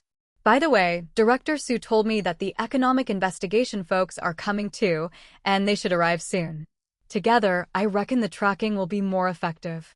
Have they called you yet? Zhou Ning shook his head. I just got in touch with Zhou Xiaodun through their instructor's phone. To avoid startling the scammers, I told him to turn off his phone and wait for news with the instructor. However, the scammers haven't called again. Could it be because my phone has been busy? Should I contact them proactively? Mr. Chu waved his hand. Don't rush. What he did was mimic Zhou Xiaojun's phone number online, and then when he contacts you, he blocks their signal on their end. That's roughly what it means. It's not a high-end trick, but these kinds of people usually operate from abroad, making it a bit difficult to catch them. Abroad? Zhou Ning was somewhat surprised. He had only heard of phone scams before and had never experienced one himself. /p break time equals 300 ms / prosody / speak. Speak, prosody, p. Besides, these were normally handled by the Economic Crimes Unit, which he had little contact with. Seeing Zhou Ning's urgency, Mr. Chu quickly explained. Director Zhou, don't worry. I just tried tracking and found that the person is actually in Qidong. This statement surprised Zhou Ning even more. He hadn't expected the scammer to be in Qidong. Could it be that they knew about his family? How else would they have such detailed information and know that he was a cousin? Mr. Chu and his team, however, made themselves at home and set up various machines and equipment on the dining table. At that moment, the doorbell rang again. Zhou Ning quickly went to open the door. The visitor was someone he recognized, Chu Qiuhe, the captain of the Economic Investigation Brigade, whom he had only seen at meetings and had little interaction with. Chu Qiuhe took the initiative to speak first, grasping Zhou Ning's hand and pulling him into the room as if it were his own home. This is an emergency, let's skip the pleasantries. In telling you, Director Zhou, do you have an extra table at home? Let's get to work. Today we must catch that scammer. Zhou Ning chuckled, looking rather embarrassed. However, Mr. Chu had already extended the dining table. Originally a long table, it was now pulled out to a length of 4 meters. Everyone moved quickly, setting up machines, arranging equipment, and connecting Zhou Ning's phone. /p break time equals 300 ms / prosody / speak. Speak, prosody, p. Within minutes, Zhou Ning's place looked like a movie set, and at this point, he too started feeling the pressure. Chu squad, the scammer hasn't contacted me again. I don't know if they've sensed something. I just told Xiaojun to turn off his phone and stay with the instructor. I haven't made any other arrangements, Zhou Ning said. Chu Qiuhe appeared nonchalant, waving his hand to signal Zhou Ning to relax. I mean, you're the expert in dissection, but this is our expertise. I just saw the device that Mr. Chu's team from your lab made, and am saying we need to invest funds into developing this tech. It's far superior to our current equipment. Why don't you talk to Qin University about shifting the research focus in this direction? Zhou Ning glanced at Mr. Chu, who was all ears, and realizing that this was of utmost concern to him, did not refuse, but nodded in agreement. The research center is exploring many directions for development. Dr. Liu also hopes to see growth in various areas, not just in forensic science. Mr. Chu's work on this software, I'll definitely give it a strong recommendation next time. As long as you express your needs, funding can be made available accordingly. Chu Qiuhe chuckled and clapped Zhou Ning on the shoulder. Talking to you is a pleasure. I get it. Later, I will go and plead to Mr. Hu directly. /p break time equals 300 ms / prosody / speak. Speak, prosody, p. Our department gets neither grandfather's love nor uncle's care, spending a lot every year to update to the latest equipment, yet we keep chasing after the tails of criminals in the economic field. We can't be blamed, since nowadays it's a competition of science and technology. If we can't keep up, we can't catch anybody, and still, our results are oftentimes disappointing each year. However, this time the scammer is within the country, in our local area. We'll definitely snag this rat. Zhou Ning laughed along, feeling relieved. It was better that the perpetrator was local. At the very least, it was easier to handle than if they were in Jing City. The most important thing was that Xiao Jun was unharmed, which allowed Zhou Ning to breathe a sigh of relief. Otherwise, he really wouldn't have been able to explain himself. By the way, Chu Squad, how did the scammer know my name? According to Xiao Jun, he only filled out his personal information for a raffle when buying a computer a few days ago. He only gave his ID number. He didn't reveal anything else, did he? Zhou Ning inquired. Chu Chioha gestured dismissively.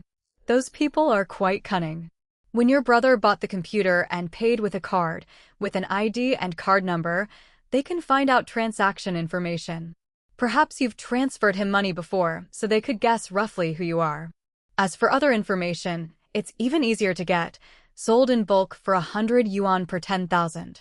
Think about it, /p break time equals 300 ms / prosody / speak.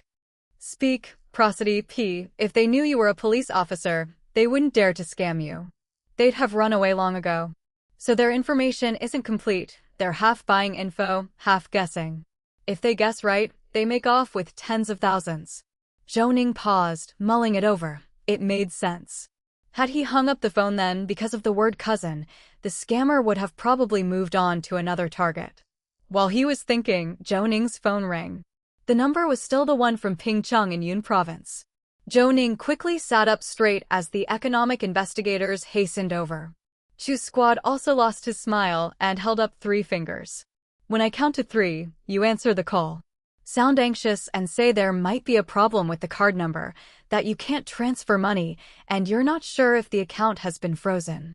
We could provide another card number and try again, right? Just drag it out as long as you can. The longer you do, the more accurate our search target becomes. Zhou Ning nodded. Got it. As Chu Q's finger dropped, Zhou Ning answered the call and even deliberately breathed heavily into the phone. Hello. Is this Pengcheng? Why can't I get through to Zhou Ziajan's phone? I couldn't transfer money to Zhou Xiaodun just now either. The bank's people said that his card is in some sort of frozen state, apparently because the password was entered too many times and I can't make any transactions. The more anxious I am, the less I can contact you. /p break time equals 300 ms / prosody / speak.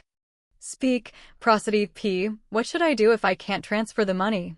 Could I borrow your card or another classmate's card? How is Zhou Xiaojun doing? Can he still talk? Zhou Ning's voice trembled, and Chu gave him a thumbs up from the side. His acting was definitely Oscar-worthy. It was as if you just needed to start him off, and had have the whole script written out. Oh, it's frozen, and the doctor's pressuring me again. Zhou Ning, bro, I can give you the card number, but are you able to write it down? Zhou Ning's shaky hands fumbled around the coffee table, deliberately making some noise. Don't rush me. My hands aren't working well right now. I'm borrowing a pen from the bank. Okay, I got one. Thank you. All right, Pengcheng, tell me, which bank's card is it? Postal Savings Bank? What? You mean the head bank? What bank is that? Don't skip parts. My head can't keep up right now. At this moment, not only Chu, but also the people who came later couldn't help smiling. Zhou Ning's tone, anxious and adding confusion while insisting on interrupting, was completely free of any hint of acting. Zhou Ning, bro, don't rush. You're too nervous. Just listen and I'll tell you. It's the Postal Savings Bank. You have one of those there, right? If you'd said it like that earlier, I'd have understood right away. There's a postal savings right near my house. Continue with the card number and account holder's name, and don't waste time. The account holder's name is Zheng Ping, and the card number is /p break time equals 300 ms / prosody / speak. Speak, prosody, p. This time, Zhou Ning didn't delay much because Mr. Chu and another economic investigation officer had already raised their hands, indicating they had completely locked onto the specific location. Chu Chioha ran to call from the next room to arrange things. I've written it down. In about 10 minutes, I could be there. After I transfer the money, I'll let you know. If it's not enough, you tell me right away. We'll do whatever the doctor says. We're not afraid to spend the money. Thank you, Pengcheng. I'll treat you to a meal afterwards. Don't mention it, Zhou Ning bro. Go ahead and transfer the money. I just heard from the doctor that this money is for surgery. However, the exact amount depends on the blood used during the operation. If it's a lot, this certainly won't be enough. But you keep an eye on my call. After hanging up the phone, Chu Chioha returned with a mobile phone in his hand and gestured okay to Zhou Ning. We've located the exact position, on the east side of number 10 building, Jingyuan South District, Maidao Road. There aren't many floors here, so it's easy to search. My people are already there and going upstairs to capture them. I don't think you're the only victim. These people always operate in a group, so we should get news soon. Mr. Chu leaned in. I checked the cell phone number that received the transfer information to this card number and also tracked down their computer's IP address. There are two options, /p break time equals 300 ms / prosody / speak. Speak, prosody, p greater than I can give them different experiences. You choose what we do, Director Zhou. The first option is to send a message in the name of the bank stating that the funds have arrived. When they log in, the web page will be my altered version. This will leave them happily waiting for the police to catch them at their doorstep. Of course, I can also provide a more accurate location. The second option is to attack their IP address right now. I've got customized virus only I can resolve, which can leave their computer completely paralyzed. In confusion, you choose which one?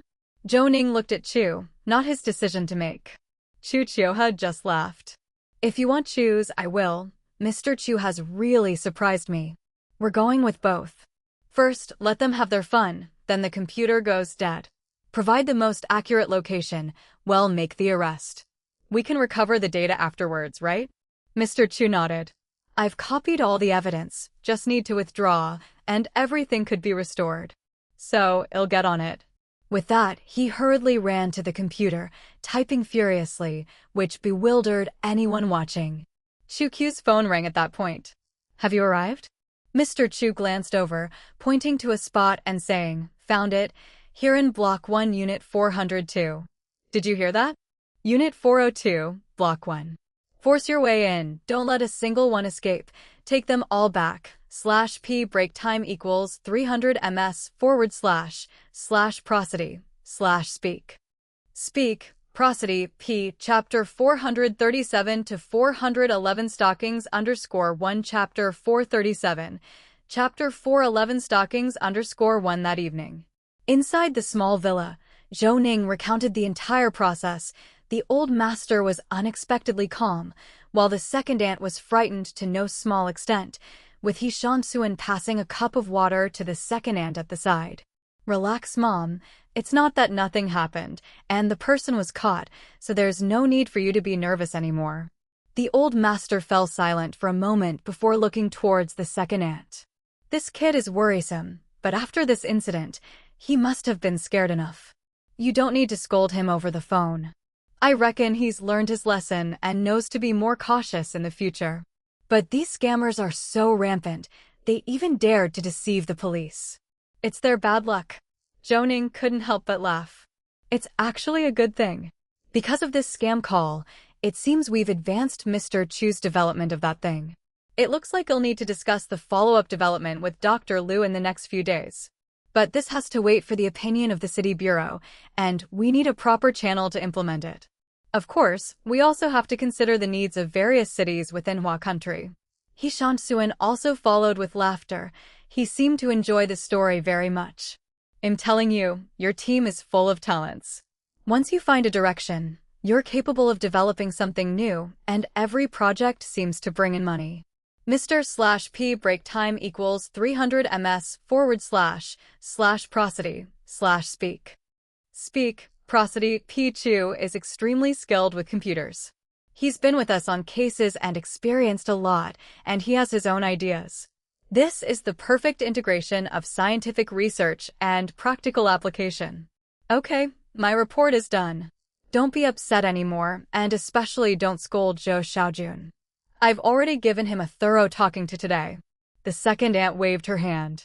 We'll settle the accounts when he gets back. That stinky kid only knows how to play basketball. Look at your development over these 2 years. Look at Shan Kun's abilities now and even Xiaoyu's progress. Why can't he be more ambitious? Zhou Ning didn't know what to say to that, while Shan smiled and waved his hand. Xiaojun is smart. After all, his professional skills are quite good. It's fine if he wants to stay in Jing City, but if he doesn't, Zhou Ning could ask Qin University for him. Isn't the research center developing quite well? Zhou Ning nodded. He had already asked Dr. Liu about this. The research center indeed needed such professionals, and Zhou Xiaojun, despite being playful, was good in his studies and intelligent. I've talked to Dr. Liu about this before, but I haven't mentioned it to Xiaojun and the second aunt. I want him to focus on completing his dissertation and defense, as it's a summary of his years of effort. As for the research center, he's welcome anytime, and we do have research directions suitable for him. I've already got plans for that. /p break time equals 300 ms//prosody/speak. Speak, prosody, p. On hearing Zhou Ning say this, the second aunt's eyes welled up again. I can't count on your second uncle. Knowing that you've arranged all this, I can rest easy. But don't tell him. That kid might get too full of himself. Moreover, he has a big mouth, and if he talks to his classmates, it might cause you trouble. Zhou Ning shook his head. He didn't mind.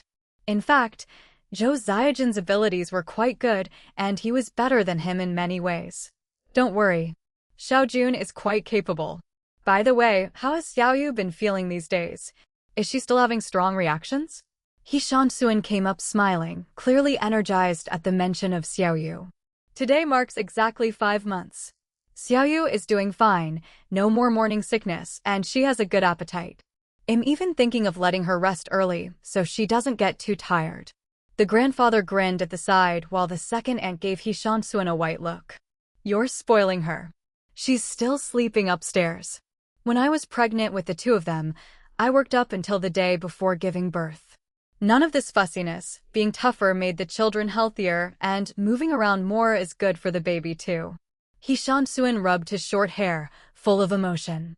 After my parents died, I really felt the warmth and coldness of relatives. Back then, I never thought I would get married or have my own children.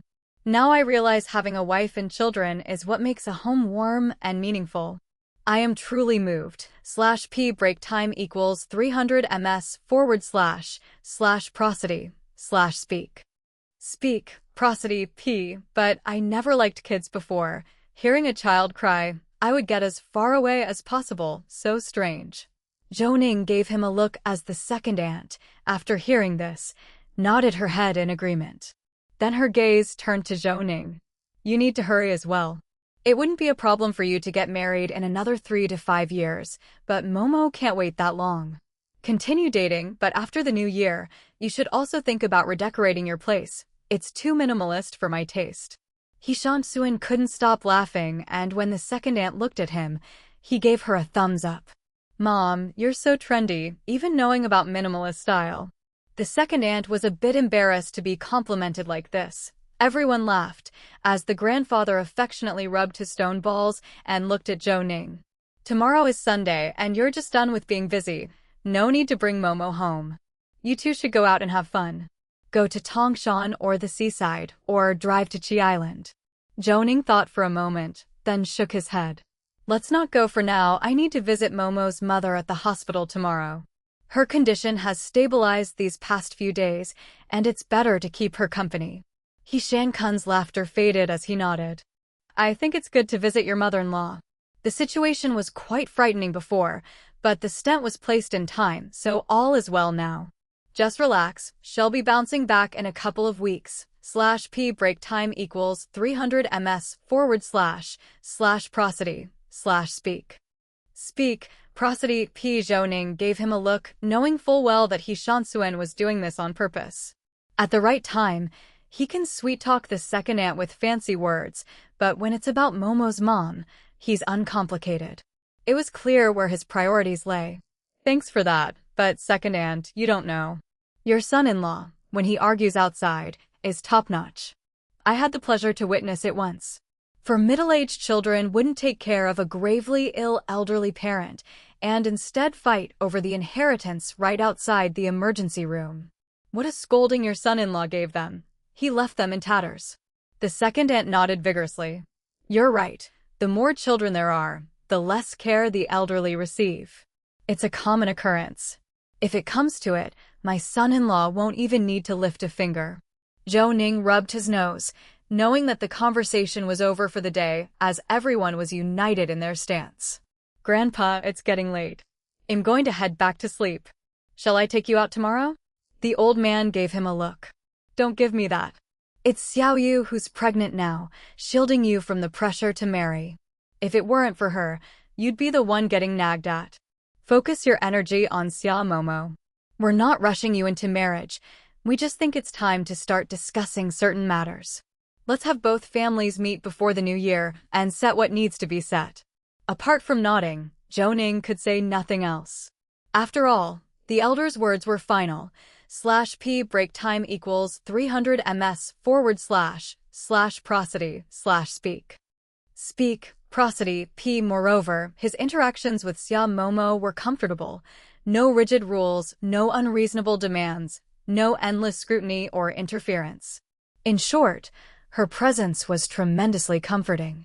Especially being able to see those beautiful legs every day and holding her soft hands seemed quite nice. The next day, Zhou Ning walked out of the hospital, holding hands with Xia Momo. Mrs. Xia was recovering very well, but as Dr. Liu had said, it would be beneficial for her to stay a few more days to rest properly. However, Mrs. Xia insisted that Xia Momo go out with Zhou Ning instead of staying in the hospital smelling disinfectant.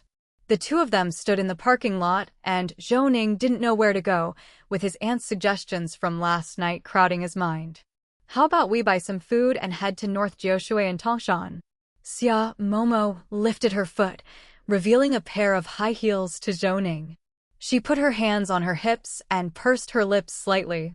You expect me to climb mountains in these? That's an easy fix. We can go to Mikhailo and get it done in one stop. First, we'll buy shoes for you, then some food and necessities. I think it might be cold up the mountain, so how about we get you a suitable set of activewear as well? Xia Momo glanced at Zhou Ning's outfit. He was dressed quite formally today. /p break time equals 300 ms / prosody / speak. Speak, prosody, p. On further thought, Zhou Ning seemed to be someone who didn't care much about his attire. Aside from his uniform, it was always shirts, trousers, and leather shoes, making him look like a little old man. If not for his natural good looks, his dressing would definitely be a negative. Fine, but we're wearing couple outfits. I'll choose the clothes, and you can't refuse. Whatever I say you wear, even if it's a dress for you today, you can't object. Can you do that? Looking at Xia Momo's serious expression, Zhou Ning rubbed his chin, leaned in close to her ear with a teasing tone, and whispered, Sure, as long as you don't mind, it's fine by me. But I want compensation. I want you to wear stockings for me to see. Xia Momo paused, feeling her cheeks grow warm, but just nodded slightly. I have a say in the color too. I'll pick it out later. Xia Momo raised her fist and lightly punched Zhou Ning on the shoulder. Laughing, Zhou Ning opened the car door for her, and the two drove off to Mikhailo. To Zhou Ning's surprise, Xia Momo didn't wander all over the place exaggeratedly. They finished shopping for their head-to-toe outfits in just 2 stores. However, finding stockings took quite a bit of time, and eventually, Xia Momo, unable to stand it any longer, took Zhou Ning to the women's apparel floor. Yet, seeing the scantily clad clothing next to the stocking counter, Zhou Ning didn't know where to look. /p break time equals 300 ms / prosody / speak. Speak, prosody, p. As for the stockings, Zhou Ning chose every color in the store: black, white, blue, nude, brown, and even fishnet and pattern designs. With a big bag full, he was satisfied, and as they walked toward the elevator, Zhou Ning poked Xia Momo's waist. Shall I buy you a few sets of these clothes? Xia Momo grabbed Zhou Ning's hand and quickly pulled him toward the elevator. That's enough from you, stocking girl. I already agreed to wear them. What are you thinking? Let's go. Zhou Ning chuckled sheepishly twice without resistance and followed Xia Momo downstairs. They got into the car and drove towards North Jiushui and Tangshan. On the way, they talked a lot. As they approached their destination, Xia Momo looked worried. Zhou Ning felt her unease and parked the car, turning to face her. What's wrong? You look worried. Is it because you're concerned about your mom? Xia Momo shook her head. I'm not worried about my mom at the hospital. After all, she's in good condition post-surgery. Her vitals are normal, and she's recovering well. I just worry that being out with you might end up like last time we went to Chi Island, coming back with a suitcase meant for a corpse. I'm still scared about it. What to do with your luck? Zhou Ning froze, at a loss for words due to Xia Momo's comment. It was true. They had hardly enjoyed 2 hours of their last vacation on the island when they found a suitcase with a body inside, a streak of luck like no other. /p break time equals 300 ms / prosody / speak. Speak, prosody p. He was unsure himself, but outwardly he brushed it off casually. It won't happen. Last time it was because we were with Mr. He. It was his dirty mouth and excessive curiosity that led us into that mess.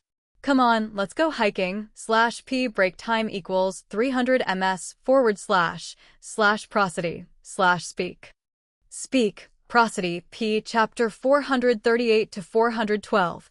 The White Bone Palm _1 Chapter 438. Chapter 412. The White Bone Palm _1 Zhou Ning, with Xia Momo, raced up the mountain. And Zhou Ning couldn't help but feel apprehensive as Xia Momo put it that way. Mr. Zhao, in the group, was quite the jinx. Whenever he predicted heat, they were sure to be out in the hottest sun.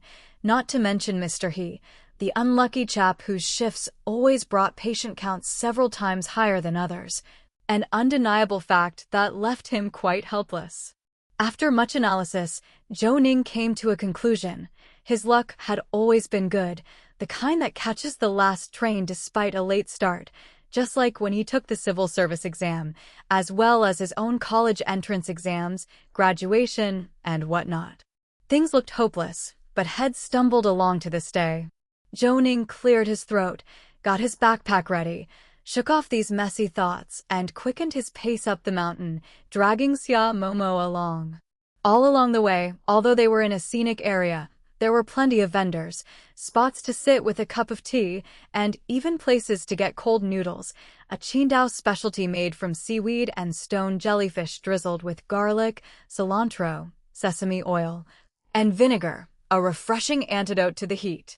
But now it was November, and the temperature on the mountain was even lower than in the city, so there weren't many takers for the stalls. /p break time equals 300 ms / prosody / speak.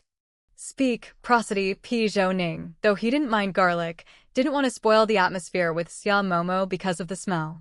Finally, they arrived at Qidong Waterfall, which, despite being in the dry season, still had beautiful cascades tumbling down due to recent rains. After snapping plenty of photos, a woman with 2 children was next to them, reading the plaque beside Qidong Waterfall and trying to get the 2 kids to concentrate. But kids of 8 or 9, preoccupied with play, hardly ever listened obediently, which was getting under the woman's skin. Can the 2 of you listen properly? I'll send you both to tutoring classes this weekend if you don't write a travelogue about Qidong Waterfall now that your school has set this assignment for you. Pay attention. The little girl blinked and clung to the woman's arm, cooing, "Mom, who wrote these words? Why is it called Qidong Waterfall? It's such a difficult name to remember." The woman glanced at her phone and explained, quite indifferently, this place used to be called Fish Scale Waterfall, but after Yi Gongtua visited in 1931, he inscribed a poem here and changed its name. That's how it got the lovely name Qidong Waterfall. What's so difficult to remember about it? Look at the cliffside inscriptions across from us. Many famous individuals have left their mark here because the landscape is so beautiful. The little boy grimaced, full of disdain. Our teacher said we must follow the rules when traveling and not scribble everywhere. /p break time equals 300 ms / prosody / speak. Speak, prosody p. Doing that could not only result in a fine but also a scolding. These adults have no class. Almost instantly, laughter erupted from those around them. The woman, with an embarrassed expression, pulled the boy down from the rock. Stop talking nonsense. Can you not see the difference? What you're talking about isn't allowed, engraving your name with little stones or knives on cultural relics and scenic spots, claiming someone was here. That would certainly get you fined and scolded. But these are poems and inscriptions left by poets and famous people with top-notch calligraphy. They add color to the attractions.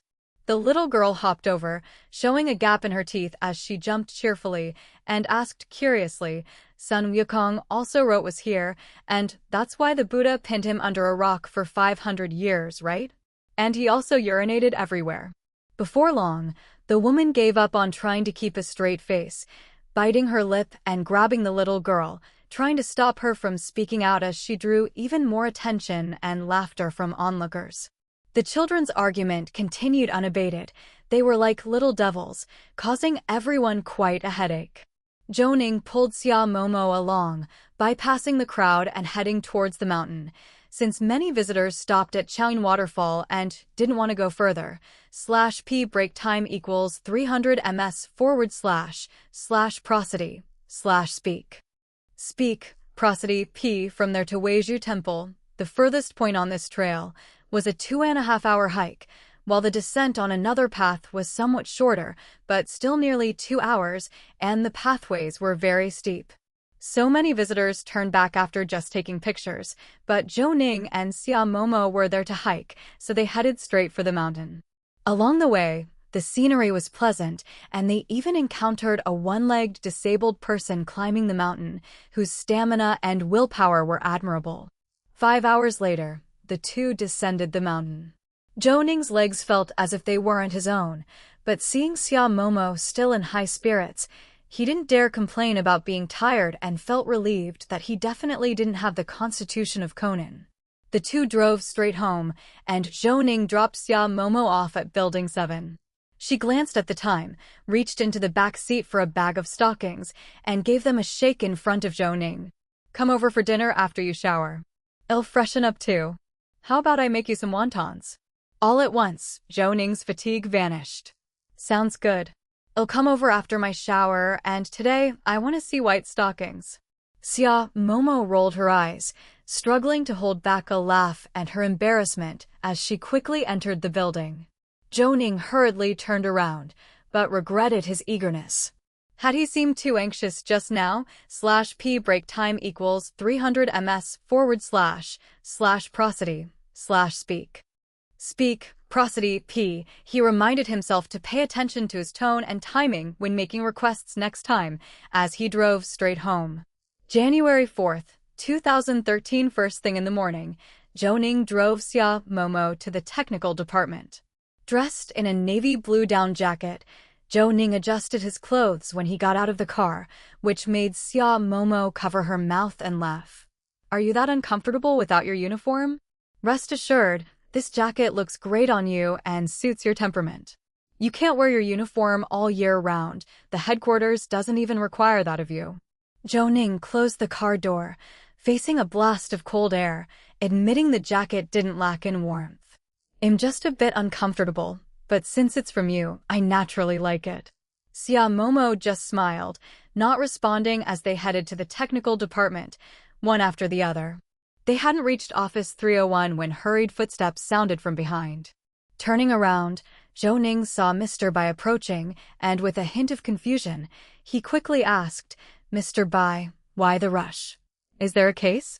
Mr. Bai nodded. Director Zhou, did you forget your phone? I called you 5 or 6 times just now and no one answered, so I hurried over to check. It's like this. Tangshan Sub-Bureau has a case and would like you all to have a look. Zhou Ning glanced at his new down jacket and quickly felt his pockets, realizing his phone was stuffed in his bag and he hadn't heard it ring. Don't worry, I'll change clothes. /p break time equals 300 ms//prosody/speak. Speak. Prosody, p. Come upstairs with me. We need to call people in anyway. While we're at it, tell me about the general situation. As Zhou Ning spoke, he was already taking off his down jacket, and Xia Momo quickly took it from him. She wanted to suggest that Zhou Ning go in what he was wearing, but she knew his character. The three hurried towards room 301, and Mr. Bai gave a brief overview of the situation. Early today, Around 5 in the morning, two people went to Yanko Police Station in Tangshan District to report a corpse. They're off-trail mountaineering enthusiasts who said they found a body in a hollow near Zatushi yesterday evening. It was too late, and in their panic, they even lost their way, failing to find the path they came from. By the time they made it out of the mountains, it was past 5 o'clock. They realized they had gone the wrong direction and ended up in Yanko, so they promptly reported to the nearest police station. They took some photos, though the lighting was poor. You could see that the body was covered with a plastic tarp and next to it was a discarded, huge mountaineering backpack. One of the corpse's palms was already showing white bone. Yanko Police Station immediately reported it, and Director Tao discussed it with Director Su. Director Z's idea was to have your team go and take a look. However, the location has not been found yet. Zhou Ning paused mid-action. You mean to say, the location given by those two mountaineers hasn't been found yet? Mr./P break time equals 300 ms//prosody/speak. Speak, prosody, P. I nodded. Probably, they were too frightened by the sight of the corpse last night. They only knew it was in a hollow near Zatushi, but now they can't find the exact spot. But rest assured, we've dispatched a massive police force. Almost the entire Tangshan Sub-Bureau is out, even calling in several units of armed police. I believe there will be news very soon. Zhou Ning let out a breath. By now he had already arrived at the office. Most of the team had heard parts of the conversation and, seeing Zhou Ning's expression, realized work was coming their way. They all stood up, waiting for Zhou Ning's orders. After thinking briefly, Zhou Ning waved to Mr. Zhao. Today, everyone will head out. Go and find Zhu Zhang. Let his team's forensics experts come too. We have a body on the mountain with signs of skeletal exposure in a hand. Mr. Yang, prepare the necessary equipment. We need to be faultless. Everyone sprang into action, but Zhou Ning held back Lu Yongxin, who was about to stand. Master, you don't need to follow. We'll have to climb and search, and it's colder up there. Your leg isn't up to it, so just stay and look after the place. We can't exactly play a bluff here. Momo, you stay too. Is Zhu Xingxing fit enough? Zhu Xingxing grinned, a gesture that somehow very much resembled Mr. Zhao.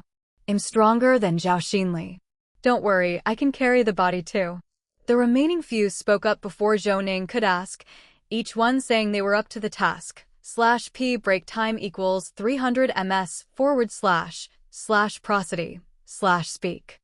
Speak, prosody, P. Zhou Ning didn't waste words and patted Mr. Bai on the shoulder. Ask the new driver Mr. Liu to get ready. We're leaving immediately. Is Director Su also going? Mr. Bai nodded and picked up his phone. Director Su is going with us, and there's bad news. Those two mountaineers posted the photos on Weibo. Zhou Ning frowned deeply, but this wasn't his concern.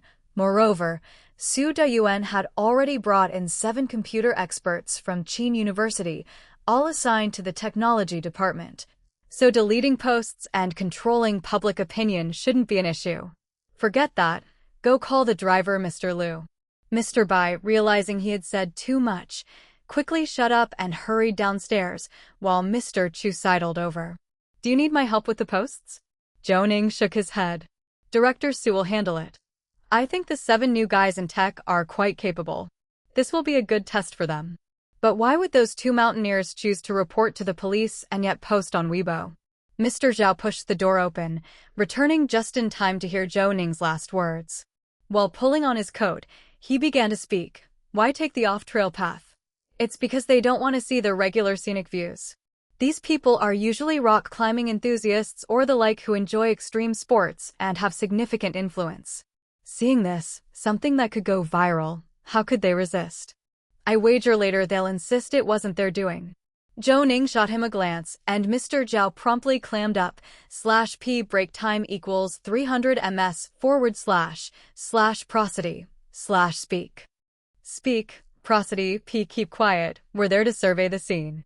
Just do your job. Mr. Zhao, sit next to me later. The new driver, Mr. Liu, will drive. All right, no more chatter. Let's head out. Mr. Zhao shrugged his shoulders as Zhou Ning became stern, which he is slightly afraid of. Mr. Liu doesn't drive as steadily as I do. Lu Yongxin, laughing, slapped him on the back. Get going, so much chatter. Old Liu is a demobilized soldier, has been driving for over 20 years, and he can also sail a boat. What can you compare? /p break time equals 300 ms / prosody / speak. Speak, prosody, p chapter 439 to 413. Where are the people? Where are the two witnesses? _1 chapter 439. Chapter 413. Where are the people? Where are the two witnesses? _1933. The vehicle reached the westernmost end of the road at General Mountain Tea Garden, where the vehicle could no longer proceed. According to the map, it was a straight-line distance of just over 500 meters to Zatushi. But that was just the straight-line distance. To actually climb up there was still quite a walk ahead. Everyone got out of the car and Mr. Zhao started distributing supplies. After all, there were quite a few items that needed to be carried up the mountain. Mr. Bei's car also came to a halt, and Su Deyuan quickly got out. He didn't rush to greet Zhou Ning and the others, but instead began shaking hands and chatting with a group of people dressed in blue from another car. Zhou Ning looked over and couldn't tell which unit these people were from by their attire, but their equipment seemed very professional.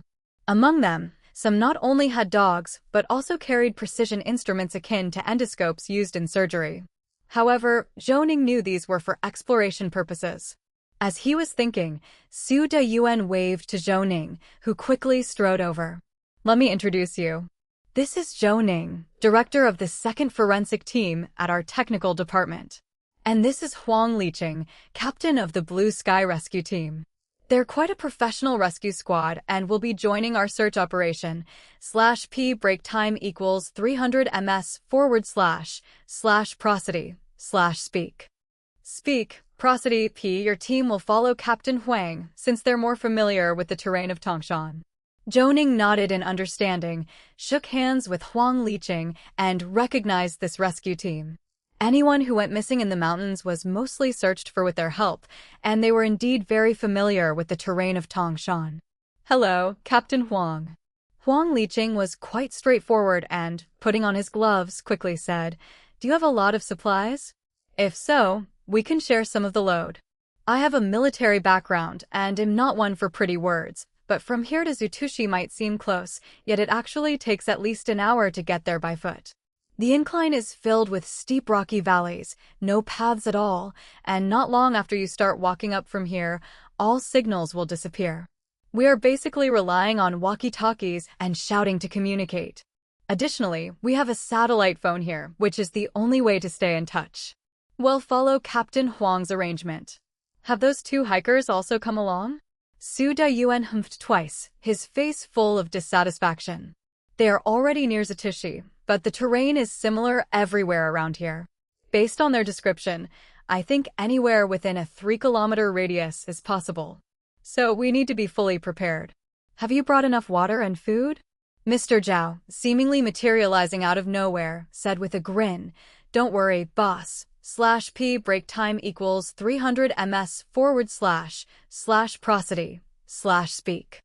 Speak, prosody, p. We've got food, drinks, various forensic protection gear, body bags, folding stretchers, and everything needed for an investigation. We're prepared, even for several bodies. Captain Huang laughed too. Good thing you're also professionals. This way we can make faster progress. All right, Director Su, let's start the quartering search in the areas we just discussed. As for the walkie-talkies, tune them to the designated channel. We'll distribute our personnel across the different groups to choose routes. Su Deyuan nodded his head. Okay, no more chit-chat. I'll coordinate from here. If there's any problem, contact us immediately. Without further ado, Zhou Ning glanced at the map in Huang Liqing's hand, which marked out 4 groups and their respective areas. He turned to his own team, gesturing for everyone to gather closer. Let's redistribute the gear we've just packed. We're splitting into 2 groups. If anyone finds anything, we'll regroup. But right now, having everything together isn't conducive to the investigation. Mr. Zhao and Mr. Yang were quick to respond, swiftly reallocating the gear. Driver Mr. Liu, being a forthright person, had the most supplies and chuckled heartily behind Zhou Ning. I'll just follow Director Zhou and do the heavy lifting. I won't be much help with other things, but climbing mountains, that I can do. Zhou Ning didn't say much and had Mr. Yang lead the two interns and Mr. Hen, following another search team, while they followed Huang Liqing. /p break time equals 300 ms / prosody / speak. Speak, prosody, p. After a brief arrangement and distributing the search zone maps to everyone, the groups set off. Captain Huang was indeed highly professional. He had been rescuing people in Tangshan district all year round and knew the environment well. He avoided large rocks and found a small path leading to the south side area of Zitushi. As they walked, he took care of Zhou Ning, occasionally turning back to check on the rest of the team. You don't need to take such care of me, Captain Huang. I'm still fairly fit. Though he spoke bravely, Zhou Ning's voice was already trembling. In just 20 minutes, he was soaked through. Don't mention it. Director Su said you're his priceless talisman. We can't afford to have you in trouble. Besides, the terrain here is too complicated. Even from a high vantage point, it's not possible to see everything clearly. We go into the mountain for search and rescue at least 30 times a year, some to find living people, some to find the bodies of suicide victims. Based on my experience, disposing of a body is meant to be concealed, and the fact that those two hikers could find it and see Zitushi from that position suggests two things. First, the weather last night must have been good, the light far-reaching and visibility high. Of course, it's not just because of the weather. Yesterday, the wind was from the south. If it was on the southeast side of Zitushi, it would have been obstructed by the sea mist. So they were likely on the southwest side of Zitushi. /p break time equals 300 ms / prosody / speak. Speak, prosody, p second. After listening to their emergency call recording, the hikers said they were scared out of their wits when they found the body. They tripped over the rocks, crawled for a bit, and only when they were shining their bright flashlight around did they notice Zitushi high above. The ground was littered with rocks with obstructions around. They had to look up to see Zitushi. That means the place they found was much lower than Zitushi, with lots of small rocks and no large stones. This is also characteristic of being close to the bottom of a valley. And now it's winter. In summer, the dense vegetation would likely completely block the view. This analysis made Zhou Ning feel it was professional. You guys are too professional. Let's search based on this analysis, Zhou Ning said. Huang Liqing didn't say much else, beckoning everyone to head in the southwest direction. An hour and a half later, they arrived at a valley. Huang Liqing surveyed the area, instructed everyone to rest, and the search team began to carefully inspect the surroundings. Mr. Zhou approached Zhou Ning. They were already exhausted. After taking a few sips of water, Mr. Zhou lowered his voice and said, "Does this mean we're nearing the body dumping site?" Zhou Ning nodded. "It looks like it. Rest up well. We're going to be busy soon. Is Zhu Xingxing holding up okay?" Mr. Zhou glanced at Zhu Xingxing, who was not far off, eating a chicken leg and considerately stuffing the garbage bag into her pocket. /p break time equals 300 ms / prosody / speak. Speak, prosody, p. She's stronger than me. It's a good thing you didn't have Mr. Liu come with us. Even we young people are struggling to hold up. Zhou Ning couldn't help but laugh. Don't say that. Retired seniors pay great attention to exercise. You might not necessarily be their match. I'm just worried about my master's knee. His right leg was affected by a previous car accident and an explosion. He might not be able to endure if it's too taxing. As they were speaking, Huang Liqing's booming voice rang out not far away. Found it. Come over here quickly. At that sentence, it seemed like all the fatigue dissipated. Zhou Ning grabbed his backpack and hurriedly got up to run over. Mr. Liu, the driver, indeed had good stamina, protecting Zhou Ning and moving closer to Huang Liqing. Zhou Ning, leaning on his knees and gasping for breath, felt completely drained from the search and now couldn't even straighten his back after the sprint.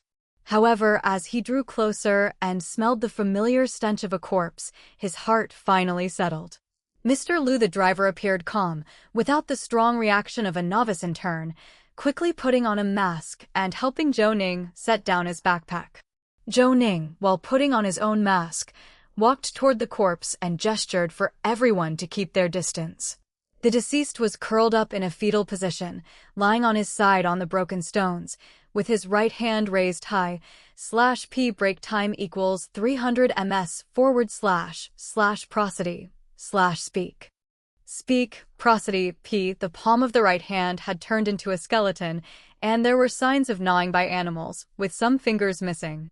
However, his clothing was intact, a set of dark blue mountaineering gear. There was a cut in the fabric on the back, but the material was sturdy, with only a part being cut through.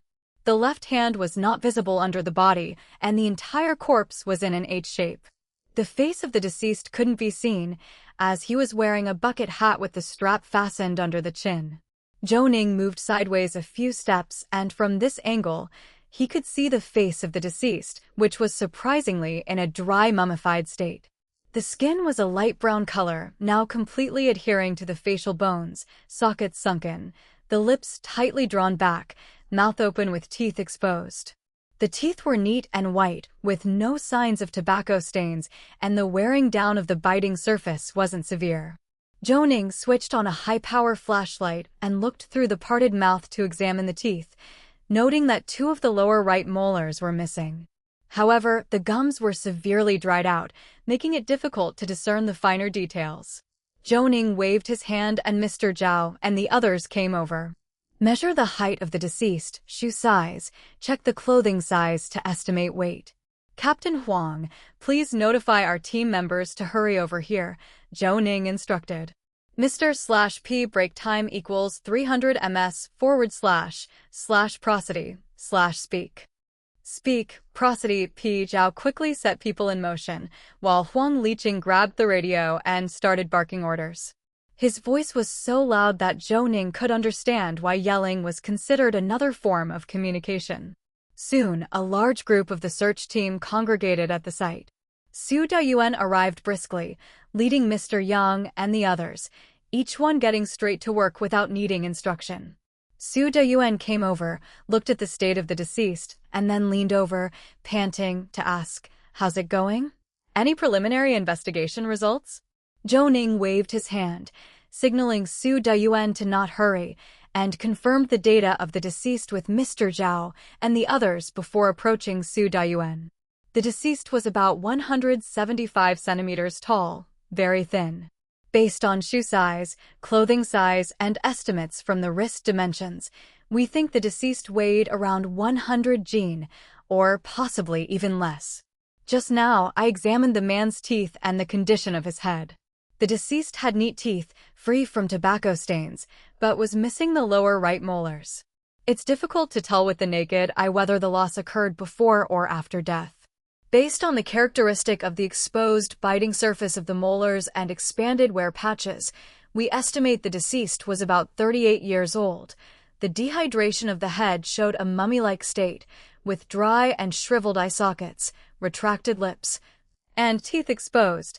/P break time equals 300 ms / prosody / speak.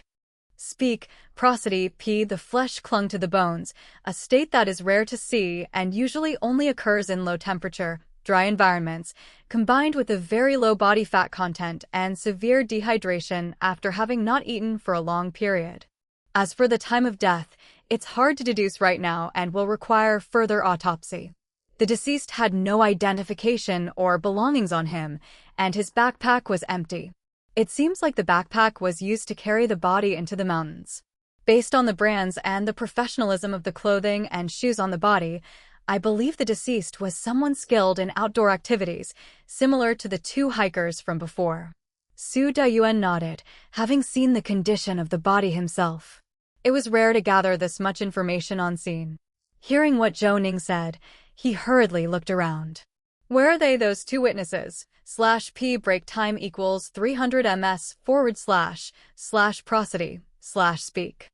Speak, prosody, P. Chapter 440 to 414 Another corpse _1 Chapter 440 Chapter 414 Another corpse _1 With Su Daiwan shout, Mr. Bai was already waving his hands ceaselessly. That's it, it'll lead people over, but how come it looks different from the photos they took? This remark caused everyone to pause. Su Dayuan hurriedly pulled out his phone, wanting to look for the previously sent photos, but his phone had no signal when he turned it on. Huang Liqing rifled through his pockets, took a stack of paper folded into small squares, smoothed out the wrinkles, and everyone crowded around to look. As they looked, Zhou Ning was also bewildered. The body in the photo, like the deceased they had found, was wearing hiking gear, but the color didn't seem to be navy blue. It was a set of black and orange clothes, dirty and stained with blood, in a posture as if it was crawling on the ground. A similar backpack was discarded to the side, with various tools like trekking poles and climbing hammers scattered around, making it clear this was not a single victim. Moreover, the victim in the photo's hands were not the only parts reduced to bone. From the picture, it can be seen that the victim's facial area also had extensive skeletal exposure, with all the teeth on the right side of the face completely exposed, appearing very ghastly and terrifying. /p break time equals 300 ms//prosody/speak. Speak, prosody, p. The state of death of the victim in the photo looked pitiable, seemingly having died much earlier than the one they had found, but Zhou Ning always felt that this body was nearby, and there must be a connection between these two victims, perhaps even dying at the same time. It's not the same body, but is this location close to where the current body was found? It wasn't just Huang Liqing. Su Dayuan was also deeply confused. They had reported one body, and after a whole morning of effort, they finally found one, but upon closer examination, it turned out not to be the one they were looking for. So, where was that body? And who is this deceased person? Clearly, Su Dayuan muttered under his breath, no one could answer this question. Although Huang Liqing had a loud voice, he wasn't in a rush and observed the photo carefully. Su director, don't rush. Let me take a good look at the photo. Although the background is not very clear, I think this location isn't far from here. We should search around, even if it means a carpet search to find it. Su Dayuan nodded, and Huang Liqing started giving orders, setting people to search in rows, with 3 meters between them, spreading out to the left and right. At this moment, a few detectives came over with the 2 hikers, and upon asking, it was confirmed that this was not the body they had discovered. These 2 looked as if they hadn't rested well, and this shock left them pale, one of them even squatting on the ground. /p break time equals 300 ms//prosody/speak.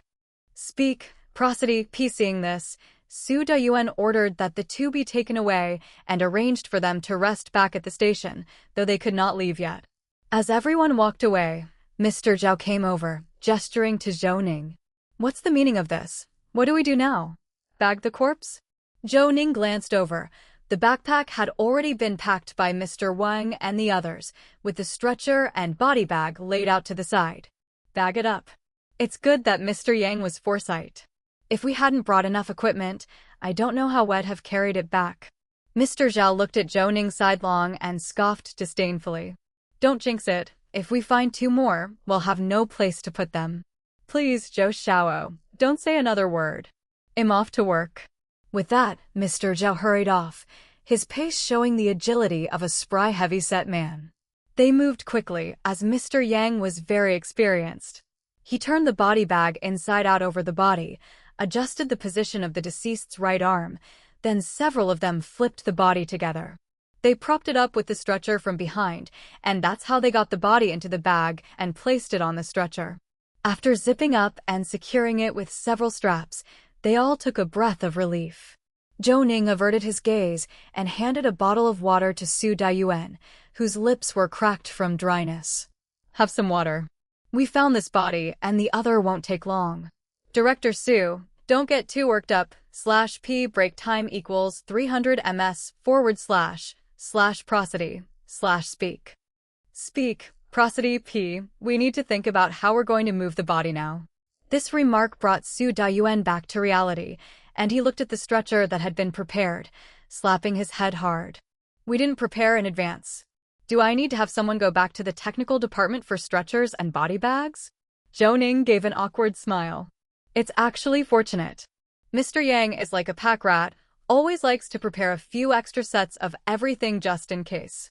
I didn't expect we'd really need them this time. He brought 3 sets. Now we just have to pray we don't find more than 3 bodies.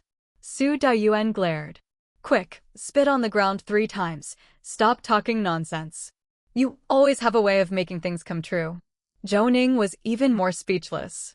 Stop it, the whole station knows you treat me like a mascot, and I've been embarrassed enough. Don't curse me like that, just drink your water. We might stumble upon something soon. Su Dayuan nodded and obediently tilted back his head, drinking half the bottle. With water, his temper seemed to cool down a bit. He was about to ask for a situation update on the walkie-talkie, when suddenly, shouts could be heard coming from the walkie-talkie and the valley below. Everyone looked down and Su Dayuan lifted his radio, shouting urgently, "What's going on, Mr. Huang? What did you find?" "Found the body from the photo. Director Su, your men should come here. The body looks even more mutilated than in the photo. /p break time equals 300 ms / prosody / speak. Speak, prosody, p greater than I don't know if those hikers left in such a hurry that they dropped their food, attracting animals to the area." Upon hearing that, Zhou Ning quickly waved to his team members, and they followed him hastily towards Huang Liqing's direction.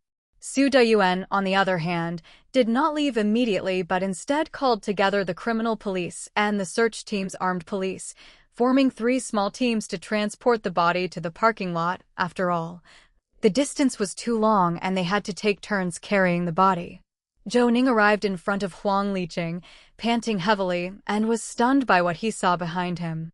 Huang Liqing quickly parted the crowd, asking people to spread out a bit. The searchers saw a monkey running away from afar, probably because it noticed some food here and came to rummage. "The Botus arm has fallen off." Zhou Ning nodded. "It's all right, everyone spread out a bit. The smell is quite strong. Give us some space to examine the scene."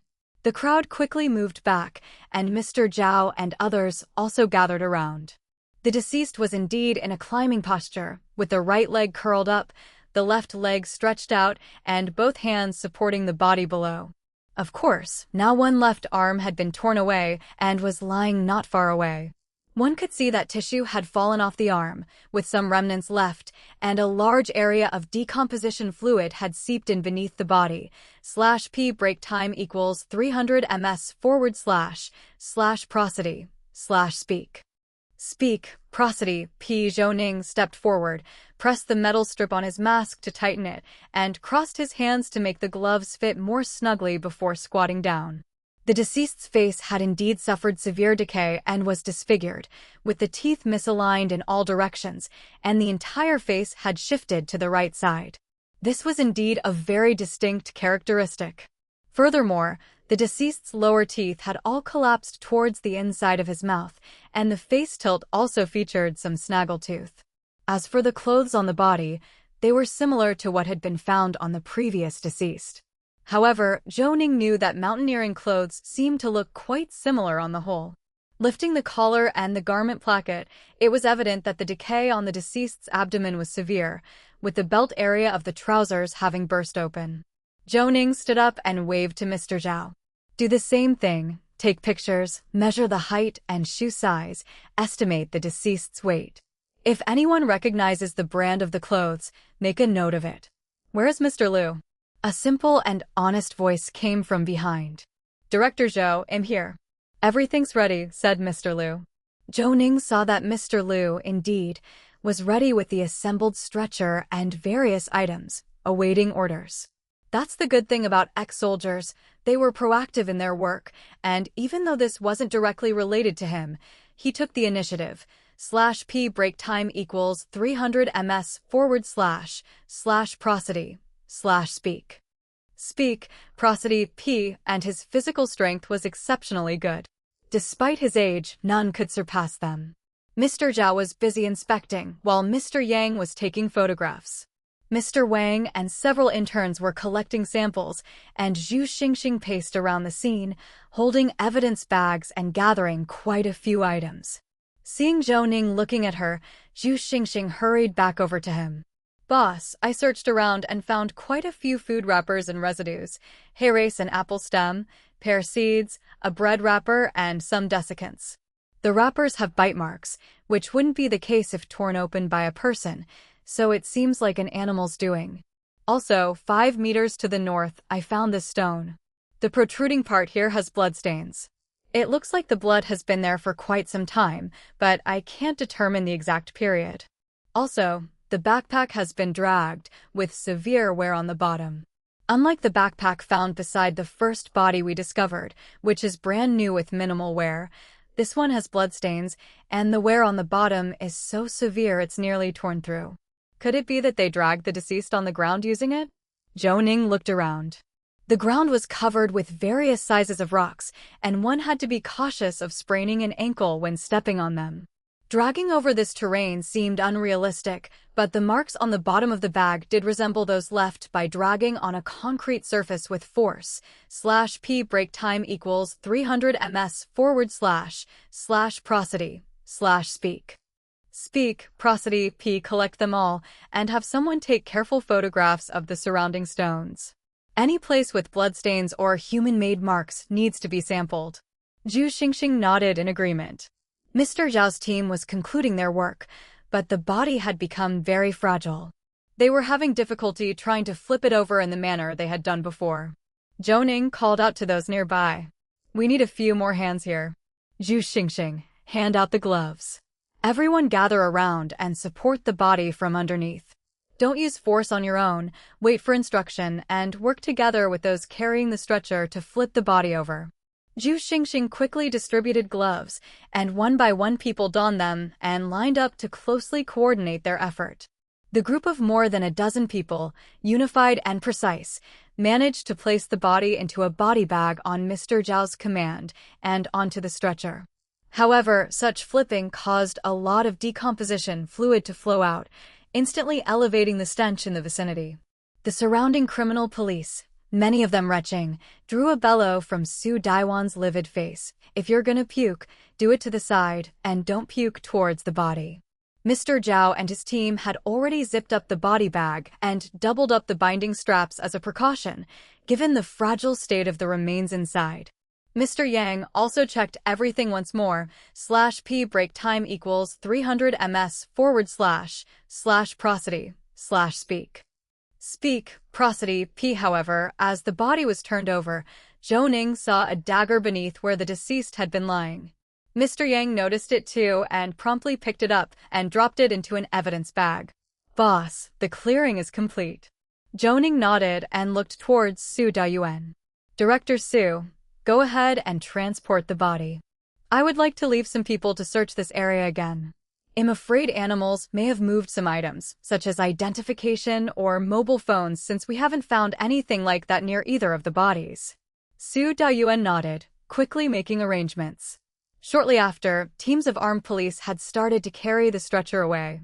Zhou Ning told Mr. Wang and Zhu Xingxing to accompany them, as they still needed to keep an eye on the bodies until transport.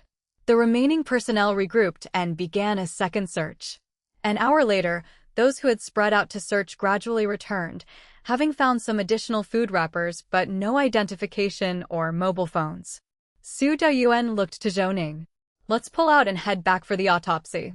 However, use that software of yours to confirm the identities of the deceased.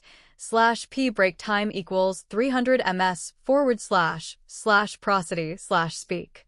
Speak, prosody, p. Chapter 441 to 415 SBA hydrotherapy _1 Chapter 441. Chapter 415 SBA hydrotherapy _1 in the office of the Forensic Department's 2nd Division. After finishing their meal, Xia Momo handed Zhou Ning a cup of water. She watched as he drank the entire cup, her face unable to hide her concern. Take a break, the bodies aren't going anywhere. There are 2 more autopsies to perform later, and that won't be a short process. Zhou Ning patted Xia Momo's hand, signaling her not to worry. It's fine. There were times before when I did 7 or 8 autopsies in a row.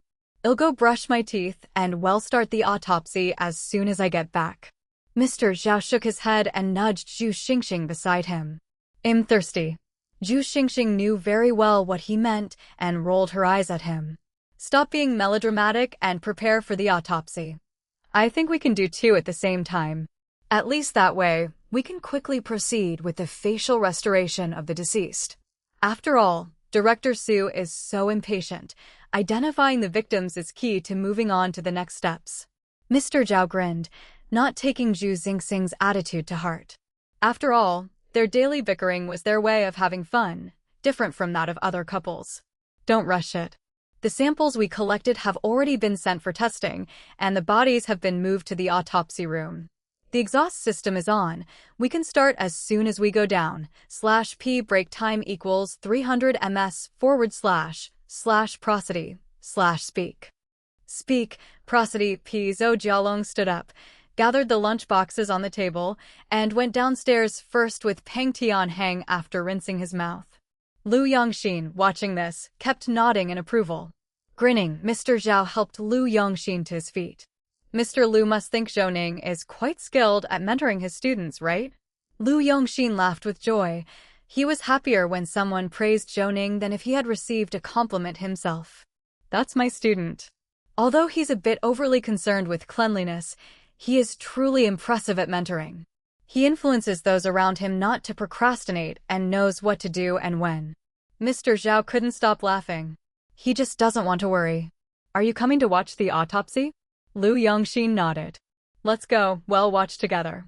No need to help me. It's just the cold affecting my leg, nothing serious.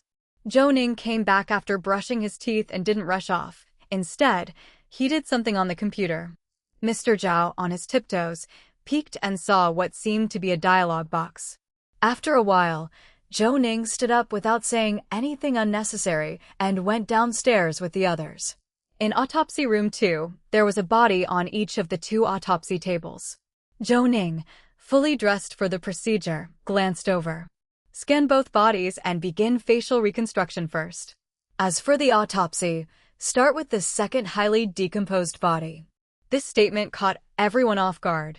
Mr. Zhao blinked and came over. /P break time equals 300 ms / prosody / speak. Speak, prosody. P. Didn't you say to start with the easy ones? Is this second highly decomposed body easier? Zhou Ning nodded. Both bodies will undergo an external examination. I just consulted Professor Li, my mentor. The significant differences in their condition, despite being in the same environment, are related to various factors such as hunger and body fat content. I'll make a list. Mr. Yang will prepare the materials. After the external examination, we will rehydrate the first mummified body, then proceed with the autopsy. Everyone except Lu Yongxin shuddered, with Mr. Zhao widening his eyes and clenching his molars to force out a few words. What, rehydrate a mummy? My goodness, what's this method? We've never heard of it. Lu Yongxin slapped Mr. Zhao on the back, and Mr. Zhao promptly shut up. Lu Yongxin gestured with his chin. Explain in detail. Professor Li is knowledgeable and must have some unique method. Let's learn from it. Zhou Ning nodded and said, I just contacted Professor Li and remembered that during one of his lectures, he mentioned a Mexican forensic doctor who, based on prior research, came up with a reagent called Lu-Fer solution.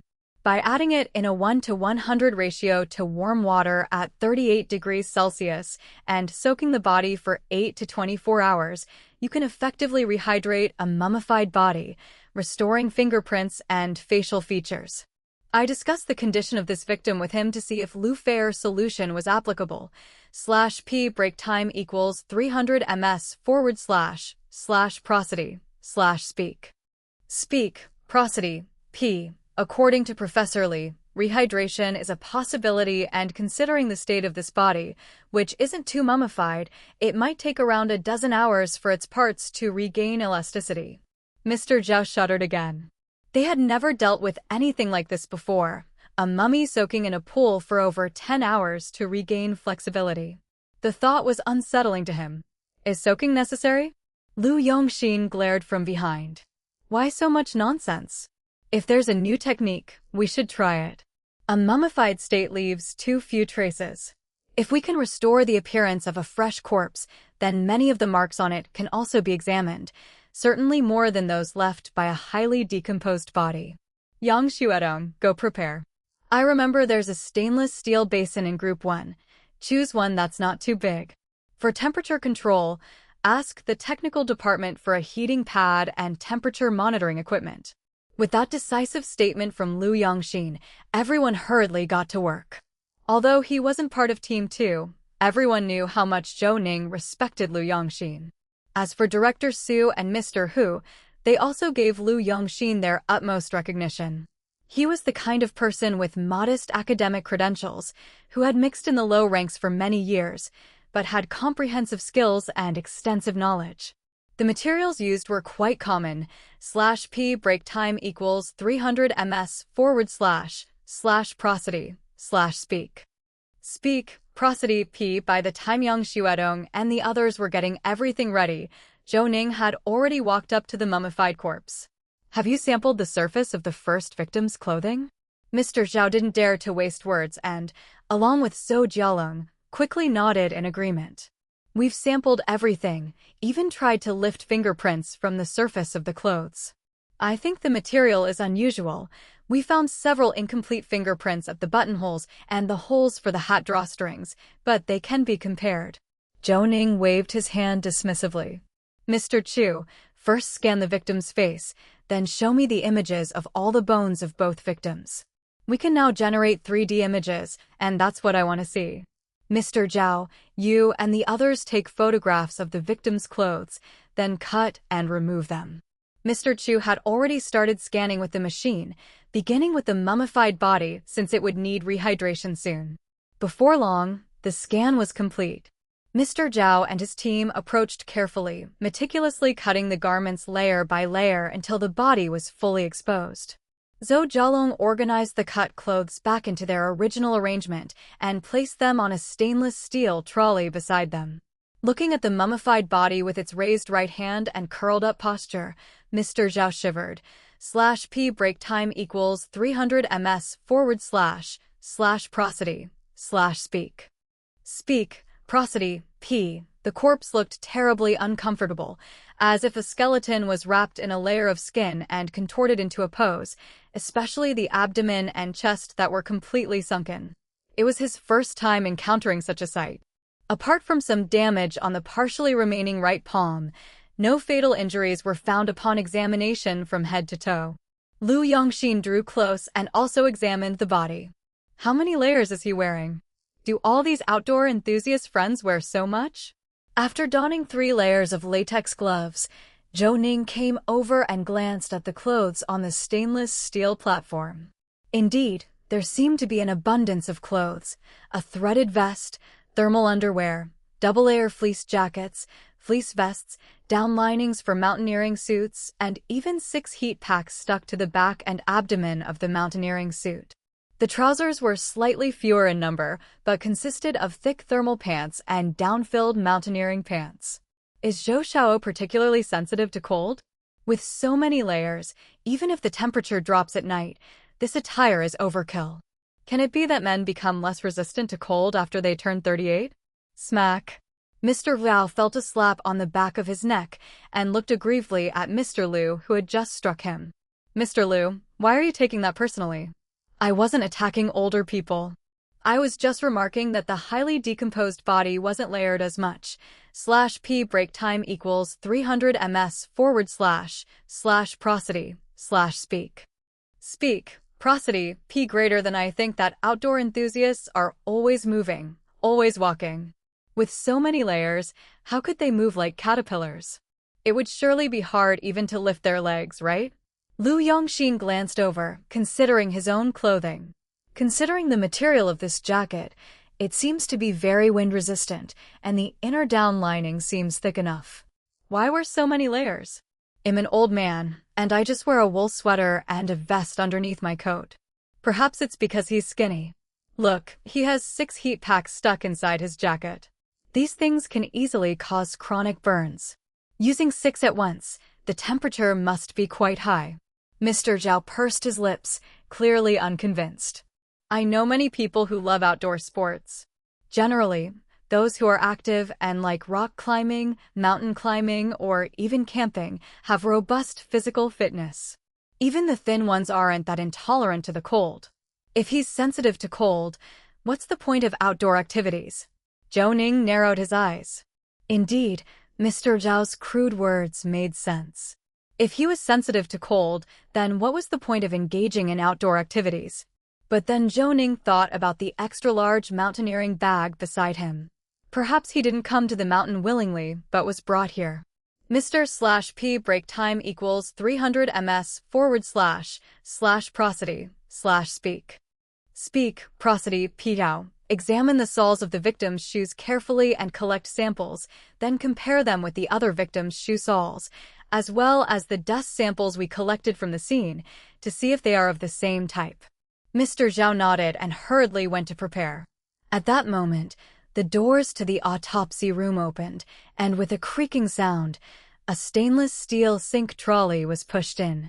Mr. Yang and Peng Tianhang pushed the cart, and several people followed, helping to open doors and carry things. Zhu Xingxing and the others quickly went to assist, placing the trolley against the wall. They all courteously thanked those who had helped. With the size of the setup, Zhou Ning was quite satisfied. Mr. Yang took a breath and then signaled to Zhou Jialong and the others to come help. They wrapped the thermal device around the outside of the stainless steel basin, then connected the temperature control device. After measuring the water temperature, he looked at Zhou Ning. "Boss, we're ready. Given that the corpse is curled up, this size should be enough. Otherwise, we'd have to mix too much liquid, and we might not have enough." Zhou Ning nodded. "Okay, Mr. Zhao, photograph the corpse from all sides, front, back, and profiles. Then, place the body into the basin, making sure it is fully submerged." Mr. Zhao shivered, glanced at Liu Yongxin without daring to refuse, but it was Zhu Xingxing who stepped up and kicked him. "Man up, let's do this. I'll help you lift it, /P break time equals 300 ms / prosody / speak. Speak, prosody, P. He crouched down, gripping the upper half of the mummified body to assess its weight, then Zhu Xingxing chuckled. "Forget it, all of you step back. I can handle this on my own." Looking at you guys, all bristling with fear, are you even men? No one contradicted him, for in truth, they couldn't bring themselves to touch the mummified body like he did. Zhu Xingxing carefully placed the mummified body in the basin, adjusted its position just right so that it was fully submerged. Zhu Xingxing clapped his hands and planted them on his hips, shaking his head. "It's settled then. You enjoy your spa treatment, /P break time equals 300 ms / prosody / speak. Speak, prosody, P. Chapter 442 to 416, Anonymous _1 Chapter 442, Chapter 416, Anonymous _1 Mr. Zhao shuddered with disgust. "Zhu Xingxing, that's enough. Can you please not misuse words? Enjoying a spa hydrotherapy? Ah, Zhou Xiao, control her." Zhou Ning glanced at the two of them. Both immediately toned down their behavior. They were aware that Zhou Ning wasn't a stern person, but in the autopsy room, they were expected to respect the deceased. Their just concluded actions had been dangerously inappropriate. Having composed themselves, they quickly stood by the second highly decomposed Botus dissection table. Zhou Ning waved his hand. "Mr. Chu has already scanned it, right? Display the images for me to see." Mr. Zhao and Mr. Yang continued to remove the clothing from this second body. "Be careful this time when cutting. Don't move it randomly. Place a disposable sterile sheet underneath. We will start the external autopsy directly. Every detail must be photographed." As instructed, Mr. Chu had already displayed the three-dimensional skeletal diagram on the large screen, the screen that was as big as the Eastern Wall, installed a month before by Qin University. The three-dimensional skeleton of the deceased was fully presented before their eyes. With Mr. Chu's operation, the view zoomed in on different parts. Zhou Ning carefully examined it and found that, apart from the missing hand bones and the left radius, there were no signs of fractures on the rest of the skeleton. /P break time equals 300 ms / prosody / speak. Speak, prosody, P. There were some signs of scalp avulsion. Thinking of the dagger found beneath the deceased, Zhou Ning turned his head to Zhu Xingxing. "Were any fingerprints found on the dagger?" "No, There were no fingerprints on the dagger, but there were impressions from a corded glove. Moreover, it's all marred by decomposition fluids. It has been sent for examination, but it's uncertain if there will be any findings. Zhou Ning nodded his head. By then, the clothing on the second deceased had been entirely cleared away, and the surroundings were covered with disposable sterile drapes. However, the severity of decay on this body made it a much more shocking sensory experience compared to the first. The skin and flesh on the legs were relatively intact, except for the ankle area where the decay had exposed the bones. The upper arms were almost completely skeletal. The tissues had separated and scattered inside the sleeves. However, around the elbow of the left arm, a flesh-colored stocking-like object 15 centimeters long was seen wrapped around the flesh. Seeing this, Zhou Ning waved over to his side, and Mr. Zhou hurriedly brought over the LED magnifying glass. Zhou Ning examined it closely, picked it up with tweezers and gave it a tug. As he pulled the stocking-like object, it slid directly toward the direction of the humerus. With such a snap, a burst of decomposing fluid splattered out. A few drops hit the lens of the LED magnifying lens. /P break time equals 300 ms / prosody / speak. Speak, prosody P. Zhu Xingxing was just about to wipe it away when Zhou Ning stopped her, because as it snapped open, he spotted a tubular object that also popped out, which was then pulled out entirely with the tweezers. Eh? Was this for chemotherapy? The others appeared never to have seen this before, but Lu Yongxin, having seen a lot, knew what it was. Zhou Ning nodded. This is a PAC line implanted in the arm. The cost ranges from 700 to 2,000. If it was a chest catheter, it would cost between 400 to 10,000. It looks like the second deceased was undergoing chemotherapy. Zhou Ning did not touch the tube anymore. After all, the external examination of the body wasn't finished. Pushing the LED magnifying glass away, he moved directly to the trunk of the deceased. The chest and abdominal area were severely decomposed, giving a muddy impression inside the abdominal cavity. Most of the intestines were missing, the remnants were mixed and no longer distinguishable. Zhou Ning didn't rush, but observed carefully. He found some remaining tissues attached to the clothing right under the edge of the ribs on the right side. Turning it over, he could see surgical sutures with evidence of overgrowth, although the suturing was quite perfect and the needle marks were hard to spot. Seeing this, Zhou Ning immediately bent down to examine the interior of the abdominal cavity more closely and patiently searched. He saw about half of the liver remained, primarily with animal scratch marks. /P break time equals 300 ms / prosody / speak. Speak, prosody P. Aside from that, surgical traces could be observed. As for the chest cavity framework, there was no change. On the collapsed remaining tissues of the torso, no puncture or incision wounds were found. Zhou Ning glanced at the legs of the deceased. No wounds were found there either, so he quickly returned to the head of the deceased. He pulled over the LED magnifying glass again and carefully examined the neck and head of the deceased. The face had no injuries or missing parts, except the teeth were quite unique. Upon seeing the neck, Zhou Ning discovered that the right side of the neck was more decomposed than the left, and the area near the collarbone on the right side was exposed to the bone. Seeing this, Zhou Ning looked up again. Mr. Chu, I want to see the details of the neck of the second deceased, especially near the right collarbone. Enlarge that for me. Zhu Xingxing, retrieve the pubic symphysis of the deceased. Clean this directly and bring it back, Mr. Zhao. Make the autopsy recording statement. After giving instructions, Mr. Zhao began to introduce.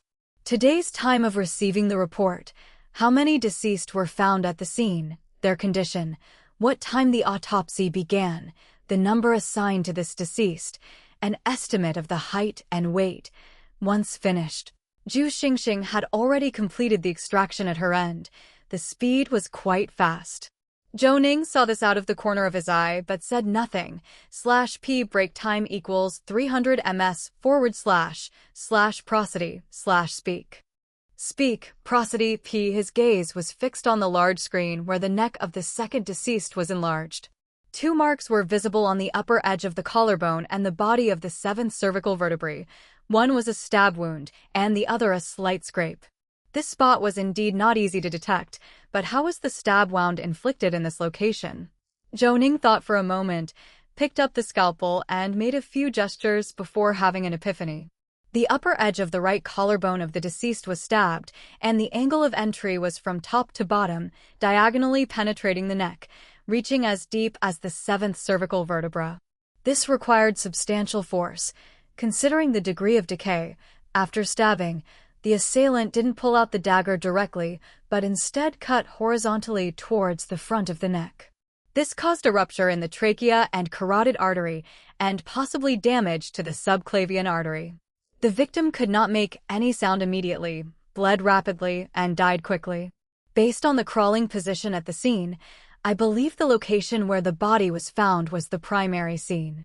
After being stabbed in the neck, the victim fell and crawled on the ground, struggling for less than a meter before losing consciousness due to excessive blood loss. As for the drag marks on the backpack, that cannot be determined at this time. Zhu Xingxing, show me the pubic symphysis. Zhu Xingxing handed over the pubic symphysis to Zhou Ning, /p break time equals 300 ms / prosody / speak.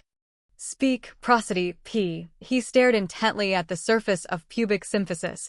She had already looked at it several times. However, she wasn't skilled at making such comparisons. Seeing that Zhou Ning took a glance and then tossed it into the tray held by Zhu Xingxing. Based on the pubic symphysis of the deceased, the age is estimated to be between 35 and 40. After he finished speaking, Zhou Ning walked to the autopsy table, pulled out the tube, and continued. The deceased had undergone a left hemihepatectomy for a liver tumor. Judging by the scarring and the implanted tube in the arm, the deceased should have been post-operative for over half a year, but less than 1 year. Under normal circumstances, such high-intensity mountain climbing within a year after surgery is not suitable for a patient who has undergone chemotherapy. Mr. Chu and Mr. Xia, have you found the identity information of the two victims? Mr. Chu quickly stood up, and Xia Momo tapped the keyboard, bringing up an identity on the large screen, then said, "We have identified victim number 2. His name is Zheng Wanyan, a resident of Dao City, 41 years old. He runs an agricultural products company. I found that on April 12, 2012, Zheng Wanyan had liver cancer surgery at the Qidong University Attached Hospital and has been living and convalescing in Qidong ever since. Mr. Chu has just found a hotel reservation, /p break time equals 300 ms / prosody / speak.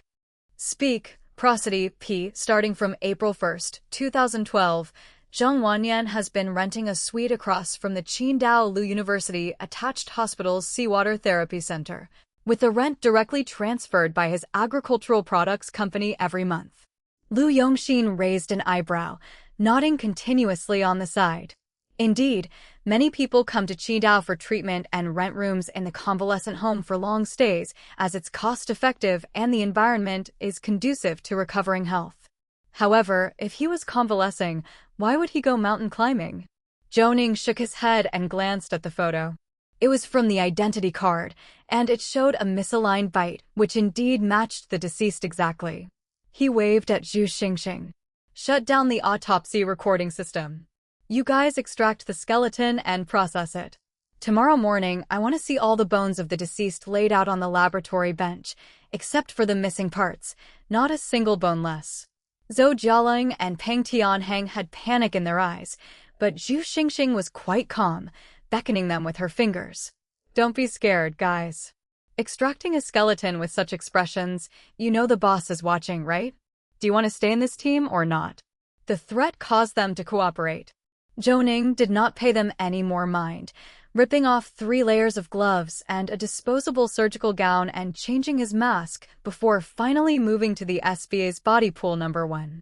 He checked the water temperature, /p break time equals 300 ms / prosody / speak. Speak, prosody, p. You have to say, the technical department really got the temperature control quite right. Mr. Zhao ran over, dragging Lu Yongxin with him. Lu Yongxin asked, puzzled, why drag the old man over? Mr. Zhao gestured mysteriously. a smirk on his face. "Mr. Liu, would I harm you? Just come over, I'm about to reveal a secret. We can't all keep sniffing this stench." As they approached Zhou Ning, Mr. Zhao went to lower the fire shutter. Zhu Xingxing, hearing the noise and looking at Mr. Zhao, rolled his eyes but said nothing. Mr. Yang had already run to open the windows, and instantaneously, there wasn't as strong a smell anymore. Zhou Ning only then noticed that it seemed someone was missing from the mortuary team. "Right, where's Gao Tai? I seem not to have seen him this morning." Mr. Zhao pulled down his mask and smiled, showing his teeth. "Well, it took you long enough to remember someone was missing. Son Gao Tai asked for leave before New Year's Day. He's gone to sign up for an exam. What was he doing again?" "I didn't catch it." Zhou Ning suddenly remembered. Indeed, before New Year's Day, Sun Gao Tai had mentioned this, something about moving the house. In any case, he wouldn't be back until the 5th or 6th. Has the identity of victim number 1 been found? Xia Momo shook her head. No. This response made Zhou Ning stop short. Even Lu Yongxin was somewhat puzzled. /p break time equals 300 ms / prosody / speak. Speak, prosody, p. Since the introduction of this software system, it seemed to be the first time that it had failed to search for information directly. Even with a vague search in the past, they could find some likely matches. Explain in detail what's going on? Xia Momo sighed and gestured towards the big screen with her chin. For victim number 2, we found 2 potential matches as soon as we searched. Given the conditions you provided, we quickly confirmed the information. But for victim number 1, based on the state of the facial bones and the given age range, we got 0 hits. I don't know what the problem is. /p break time equals 300 ms / prosody / speak. Speak, prosody, p. Chapter 443 to 417. Chapter 443. 417. Zhou Ning glanced at Xia Momo and then turned to the large screen. The skeleton of victim number 1 was displayed on it. Zhou Ning grabbed the mouse and enlarged and rotated it on his own. It was only when the skull was dragged to full screen status that Zhou Ning noticed the problem. The victim had slight depressions on both temporal sides, and there were 2 boat-shaped fracture marks on the top of the occipital bone. Due to the rapid desiccation of the body, which appeared changed like a mummy, the fractured areas were overlapping and displaced, and the head had deformed. Zhou Ning estimated that Mr. Chu had only sent Xia Momo the facial scan images, making it difficult to conduct a search. The victim's skull has multiple fractures. Mr. Xia, please start by fixing the fracture sites, let the structures be restored, then generate a skull reconstruction, and finally conduct the search, Zhou Ning instructed. Upon hearing this, Xia Momo immediately looked at Mr. Chu. Mr. Chu was startled, hurriedly raising his hands, his face filled with grievance. I didn't notice the problem. I thought this is what a mummified corpse looked like and forgot about this, he said. Xia Momo quickly went to reprocess the images. Meanwhile, Lu Yongxin and Zhou Ning huddled together, folding their arms and staring intently at the large screen, their actions mirroring each other. Mr. Zhao chuckled and joined them, posing confidently whether he understood or not. /p break time equals 300 ms / prosody / speak. Speak, prosody, p. Zhou Xiaozhou. Was the victim severely beaten? Mr. Zhao asked. Zhou Ning narrowed his eyes. No fractures or cracks were found on the skeletal structure of the victim's body, only the head showed multiple fractures inflicted by blunt force. Looking at the length of the boat-shaped fractures and the uniformity of the indentations, Zhou Ning rubbed his chin thoughtfully. It's a bit strange. The boat-shaped fractures on the top of the occipital bone exhibit a neatness and depth that suggest they were caused by a right-angled object striking in a continuous motion, twice without altering its trajectory. Could it be a square metal bar? As for the fractures on the temporal sides, there's no obvious boundary. Instead, there's a large area of spiderweb-like shattered bone, which I believe was caused by an irregular surface. However, I can't determine the murder weapon, Zhou Ning said. Mr. Zhao stared closely and then suddenly widened his eyes, pointing at the screen exclaiming, "A stone." By the side of victim number 2, we found a blood-stained stone that wasn't smooth and had many holes, already sampled for testing. If the blood found on this stone is from victim number 1, how did it end up next to victim number 2? Zhou Ning frowned, finding Mr. Zhao's analysis quite rational. However, why did victim number 1 have 2 types of blunt force injuries to the head? One clearly from a weapon with straight edges and another from an irregular surface. /p break time equals 300 ms / prosody / speak. Speak, prosody, p. Could this imply there were 2 assailants who killed victim number 1? And the stone used to attack victim number 1 was found with victim number 2. Did this mean that victim number 2 participated in the assault on victim number 1? Zhou Ning closed his eyes to think before turning to look at victim number 1 in the sink. Collect the shattered bone from victim number 1's temporal area. I need bone grindings to see if the head injuries occurred before or after death. The strikes to the top and occipital region could be made by the same person at once, like victim sitting and getting hit on the head, then attacked on the occipital as they fell or bowed. But how were the temporal sides struck? Was someone controlling the second victim, tying him to something, then striking the left side with a stone, walking around to the right to strike again? An ordinary person with a dominant hand wouldn't likely cause such wounds. It's all a bit inexplicable, so take a piece of bone fragment from all 4 locations for bone grinding, Zhou Ning instructed. Lu Yongxin glanced at the large screen, then turned to Xia Momo. I saw it. Mr. Xia made a distribution map of the discovery locations of the corpses. What's the distance between the 2 victims? In what position and orientation were they found?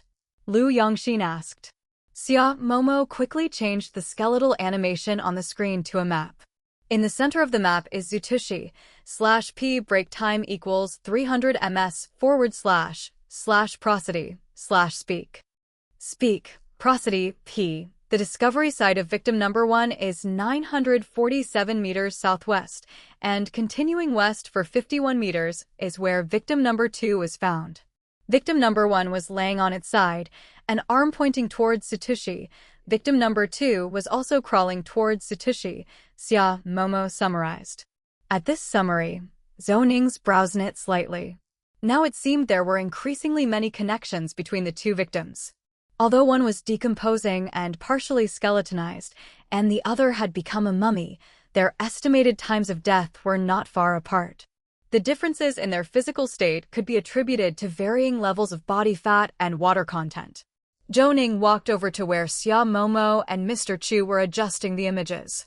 After all, they had not noticed the fracture problem in the scan originally, so they didn't activate the repair function.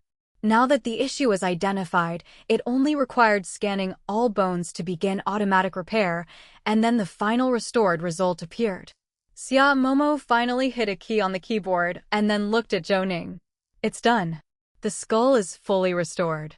I'll conduct another search to see if there are any findings. Surely, this one isn't another non-local from Qidong? She remarked. As she clicked, the search box on the screen began to process. Mr. Zhao leaned in closer, wiping his nose and asking, Zhou Xiaoho, approximate time of death for these 2 victims. What do you think? /p break time equals 300 ms / prosody / speak.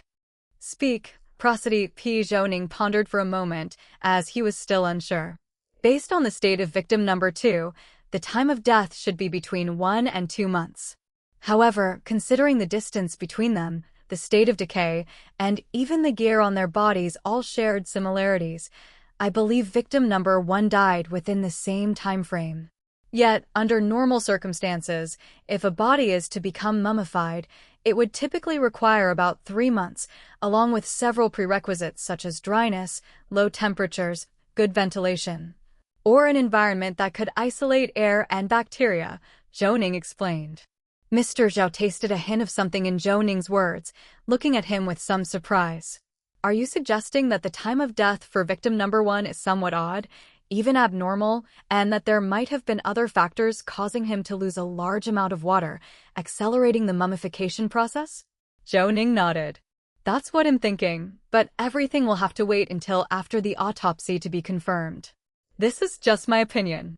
However, we have identified the second victim's identity. Mr. Chu, you can send the information to Director Su now. Upon saying this, the door to the morgue swung open and Su Dayuan walked in briskly. He initially didn't notice the stainless steel tanks in front of everyone, but when he saw the skinny arm floating evenly on the water's surface, Su Dayuan also jumped back in fright. What the hell is this? Mr./P break time equals 300 ms / prosody / speak. Speak, prosody. P. Zhao couldn't help but burst into laughter, trying hard to keep his composure as he quickly explained. Zhou Xiao wants to analyze the cause of death for victim number 1, so he thought of rehydrating the body. This is some kind of feel solution. After some time, once the Botus rehydration is complete, it should largely return to its original appearance, and we can analyze the cause of death. It needs to soak overnight. Did we scare you, boss? Su Dayuan gave him a cold glance, his face a bit anxious, though he managed to keep his expression in check. You gave me a scare. Who said something about sending me something? I sensed it, so I came over in person to hear what you've found out. It's not that we haven't found any information on the victims, is it? His expression, coupled with the look he gave Mr. Zhao, carried a hint of a personal grudge. Zhou Ning quickly stepped forward. Facial recognition has already locked onto features and identity of the second victim. We matched a person who happens to be a private entrepreneur from Dao City, who had surgery and chemotherapy for liver cancer about a year ago at Qidong University Attached Hospital, followed by convalescent treatment by the sea. The man's name is Zheng Wanyan, a 41-year-old male divorced with 1 son and 1 daughter. /P break time equals 300 ms / prosody / speak. Speak, prosody. P. His son, Zheng Liangyi, is 14 years old, attending the experimental junior high in Dao City, and his daughter, Zheng Liangwei, is 16 years old, studying in the first year of high school at Provincial Number 129 Middle School. The emergency contact listed is Feng Chunyi, whom I suspect might be his ex-wife. Both schools operate a boarding system, and both parents are alive, but as for more detailed information and his social connections, it's better for you to make contact. After all, we've only got the basics. If you need us to reach out to Mr. Huang, we can do that too. As for victim number 1, the autopsy will be conducted tomorrow morning. I've just asked Mr. Xia to search for information on this victim whose head sustained blunt force trauma. The injuries are quite peculiar. I can't quite describe the feeling yet, but once I remember, I'll report back to you. Xia Momo raised her hand to signal that her search had concluded. Zhou Ning quickly nodded and then turned to look at the big screen with Su Dayuan. Xia Momo explained, the search wasn't successful initially because the victim's skull was deformed, distorting all facial features. The head shrank too much, making it impossible to find a match among adults. After reconstructing the skull, the search was conducted again and found 6 possible matches. Suddenly, 6 individuals' information appeared on the big screen. Su Dayuan, looking up, carefully reviewed them one by one. None from Qidong. /P break time equals 300 ms / prosody / speak. Speak, prosody. P. They were all from several cities in Huaining Province, suggesting that the man had very distinctive features of Huaining Province. However, after a quick glance, Zhou Ning pointed at 2 of them. These 2 have new ID cards, but the listed heights are wrong. The deceased was about 175 centimeters tall. Regarding the remaining 4, we need to reach out to people in Huaining Province for further verification of their information. Su Dayuan unapologetically made a dismissive gesture. You make contact. You're familiar with Huaining Province. Besides, I've heard Mr. Bai and the others say that you're quite close to Yang, the director of the Criminal Technology Center of the Huaining Police Department. You also coordinated with them on a case in Dao City recently. It would be much slower if I were to seek help. Zhou Ning felt a bit speechless, but he couldn't refuse and looked toward Mr. Zhao. Mr. Zhao scuttled over to Xia Momo's side, quickly sending out the information. Without Zhou Ning saying a word, he had already dialed the phone. After all, Mr. Zhao was more adept in the nuances of social interaction. While waiting for a response, Su Dayuan folded his arms. Why was it so straightforward to find this second victim, Zhang Wanyan? Zhou Ning displayed Zhang Wanyan's photo on the screen along with the reconstructed skull image. Seeing this, Su Dayuan was also momentarily stunned. /p break time equals 300 ms / prosody / speak. Speak, prosody, p. The look was indeed unique. Buck teeth, an asymmetrical jaw, and uneven facial halves. One glance was all it took to remember his face. Good grief, I'll have someone go to the convalescent home and check. According to the estimated time of death and the scene, the mountain was the primary crime scene, and he's been dead for about a month. Nobody has been looking for these two people for so long? Not even a police report? Isn't that a bit strange? Zhou Ning understood what Su Dayuan meant. If no one reported the disappearance, the most likely scenario was that a direct relative committed the crime. However, they still needed to determine the second victim's identity to analyze the relationship between the two individuals. Su Dayuan dialed Lu Yufei's number, quickly recounted the situation here, and Zhou Ning forwarded the information through WeChat. After shaking his phone, Su Dayuan gave some instructions for Lu Yufei to thoroughly investigate the convalescent home, preferably check the room for any discoveries like hair before hanging up. At this point, Mr. Zhao seemed to have made a discovery. He rushed over, pointing at the big screen. We've found someone. Among these 4 people, one couldn't be contacted. Take a look. Doesn't he resemble him? /p break time equals 300 ms / prosody / speak. Speak, prosody, p chapter 444 to 418 morning and evening incense _1 chapter 444, chapter 418 morning and evening incense _1 on the large screen, a photo appeared. A new version of an identity card with a decent clarity. The man's name is Lu Xiangrui, male, 39 years old, from Tongqing, Huaining Province. He is unmarried, and on his household registration, there is only him. His parents' household registrations were cancelled over a decade ago, which suggests that his parents had passed away a long time ago. He had no brothers or sisters, and he had not married or had children. This man owned an outdoor sports company, which had over 20 chain stores across Huaining and the Qidong region. The achievements and introductions that followed looked rather dazzling, donating to schools, building roads, and providing water supplies, assisting troubled mothers. One could tell from these accomplishments that he was someone enthusiastic about public welfare and a private enterprise owner with a positive energy. As for Qidong, there indeed was one of his chain stores. However, with such a large business, he must have been very busy with work and business dealings. As Su Dayuan had said, didn't someone try to contact them? This is interesting. The guy is 39, unmarried, the business isn't small, his parents are no longer around, and he's missing for so long without anyone reporting the disappearance or trying to get in touch. Alright, it's getting late. You guys can knock off now. /p break time equals 300 ms / prosody / speak. Speak, prosody, p push for the autopsy tomorrow and find out the cause of death. I'll look into these 2 people. They left no cellular or identity information behind. The killer is calculating with strong counter-surveillance skills. If that traveler hadn't found the death scene, it's likely the body would have ended up as an unidentified skeleton. Zhou Ning nodded. Indeed, but I see no common ground between these 2 people, so the investigation will probably not be easy. Su Dayuan sighed and grabbed Lu Yongxin. Make a call to Dao City first, then I'll give them a call.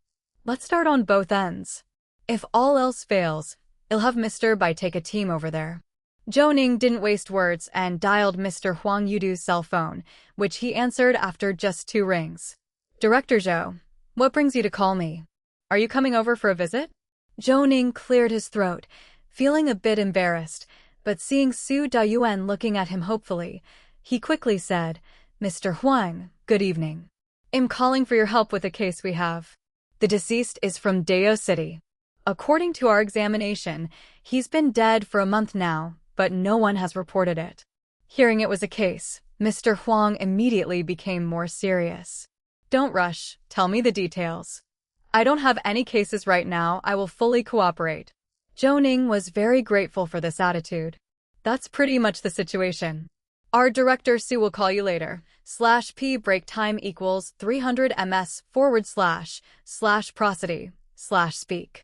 Speak, prosody p. We will also send someone over, but we need your help, especially about his ex-wife and family members.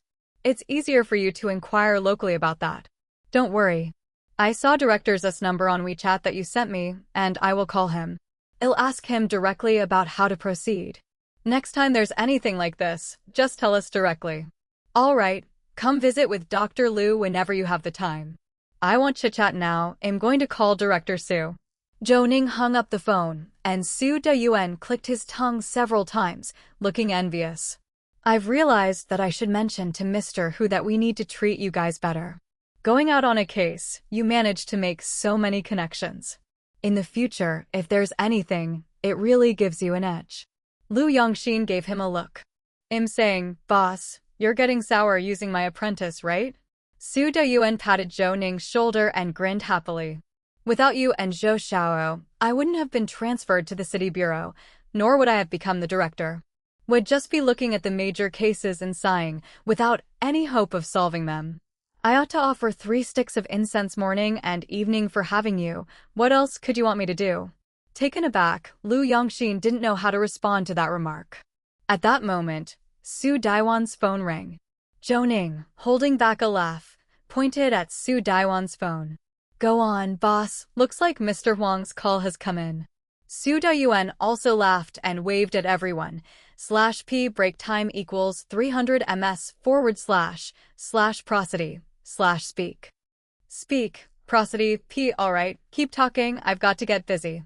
With that, he turned and left the autopsy room, then answered the call. Mr. Huang, hello. Su Dayuan speaking. Hello, Director Su. I just spoke with Director Zhou.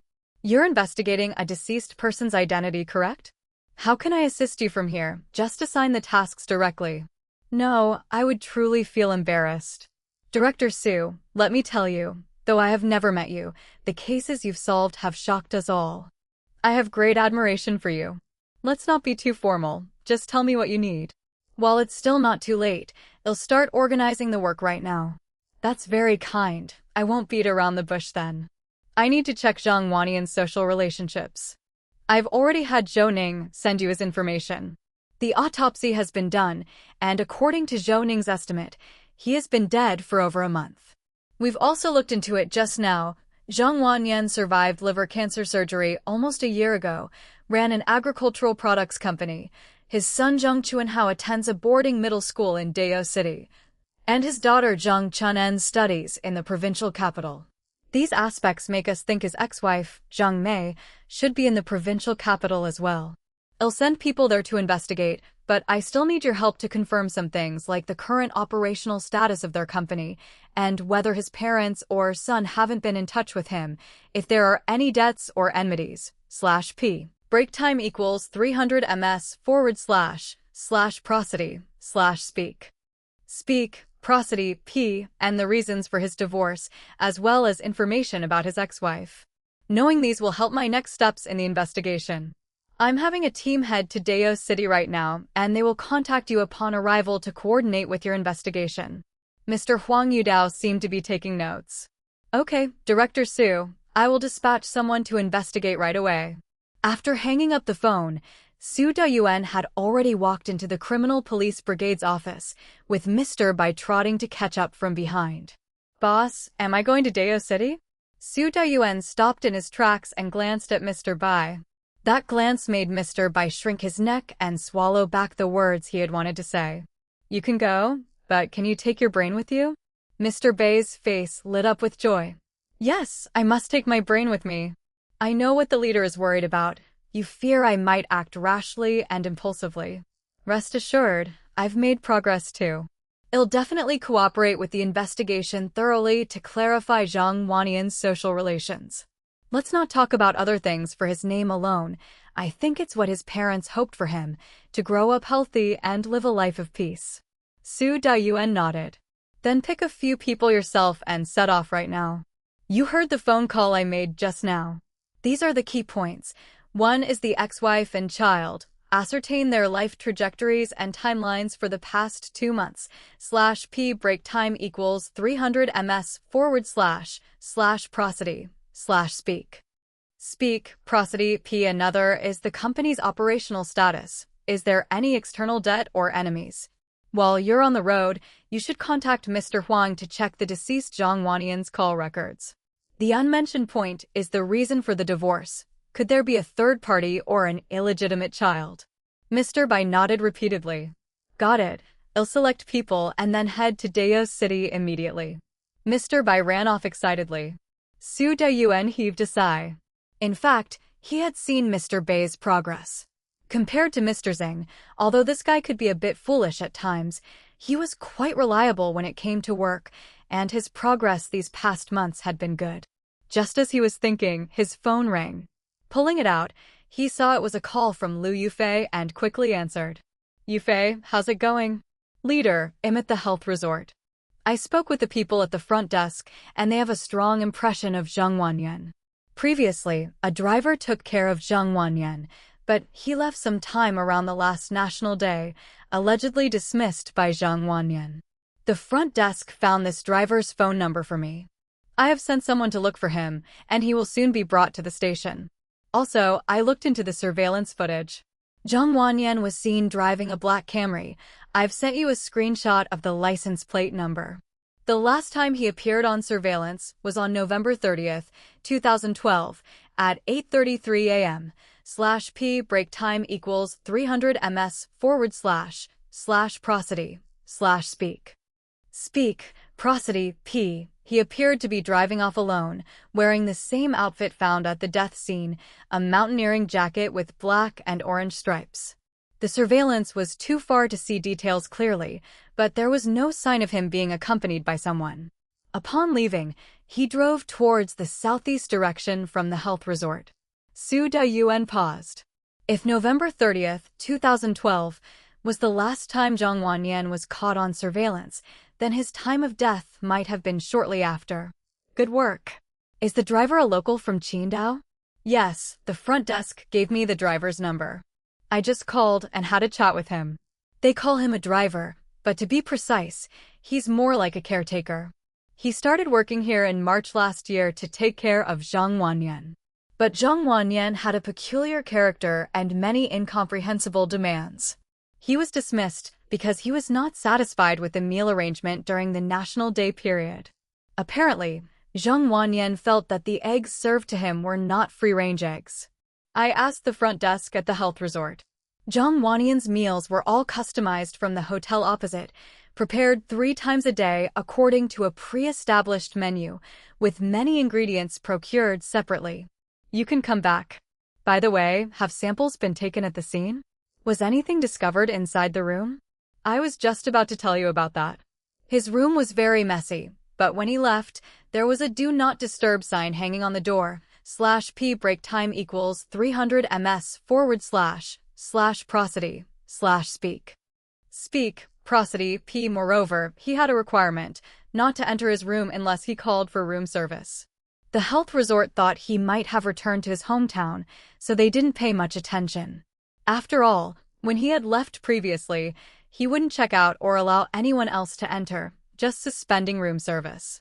So, before he left, he had already informed the hotel across from the health resort? Yes, I had someone ask the hotel opposite, and they confirmed the incoming call number. It was from Zhang Wanyan's room.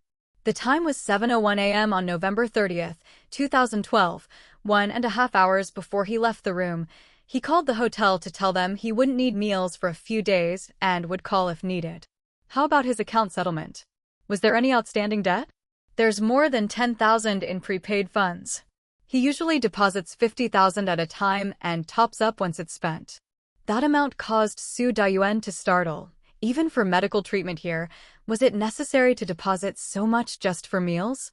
Wait a second, depositing so much, could it be that the deliveries he sometimes arranged were not just for one person's meals? I'm not sure, but when the hotel delivered lunch or dinner, there were generally 4 or 5 dishes and a soup, with rice, steamed buns, or dumplings. The menu varied weekly without repetition, and occasionally a few extra dishes were added.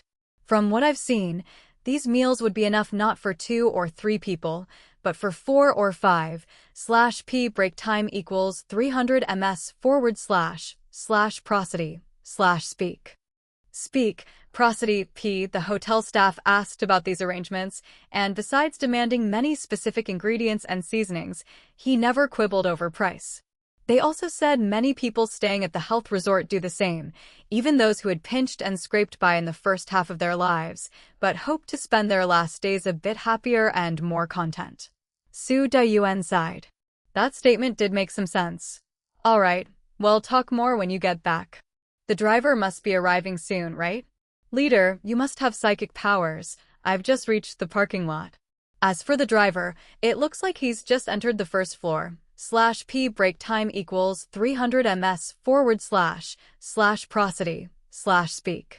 Speak, prosody p. Chapter 445 to 419 Outdoor Sports Club _1 Chapter 445. Chapter 419 Outdoor Sports Club _1 Su Dayuan hung up the phone and looked towards the first-floor corridor, indeed seeing Zhang Ping and Ma Liang bringing in a somewhat burly tall youth, followed by the sound of footsteps as Lu Yufei hurried in.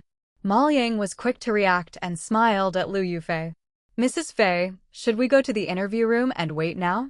Lu Yufei nodded, and Ma Liang also reached out politely to the youth, guiding him to the interview room. Lu Yufei approached Su Dayuan. Leader, do you want to ask, or should I? Let's do it together. I'll just listen. Have you checked his account like Zhang Ping was supposed to? I checked it on the way here. So far there's no issue. Every month, 10,007 transfers from Zhang Wanyan's account to this driver, Wang Kaitao. On October 2nd, probably the day after he resigned, Zhang Wanyan transferred an additional 10,000 to him. His call records, though, are very clean. Su Dayuan gestured with his chin, and the two entered the interview room. Zhang Ping called for the clerk. He wasn't inside. The youth, upon seeing Su Dayuan, always acted like a mouse seeing a cat. Ma Liang, on the other hand, gave Su Dayuan a cheerful glance. Su Dayuan pulled out a chair a bit. He didn't sit close to the table, but rather sat looking at the driver across from him. The youth was close to 1.80 meters in height, somewhat lighter than Mr. /p break time equals 300 ms / prosody / speak. Speak, prosody p. Although definitely over 100 kilograms, with an ordinary face, sporting black framed glasses, and with more than 50 moles and freckles of various sizes on his face. He looked around the few police officers with a bit of nervousness. It is normal for people to be nervous when they come to the Public Security Bureau. His behavior was quite typical, and despite fear in his eyes, there was no evasion. He seemed on the verge of saying more. Your name is Wang Kaitao? Introduce yourself. My name is Wang Kaitao. I graduated with a nursing major, but I didn't join a large hospital because the income was too low, and I didn't like the strict rules or that kind of atmosphere. So I went solo, and my license hangs in a small clinic. I renew it every year and pay the insurance. I take jobs myself, and at night I care for a bedridden patient, handling injections, bed sores care, and massage. Altogether it takes 2 hours. As for the daytime, I currently have 4 clients. Although it's busy, my income is much higher than it would be in a hospital, at least 30,000 a month to start. Su Dayuan thought for a moment. He remembered He Shansuan once complained that the nurses' income in their hospital was quite low, with ordinary nurses earning around 5,000. Based on what he said, his income was indeed impressive. Do you know why we've brought you here? Wang Kaitao nodded, his cheek flesh twitching slightly as he pushed his glasses up. /p break time equals 300 ms / prosody / speak. Speak, prosody p. He seemed to feel that nodding was rather casual and quickly added, I know. A female officer called me just now, asking when I stopped being Zhang Wanyan's driver and many other detailed things. I guess something might have happened to Zhang Wanyan, but I didn't dare to ask. This response somewhat surprised Su Dayuan. It seemed that Wang Kaitao was not as simple as he appeared to be. He was rather astute. Zhang Wanyan is dead. Wang Kaidao was startled and immediately stood up from the chair, waving his hands frantically. I didn't kill anyone. I'm just a nurse who does private jobs. I was Zhang Wanian's driver and even accompanied him through his surgery and chemotherapy, as well as arranging trips. But taking care of him alone is more exhausting than doing 3 or 4 other jobs. He needed me on call, but I had other places to go and couldn't just sit around waiting for a phone call. After his chemotherapy ended in June, I resigned, suggesting he find someone else. I couldn't find a replacement, so I asked for a salary reduction and only took care of him in the afternoons. He didn't object, but my salary wasn't reduced. When I resigned this time, he didn't refuse and even transferred an extra 10,000 the next day. I thought this boss was very principled. Other than being a bit anxious and suspicious because of his illness, there was nothing seriously wrong with him. He was easy to take care of. Why would I kill such a golden goose? Su Dayuan waved his hand. /p break time equals 300 ms / prosody / speak. Speak, prosody, p sit down. Listen to me carefully. If we thought you were the murderer, we wouldn't be talking politely with you here. You'd already be handcuffed and locked in the chair. Think carefully. Since the surgery until you resigned, did he have any friends who contacted him? Or family members who came to see him? We've checked his records and found he has a son and a daughter, and his company is right there in Dao City. Didn't anyone from the company come to see him? Wang Kaidao thought it over and shook his head firmly. No. When I first met him, he said he signed off on the surgery himself. He had arranged for a notarization with the doctor in advance. From March, when he started preparing for the surgery, until the end of his chemotherapy in June, not a single relative or friend came to see him. During his hospitalization, he had a caretaker, and I kept his mobile phone and stuff. There were no calls or messages from his children. As for his enterprise, I heard him mention that he had hired a management company to take over on a profit-sharing basis. Let me think, it was exactly 40% of the net profit. Anyway, those who have been sick are very reflective. They often do things they didn't do before. He said he struggled a lot in his early life, even weighing the cost of a beef noodle soup outside. Now he has left behind a business. The children are grown up and don't need his care and attention. /p break time equals 300 ms / prosody / speak. Speak, prosody, p. His wife thought he was only focused on business, and the children weren't close to him, so in the end, all he had was a pile of money and a body full of sickness. Now he's come to terms with it. He doesn't ask for much, just hoping to live another 5 years. After June, I often took him on short trips around the area, also to help him relax and interact with more people. I noticed that he really liked hiking, so I dragged him to an outdoor sports store to get some gear, and occasionally we would go to Zhu Mountains and Mount Fu for a stroll. Liu Yufei asked, "How many phone numbers does he have?" The question caught Wang Kaidao off guard, and he replied almost without thinking, "I only know one."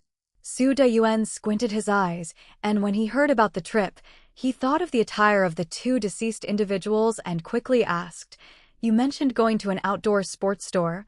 Do you remember the name of the store you went to?" This question seemed to stump Wang Kaidao for a moment. He paused, then took out his phone, about to search before he looked at Su Dayuan awkwardly. "Can I take a look at the map? I really can't remember the name, but I roughly know the location. It's on the north side of the intersection of Jiefeng Road and Heping Road." Su Dayuan raised his hand to indicate that it was okay to look it up. Then Wang Kaidao used the map to search and excitedly held his phone up to Su Dayuan upon finding the location. /p break time equals 300 ms / prosody / speak. Speak, prosody, p. Here. This is the store, Aiming Outdoor Sports Equipment Store. Seeing the name of the store, Su Dayuan thought for a moment and then dialed Zhao Xinli's number. It didn't take long for Zhao Xinli to answer the call. "What's up, boss? Any plans, or are you inviting us to dinner?" Su Dayuan coughed to ease his embarrassment, as before Zhou Ning and the others went to Dao City, he had indeed said he would treat them to a meal, but it had been almost 2 months without fulfilling that promise. "Cut the crap, I'm asking you. When we were investigating the first deceased, Lu Xiangrui, do you remember the name of that chain outdoor sports equipment company he owned? Oh, that company. Let me think. I believe it's called Aiming Outdoor Sports. Their logo is a paper cut of a person climbing a mountain. Got it, thanks. With a click, Su Dayuan hung up and looked at Wang Kaidao. When did you take him to this outdoor equipment store? Did he frequent that place? At the time, did you have any interaction with the people there? Did he talk a bit more with anyone? A barrage of questions overwhelmed Wang Kaidao. He wasn't foolish. He heard the words first deceased, which he knew signified something important.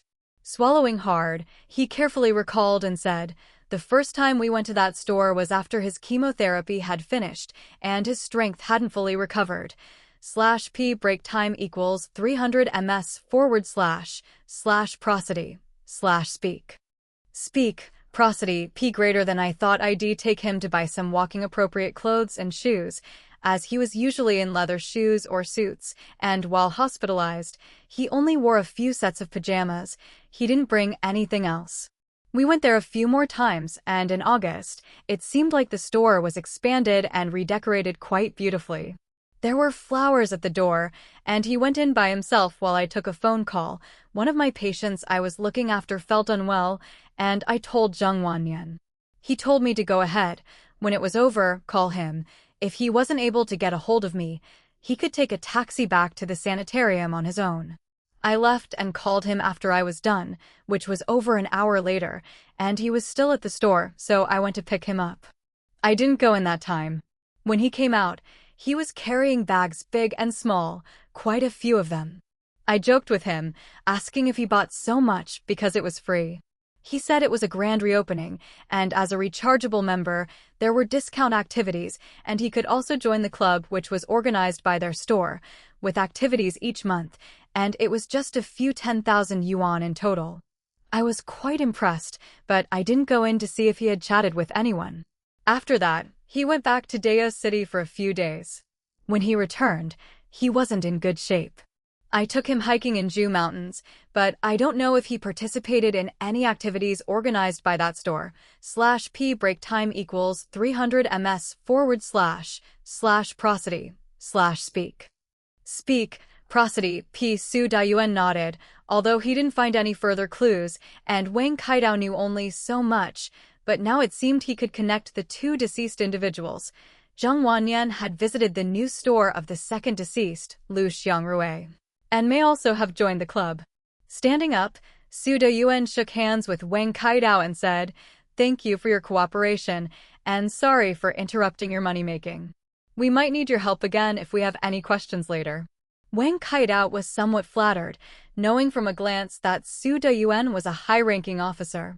He was pleasantly surprised by the courteous speech, with any dissatisfaction from the car journey evaporating early on. "You're too kind. What I know is limited and not very helpful." "Oh right, I seem to have forgotten to mention, although no one visited Zheng Wanyan in the past 6 months, he seemed to always wait for a phone call on weekends. At first I didn't notice, but later I realized it seemed like he was chatting with a girl, speaking softly and tenderly. I don't know what they talked about. There were no names, no terms of address. He just called the person girl. I even asked if it was your older daughter, but he didn't answer." Su Dayuan was startled, and with a hint of excitement, he pursued the lead, Saturday or Sunday. "I'll have someone check it out. /p break time equals 300 ms / prosody / speak. Speak, prosody, p. Chapter 446 to 420. Discovery in the digestive tract _1 Chapter 446, Chapter 420. Discovery in the digestive tract _1 January 5, 2013. Early in the morning, Zhou Ning arrived at the office. He didn't wear the dark blue down jacket that Xia Momo had bought for him because he thought it might be better to change into his police uniform coat after his first day's experience with an outdoor crime scene investigation. As soon as he pushed the door open, he saw Lu Yongxin about to leave. "Master, are you heading out?" "Yes, I want to go downstairs and check on the person who bathed. I'm not sure if there's enough time." Zhou Ning smiled, hung his coat on the rack, grabbed his phone, and followed Lu Yongxin's footsteps. Let's go together.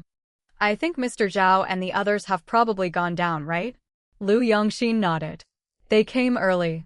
Mr. Zhao couldn't stand the nagging of those kids, so he went down to see as soon as he arrived. After all, he has seen people taking baths before, but a mummified corpse in a bath is definitely a first. As they were walking and talking, the two arrived at the second autopsy room. The moment the door creaked open, several people squatting in front of the stainless steel tank jumped up simultaneously, looking at Zhou Ning and Lu Yongxin with faces full of terror. Mr. Yao's face had even turned pale. From their expressions, it wasn't hard to tell that these fellows were definitely studying the spagoer number 1 decedent, Lu Xiangrui, inside the tank. Seeing Mr.P break time equals 300 ms / prosody / speak. Speak, prosody, P Zhao like this, Zhou Ning almost lost control of his expression.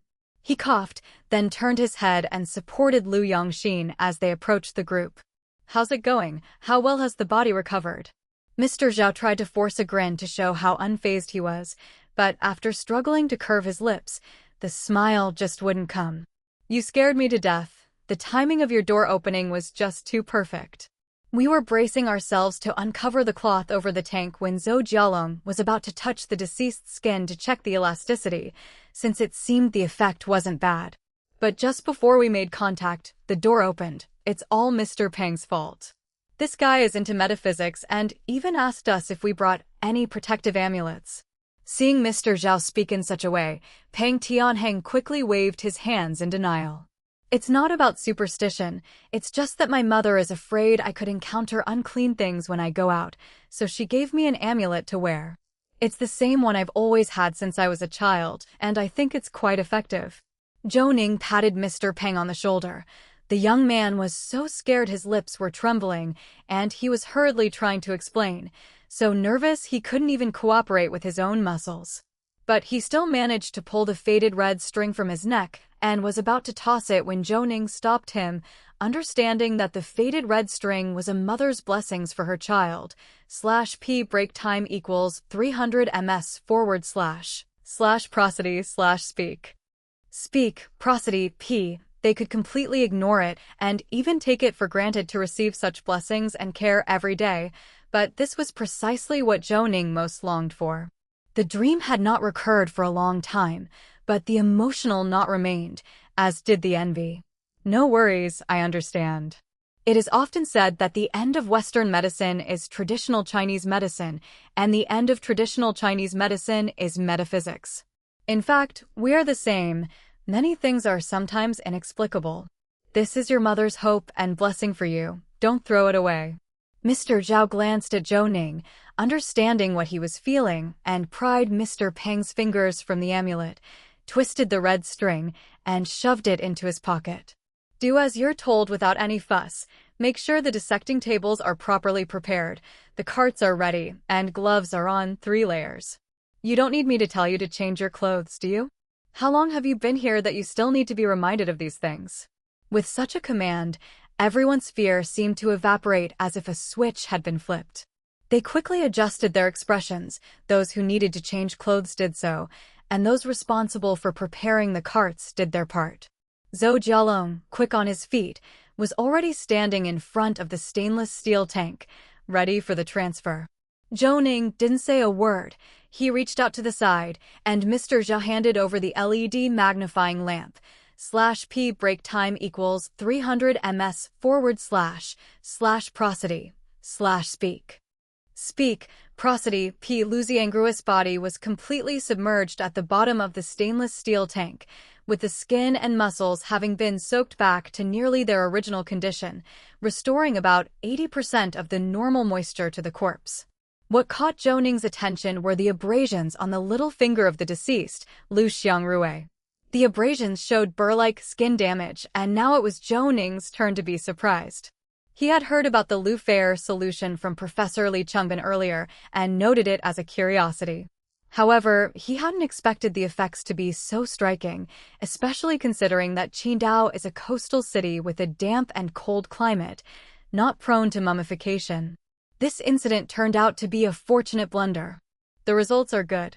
Pull the body out and lay it on the dissecting table. Mr. Zhao sighed. Before you guys came in, we were just discussing this issue. How do we pull it out? One person at each side? Or can we use tools like a drain basket or something?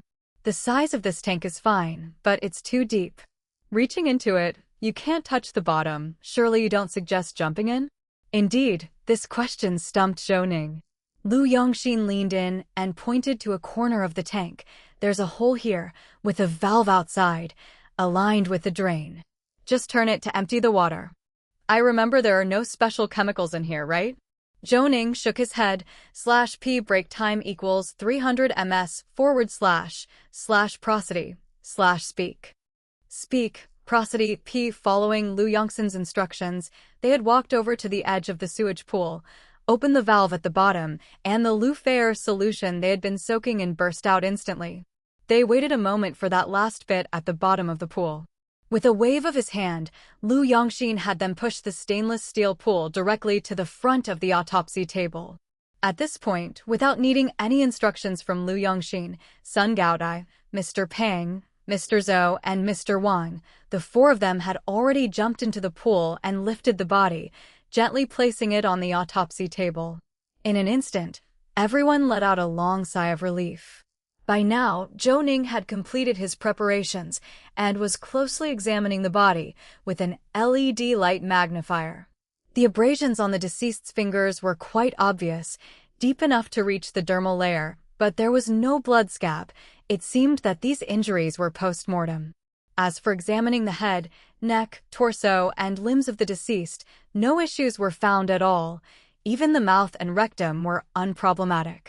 This finding left Zhou Ning somewhat puzzled, and Lu Yongxin came over as well.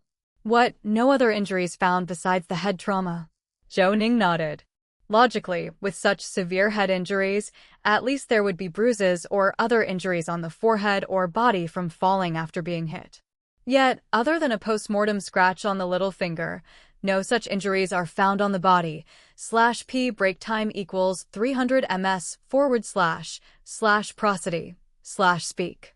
Speak, prosody, p. Could it be that the victim was sitting or standing upright when they received the blow to the head? Mr. Zhao shook his head. I have a feeling that the person was already unconscious or completely incapacitated when they were hit on the head, otherwise who would just sit still and wait to be struck. Zhou Ning didn't respond but re-examined the mouth of the corpse.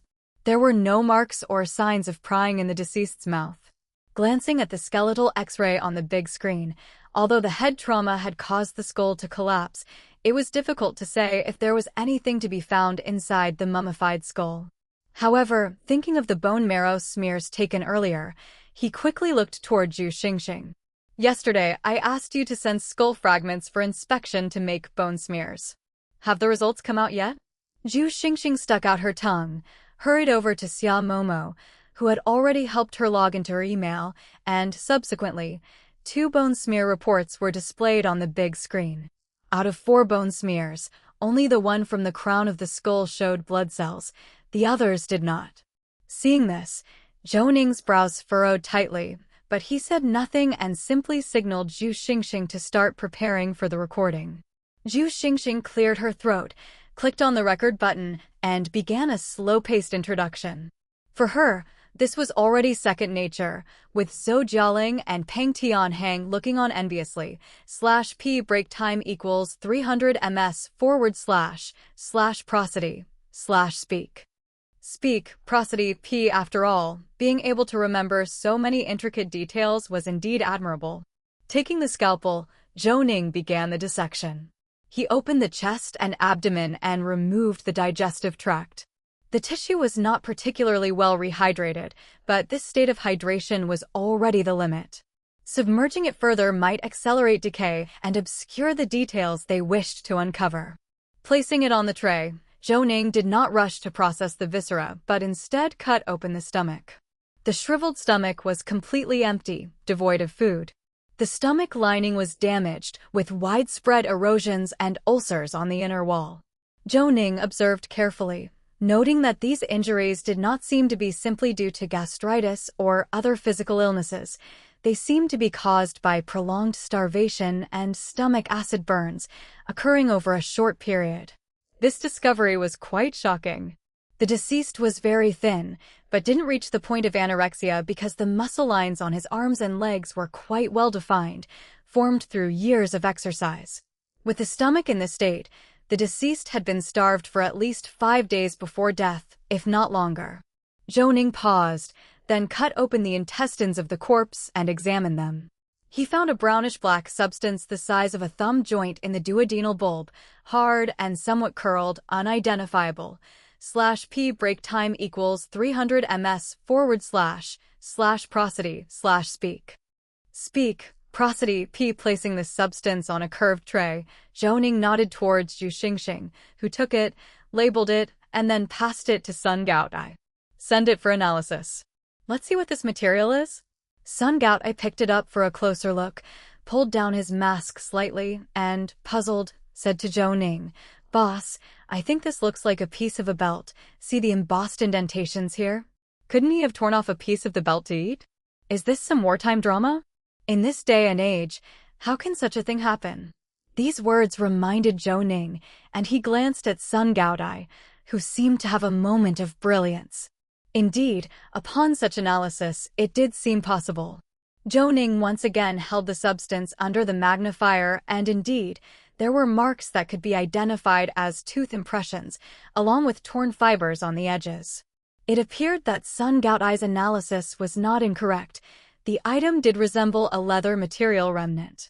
However, to what extent had the number 2 deceased, Lu Xiangrui, been starved to resort to gnawing on this object to satiate his hunger? Thinking this, Zhou Ning did not stop his handiwork and held the object up to the deceased's teeth, comparing it in various directions until he found that it had been bitten and torn with the right canine teeth. The right upper canine indeed felt slightly loose.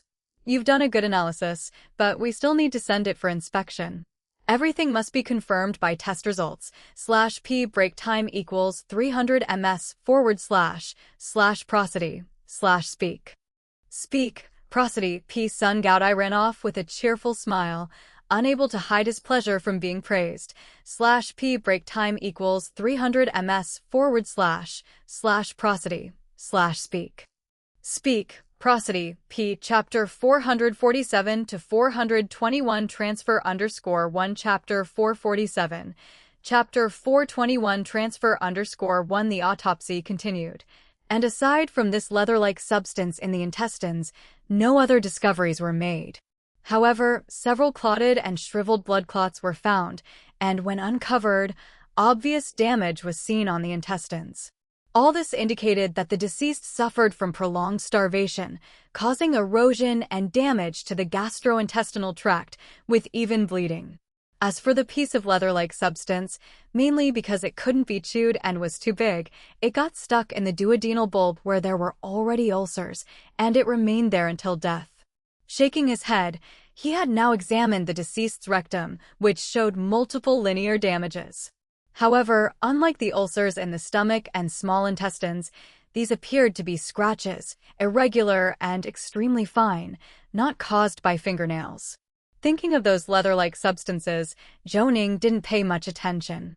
It wasn't surprising that such hard objects caused damage in various parts of the intestines, especially inside the rectum, where peristaltic movement for excretion could easily lead to scratches. After completing the thoraco-abdominal autopsy, Zhou Ning shook his sore neck and gestured to Zhu Xingxing to take over. "Get ready. You continue with the craniotomy, avoiding the fractured areas of the deceased. Once it's open, just show me if there are any contra-coup injuries. /p break time equals 300 ms / prosody / speak. Prosody p Zhu Xingxing, containing his excitement, got the 2 interns ready with the necessary equipment. In fact, after over 2 months of training, these 2 were far more capable than interns from other groups. They exhibited no panic or nervousness, handling their tasks with calm, collected efficiency, clearly embodying Zhou Ning's essence. Lu Yongxin glanced over and nodded in approval. Zhou Ning indeed had a knack for teaching students. At this moment, Zhou Ning went to the left side of the deceased. The right hand of victim number 1, Lu Xiangrui, had a defect that looked like it was caused by animal predation, without any decay, indicating that it was most likely torn after the body had mummified and shortly before it was found. Pulling over a wheeled chair, Zhou Ning sat down and dragged the LED magnifying glass over to take a closer look at the fingernails of the deceased's left hand. After rehydration, the left hand, unlike other parts of the body, hadn't fully regained its flexibility, which Zhou Ning speculated was related to activity. Prying the fingers open with some force, the fingers and fingernails were a black-brown color. The pinky fingernail showed signs of a fracture, with a chunk missing from the nail bed and irregular edges around the fracture line, as well as dried blood on the nail bed. Zhou Ning blinked. /p break time equals 300 ms / prosody / speak. Speak, prosody, p generally, when nails are broken during the act of grabbing something or accidentally, they break cleanly, and, even if uneven, they tend to fracture along the nail's edge. The oblique break in the middle was indeed unusual. Flipping over the finger, he noticed that the pad of the pinky seemed somewhat swollen, with the faint impression of an E-shaped mark lying down. This discovery caught Zhou Ning's interest. He quickly pulled the magnifying glass closer, but found it harder to identify whether it was a bite mark the more he magnified the area. Nevertheless, Zhou Ning requested pliers and a sampling knife, ran the blade over the nail bed, and removed the nail for examination. Seeing this, Mr. Zhao shuddered, but bit back any reaction and remained silent. Zhou Ning glanced at him, and Mr. Zhao, acting as if nothing had happened, averted his gaze. Zhou Ning looked over at Zhu Xingxing's progress. They had already finished. Sun Gaodai had returned, and Zhou Ning gestured to him. Sun Gaodai, not understanding, rushed excitedly to Zhou Ning's side. "What's up, boss? Here, take over the sampling for me. Remove all the nails of the deceased, make sure to label which hand they come from, and then get them ready for lab submission." Sun Gaodai felt a jolt of surprise, glancing between Zhou Ning and the autopsy table. Lu Yongxin looked at Sun Gaodai, then briefly glanced at the two interns near Zhu Xingxing. /p break time equals 300 ms / prosody / speak. Speak, prosody, p. Sun Gaodai swallowed any words he was about to say and quickly put on gloves, taking Zhou Ning's previous spot, beginning to handle the nails with trembling hands. Zhou Ning's mind was in disarray because all the findings so far indicated that the victim had died from prolonged starvation, with only the head fracture remaining unexplained. However, the bone fragments suggested that of the several blows to the head, only one was inflicted when the victim was close to death. So why would someone who was starved for 5 days and nearly breathless be repeatedly struck on the head? Putting his thoughts aside, Zhou Ning approached Zhu Xingxing, where the craniotomy was completed. The two interns were cooperating with Zhu Xingxing to lift the skull cap of the deceased. Their clumsy efforts had them almost kneeling, sweat covering their heads and faces. In fact, Zhou Ning had done this on purpose. They had experienced dismembered bodies, including that of a giant in advanced stages of putrefaction and bones dredged from septic tanks. Now with a mummy that had been rehydrated and subjected to a craniotomy, such intensive exposure wouldn't be too overwhelming for them in future autopsies. Zhu Xingxing cut the connecting tissue, and the two interns were finally able to step away, clearing the area for Zhou Ning. Glancing inside the skull, the brain tissue was curled up into a ball, its folds distinct. /p break time equals 300 ms / prosody / speak. Speak, prosody, p. The frontal area, base of the skull, sphenoidal sinus, and other parts exhibited no signs of hemorrhagic staining, nor were there any contracture injuries. Gently separating the brain tissue, Zhou Ning lifted it to observe. Only at the position corresponding to the top of the skull was there a trace of a blood-tinged secretion, but it was very minimal, just a spot the size of a soybean, and the same was true for other areas. Zhou Ning took a deep breath, placed the brain tissue back, and gestured to Zhu Xingxing. "Stitch it up. Reorganize all the samples and send them all for analysis." Zhu Xingxing turned off the recording device and quickly intercepted Zhou Ning. "Boss, hurry up and tell us. The victim's cranial injuries aren't serious. Aside from the palm, there aren't any fatal wounds on the body. The hyoid bone and thyroid cartilage are intact, there's no strangulation marks or finger impressions on the neck, and there's no dried foam from drowning in the mouth or nose. The lungs are also in a normal dry state, and we've checked all the organs that we could: heart, liver, spleen, kidneys, bladder, and apart from some ulcers and erosions in the digestive tract, we have barely made any useful findings. What exactly is the cause of death? Everyone looked at Zhou Ning, who pulled down his mask and glanced at the victim's images on the big screen. You're right, he didn't have any disease, and the 4 blows to the top of his head were either inflicted close to death or post-mortem. /P break time equals 300 ms / prosody / speak. Speak, prosody, p. As for the fatal injury, I believe it was starvation. This man starved to death. During the later stages of prolonged starvation, insufficient energy intake causes a buildup of fats and protein metabolism byproducts in the body, leading to azotemia and acid-base balance disorders. These, in turn, cause dysfunction in the vital organs necessary for maintaining life, resulting in death. Of course, the victim also showed severe signs of dehydration, meaning he wasn't just starved, but was starved in a place without water. This reminds me of people trapped after earthquakes. However, they have limited movement, whereas there are no restraint injuries on his body. That's what I can't understand. After Zhou Ning finished speaking, everyone in the autopsy room fell silent, not because the explanation was obscure, but because they felt the deceased, labeled as victim number 1, had died a terrible death, starved to near death, beaten on the head, and eventually his body left in the wilderness to become a mummy. What kind of grudge led to such a fate? In the midst of the silence, the door to the autopsy room opened. Su Dayuan and Lu Yufei came in and, seeing the grave expressions on everyone's faces, Su Dayuan hurried over to Zhou Ning's side. What's the matter? Is the autopsy not going well? Zhou Ning shook his head.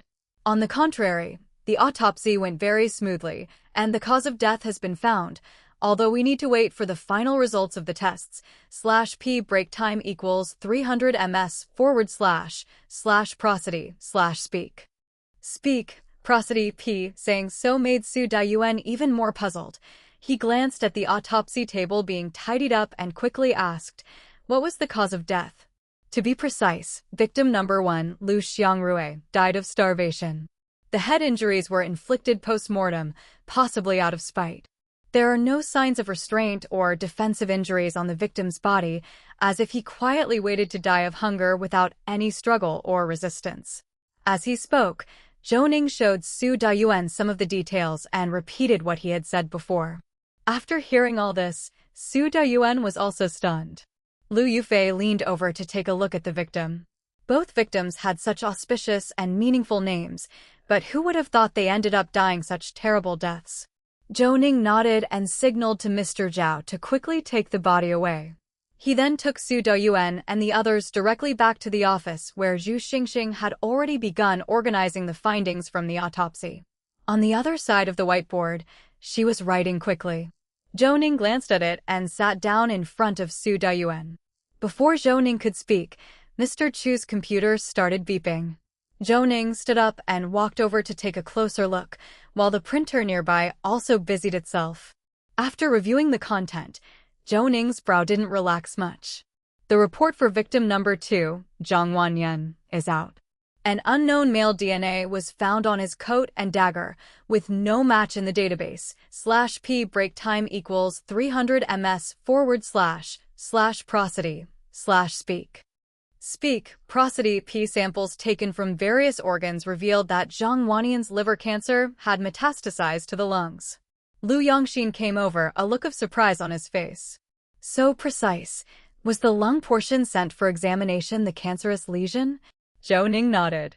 It was quite fortunate, but there was an unexpected finding. The new lab technician conducted an additional test and discovered that Zhang Wanyan was an HIV carrier. AIDS? Su Dayuan, shocked, turned to look at Lu Yufei. You went to the hospital to check Zhang Wanyan's medical records and even spoke to the doctor, right?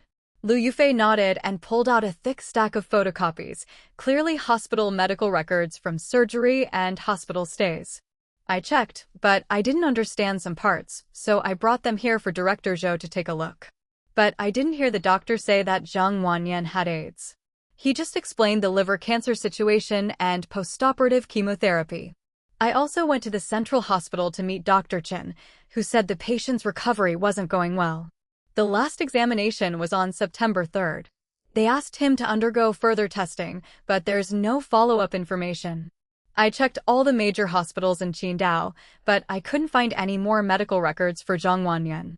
Mr. Zhao coughed, seemingly in response to Lu Yufei's visit to Dr. Chen for information, wearing a look of gossip on his face. /p break time equals 300 ms / prosody / speak. Speak, prosody. Zhou Ning glanced sideways at him, and he suddenly choked up, but seeing everyone looking at him because of his cough, he quickly blinked and changed the subject. Director Su, I just wanted to ask, do we need to get in touch with Dao City? /p break time equals 300 ms / prosody / speak. Speak, prosody. Chapter 448 to 422. The arrogant former younger uncle _1 Chapter 448. Chapter 422. The arrogant former younger uncle _1 Su Dayuan glanced at Mr. Zhao and shook his head slightly, saying, Mr. Bai went to Dao City last night and just sent a message. After investigation, it was found that Zhang Wanyan's parents don't contact him much. It's just that their son is studying at a local school and comes back to his grandparents' home every 2 weeks for the weekend break. There is a driver to pick him up and a nanny to take care of him. His ex-wife Zhang Mei, I also asked her peers in the provincial city. She divorced Zhang Wanyan at the end of 2011. According to what Zhang Mei said, they had no feelings left, each was busy with their own affairs, and they barely saw each other even once a year. The ex-wife has opened over a dozen chain restaurants in the provincial city and is very busy with her business. When they divorced, they each kept their own property. After all, both had almost the same amount of assets, and even the ex-wife was a bit more formidable. Their daughter wanted to stay with her mother, Zhang Mei, so there wasn't much fuss. According to Zhang Mei, their relationship wasn't like that of a couple, but more like colleagues who fought the world together. Having children was just fulfilling a task. Both were good at managing businesses, hardly seeing each other during the year. /p break time equals 300 ms / prosody / speak. Speak, prosody. As for whether there were any third parties, or whether Zhang Wanyan had anyone else outside, Zhang Mei did not care. After all, she had others too. We mentioned that Zhang Wanyan had liver cancer and had surgery and rested in Qidong for almost a year. She looked very surprised, as if she had no idea about Zhang Wanyan's recent condition. Their son, Zhang Chuanhao, Zhang Mei came to visit him once a month, always bringing something for the grandparents, who seemed to favor her a bit more than Zhang Wanyan. Regarding Zhang Wanyan's social relationships, he hardly had any friends. You wouldn't see this man involved in any activities in Dao City. However, he did well in the agricultural products sector. Their company mainly exported to Sapporo with very strict standards, and the orders were very stable. The company's management simply involved timely transfers, and as for any donations and various charitable activities, he never participated, only taking responsibility for the tuition fees of more than 40 children in his home village. The payment method was quite peculiar. The students used their report cards to collect various fees for the next year, with better grades resulting in more rewards, Su Dayuan said. Lu Yongxin was somewhat surprised. He had seen many people in the business world, but this man was quite interesting, spending his money where he could see it's used. Indeed, he's quite dedicated. /p break time equals 300 ms / prosody / speak. Speak, prosody. That's really someone who wants to help the children, Lu Yongxin commented. Su Dayuan nodded, also feeling somewhat moved. Indeed, the investigation in Dao City was very efficient. They even helped by visiting the neighbors and nearby businesses. However, before he became ill, Zhang Wannian gave the impression of being a man who, without saying much, focused solely on his business, without any bad habits or interests, and was indifferent towards his family. But for the children in his village, he was genuinely kind. He had been rewarding them with this report card system for 15 years, and the villagers all remembered his kindness. He only finished junior high, but after starting his business, he learned foreign languages from a tutor. His Japanese and English are both very fluent. As for classmates and friends, Zhang Wannian had no contact at all. Those who sought him out were either looking to borrow money or trying to get something off him. He didn't visit his parents often, just arranged for their care, gave them money regularly, and went there for the holidays. That was the extent of their interaction. In terms of company management, it has developed very stably over the years. He dealt with letters of credit and telegraphic transfer settlements, with no debts or loans, and his clients were quite stable, having cooperated with large companies for many years. We've got his cell phone call records, /p break time equals 300 ms / prosody / speak. Speak, prosody, p. Just like what that driver Wang Qidong said, this man had very little contact with the outside world. The last call he made was to the front desk of the sanatorium, and his fixed contacts were only hotels, restaurants, doctors, and nurses. After checking everything, Zhang Mai's brother seems to be a bit unusual. Named Zhang Song, he's into eating, drinking, prostitution, gambling, and drugs, truly a playboy. After the death of Zhang Mai's parents, she cut off relations with him. In just a few years, he squandered all the family's money and occasionally received some help from Zhang Wannian. After they divorced, Zhang Song went to Zhang Wannian's company to make a scene a few times. Initially, Zhang Wannian gave him something, but later, thinking it was too little, Zhang Song beat up the company's accountant. He was pretty shameless, claiming that whether they divorced or not, as his brother-in-law, Zhang Wannian was supposed to support him for life. At that time, the company's representative reported the incident to the police. It seems to have happened before Zhang Wannian's surgery. Zhang Wannian told them to handle it, and Zhang Song was detained for 15 days and fined 2,000 yuan. As for the assault on Zhang Wannian's financial staff, Zhang Wannian compensated them. But after this kid got out, he started causing trouble again. /p break time equals 300 ms / prosody / speak. Speak, prosody, p. The management company reported him to the police twice more later on, but there was no footage caught on surveillance, just Zhang Wannian's company's glass and vehicles being smashed. Zhang Wannian told people not to pursue it, and the matter was dropped. Mr. Bai wanted to find Zhang Song but couldn't locate him despite trying. According to the neighbors, Zhang Song swore that he'd get back at Zhang Wannian, blaming him for having an affair, which was why they divorced and why he wouldn't take care of Zhang Song. However, this man hadn't returned home since after the 11th. I've already retrieved Zhang Song's information and initiated a full search. Surprisingly, on December 1, 2012, we found footage of Zhang Song in the surveillance video from the restaurant opposite the sanatorium. He drove there after 10 o'clock and had a quick meal. After staying for 20 minutes, he left quickly. At that time, Zhang Song was wearing a black suit and a baseball cap. It was only when a waiter lifted the door curtain and accidentally knocked off his cap that his face was captured on camera. Otherwise, we wouldn't have noticed this video. I've already issued a request for assistance in finding him, but there's no information on him staying at any hotels. With this introduction, Zhang Wannian can be described as quite a perfect person, without any enmity. So why was he killed? Could it really be the somewhat juvenile former brother-in-law, Zhang Song, /p break time equals 300 ms / prosody / speak.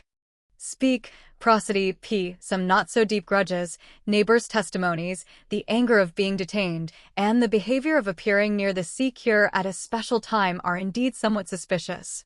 Of course, some suspects are beyond reason and could kill or injure someone over a single sentence. As long as it doesn't align with their own psychological expectations, it becomes an excuse for vengeance. Especially this one who has been away from home for several days without any hotel check-in information is indeed suspicious.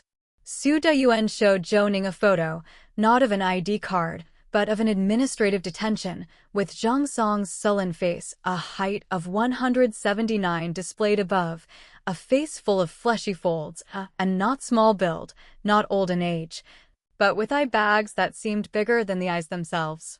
Just by looking at his face, Zhang Song does not seem like a good sort, and now that he's untraceable, the suspicion has increased a lot. Even playboys must have some sort of income, and with his parents no longer around. It seems he had always relied on his sister and brother-in-law. Now that his sister is no longer looking after him and the relation with his brother-in-law has ceased, it wouldn't be unlikely for him to become desperate. He flipped a page and continued, "Let's talk about Liu Xiangrui now." The company he set up was purely a personal hobby. He studied tourism and opened his first travel equipment store shortly after graduating. After making his fortune, he started a company, /p break time equals 300 ms / prosody / speak prosody p. The outdoor equipment he sold, apart from some common brands, mainly included items produced by his company's commissioned factories. They have their own design team, and with their own direct stores and online shops, their sales profits are quite substantial. His phone call records have also been checked, with a bit more inside. The last call was made on November 24, 2012, at 7:40 a.m., when he called the company finance to request a transfer of $100,000 to his personal account. As for other contacts, they were all from various departments of the company. Liu Xiangrui's parents have died, and many distant relatives are abroad, all in business, with almost no contact. The very similar point to Zhang Wannian is that he is also not a person with many enemies, nor does he have any debts for goods. As for the trekking club, it's managed by one of their company's deputy general managers, a person named Sun Nan, and I was about to send someone to meet with this person.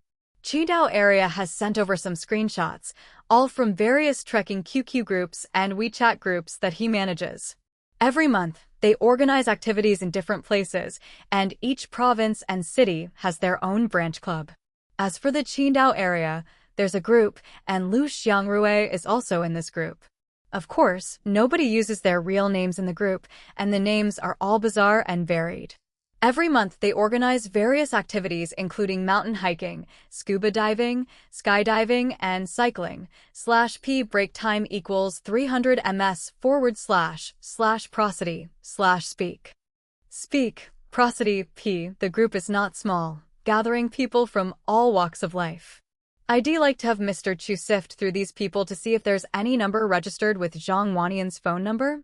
While saying this, Su Dayuan tore a piece of paper from his notebook and asked Liu Yufei to pass it to Mr. Chu. On it were 2 mobile phone numbers and an ID number. Mr. Chu glanced at it and began tapping away quickly.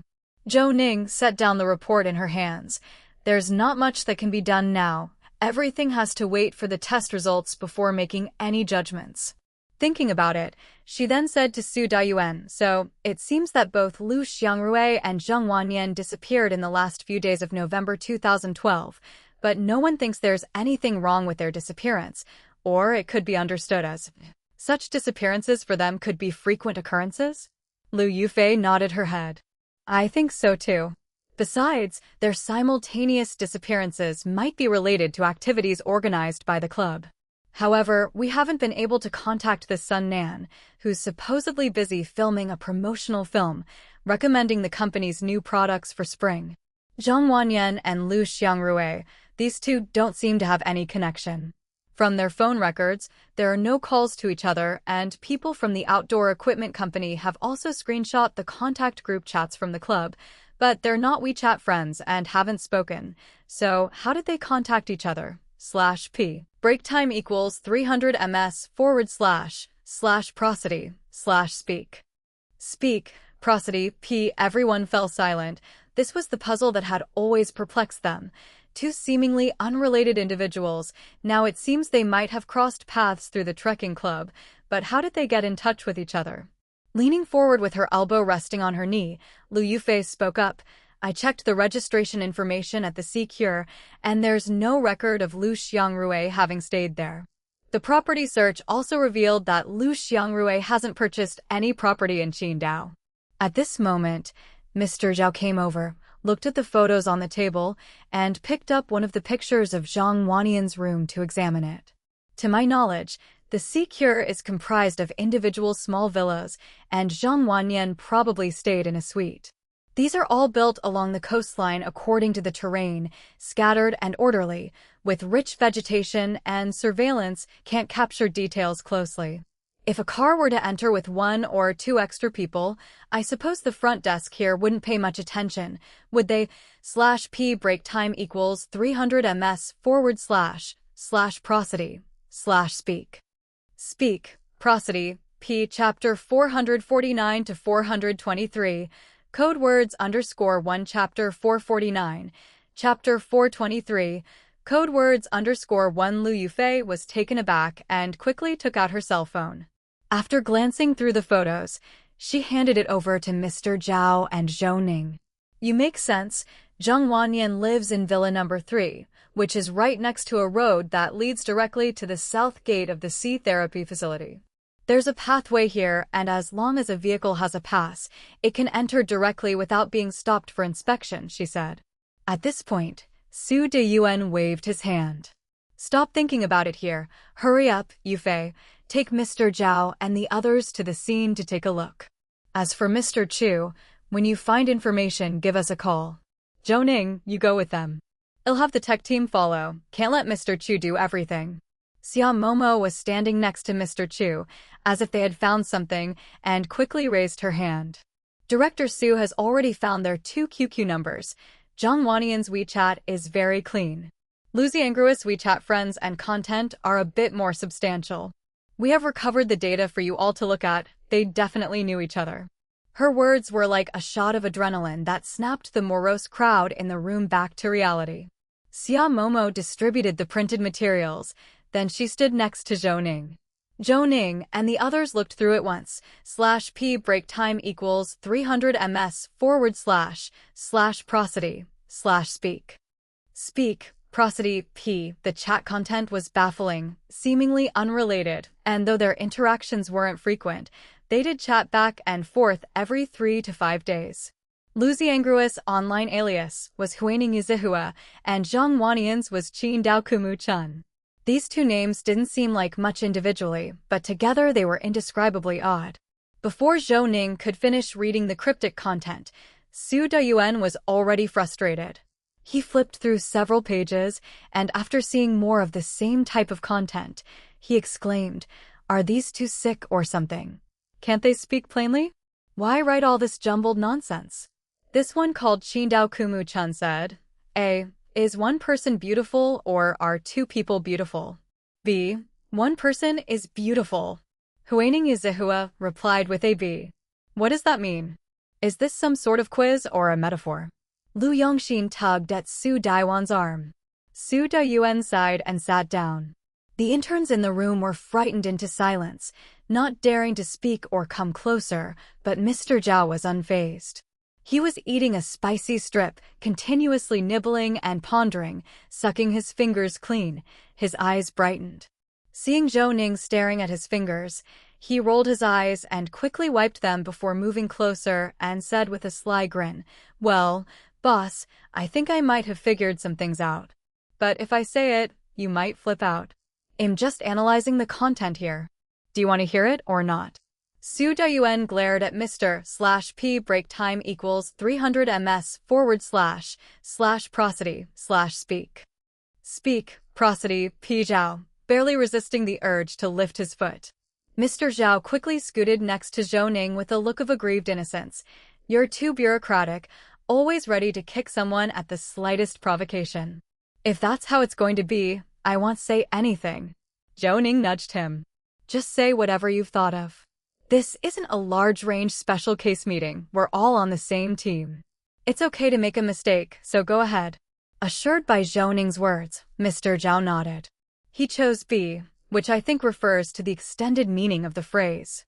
One person is beautiful can mean Dan Mei, which, if you take the homophone, there's a genre of internet literature that is called damme, dealing with romantic relationships between men. They are often quite tragic. I've only read the descriptions. I haven't actually read the stories, can't handle the details. This statement left everyone with strange expressions on their faces. Lu Yufei quickly took out her phone to search and then showed the search results to Su Dayuan. There really is such a term. Does it mean that their coded language is them probing each other, asking if they are the type of person they're seeking, communicating about dates and such through these codes? Su Dayuan frowned at the coded conversations on the few pages in front of him, then slapped them into Mr. Zhao's hands. Okay, you've finished the autopsy. Let Mr. Yang and his team check out the C therapy facility. You're not leaving the office today. /P break time equals 300 ms / prosody / speak. Speak, prosody, P work on translating these codes for me, word by word. I want to know what they're talking about. After speaking, he stood, gestured to Zhou Ning. Let's go check out the C therapy facility. If we're really going to investigate in this direction, we need to thoroughly survey the place. If Lu Xiangrui stayed there, he must have left traces. In addition, I'll have Zhang Ping take Mr. Chu and Mr. Xia to the tech team. You take those people and carefully search the surveillance footage. We already know Zhang Wanian's car model and number. I want to know where that car is. Mr. Zhao looked bewildered, spreading his hands helplessly. Come on, boss, analyze it with me. It was just a thought that slipped out. How am I supposed to translate all this code? I'm not a fan of male-male romance, am I? Quit your yapping. I want results by tonight. With that, Su Dayuan led Zhou Ning and the others out quickly, leaving Mr. Zhao alone in the large office. Mr. Zhao was on the verge of a breakdown, giving himself a slap to the face, but not too hard since it was still his own face that would hurt, then quickly logged onto the computer. The documents Mr. Chu sent were still there, so at least he didn't have to print them out again. He opened WeChat, found his classmates' group chat, sent a crying emoji, then mentioned everyone. Zhao Dazhao at all members. Stop lurking, guys. Come out and save me. I'm stumped. Can any of you crack the meaning of these codes for me? I'm willing to pay for the answers. Mr. /P break time equals 300 ms / prosody / speak. Speak, prosody P lang lang. What's the matter? You're not doing forensics and just whining instead? Got something funny to share? Come on, out with it. Let me get a look. Taxes. Stop messing around. What happened? Quit the sniveling. A big guy like you has to be strong. Let me see what's got you all upset. Call me Brother E. Ha Ming Bing Bing, speak up. Seeing many people chime in, Mr. Zhao quickly glanced over. He could guess the gist of the first few pages, but the latter part was very fantastical and seemed a bit artsy. He hurriedly copied and pasted a sentence and sent it over. Zhao Dazhao, A asks, will it rain today? B, if not today, then tomorrow. What does this conversation between two people mean? Mr. Lang Lang, interesting, this line is from Yu Guanyin. Taxes, are the two a couple? Mr. Zhao rubbed his chin, his spirits suddenly lifted. He hadn't seen this TV show, but he knew of it. But how to answer whether they were a couple? Zhao Dazha at Mr. Lang Lang. I don't know how to describe their relationship. Two men, about the same age, contacting each other every 3 to 5 days, their conversations always like this, one asking and the other answering. It seems irrelevant, but it's certain they know each other. They appear to be travel buddies to the outside world, nothing more at the moment. Ha Ming Bing Bing, ah. I like the idea of two men together, such a thrilling thought. But speaking of Yu Guanyin, isn't there a scenic spot called Yu Guanyin in Tangshan of Qidong, /P break time equals 300 ms / prosody / speak. Speak, prosody, P, it's not very famous, but I heard about it from a friend who likes climbing. Mr. Zhao was stunned. Tangshan was a famous Taoist mountain. How could there be such a place he didn't know about? He quickly logged onto a map on another computer and searched meticulously. Sure enough, on the northern foothills of Tangshan, on the periphery, there really was a place called Yu Guanyin. Excited by this revelation, Mr. Zhao concluded that his guess was right. It was a rendezvous, probably meeting up to go out and play. This dialogue confirmed the chosen location to be at Yuguanin. Zhao Dazhao, you guys are brilliant, something that baffled me all day, and you solved it in seconds. Hurry up and help me with the rest. What does this sentence mean? Is it the agreed time?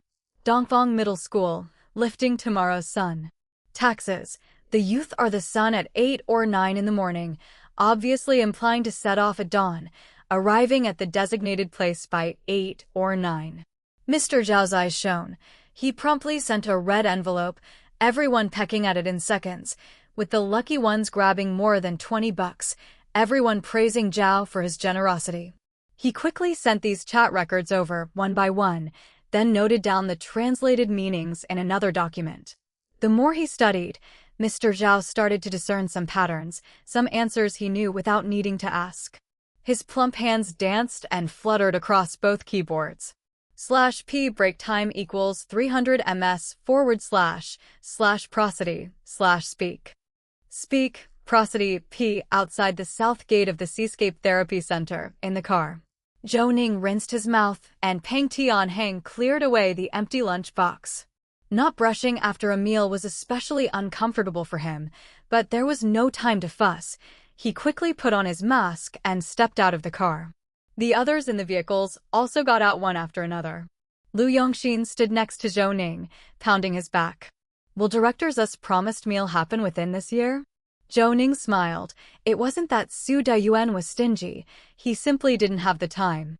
Forget about that. I'll organize a gathering for everyone before the new year. Lu Yongxin waved his hand. I won't go, I'm just waiting for your engagement and wedding banquets. Once I've attended those, I'm good for anything. Mr. Yang laughed on the side, sidling up to Zhou Ning to join the fun. We've got the red packets ready. Boss, you need to hurry up. Your sister's kid will be born soon, right? You need to get on the schedule. The parents have already met, and your master agrees 1000%. Don't make Mr. Xiao wait too long. Without arguing, Zhou Ning just nodded. I know, it won't be too long. Let's go, Director Su is here. We need to examine this suite carefully, especially the bedding. If the housekeeping staff hasn't cleaned it, take it straight away. Trash cans, personal items, these are all key points. Mr. Wang, follow Mr. Yang's lead to take pictures. Make good marks, you two follow and learn. /p break time equals 300 ms / prosody / speak. Speak, prosody, p. Everyone nodded quickly, and Zhou Ning walked over to Su Dayuan. Several management personnel from Seascape had arrived. The abundance of police officers and police cars made for an intimidating sight. A manager-like figure quickly came forward. Officer, how can we assist you? Su Dayuan nodded to the man. We need the room key, please hand it over, and then everyone step back. Call over whoever from the housekeeping department was responsible for cleaning this suite. Don't leave anyone out, we need to speak with them. Even if they're off-duty staff, please contact them as well. You received my call about this earlier, right? The manager nodded repeatedly, handing over a master room card to Su Dayuan, which Lu Yufei received. They're all here, waiting in the next suite. I thought it would be inconvenient to set up far away, making you run back and forth. /p break time equals 300 ms / prosody / speak.